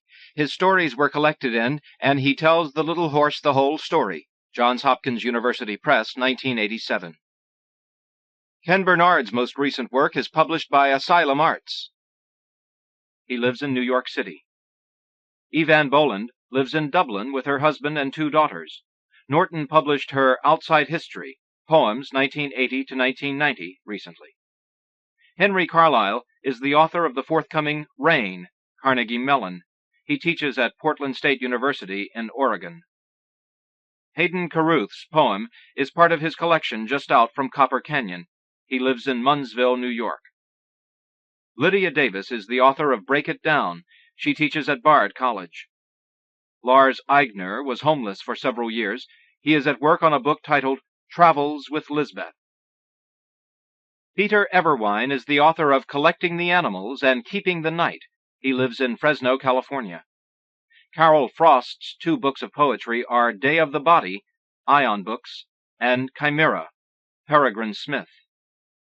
William Gass is the author of several works of fiction and criticism, most recently Habitations of the Word. He lives in St. Louis. Timothy Geiger has published 2 chapbooks of poetry, Proving the Light and Catechism Days, both from Oriole Press. He won a 1991 Breadloaf Writers Conference Fellowship. Dagoberto Gilb is a journeyman union carpenter, a native of Los Angeles, who lives in El Paso. He is a frequent contributor to the Threepenny Review and other Western journals. Molly Giles won the Flannery O'Connor Award for her story collection Rough Translations, 1985. She has recently published stories in Ziziva, the Greensboro Review, and Manawa. Louise Gluck lives in Plainfield, Vermont. Her most recent poetry collection, The Wild Iris, is just out from Echo Press. Sam Halpert has published stories in the Kansas Quarterly and the Aspen Flyer. His recent collection of interviews is When We Talk About Raymond Carver. Andrew Hudgins was Alfred Hodder Fellow at Princeton University in 1989 to 90. He is the author of 3 books of poetry, all from Houghton Mifflin. Lynda Hull's poetry collection, Star Ledger, is just out from the University of Iowa Press. She lives in Chicago. T.R. Hummer is editor of New England Review and lives in Middlebury, Vermont.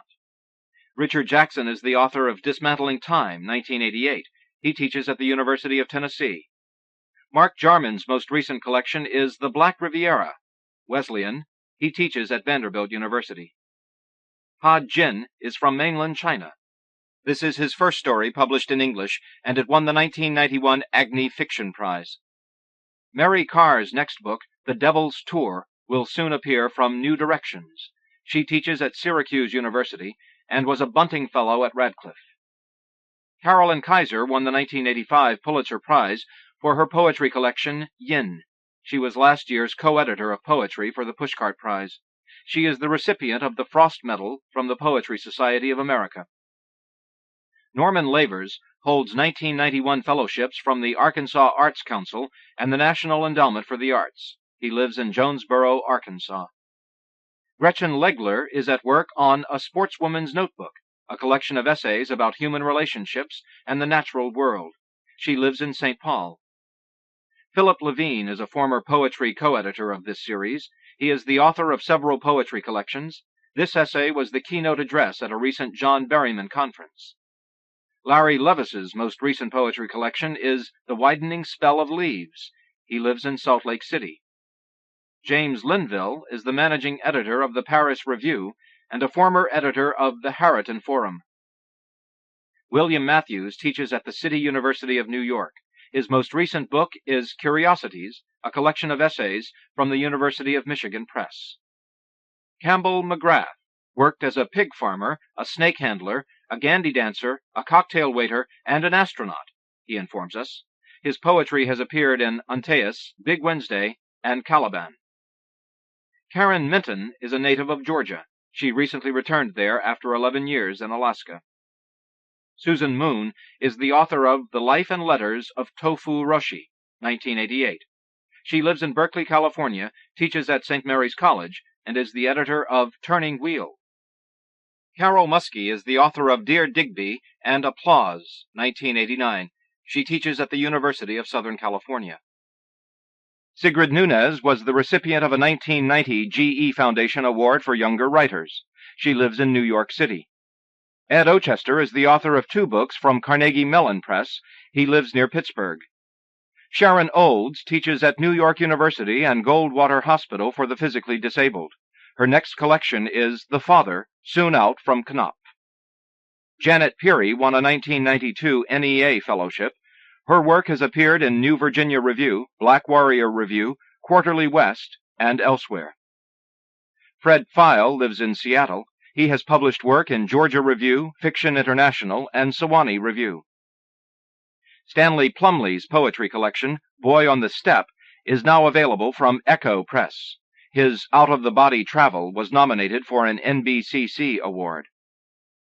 Francine Prose is the author most recently of the novel Primitive People. She is currently a Guggenheim Fellow and lives in upstate New York. Alberto Alvaro Rios is professor of English at Arizona State University.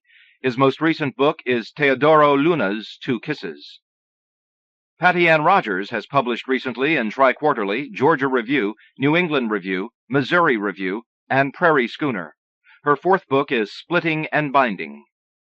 R.A. Sasaki lives in Berkeley, California. The Loom is part of her collection, The Loom and Other Stories, Grey Wolf Press. Perdita Schaffner's essays have appeared in Grand Street, Payduma, and Iowa Review. She has written several introductory essays for the republished works of her mother, the poet H.D. Laurie Scheck's Io at Night was published by Knopf in 1990. She was a 1991-92 Guggenheim Fellow. Charles Simic lives in Stratford, New Hampshire.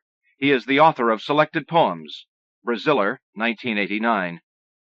Gary Soto's 6th book of poems, Home Course in Religion, is out from Chronicle Books. An essay collection is available from Dell. Sharon Sheehy Stark is the author of a collection of stories and a novel, Morrow.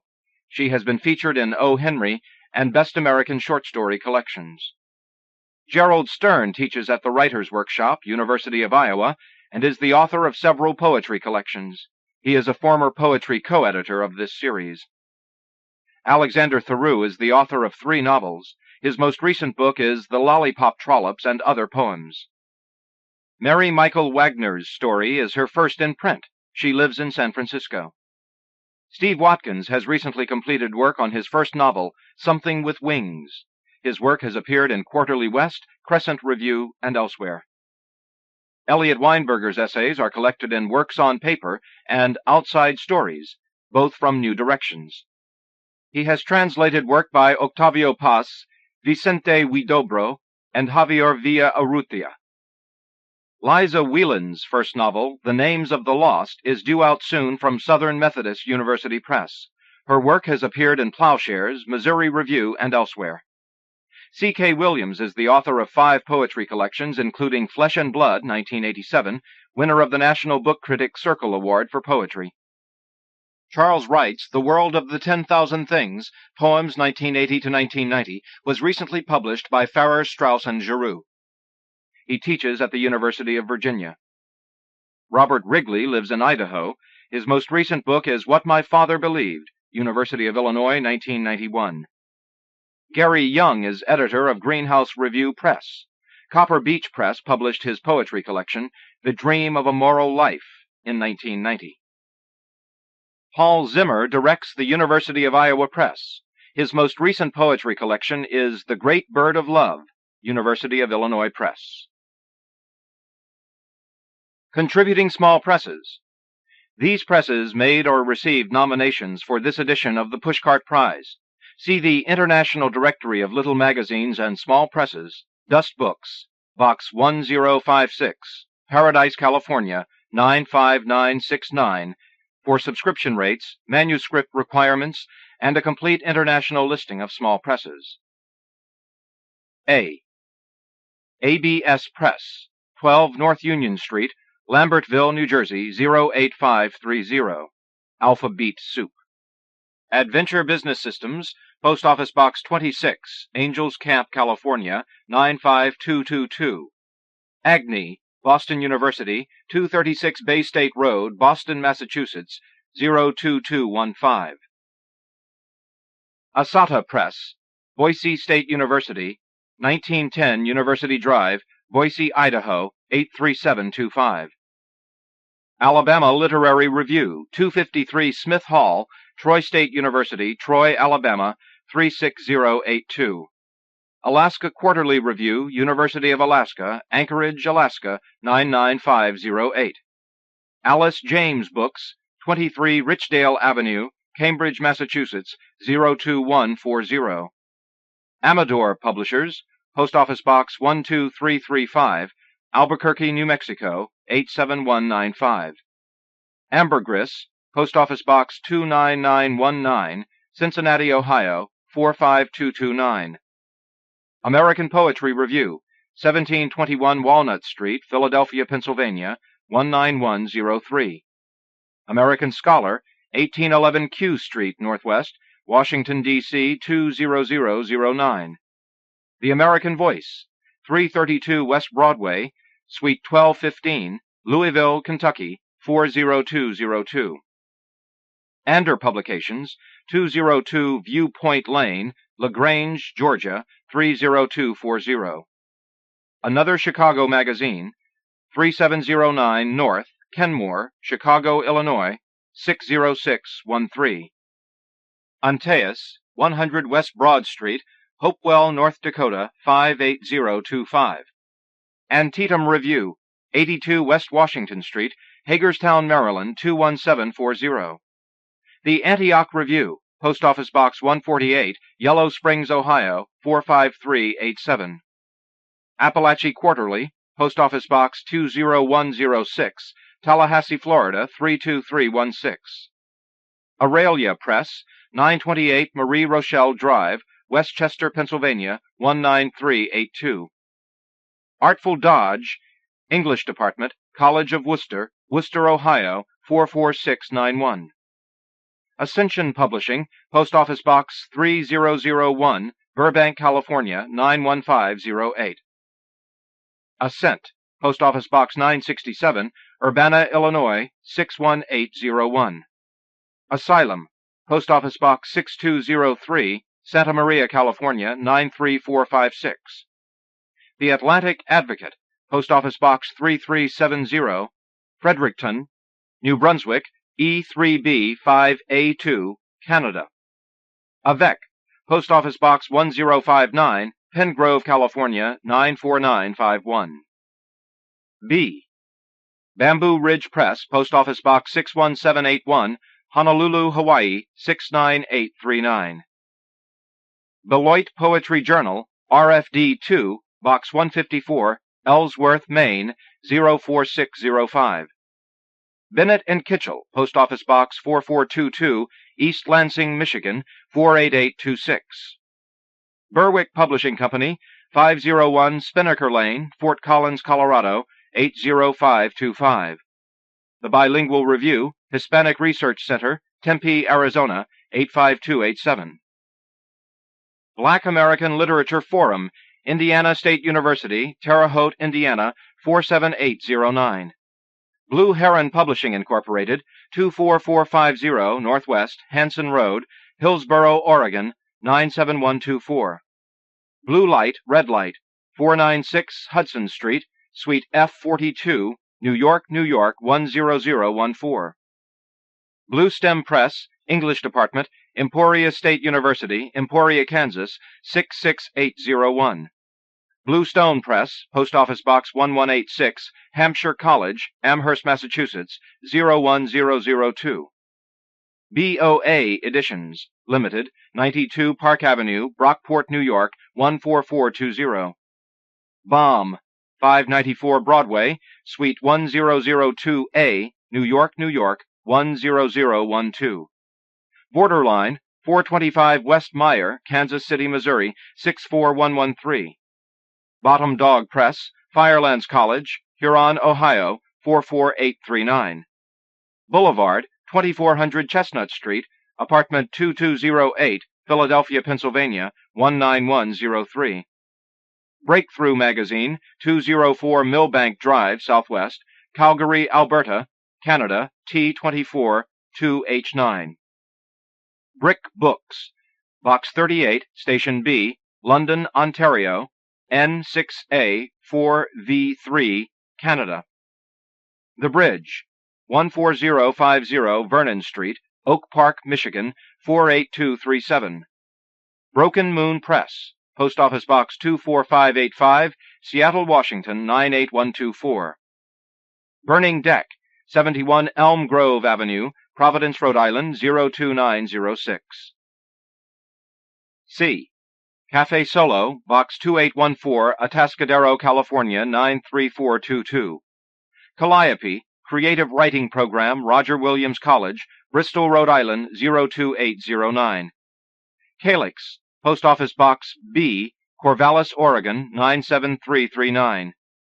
Caneo's Editions, Post Office Box 1962, Sag Harbor, New York, 11963.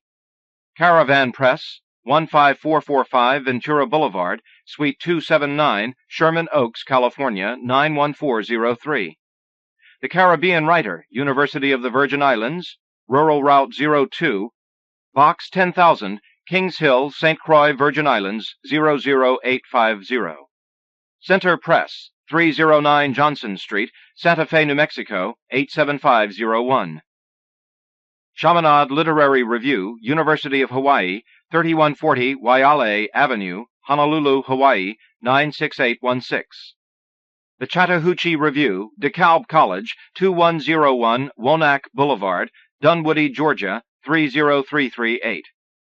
Chelsea, Box 5880, Grand Central Station, New York, New York, 10163. Chelsea Green Publishing Company, Post Office Box 130, Post Mills, Vermont, 05058. Cheops Books, 977 Seminole Trail, Suite 179, Charlottesville, Virginia, 22901. Chicago Review, 5801 South Kenwood, Chicago, Illinois, 60637. Cimarron Review, Oklahoma State University, Stillwater, Oklahoma, 74078. Cincinnati Poetry Review, English Department, 069, University of Cincinnati, Cincinnati, Ohio, 45221. The Clamshell Press, 160 California Avenue, Santa Rosa, California, 95405. Cleveland State University, Poetry Center, English Department, Rhodes Tower, Cleveland, Ohio, 44115. Cliffhanger Press, Post Office Box 29527, Oakland, California, 94604. Coach House Press, 401 Huron Street, Toronto, Ontario, M5S 2G5, Canada. Coffee House Quarterly, Post Office Box 15123, San Luis Obispo, California, 93406. Colorado Review, English Department, Colorado State University, Fort Collins, Colorado, 80523.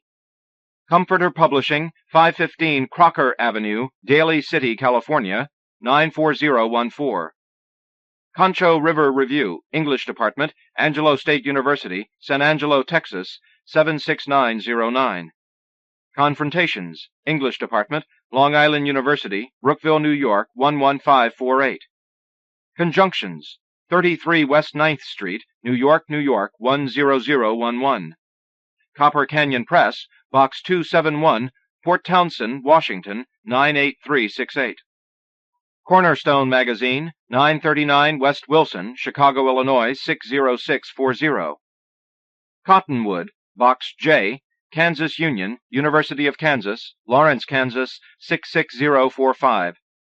Crab Creek Review, 4462 Whitman North, Seattle, Washington, 98103. Crazy Horse, English Department, University of Arkansas, Little Rock, Arkansas, 72204. Cream City Review, VW, Milwaukee, Post Office Box 413, Milwaukee, Wisconsin, 53201. Creeping Bet, 433 West Market Street, Bethlehem, Pennsylvania, 18018. The Critic, the Thomas More Association, 205 West Monroe, 6th Place, Chicago, Illinois, 60606. D. Dalkey Archive Press, Illinois State University, Normal, Illinois 61761. Damascus Works, 1101 North Calvert Street, number 1605, Baltimore, Maryland 21202. Dawn Rose Press, 12470 Fiore Lane, Sebastopol, California 95472. W. S. Dawson and Company, Post Office Box 62823, Virginia Beach, Virginia 23462. Delos, Post Office Box 2880, College Park, Maryland 20741. Denver Quarterly, English Department, University of Denver, Denver, Colorado 80208. Diarist's Journal, 102 West Water Street, Lansford, Pennsylvania 18232. Double Star Press, 1718 Sherman, number 205, Evanston, Illinois 60201. Dragon's Teeth Press, El Dorado National Forest, Georgetown, California 95634. Drew Blood Press Limited, 3410 First Street, Riverside, California 92401. Druid Books, Post Office Box 231, Ephraim, Wisconsin 54211. Chris Drum Books, Post Office Box 445, Polk City, Iowa 50226. E. Echo Press, C. Antaeus. 18th Moon, English Department, SUNY, Albany, New York 12222. The 11th Muse, Post Office Box 2413, Colorado Springs, Colorado 80901. Embers, Box 404, Guilford, Connecticut 06437. Emerald City Review, Post Office Box 4724, Louisville, Kentucky 40202. The EOTU Group, 1810 North State, number 115, Boise, Idaho 83702. Epoch, 251 Goldwin Smith Hall, Cornell University, Ithaca, New York 14853. The Equator, 509 Cultural Center, 509 Ellis Street, San Francisco, California 94109. Event, Post Office Box 2503, New Westminster, British Columbia, Canada, V3L 5B2. Exit 13 Magazine, 22 Oakwood Street, Fanwood, New Jersey 07023. F. The Family Therapy Networker, 7705 13th Street, Northwest, Washington, D.C. 20012. Fiction, English Department, City College of New York, Convent Avenue at 138th Street, New York, New York 10031. Fiction International, English Department, San Diego State University, San Diego, California 92182. Fine Madness, Post Office Box 31138, Seattle, Washington 98103. Firebrand Books, 141 The Commons, Ithaca, New York 14850. Five Fingers Review, 853 Greenwich Street, San Francisco, California 94133. The Florida Review, English Department, University of Central Florida, Box 25000, Orlando, Florida 32816. Flume Press, 4 Casita, Chico, California 95926. For Poets Only, Post Office Box 4855, Schenectady, New York 12384. The Formalist, 525 South Rutherwood, Evansville, Indiana 47714. Free Focus, 224 82nd Street, apartment number 2, Brooklyn, New York 11209. Free Lunch, Post Office Box 7647, Laguna Niguel, California 92607. Frog Pond, 87 Bayard Avenue, North Haven, Connecticut 06473. From International Publishing Corporation, 560 Lexington Avenue, New York, New York 10022. G. Galileo Press, 15201 Wheeler Lane, Sparks, Maryland 21152. Gamut, 1218 Fenn Tower, 1983 East 24th Street, Cleveland, Ohio 44115. The Georgia Review, University of Georgia, Athens, Georgia, 30602. Gettysburg Review, 249 North Washington Street, Gettysburg, Pennsylvania, 17325. Golden Isis Press, 23233-105 Satakoy Street, Suite 137, West Hills, California, 91304. Graham House Review, Box 5000, Hamilton, New York, 13346. Grand Street, Post Office Box 2140, Knoxville, Iowa, 50198. Grasslands Review, Post Office Box 13706, Denton, Texas, 76203. Grey Wolf Press, 2402 University Avenue, Suite 203, St. Paul, Minnesota, 55114. Great Stream Review, Box 66, Lycoming College, Williamsport, Pennsylvania, 17701. Green Mountains Review, Johnson State College, Johnson, Vermont, 05656. Greenhouse Review, 3965 Bonnie Doon Road, Santa Cruz, California, 95060. Greens Magazine, Box 3236, Regina, Saskatchewan, S4P 3H1, Canada. The Greensboro Review, English Department, 134 McIver, UNCG, Greensboro, North Carolina, 27412. H. Haight-Ashbury Literary Journal, 558 Juist Avenue, San Francisco, California, 94127. Harp Strings, 310 South Adams Street, Beverly Hills, Florida, 32665. Hayden's Ferry Review, Matthews Center, Arizona State University, Tempe, Arizona, 85287. Haypenny Press, 211 News Street, West Patterson, New Jersey, 07424. Heatherstone Press, Post Office Box 215, Whatley, Massachusetts, 01093. Heavenbone, Post Office Box 486, Chester, New York, 10918. Helicon 9, Post Office Box 22412, Kansas City, Missouri, 64113. Helicon Press, 120 West 71st Street, New York, New York, 10023.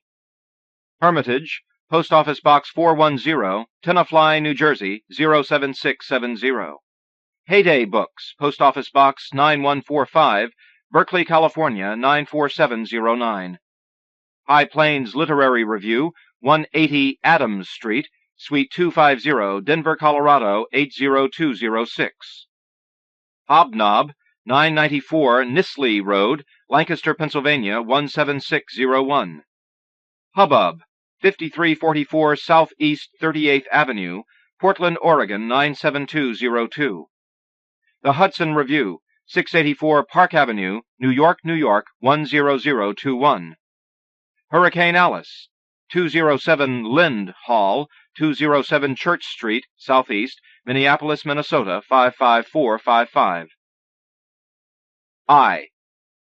Icarus, 29 East 21st Street, New York, New York, 10010. Igneous Press, 310 West Amherst Road, Bedford, New Hampshire, 03110. Illinois Writers Review, English Department, Illinois State University, Normal, Illinois, 61761. Infinity Limited, Post Office Box 2713, Castro Valley, California, 94546.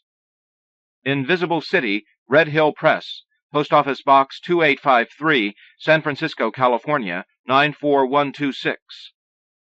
The Iowa Review, University of Iowa, Iowa City, Iowa, 52242.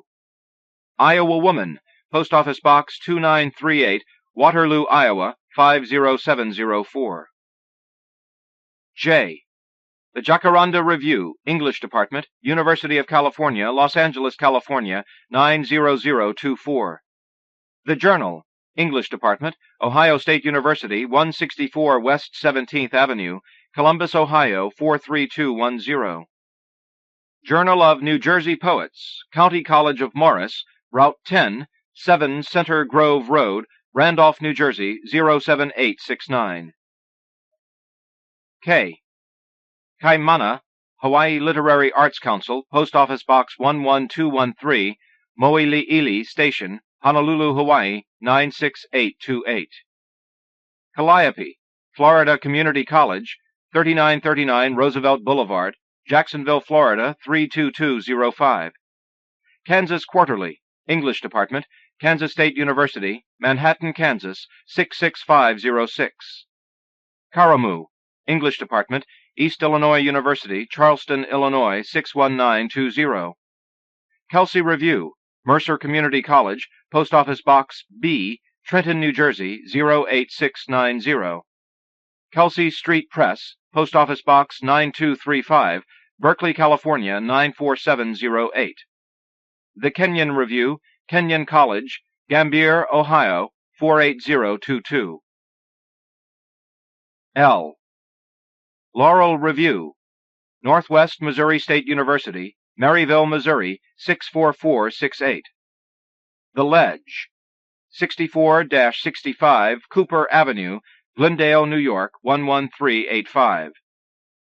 Lips, Post Office Box 1345, Montclair, New Jersey, 07042. The Literary Review, Fairleigh Dickinson University, Madison, New Jersey, 07940. The Little Magazine, English Department, SUNY, Albany, New York, 12222. Longshot, Post Office Box 6231, Hoboken, New Jersey, 07030. The Long Story, 11 Kingston Street, North Andover, Massachusetts, 01845. Lucidity, Route 2, Box 94, Eureka Springs, Arkansas, 92632. Luna Visconti Productions, 137 Leland Avenue, Columbus, Ohio, 43214. Links, Post Office Box 169, Tootle, Washington, 98649. Links House Press, care of C. Howell, 1326 West Street, Emporia, Kansas, 66801. M. The MacGuffin, Schoolcraft College, 18600 Haggerty Road, Livonia, Michigan, 48152. Mad River, Department of Philosophy, Wright State University, Dayton, Ohio, 45435. The Magazine of Speculative Poetry, Post Office Box 971, Stevens Point, Wisconsin, 54481. The Malahat Review, University of Victoria, Post Office Box 3045, Victoria, British Columbia, Canada, V8W 3P4. Manhattan Review, 440 Riverside Drive, New York, New York, 10027. Manawa, University of Hawaii, 1733 Donaghue Road, Honolulu, Hawaii, 96822. Massachusetts Review, University of Massachusetts, Amherst, Massachusetts, 01003. McFarland and Company, Publishers, Box 611, Jefferson, North Carolina, 28640. Mercury Publishing Company, 3319 Emerson Avenue South, Minneapolis, Minnesota, 55408. Moe and Moe, Box 33135, San Diego, California, 92103. Micah Publications, 255 Humphrey Street, Marblehead, Massachusetts, 01947. Michigan Quarterly Review, University of Michigan, 3032 Rackham Building, Ann Arbor, Michigan, 48109. Mid-American Review, English Department, Bowling Green State University, Bowling Green, Ohio, 43403. Midwest Farmers Market, Post Office Box 172, Galesburg, Illinois, 61402. Milkweed Editions, Post Office Box 3226, Minneapolis, Minnesota, 55403. Mind Matters Review, 2040 Polk Street, Box 234, San Francisco, California, 94109. Mississippi Review, Box 5144, Southern Station, Hattiesburg, Mississippi, 39406. The Missouri Review, 1507 Hillcrest, University of Missouri, Columbia, Missouri, 65211. Momentum Books, Limited, 210 Collingwood, Suite 106, Ann Arbor, Michigan, 48103. N. Naiad Press, Incorporated, Post Office Box 10543, Tallahassee, Florida, 32302. Nebo, English Department, Arkansas Tech University, Russellville, Arkansas, 72801. Nebraska Review, Creative Writing Program, University of Nebraska, Omaha, Nebraska, 68182. New American Writing, 2920 West Pratt, Chicago, Illinois, 60645. New England Review, Middlebury College, Middlebury, Vermont, 05753. New Letters, UMKC, 5100 Rock Hill Road, Kansas City, Missouri, 64110. New Poets Series, Incorporated, 541 Piccadilly Road, Towson, Maryland, 21204. The New Renaissance, 9 Heath Road, Arlington, Massachusetts, 02174. New Rivers Press, 420 North 5th Street, Suite 910, Minneapolis, Minnesota, 55401. Night Roses, Post Office Box 393, Prospect Heights, Illinois, 60070.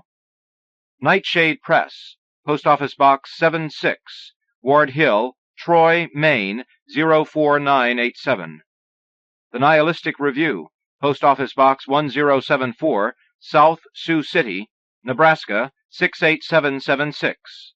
Nimrod Arts and Humanities Council of Tulsa, 2210 South Main, Tulsa, Oklahoma, 74114. The Nocturnal Lyric, Box 2602, Pasadena, California, 91102. North American Review, University of Northern Iowa, Cedar Falls, Iowa, 50614. North Dakota Quarterly, Post Office Box 8237, University of North Dakota, Grand Forks, North Dakota, 58202. The North Stone Review, D Station, Box 14098, Minneapolis, Minnesota, 55414. Northern Lights, Incorporated, 493 College Avenue, Orono, Maine, 04473.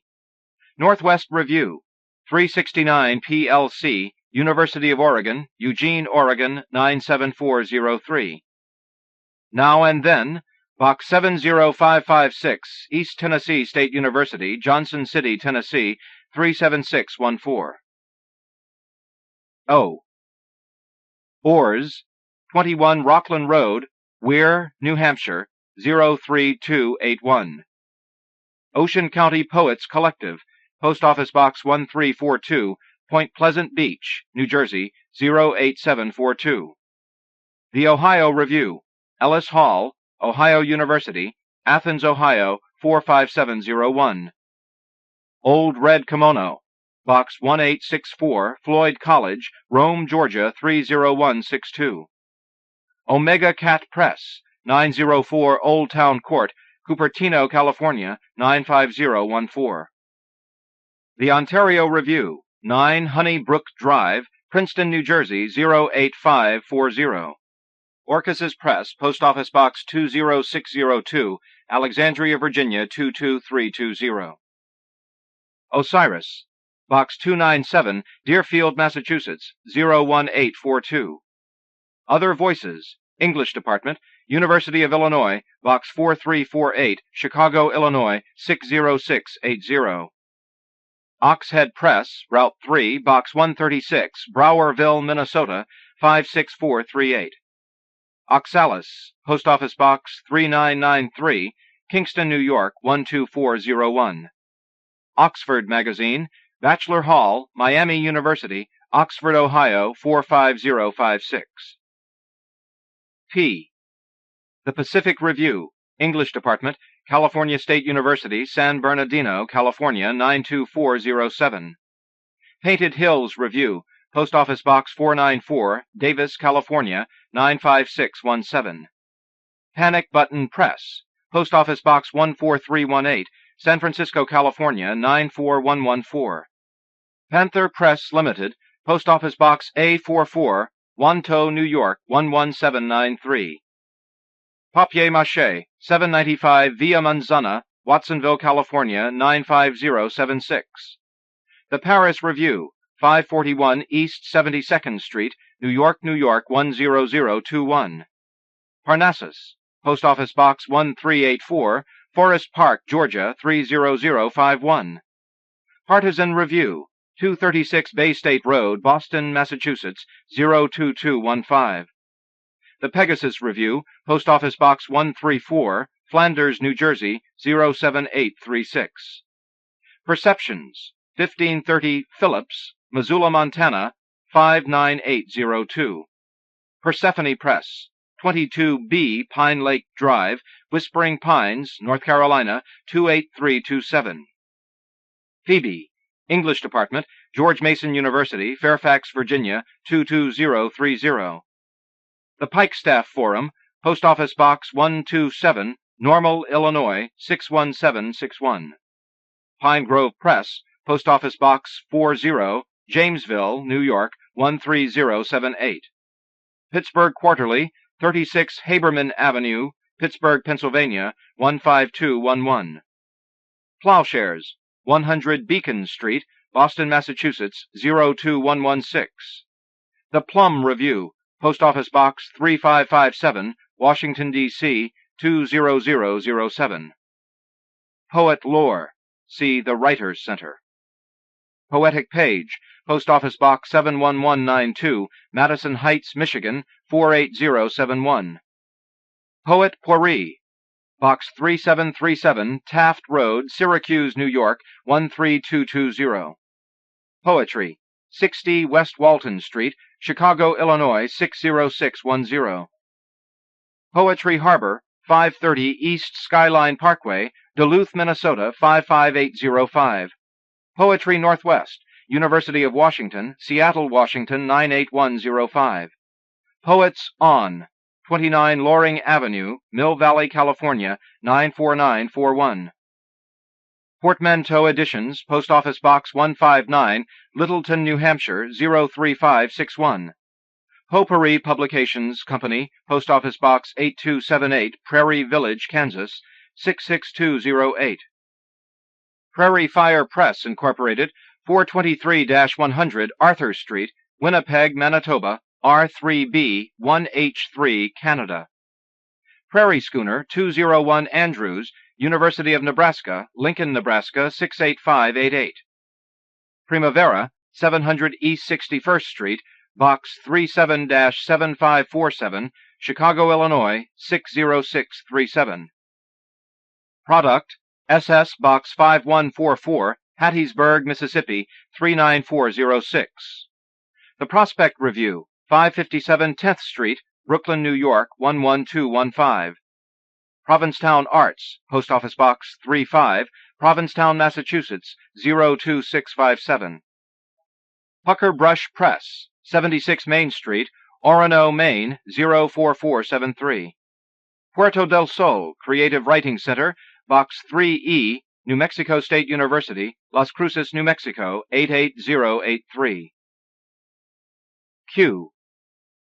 QED Press, 155 Cypress Street, Fort Bragg, California 95437. The Quarterly, 2013 50th Street, New York, New York 10022. Quarterly West, 317 Olpen Union, University of Utah, Salt Lake City, Utah 84112. R. Raccoon, Post Office Box 11327, Memphis, Tennessee 38111. Raritan, Rutgers University, 31 Mine Street, New Brunswick, New Jersey 08903. Red Dirt, 1630 30th Street, Suite A 307, Boulder, Colorado 80301. Red Dust, Post Office Box 630, New York, New York 10028. Redneck Review, 2919 North Downer Avenue, Milwaukee, Wisconsin 53211. Review of Contemporary Fiction, see Dalkey Archive Press. Ritz Publishing, 202 West Fifth Avenue, Ritzville, Washington 99169. Riverside Quarterly, 807 Walters, number 107, Lake Charles, Louisiana 70605. Rowboat, MFA Writing Program, University of Massachusetts, Amherst, Massachusetts 01003. S. Samizdat, 456 Monroe Turnpike, Monroe, Connecticut, 06468. San Diego Poets Press, Post Office Box 8638, La Jolla, California, 92038.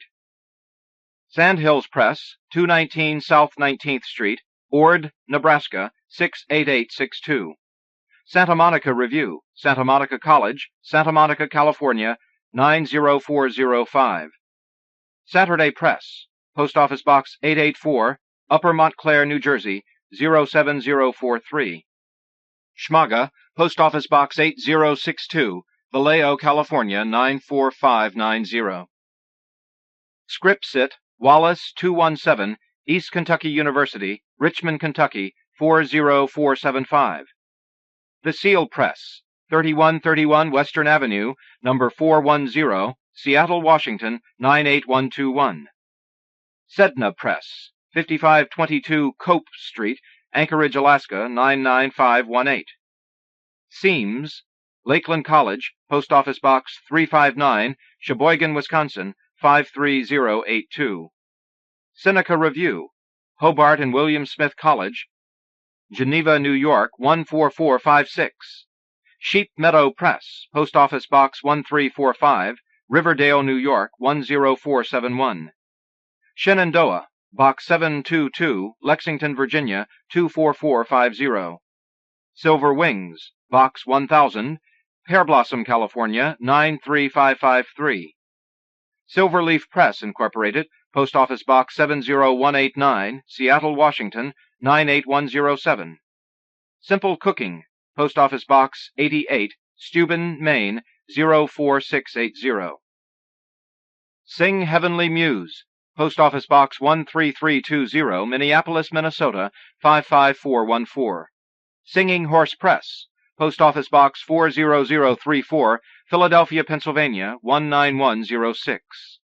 Singular Speech Press, 10 Hilltop Drive, Canton, Connecticut, 06019. Sisyphus, 8 Astiku Road, Boston, Massachusetts, 02130. Sites, 446 West 20th Street, New York, New York, 10011. Skylark, Purdue University, Calumet, 2200 169th Street, Hammond, Indiana, 46323. Snake Nation Press, 110 No. 2 West 4th Street, Valdosta, Georgia, 31601. Somersault Press, Post Office Box 1428, El Cerrito, California, 94530.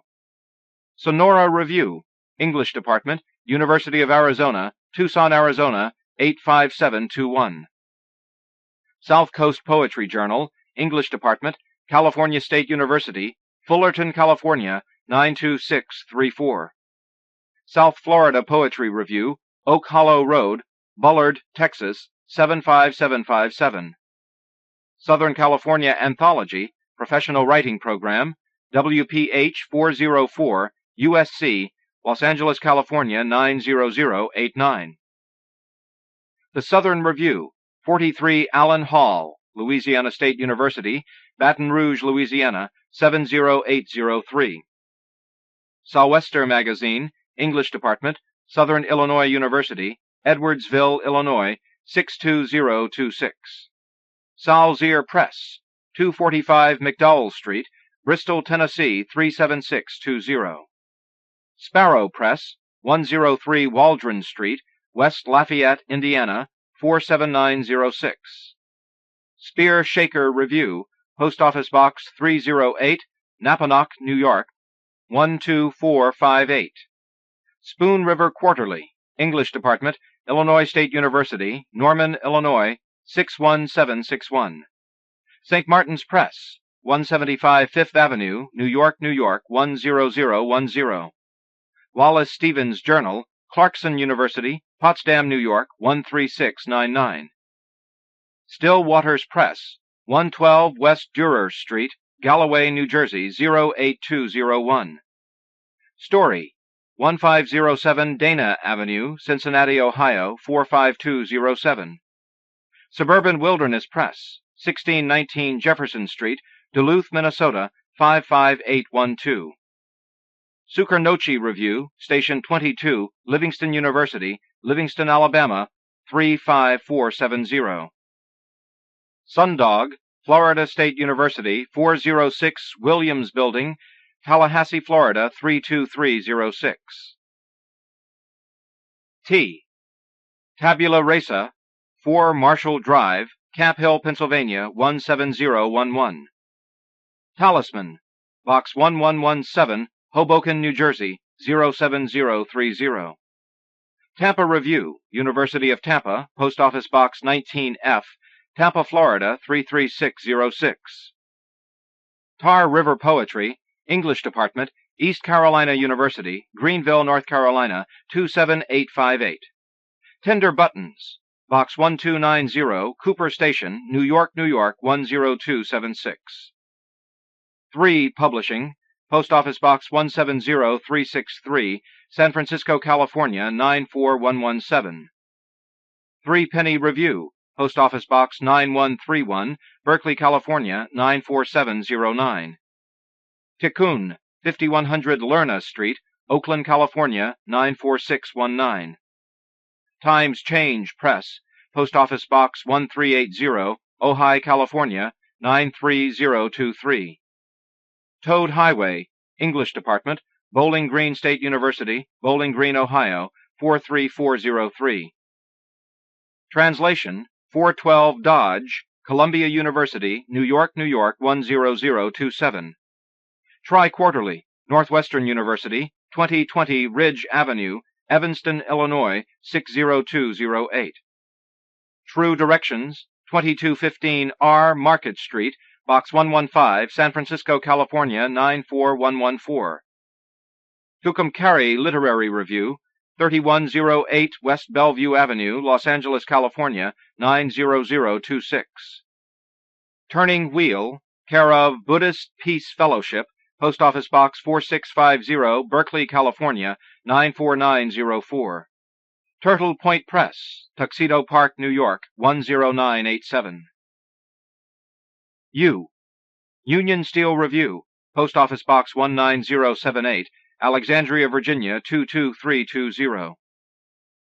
University of North Texas Press, Post Office Box 13856, Denton, Texas, 76203.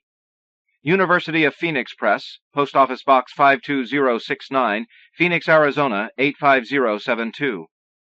University of Wisconsin Press, 114 North Murray Street, Madison, Wisconsin, 53715.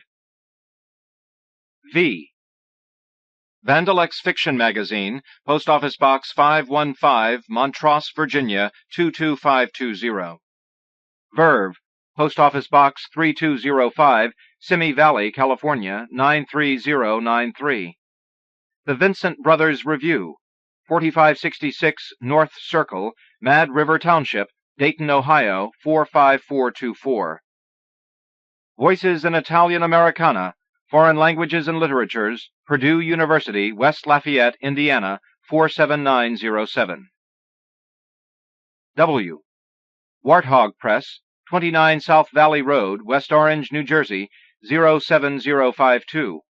Washington Review, Box 50132, Washington, D.C., 20091. Washington Writers Publishing House, Post Office Box 15271, Washington, D.C., 20003. Wayland Press, 675 South Sherman, Denver, Colorado, 80209. We Press, Post Office Box 1503, Santa Cruz, California, 95061. West Branch, English Department, Bucknell University, Lewisburg, Pennsylvania, 17837. Western Humanities Review, University of Utah, Salt Lake City, Utah, 84112. Whetstone, Barrington Area Arts Council, Post Office Box 1266, Barrington, Illinois, 60011. Whispering Wind, 8009 Wales Street, New Orleans, Louisiana, 70126. White Cross Press, Route 1, Box 592, Granger, Texas, 76530. Willamette River Books, Post Office Box 605, Troutdale, Oregon 97060. The William and Mary Review, Post Office Box 8795, Campus Center, Williamsburg, Virginia 23187. Willow Springs Magazine, MS1, EWU, Cheney, Washington 99004. The Windlass Orchard, English Department, Purdue University, Fort Wayne, Indiana 46805. Wisconsin Academy Review, 1922 University Avenue, Madison, Wisconsin 53705. The Wise Woman, 2441 Cordova Street, Oakland, California 94602. Witness, Oakland Community College, 27055 Orchard Lake Road, Farmington Hills, Michigan 48334. Woodbine House, 5615 Fishers Lane, Rockville, Maryland 20852. The Worcester Review, 6 Chatham Street, Worcester, Massachusetts 01609. The Word Works, Post Office Box 42164, Washington, D.C. 20015. Words of Wisdom, 612 Front Street, Glendora, New Jersey 08029. The Wormwood Review, Post Office Box 4698, Stockton, California 95204. Writ Magazine, 2 Sussex Avenue, Toronto, Ontario M5S 1J5, Canada. The Writers' Center, 7815 Old Georgetown Road, Bethesda, Maryland 20814. Writers' Forum, University of Colorado, Post Office Box 7150, Colorado Springs, Colorado 80933. Y. Yellow Silk, Post Office Box 6374, Albany, California 94706. Z. Zeitgeist Press, 4368 Piedmont Avenue, Oakland, California 94611. Zerlinson Publishing, 1447 Treat Boulevard, Walnut Creek, California 94596. Zizova, 41 Sutter, Suite 1400, San Francisco, California 94104. Index.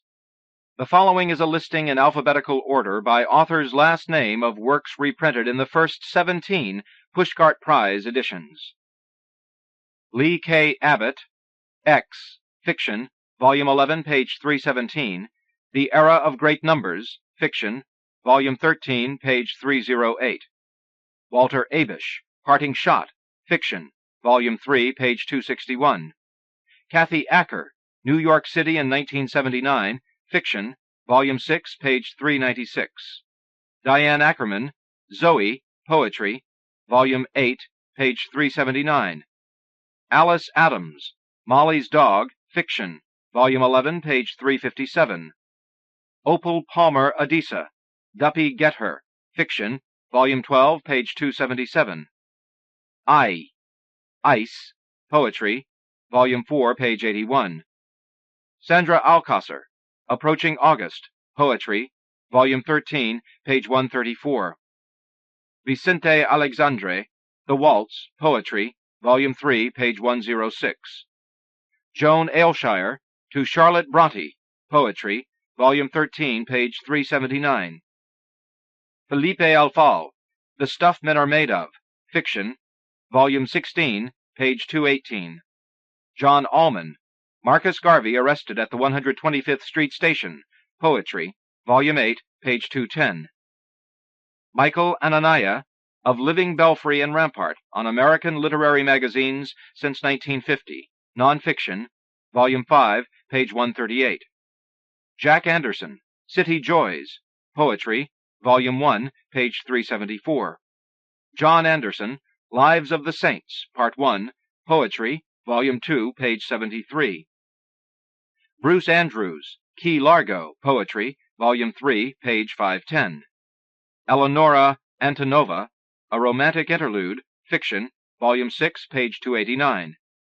Philip Appleman, The Trickle-Down Theory of Happiness, Poetry, Volume 9, page 203. Asher Strauss Collective, Even After a Machine is Dismantled, It Continues to Operate, with or without purpose, Fiction, Volume 3, page 402. John Ashbery, All Kinds of Caresses. Poetry, Volume 2, page 257. Jennifer Atkinson, The Dogwood Tree. Poetry, Volume 13, page 304. Imagining the Ocean. Non-fiction, Volume 14, page 425. James Atlas, From The Great Pretender. Non-fiction, Volume 10, page 260. Margaret Atwood, The Man from Mars. Fiction, Volume 3, page 490. Paul Auster, In the Country of Last Things. Fiction, Volume 11, page 278. Asa Baber, Tranquility Base. Fiction, Volume 5, page 227. Jimmy Santiago Baca, 43. Poetry, Volume 14, page 153. Ayla Nutku Bachman, Blood Brother. Fiction, Volume 17, page 74. Jane Bailey, Late Track. Poetry, Volume 1, page 274. David Baker, Snow Figure. Poetry, Volume 17, page 411. Donald Baker, Dying in Massachusetts. Poetry, Volume 15, page 389. Will Baker, Field of Fire. Fiction, Volume 15, page 161.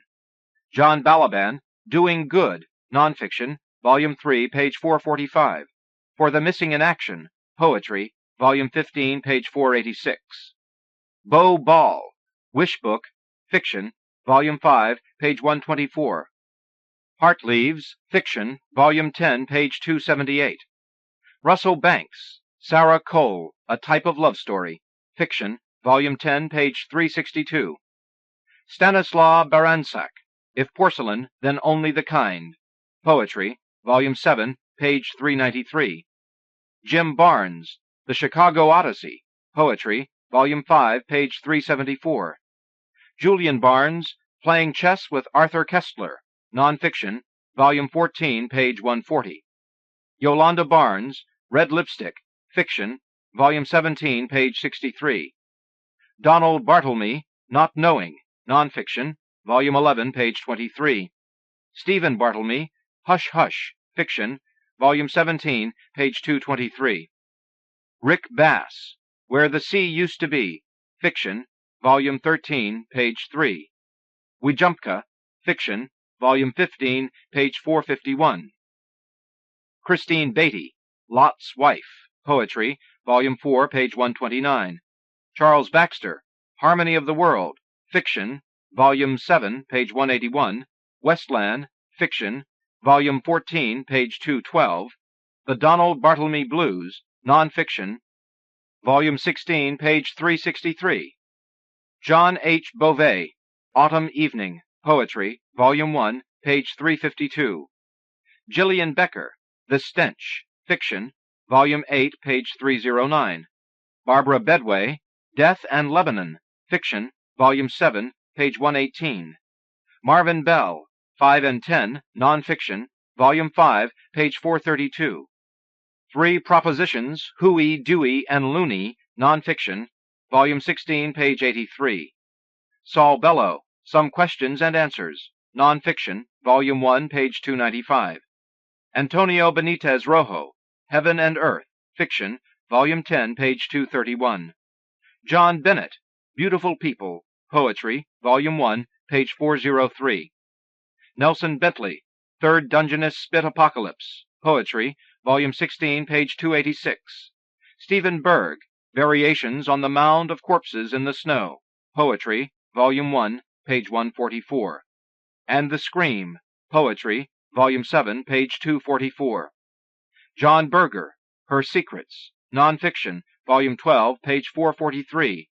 Suzanne Berger, The Meal. Poetry, Volume 10, page 358. Martha Berglund, An Embarrassment of Ordinary Riches. Fiction, Volume 12, page 211. Susan Bergman, Anonymity. Nonfiction, Volume 16, page 48. Ken Bernard, Prolegomena. Fiction, Volume 17, page 136. Gina Berriot, The Infinite Passion of Expectation. Fiction, Volume 5, page 360. The Island of Ven. Fiction, Volume 11, page 193. Daniel Berrigan, Consolation. Poetry, Volume 9, page 69. D.C. Berry, Peer, Poetry, Volume 10, page 357. Wendell Berry, Standing by Words, Nonfiction, Volume 7, page 46. Property, Patriotism, and National Defense, Nonfiction, Volume 11, page 81. Lynda Beards, Mid-Plains Tornado, Poetry, Volume 11, page 95. Becky Bertha, Johnny Ruth, Fiction, Volume 13, page 138. Clark Blaze, Memories of Unhousement, Nonfiction, Volume 8, page 121. Anna Blandiana, Don't You Ever See the Butterflies, Poetry, Volume 2, page 256. Norbert Bly, The Ghost of Sandburg's Physog, Fiction, Volume 7, page 229. Richard Blessing, Tumor, Poetry, Volume 9, page 272. Chana Block, Three Studies for a Head of John the Baptist, Poetry, Volume 6, page 470. Michael Blumenthal, Stones, Poetry, Volume 5, page 358. Fishfucking, Poetry, Volume 9, page 121. Carol Bly, My Lord Bag of Rice, Fiction, Volume 15, page 464. Robert Bly, The 8 Stages of Translation, Nonfiction, Volume 8, page 451. Evan Boland, The Woman Poet, Her Dilemma, Essay, Volume 13, page 336. Inscriptions, Poetry, Volume 17, page 138. Philip Booth, Procession, Poetry, Volume 8, page 339. Short Day, Poetry, Volume 12, page 380. Wayne C. Booth, The Company We Keep, Self-Making in Imaginative Art, Old and New, Nonfiction, Volume 8, page 57. Marianne Baruch, My Son and I Go See Horses, Poetry, Volume 13, page 210. Bruce Boston, Broken Portraiture, Fiction, Volume 1, page 346. David Bosworth, The Literature of Awe, Nonfiction, Volume 5, page 244. Michael Bowden, Miller Canyon Trail, number 106, Poetry, Volume 15, page 337. Jane Bowles, The Iron Table, Fiction, Volume 3, page 521. Paul Bowles, Tangier, 1975, Fiction, Volume 14, page 335. T. Corrigeson Boyle, Caviar, Fiction, Volume 9, page 102.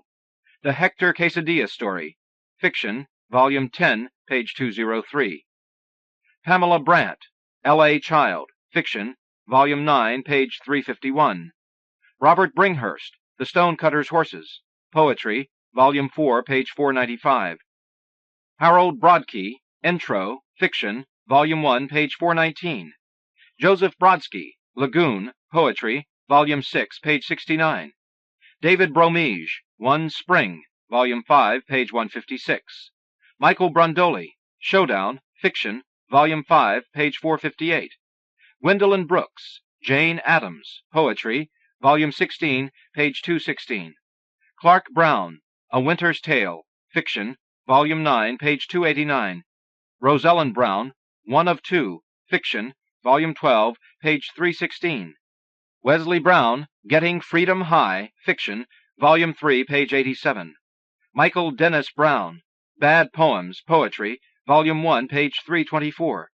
Talk to Me, Baby, Poetry, Volume 3, page 222. Christopher Buckley, Why I'm in Favor of a Nuclear Freeze, Poetry, Volume 10, page 360. Apologues of Winter Light, Poetry, Volume 15, page 449. Sunspots, Poetry, Volume 16, page 489. Charles Bukowski, Dogfight, Poetry, Volume 10, page 258. Vlada Bulatovic-Vib, The Shark and the Bureaucrat, Fiction, Volume 5, page 356. Jerry Bumpus, Lovers, Fiction, Volume 2, page 358. Richard Bergen, Notes on Mrs. Slaughter, Fiction, Volume 7, page 464. The Victims, Fiction, Volume 11, page 300. Michael Burkhardt, Dim Man, Dim Child, Poetry, Volume 13, page 306. Robert Burlingame, Some Recognition of the Joshua Lizard, Poetry, Volume 3, page 356. Franklin Burroughs, A Snapping Turtle in June, Nonfiction, Volume 14, page 61. Barry Callaghan, A Motiveless Malignancy, Nonfiction, Volume 15, page 202. Kathy Calloway, Heart of the Garfish, Poetry, Volume 5, page 219. Italo Calvino, The Name, the Nose, Fiction, Volume 2, page 321. Anique Campbell, Cranes, Poetry, Volume 10, page 224. Steve Cannon, with Ishmael Reed and Quincy Troop, The Essential Ellison, Interview, Volume 3, page 465.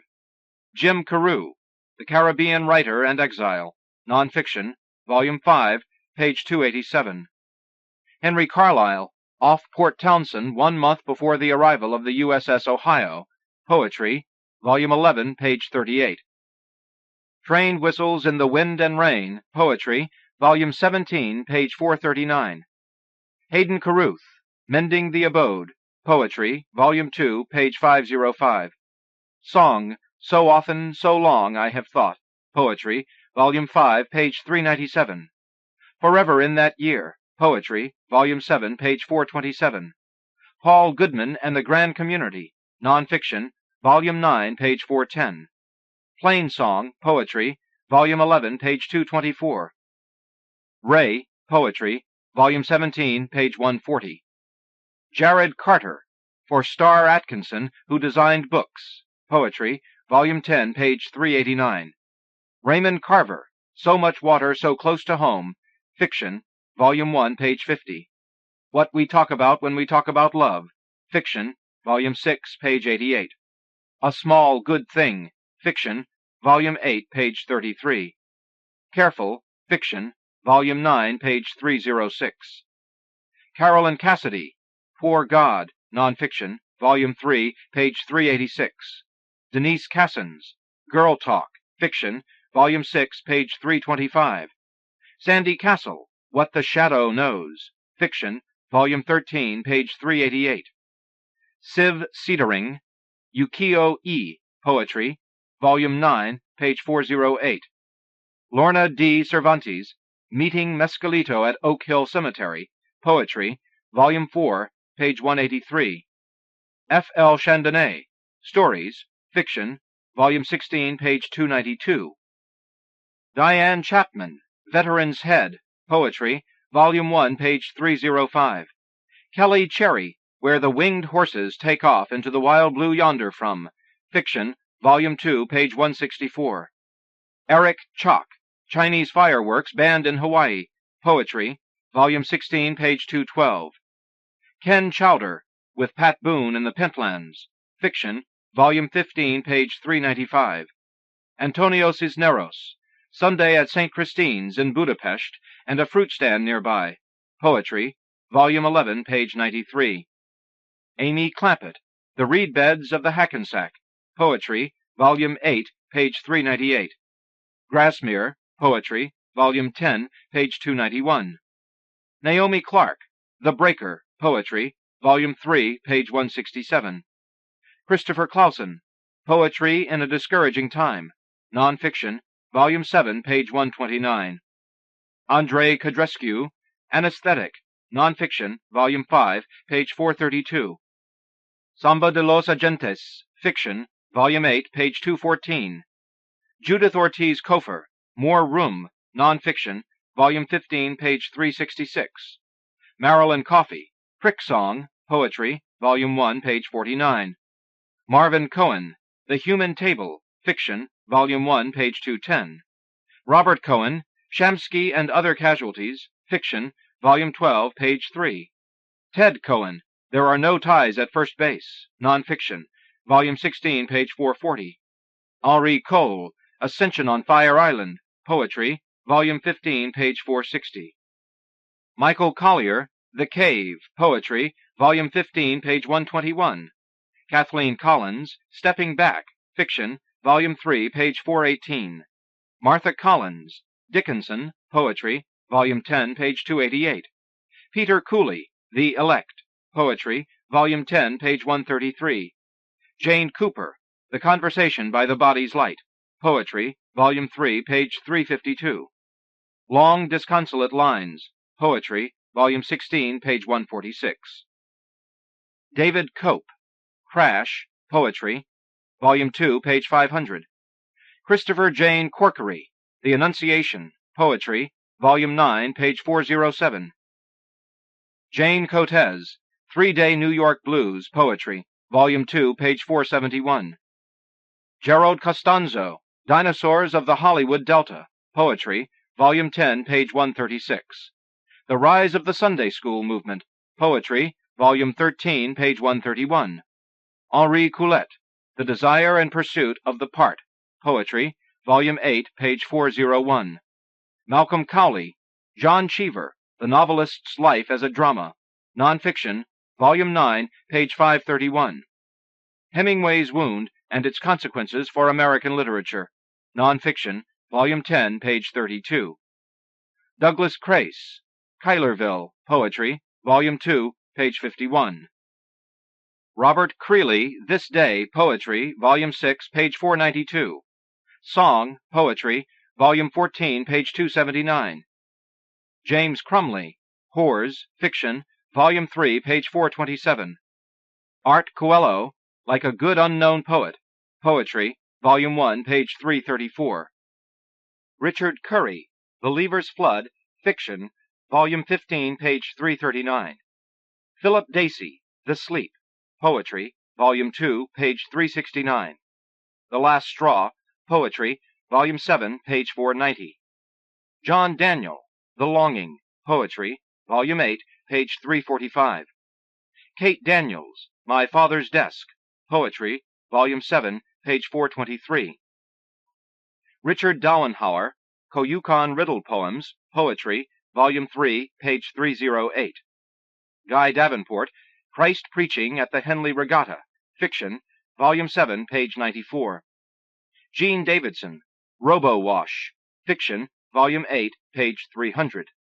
Lydia Davis, Mothers, Fiction, Volume 3, page 443. 5 Stories, Fiction, Volume 14, page 233. The Center of the Story, Fiction, Volume 15, page 195.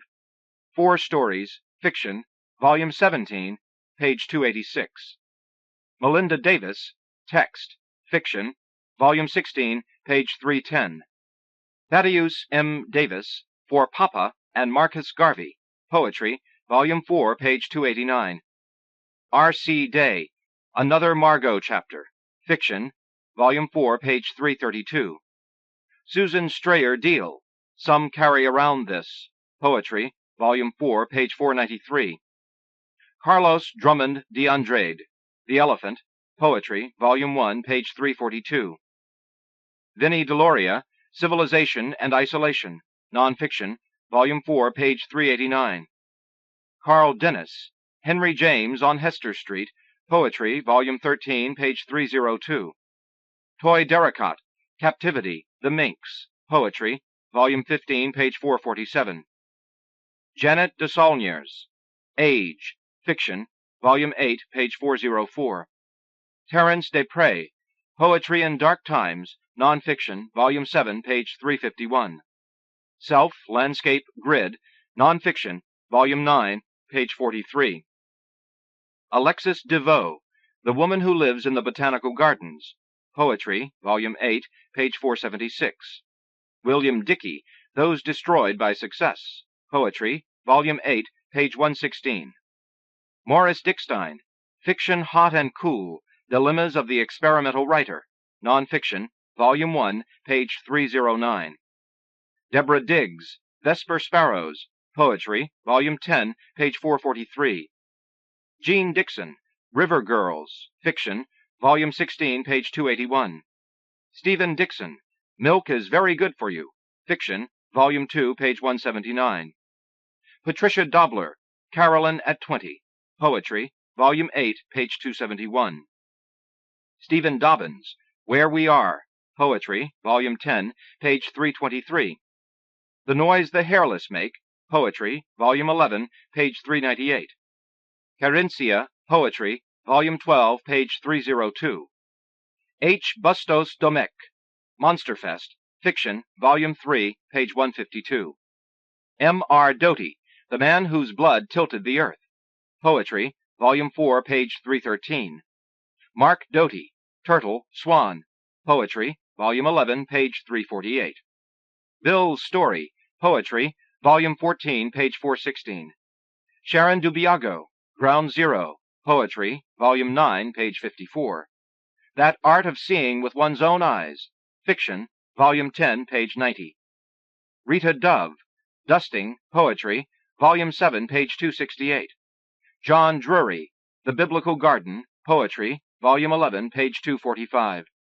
Norman Dubie, There is a Dream Dreaming Us, Poetry, Volume 3, page 164. Andre Dubus, The Fat Girl, Fiction, Volume 3, page 357. Rose, Fiction, Volume 11, page 116. Laurie Dusing, Send Pictures You Said, Poetry, Volume 13, page 213. Alan Dugan, The Decimation Before Frata, Poetry, Volume 8, page 98. Against the Text, Art is Immortal, Poetry, Volume 16, page 125.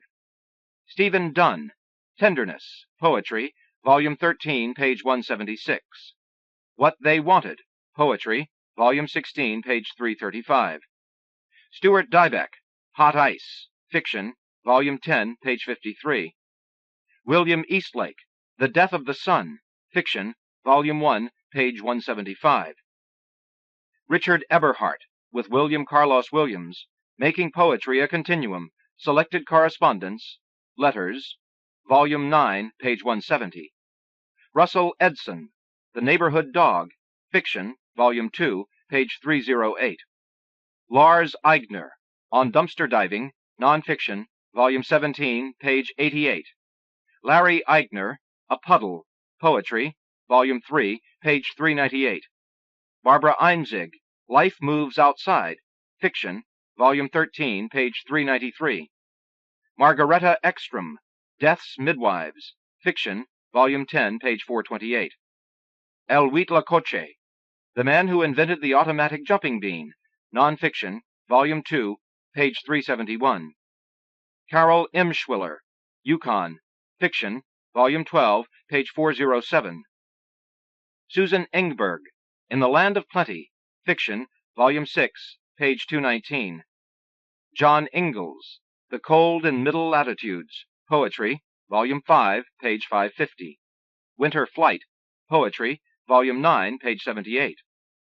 Louise Erdrich, Indian Boarding School, The Runaways, Poetry, Volume 8, page 450. Loris Essery, Untitled, Volume 3, page 487. Peter Eberwein, From the Meadow, Poetry, Volume 12, page 62. Raymond Fetterman, The Buick Special, Fiction, Volume 2, page 402. Ross Feld, Logost to Logost, Nonfiction, Volume 2, page 430. Irving Feldman, The Tortoise, Poetry, Volume 5, page 376. David Ferry, The Guest Ellen at the Supper for Street People, Poetry, Volume 13, page 172. Leslie Fiedler, Literature and Lucre, Nonfiction, Volume 6, page 429. Edward Field, The Sage of Apple Valley on Love, Poetry, Volume 2, page 241. Michael Findley, Gisa Pedersen Sets Me Straight on a Matter of Natural History, Poetry, Volume 9, page 405. Karen Fish, What is Beyond Us, Poetry, Volume 15, page 425. Jane Flanders, The Students of Snow, Poetry, Volume 5, page 546. Cloud Painter, Poetry, Volume 10, page 227. The House That Fear Built, Warsaw, 1943, Poetry, Volume 8, page 272.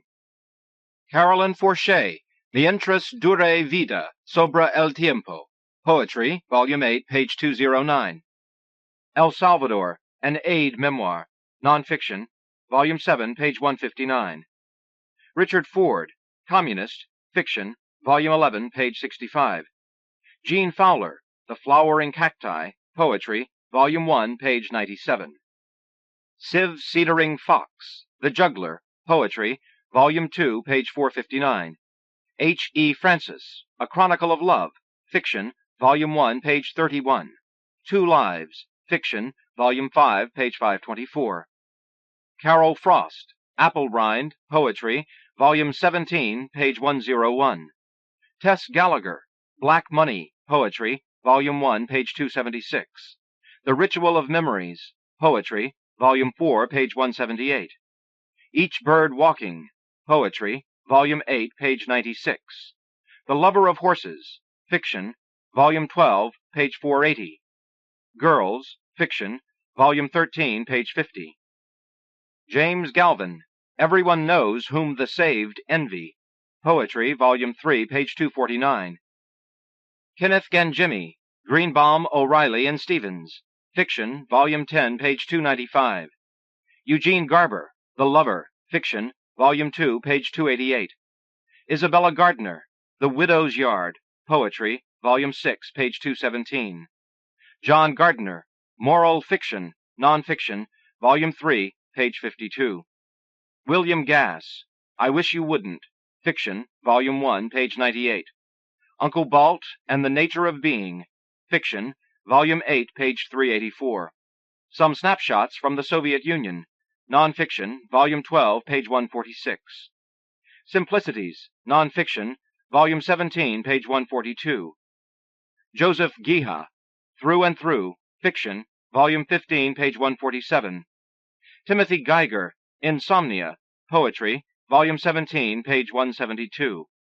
Reginald Gibbons, A Note in Memoriam, Terence Desprez, Nonfiction, Volume 13, page Roman numeral 9. Dagoberto Gilb, Look on the Bright Side, Fiction, Volume 17, page 396.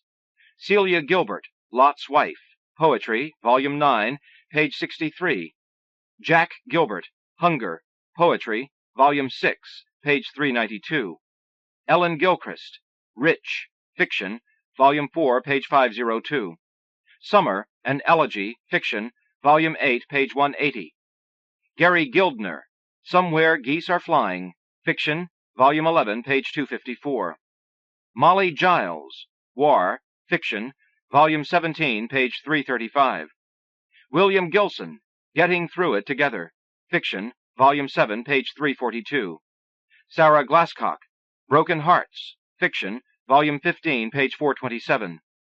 John Glowney, At Dawn in Winter, Poetry, Volume 1, page 216. Louise Gluck, The Dream of Morning, Poetry, Volume 3, page 169. World Breaking Apart, Poetry, Volume 6, page 216.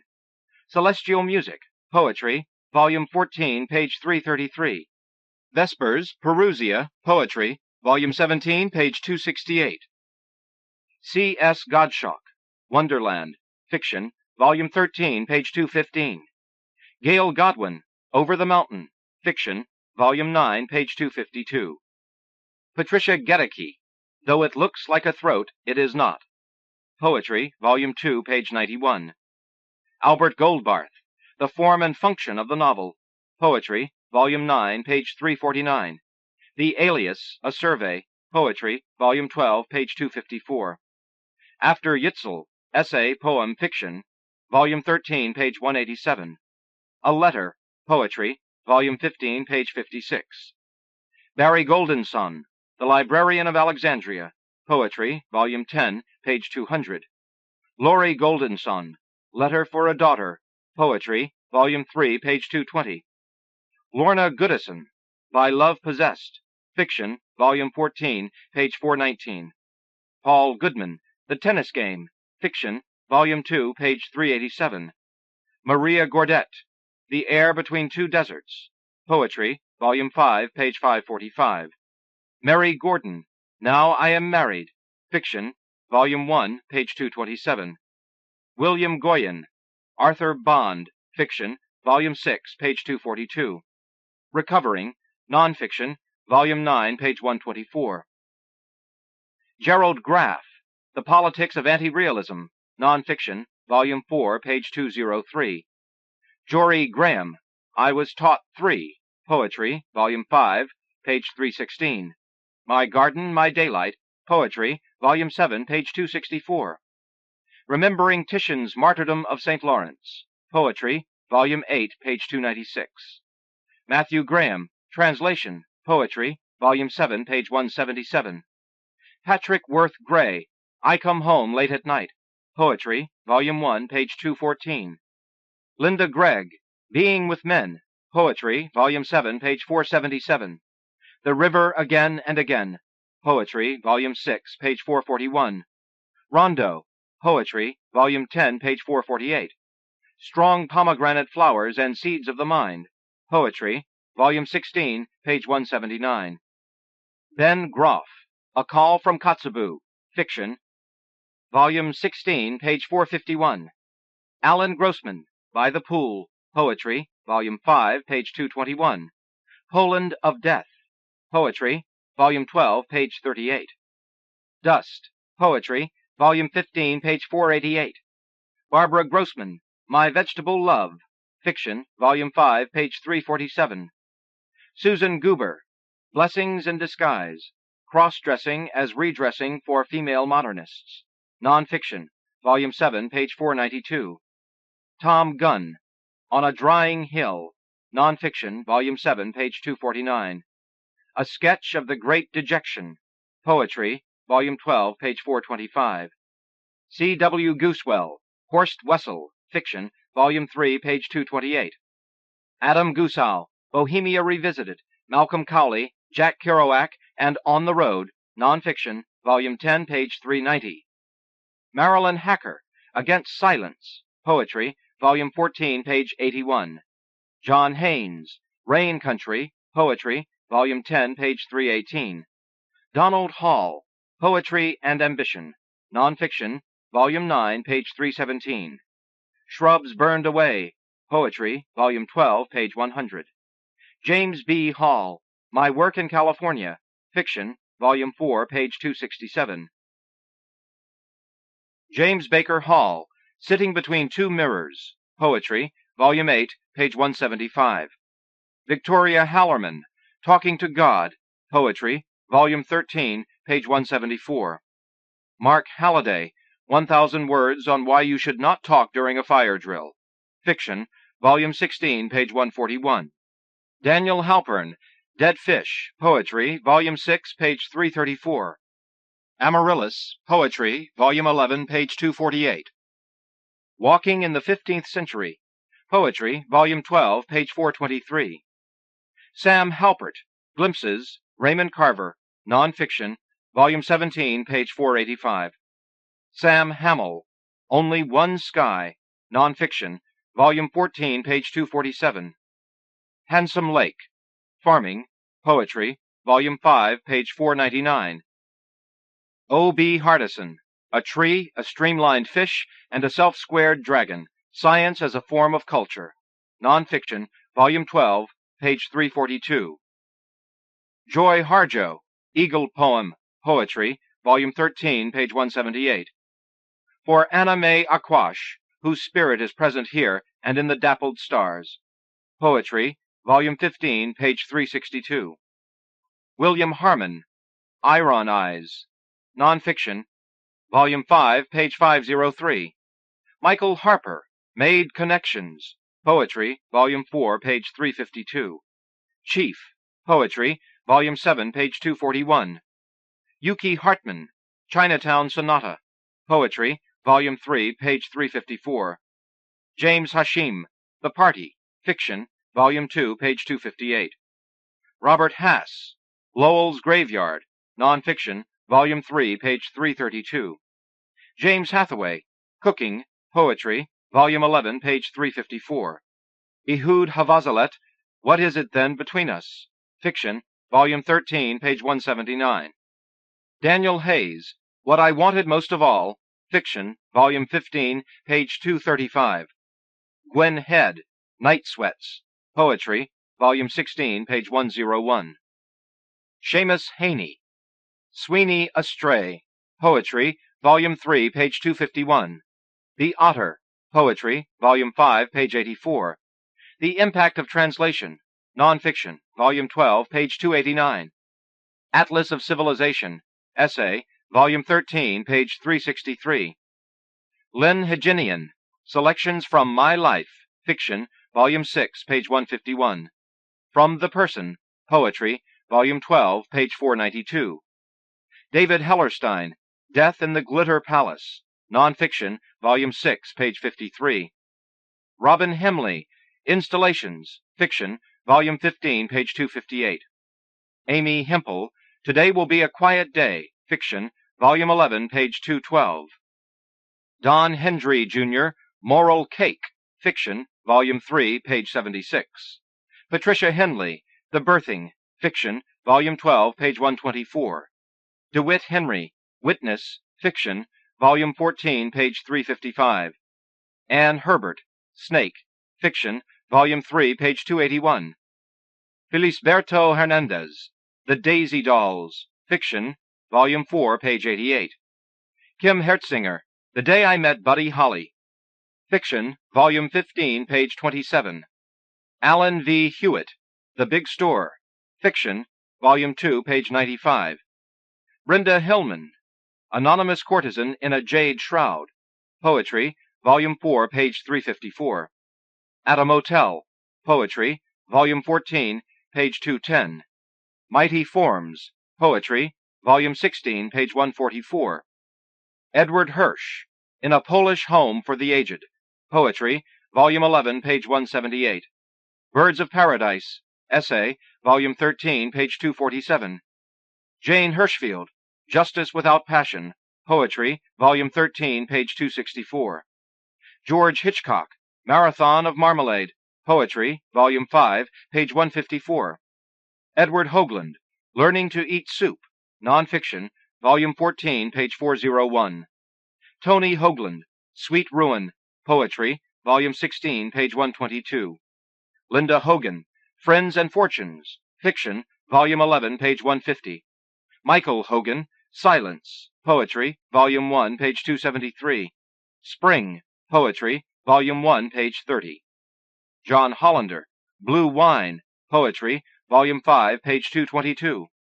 The Poetry of Restitution, Nonfiction, Volume 7, page 295. Garrett Carew Hungo, Morrow Rock, Poetry, Volume 11, page 180. Mary Hood, Something Good for Ginny, Fiction, Volume 11, page 370.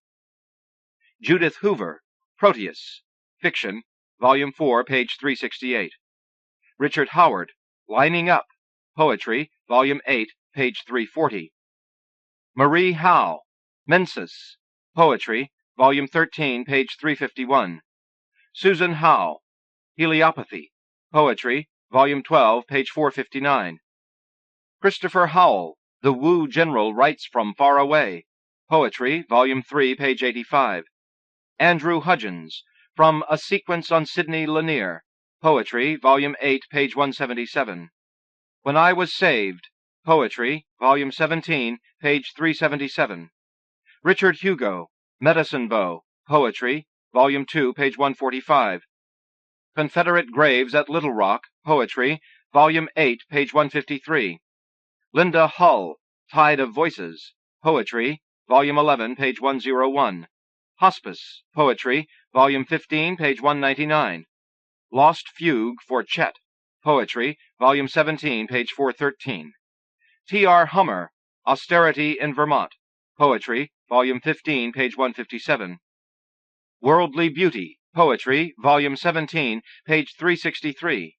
Sandy Huss, Coupon for Blood, Fiction, Volume 14, page 387. Lewis Hyde, Alcohol and Poetry, John Berryman and the Booze Talking, Nonfiction, Volume 1, page 71. Some Food We Could Not Eat, Gift Exchange and the Imagination, Nonfiction, Volume 5, page 165.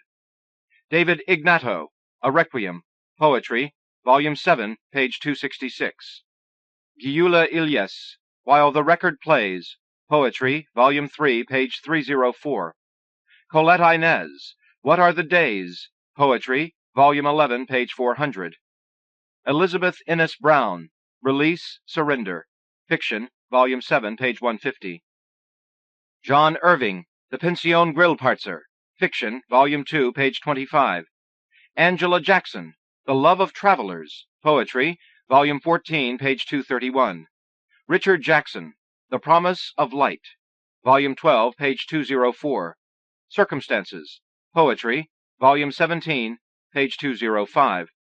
Josephine Jacobson, A Motel in Torrey, New York. Poetry, Volume 6, page 336. The Limbo Dancer. Poetry, Volume 16, page 337. Harold Jaffe, Persian Lamb. Fiction, Volume 12, page 472. Mark Jarman, Between Flights. Poetry, Volume 13, page 265. Grid. Poetry, Volume 17, page 273. David Jous, Freeze. Fiction, Volume 14, page 433.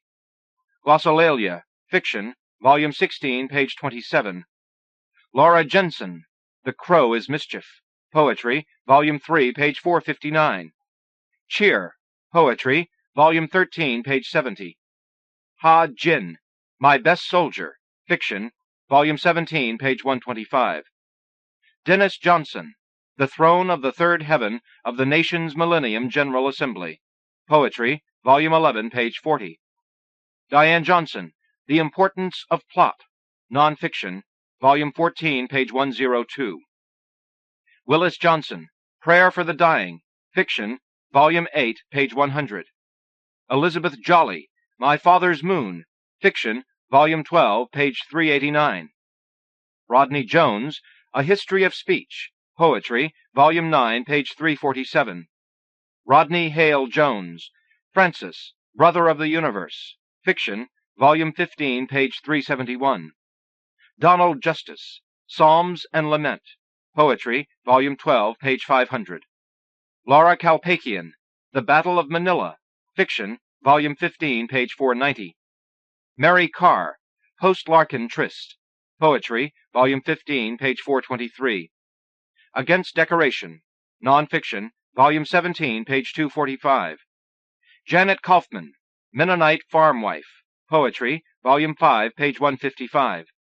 The Easter We Lived in Detroit. Fiction, Volume 10, page 245. Shirley Kaufman, Lawrence at Taos. Poetry, Volume 4, page 316. Lawrence Kearney, After the Interrogation. Poetry, Volume 6, page 443. Edmund Keeley, Cambodian Diary. Fiction, Volume 9, page 355. George Keithley, When They Leave. Poetry, Volume 16, page 181. Dave Kelly, Mother Teresa. Poetry, Volume 13, page 267. J. Gerald Kennedy, Roland Barthes, Autobiography and the End of Writing. Nonfiction, Volume 7, page 429. Thomas E. Kennedy, Murphy's Angel. Fiction, Volume 15, page 348. William Kennedy, Writers and Their Songs. Nonfiction, Volume 16, page 165. Margaret Kent, Living with Animals. Poetry, Volume 4, page 547. Jane Kenyon, The Pond at Dusk. Poetry, Volume 8, page 174. At the IGA, Franklin, New Hampshire. Poetry, Volume 15, page 393. Frank Kermode, Institutional Control of Interpretation. Nonfiction, Volume 5, page 107. Benedict Keeley, Fionn in the Valley. Fiction, Volume 6, page 276. Crad Kilodney, The Circumcision Rites of the Toronto Stock Exchange. Nonfiction, Volume 10, page 165. Galway Canal, The Sadness of Brothers. Poetry, Volume 6, page 329. The Fundamental Project of Technology. Poetry, Volume 10, page 51. W. P. Kinsella, Pretend Dinners. Fiction, Volume 5, page 424. Lincoln Kirstein, Crane and Carlson, A Memoir. Nonfiction, Volume 8, page 238. Judith Kitchen, Hide and Go Seek. Nonfiction, Volume 15, page 290. William Kittredge, Agriculture. Fiction, Volume 10, page 215. Redneck Secrets. Essay, Volume 13, page 201. Carolyn Kaiser, Running Away from Home. Poetry, Volume 4, page 435. Exodus. Poetry, Volume 10, page 85. 12 O'Clock. Poetry, Volume 17, page 434. August Kleinzoller, Shooting. Poetry, Volume 10, page 134. William Clefcorn, Out and Down Pattern. Poetry, Volume 5, page 501. Etheridge Knight, We Free Singers Be. Poetry, Volume 2, page 93. Bill Knott, My Mother's List of Names, Poetry, Volume 3, page 460. Kenneth Koch, From the Duplications, Poetry, Volume 2, page 382. Yusef Komonyaka, To Do Street, Poetry, Volume 13, page 349. Thaddeus Kanwicki, From a Minor Apocalypse, Fiction, Volume 9, page 83. Ted Kooser, As the President Spoke, Poetry, Volume 9, page 62. Carl Kopp, Chloe Morgan, Poetry, Volume 1, page 325.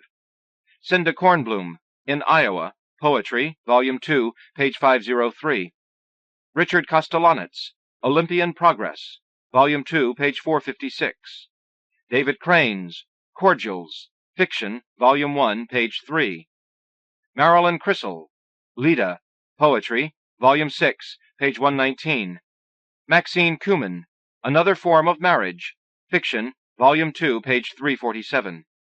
The Man of Many L's, Poetry, Volume 8, page 382. Stanley Kunitz, Quinnipoxet, Poetry, Volume 4, page 378. The Snakes of September, Poetry, Volume 7, page 179. Natalie Coos, Vital Signs, Nonfiction, Volume 15, page 82. Wally Lamb, Astronauts, Fiction, Volume 15, page 128.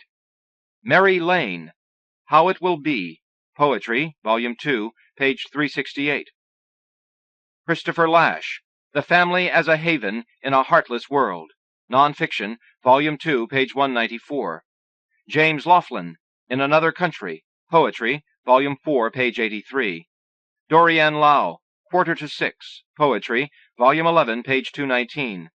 Norman Lavers, The Telegraph Relay Station, Fiction, Volume 17, page 181. Naomi Lazard, The Pilot, Poetry, Volume 1, page 307. Thomas Leclerc, Avant-Garde Mastery, Nonfiction, Volume 8, page 368. Ursula K. Le Guin, Bill Weisler, Fiction, Volume 16, page 70. Lee Young Lee, Persimmons, Poetry, Volume 8, page 150. The Gift, Poetry, Volume 9, page 274. Eating Together, Poetry, Volume 11, page 97. Furious Versions, Poetry, Volume 14, page 184. The Cleaving, Poetry, Volume 16, page 60. Gretchen Legler, Border War, Nonfiction, Volume 17, page 274. David Lehman, Heaven, Poetry, Volume 15, page 161. Melissa Lintrachia, The Golden Robe, Fiction, Volume 13, page 353. Doris Lessing, Under Another Name, Nonfiction, Volume 10, page 313. Denise Levertov, Interweavings, Nonfiction, Volume 6, page 258. Bob Levin, The Best Ride to New York, Fiction, Volume 2, page 115. Miriam Levine, The Station, Poetry, Volume 2, page 427. Philip Levine, A Woman Waking, Poetry, Volume 2, page 457.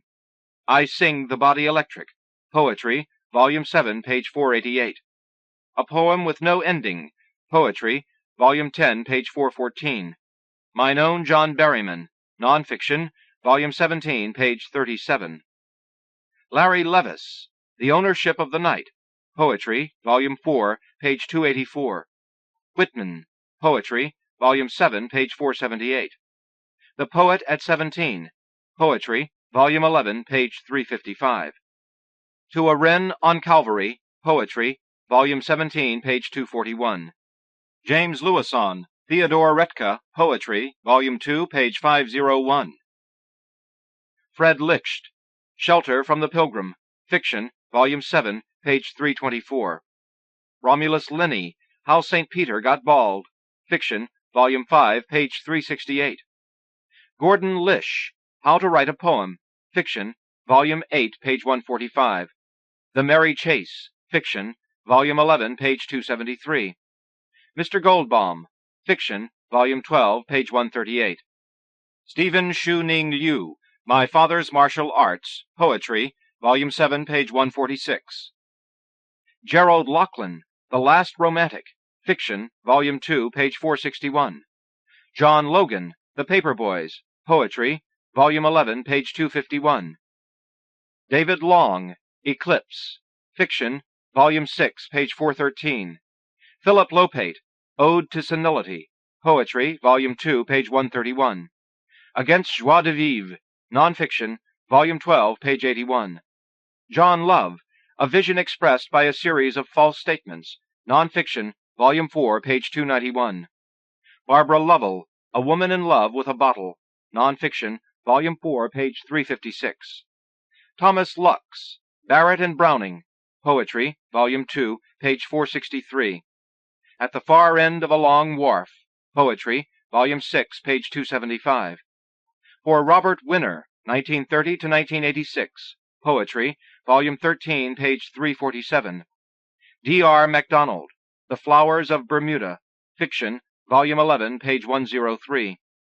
Susan MacDonald, Him and Me, Poetry, Volume 2, page 212. Alistair MacLeod, Island, Fiction, Volume 14, page 31. Ian Macmillan, Messinghausen, 1945, Fiction, Volume 2, page 464. David Madden, On the Big Wind, Fiction, Volume 5, page 377. David Merowitz, Hector Composes a Circular Letter, Fiction, Volume 13, page 230. Clarence Major, Funeral, Poetry, Volume 1, page 275. My Mother and Mitch, Fiction, Volume 15, page 110. Deborah Major, A Crowded Table, Poetry, Volume 12, page 306. Curzio Malaparte, The Soroka Girls, Fiction, Volume 9, page 276. Oscar Mandel, Being and Judaism, Nonfiction, Volume 8, page 415. Arnold J. Mandel, Is Don Juan Alive and Well? Nonfiction, Volume 1, page 199. Rene Manfredi, Bocci, Fiction, Volume 16, page 104. Kathy Mangan, Above the Tree Line, Poetry, Volume 15, page 256. Frank Manley, The Reign of Terror, Fiction, Volume 14, page 453. Adrienne Marcus, A Letter Home, Poetry, Volume 2, page 498. Jack Marshall, Sesame, Poetry, Volume 16, page 252. Jan Martel, The Facts Behind the Helsinki Rockamatios, Fiction, Volume 16, page 396. Robert K. Martin, Whitman's Song of Myself, Homosexual Dream and Vision, Nonfiction, Volume 1, page 379. Michael Martone, The Safety Patrol, Fiction, Volume 14, page 86. Bobby Ann Mason, Graveyard Day, Fiction, Volume 8, page 156. Dan Masterson, The Survivors, Poetry, Volume 3, page 69. Heron, Poetry, Volume 13, page 74. Cleopatra Mathis, Grandmother, 1895 to 1928, Volume 4, page 500. Lou Matthews, Crazy Life, Fiction, Volume 15, page 324. William Matthews, The Theme of Three Caskets, Poetry, Volume 11, page 402. The Dream, Poetry, Volume 16, page 148. My Father's Body, Poetry, Volume 17, page 292. George Mattingly, Number 17, Poetry, Volume 1, page 209. Bernadette Mayer, Carlton Fisk Is My Ideal, Poetry, Volume 3, page 485. Robert McBrearty, The Dishwasher, Fiction, Volume 8, page 168. McKeel McBride, What Light There Is, Poetry, Volume 3, page 399. David McCann, David, Poetry, Volume 3, page 260. Michael McClure, White Boot, Poetry, Volume 16, page 485. Colleen J. McElroy, The Griots Who Knew Brer Fox, Poetry, Volume 1, page 19. Lynn McFall, Star, Tree, Hand, Fiction, Volume 13, page 269. Michael McPhee, Silo Letter in the Dead of a Warm Winter, Poetry, Volume 6, page 489. Jean McGarry, World with a Hard K, Poetry, Volume 12, page 449. Campbell McGrath, Wheatfield Under Clouded Sky, Poetry, Volume 17, page 179. Christina McGrath, Housework, Fiction, Volume 14, page 267. Thomas McGrath, Trink, Praises 2, Poetry, Volume 5, page 268. The End of the World, Poetry, Volume 8, page 56. Totems, Poetry, Volume 9, page 81. The Underground, Poetry, Volume 12, page 208. Heather McHugh, Breath, Poetry, Volume 5, page 342. I Knew I'd Sing, Poetry, Volume 8, page 294. 2200 on 707, Poetry, Volume 13, page 68. Joanne McLaughlin, Great Aunt Francesca, Poetry, Volume 8, page 449. Lynn McMahon, Hopkins and Whitman, Poetry, Volume 15, page 250. Michael McMahon, Retarded Children in the Snow, Poetry, Volume 1, page 400. Wesley McNair, Mute, Poetry, Volume 10, page 385. Sandra McPherson, For Johannes Bobrowski, Poetry, Volume 5, page 456. For Elizabeth Bishop, Poetry, Volume 6, page 442. Ledge, Poetry, Volume 10, page 253. Eve, Poetry, Volume 12, page 452. Thomas Mager, Strand, Evidence of Books and Bookstores, Nonfiction, Volume 14, page 306. J. Meek, The Week the Dirigible Came, Poetry, Volume 2, page 470. Christopher Merrill, Because, Poetry, Volume 15, page 419. James Merrill, The Pyroxenes, Poetry, Volume 16, page 483. Douglas Messerly, Experiment and Traditional Forms, Nonfiction, Volume 6, page 304.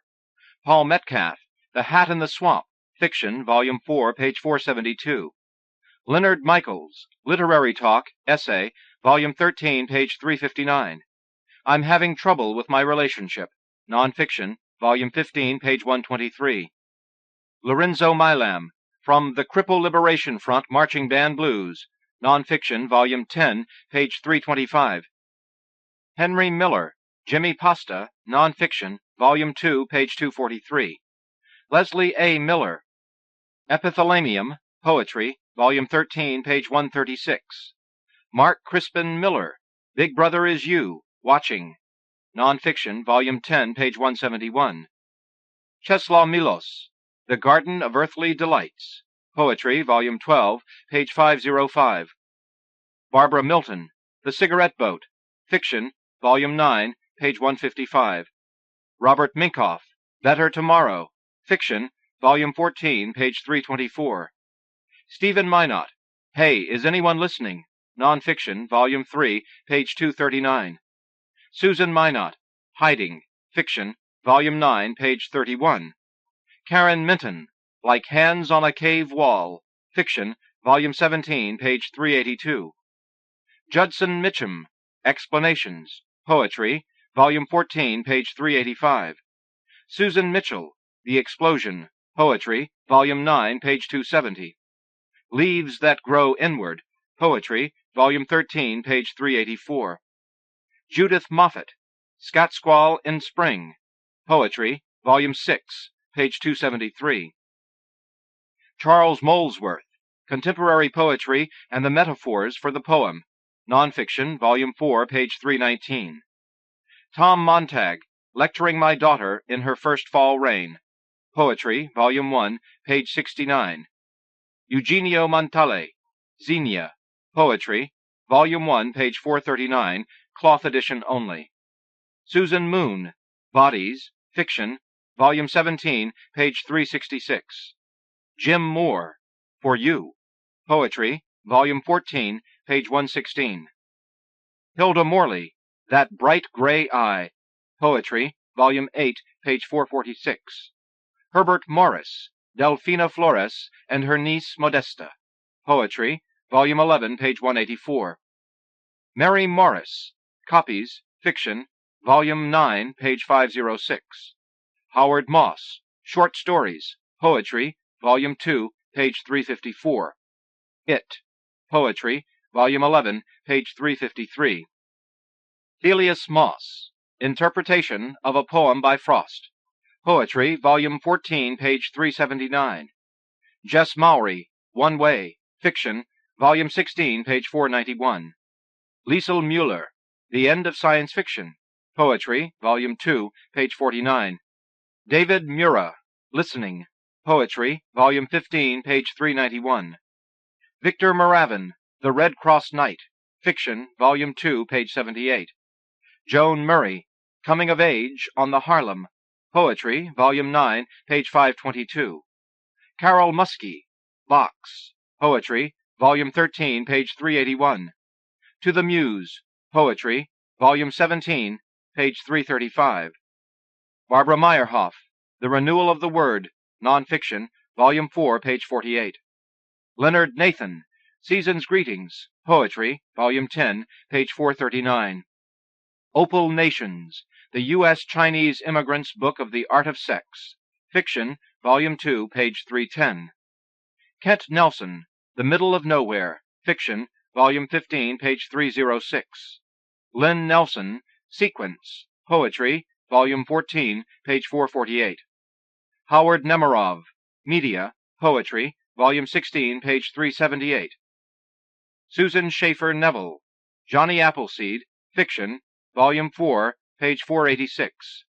Fei Mayin Ing, A Red Sweater, Fiction, Volume 12, page 332.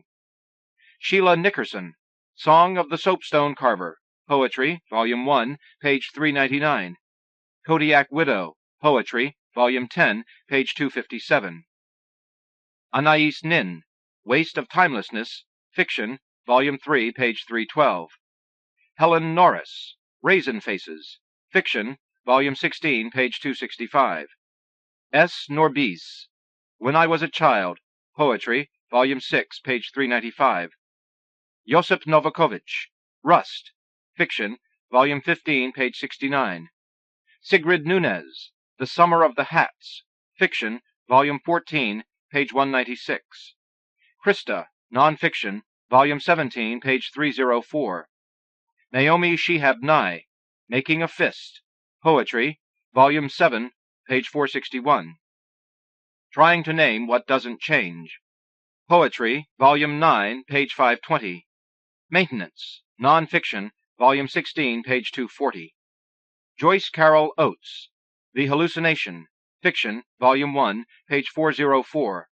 Détente, Fiction, Volume 7, page 270. Notes on Failure, Nonfiction, Volume 8, page 194. Against Nature, Nonfiction, Volume 12, page 242. Party, Fiction, Volume 14, page 381. The Hare, Fiction, Volume 16, page 150.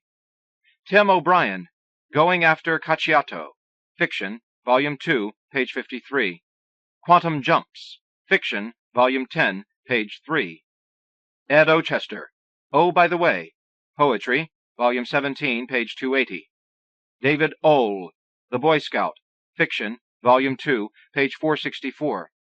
The Flocculus, Fiction, Volume 6, page 79. Sharon Olds, The Gentleman in the U-Boats, Poetry, Volume 6, page 472. The Quest, Poetry, Volume 7, page 175. May 1968, Poetry, Volume 13, page 48. The Dead Body Itself, Poetry, Volume 16, page 333.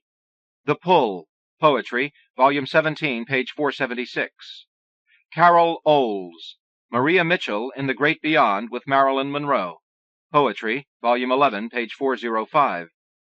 Mary Oliver, Winter Sleep, Poetry, Volume 4, page 232. The Gardens, Poetry, Volume 7, page 246. Moles, Poetry, Volume 8, page 119. Little Owl Who Lives in the Orchard, Poetry, Volume 16, page 99. Raymond Oliver, Dream Vision, Poetry, Volume 8, page 400. Charles Olson, Encounters with Ezra Pound, Nonfiction, Volume 1, page 353. Gregory Orr, Preparing to Sleep, Poetry, Volume 2, page 504. Simon Ortiz, Selections from Sand Creek, Poetry, Volume 7, page 480. Alicia Ostreicher, The Nerves of a Midwife, Contemporary American Women's Poetry, Nonfiction, Volume 4, page 451. Lon Otto, Plowing with Elephants, Poetry, Volume 4, page 181. Amos Oz, The Author Encounters His Reading Public, Fiction, Volume 7, page 414. Cynthia Ozick, A Liberal's Auschwitz, Nonfiction, Volume 1, page 149. Levitation, Fiction, Volume 5, page 29. Helping T.S. Eliot Write Better, Fiction, Volume 7, page 103. What Literature Means, Nonfiction, Volume 8, page 289. Steve Packard, Steel Mill Blues, Nonfiction, Volume 1, page 278. Frankie Pano, What the Blue Jay Said, Poetry, Volume 15, page 364. Michael Palmer, Four from the Baudelaire Series, Poetry, Volume 12, page 251. Greg Pape, Making a Great Space Small, Poetry, Volume 13, page 402. Lynda Pattiann, I Am Learning to Abandon the World, Poetry, Volume 7, page 321. Walter Pavlich, On the Life and Death of Stan Laurel's Son, Poetry, Volume 15, page 288. George Pearl, Wolfbane Fane, Fiction, Volume 3, page 318. Octavio Paz, Hurry, Poetry, Volume 1, page 95. Laughter and Penitence, Nonfiction, Volume 2, page 146. Janet Peary, Nosotros, Fiction, Volume 16, page 185. White Wing, Fiction, Volume 17, page 104. Jonathan Penner, Emotion Recollected in Tranquility, Fiction, Volume 9, page 335. Lucia Perillo, Jury Selection, Fiction, Volume 11, page 98. David Perkins, Rapt Minds, Nonfiction, Volume 5, page 212. Joyce Perseroff, Making a Name for Myself, Poetry, Volume 3, page 400. Laura Pershin, Untitled, Poetry, Volume 1, page 271. Mary Peterson, To Dance, Fiction, Volume 3, page 143. Fred File, Freeway Bypass, Detail from Map, Fiction, Volume 17, page 209. Francis Phelan, Four Ways of Computing Midnight, Fiction, Volume 6, page 338. Jane Ann Phillips, Sweethearts, Fiction, Volume 2, page 317. Home, Fiction, Volume 4, page 29. Lechery, Fiction, Volume 4, page 381. How Mickey Made It, Fiction, Volume 7, page 376. Robert Phillips, The Stone Crab, A Love Poem, Poetry, Volume 4, page 131. Marge Piercy, My Mother's Novel, Poetry, Volume 3, page 488. John Pilcrow, Turtle, Fiction, Volume 3, page 458. Robert Pinsky, Dying, Poetry, Volume 6, page 487.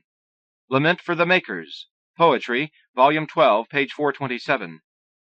David Plant, Jean Rees, A Remembrance, Nonfiction, Volume 5, page 43. Alan Plans, Living on the Lower East Side, Poetry, Volume 2, page 336. Stanley Plumley, Wildflower, Poetry, Volume 4, page 223. Sonnet, Poetry, Volume 8, page 209. The Foundry Garden, Poetry, Volume 11, page 351. Reading with the Poets, Poetry, Volume 17, page 105. Richard Poirier, Writing Off the Self, Nonfiction, Volume 7, page 213. Eileen Pollock, Past, Future, Elsewhere, Fiction, Volume 16, page 339. Katha Pollitt, Turning 30, Poetry, Volume 7, page 389. Visitors, Poetry, Volume 16, page 120.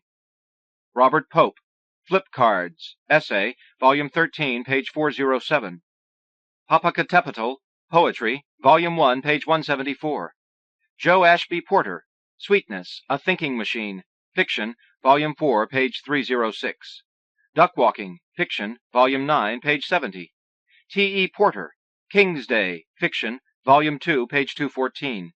C. E. Poverman, Beautiful, Fiction, Volume 12, page 259. Paget Powell, Typical, Fiction, Volume 15, page 58. Francine Prose, Other Lives, Fiction, Volume 11, page 45. Learning from Chekhov, Essay, Volume 13, page 157. Rubber Life, Fiction, Volume 17, page 164. Manuel Puig, From Kiss of the Spider-Woman, Fiction, Volume 4, page 400. Jack Pulaski, Father of the Bride, Fiction, Volume 1, page 218.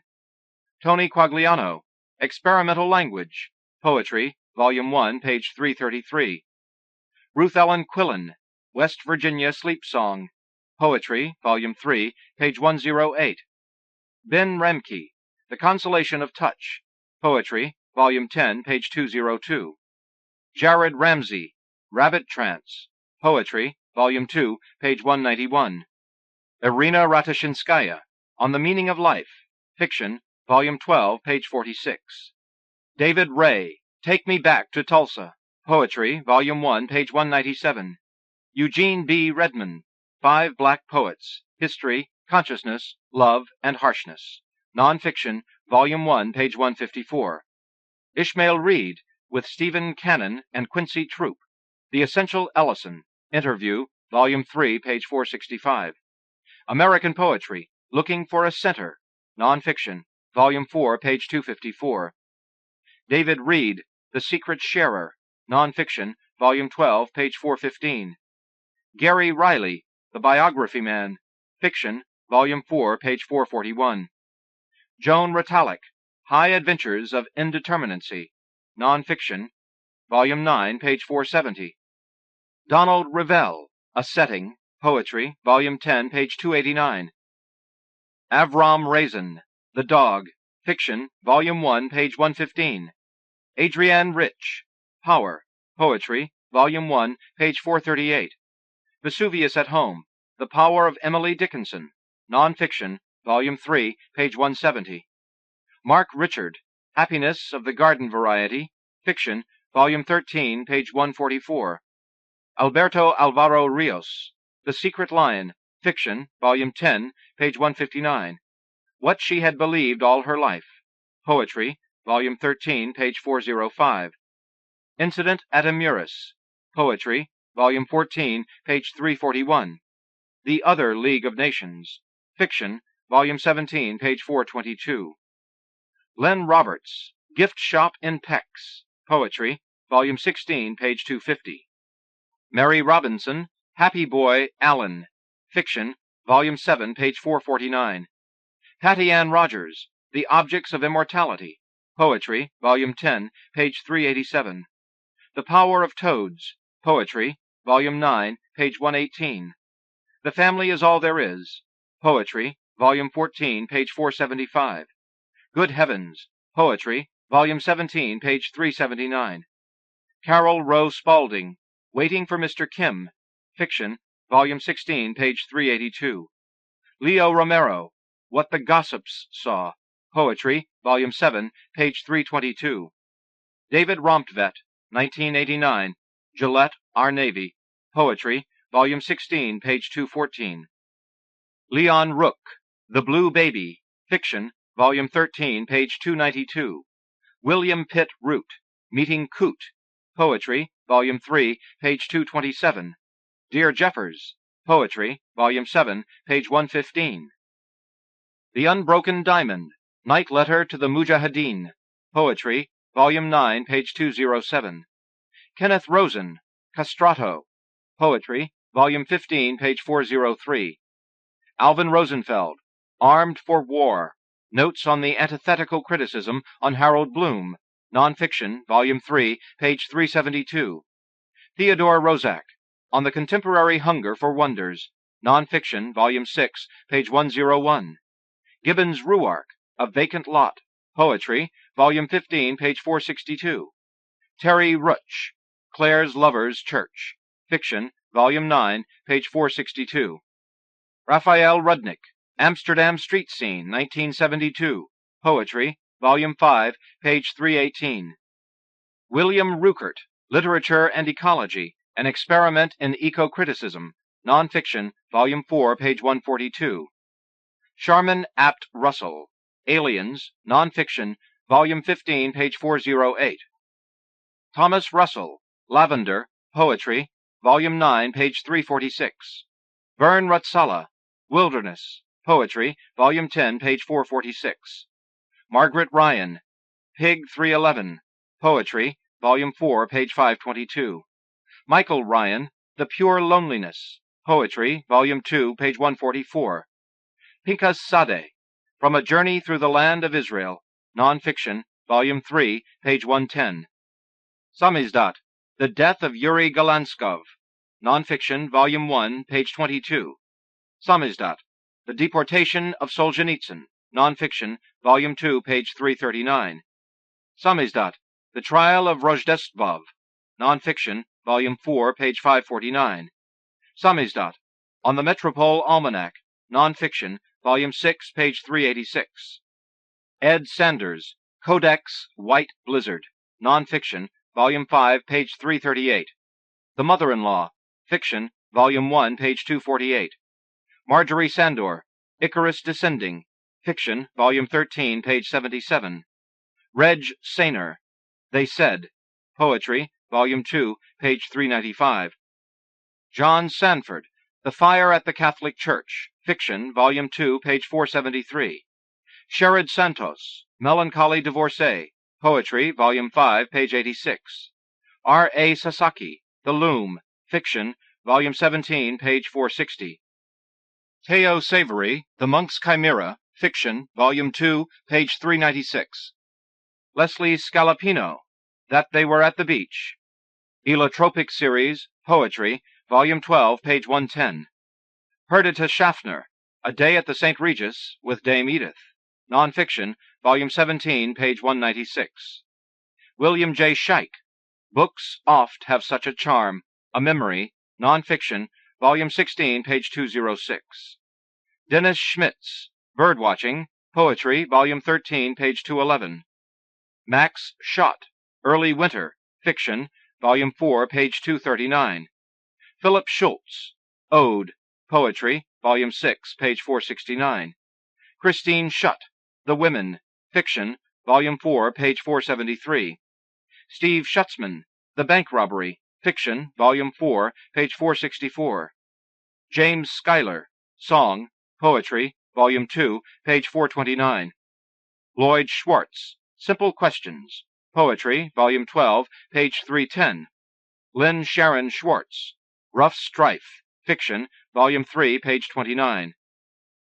Rhoda Schwartz, Nothing Very Much Has Happened Here, Poetry, Volume 1, page 417. Sheila Schwartz, Mutatis Mutandis, Fiction, Volume 14, page 280. Charles Scruggs, All Dressed Up But No Place to Go, The Black Writer and His Audience During the Harlem Renaissance, Nonfiction, Volume 3, page 283. James Scully, The Day of the Night, Poetry, Volume 1, page 377. Hugh Seidman, Embarkment, Poetry, Volume 3, page 425. Richard Seltzer, Mercy and the Witness, Fiction, Volume 7, page 205.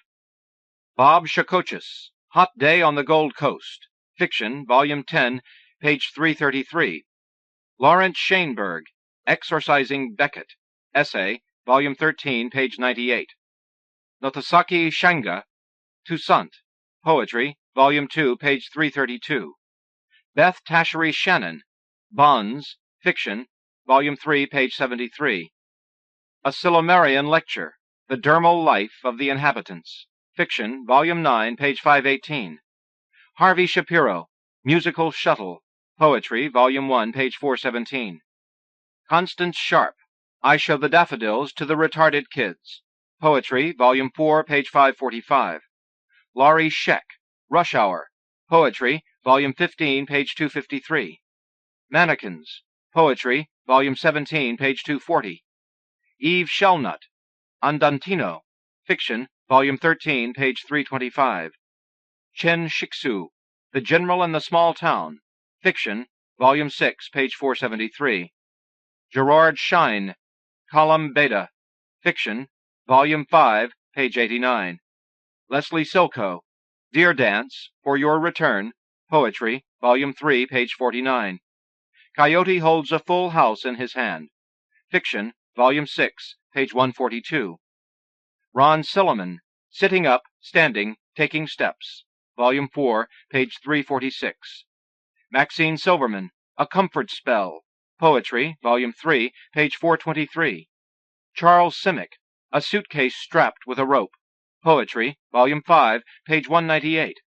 Birthday Star Atlas, Poetry, Volume 10, page 229. The Tomb of Stéphane Mallarmé, Poetry, Volume 6, page 121. Quick Eats, Poetry, Volume 17, page 361. Jim Simmerman, Child's Grave, Hale County, Alabama, Poetry, Volume 10, page 198. Lewis Simpson, Physical Universe, Poetry, Volume 9, page 528. His Funny Valentine, Poetry, Volume 12, page 455. Mona Simpson, Lawns, Fiction, Volume 11, page 3. Tom Slay, Don't Go to the Barn, Poetry, Volume 11, page 191. Jane Smiley, Jeffrey, Believe Me, Fiction, Volume 4, page 299. Arthur Smith, Elegy on Independence Day, Poetry, Volume 11, page 243. A Little Death, Poetry, Volume 13, page 403.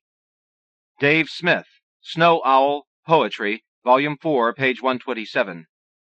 Gertrude Schnuckenberg Smith, From Laughing with One Eye, Poetry, Volume 4, page 43. W. D. Snodgrass, A Valediction, Poetry, Volume 8, page 293. James Solheim, Cambrian Night, Poetry, Volume 15, page 421. Ted Solotaroff, Writing in the Cold, Nonfiction, Volume 11, page 228. Gilbert Sorrentino, The Gala Cocktail Party, Fiction, Volume 9, page 246. Gary Soto, Mexicans Begin Jogging, Poetry, Volume 7, page 117. Oranges, Poetry, Volume 9, page 344. The Wrestler's Heart, Poetry, Volume 17, page 419. Marcia Southwick, The Body, Poetry, Volume 7, page 462. Chris Spain, Entrepreneurs, Fiction, Volume 13, page 90. Elizabeth Spencer, Jack of Diamonds, Fiction, Volume 12, page 50. The Girl Who Loved Horses, Fiction, Volume 5, page 320. Jack Spicer, A Postscript to the Berkeley Renaissance, Poetry, Volume 1, page 436. Elizabeth Spires, Blame, Poetry, Volume 6, page 393. William Sprunt, A Sacrifice of Dogs, Poetry, Volume 3, page 84. Jean Stafford, Woden's Day, Fiction, Volume 6, page 447. William Stafford, Things That Happen Where There Aren't Any People, Poetry, Volume 4, page 380. Waiting in Line, Poetry, Volume 6, page 73. Ground Zero, Poetry, Volume 9, page 53. The Gift, Poetry, Volume 16, page 103. Jerry Stahl, Return of the General, Fiction, Volume 2, page 485. Anne Stanford, The Weaver, Poetry, Volume 8, page 212. Mara Stanton, Bathroom Walls, Poetry, Volume 3, page 421.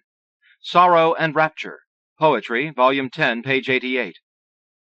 George Starbuck, Oyster Bar on the Road to Murarua, Poetry, Volume 12, page 41. Sharon Sheehy Stark, Kerflooey, Fiction, Volume 17, page 441. Timothy Steele, Sapphics Against Anger, Poetry, Volume 8, page 479. Felix Stefanil, The New Consciousness, The NEA and Poetry Today, Nonfiction, Volume 2, page 491. Meredith Steinbach, Vestiges, Fiction, Volume 2, page 133. George Steiner, The Archives of Eden, Nonfiction, Volume 6, page 177. Gerald Stern, Peace in the Near East, Poetry, Volume 1, page 146. I Remember Galileo, Poetry, Volume 5, page 88. Hidden Justice, Poetry, Volume 8, page 274. Bela, Poetry, Volume 12, page 43. I Would Call It Derangement, Poetry, Volume 17, page 417. Ricardo Sternberg, The Angel and the Mermaid, Poetry, Volume 3, page 307. Pamela Stewart, The Pairs, Poetry, Volume 5, page 435. David St. John, Elegy, Poetry, Volume 4, page 176. Mark Strand, Viewing the Coast, Poetry, Volume 12, page 502. Susan Straight, The Box, Fiction, Volume 16, page 127. Ronald Sukenik, The Monster, Fiction, Volume 1, page 255.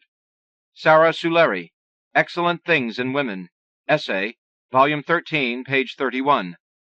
Joan Swift, On the Gutta Canal, 1986. Poetry, Volume 14, page 322. Barbara Sirlip, The Garment of Sadness, Poetry, Volume 2, page 400. John Taggart, Giant Steps, Poetry, Volume 5, page 343. Shirley Ann Taggart, Ghosts Like Them, Fiction, Volume 4, page 161.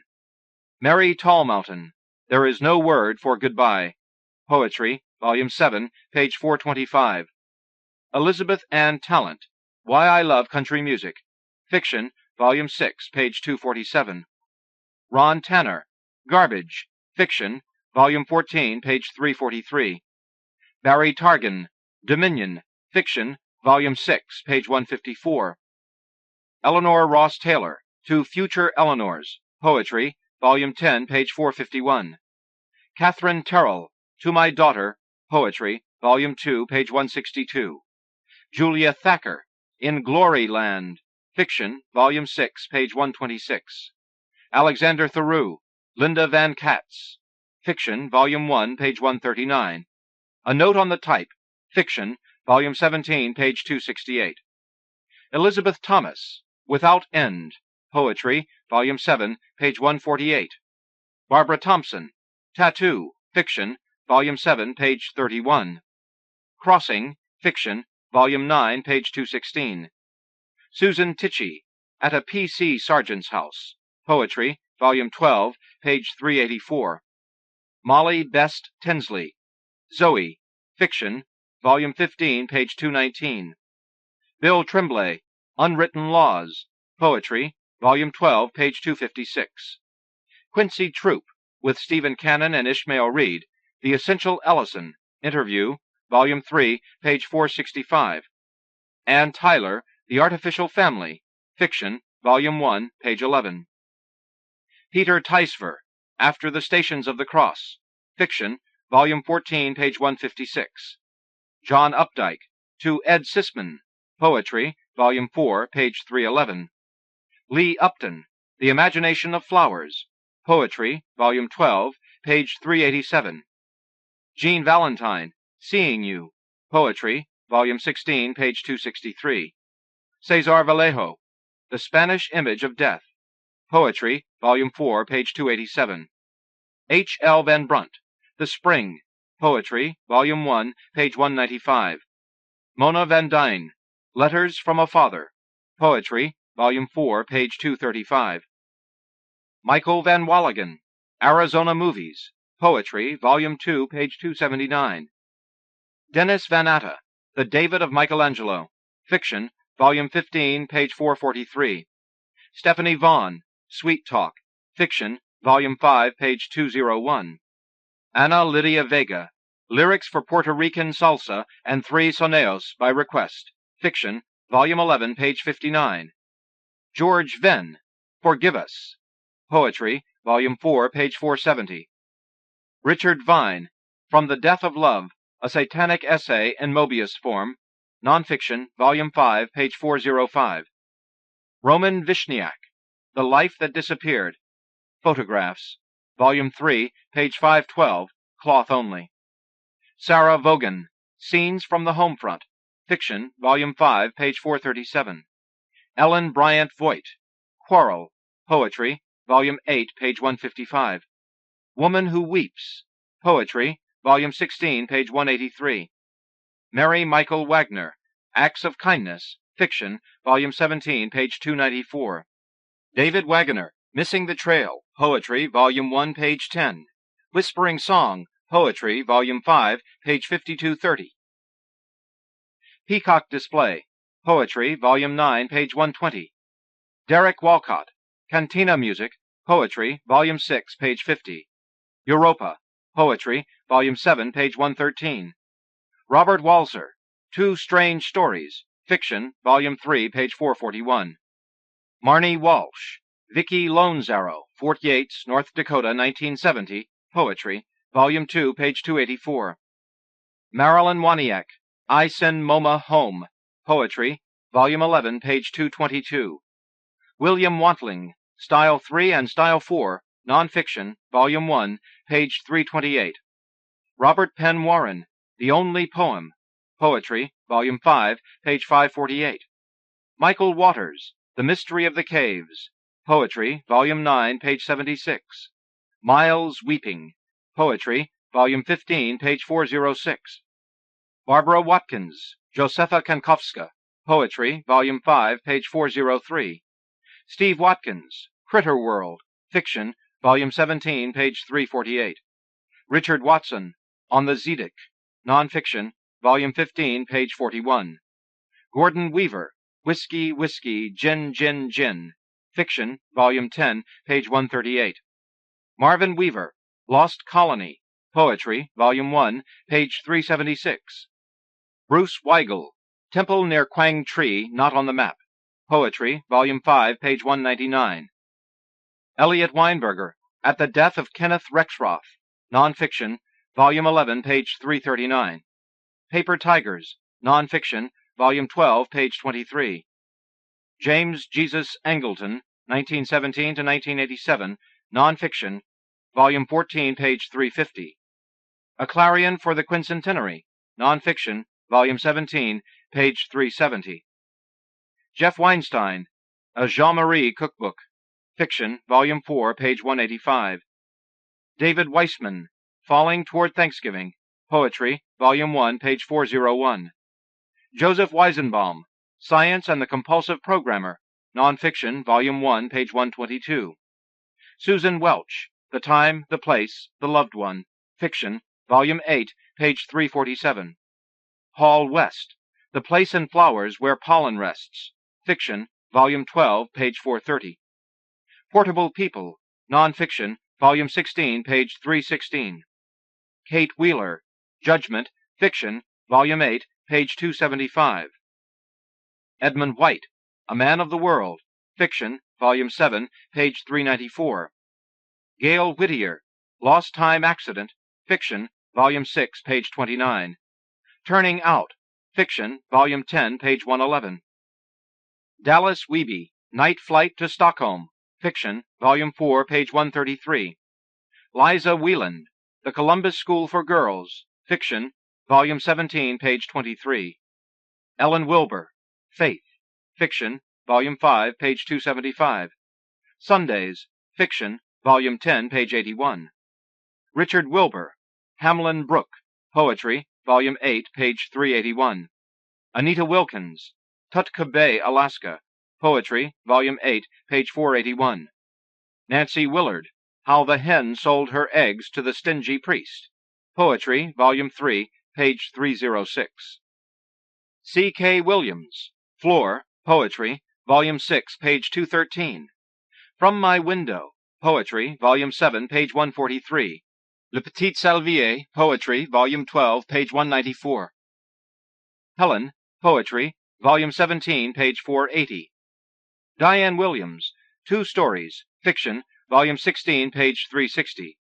William Carlos Williams, with Richard Eberhardt, Making Poetry a Continuum, Selected Correspondence, Letters, Volume 9, page 170. John Wilson, Dream, Poetry, Volume 9, page 546.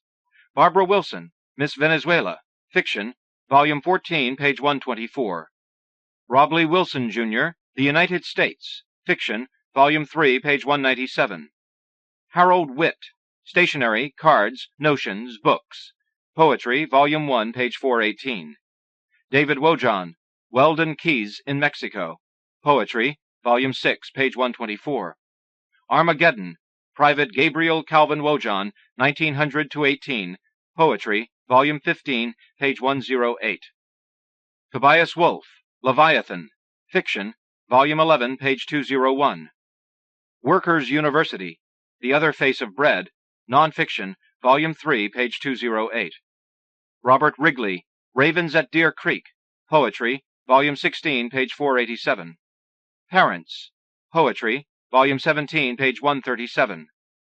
Charles Wright, Portrait of the Artist with Li Po, Poetry, Volume 5, page 315. The Southern Cross, Poetry, Volume 7, page 81. December Journal, Poetry, Volume 13, page 65. Black and Blue, Poetry, Volume 17, page 475. James Wright, Young Women at Chartres, Poetry, Volume 5, page 136. The Journey, Poetry, Volume 7, page 459. G.K. Wuori, African Bottles, Fiction, Volume 1, page 336. Richard Yates, Oh, Joseph, I'm So Tired, Fiction, Volume 9, page 132. Al Young, Michael at 16 Months, Poetry, Volume 5, page 346. Gary Young, 4 Days, Earthquake, Poetry, Volume 17, page 207. Shea Youngblood, Snuff Dippers, Fiction, Volume 15, page 280. Saul Yurkiewicz, Tenebrae, Poetry, Volume 9, page 205. Yvonne, The Tearing of the Skin, Poetry, Volume 3, page 462. Don Zachariah, My Legacy, Nonfiction, Volume 11, page 161. Adam Zagajewski, Lava, Poetry, Volume 16, page 380.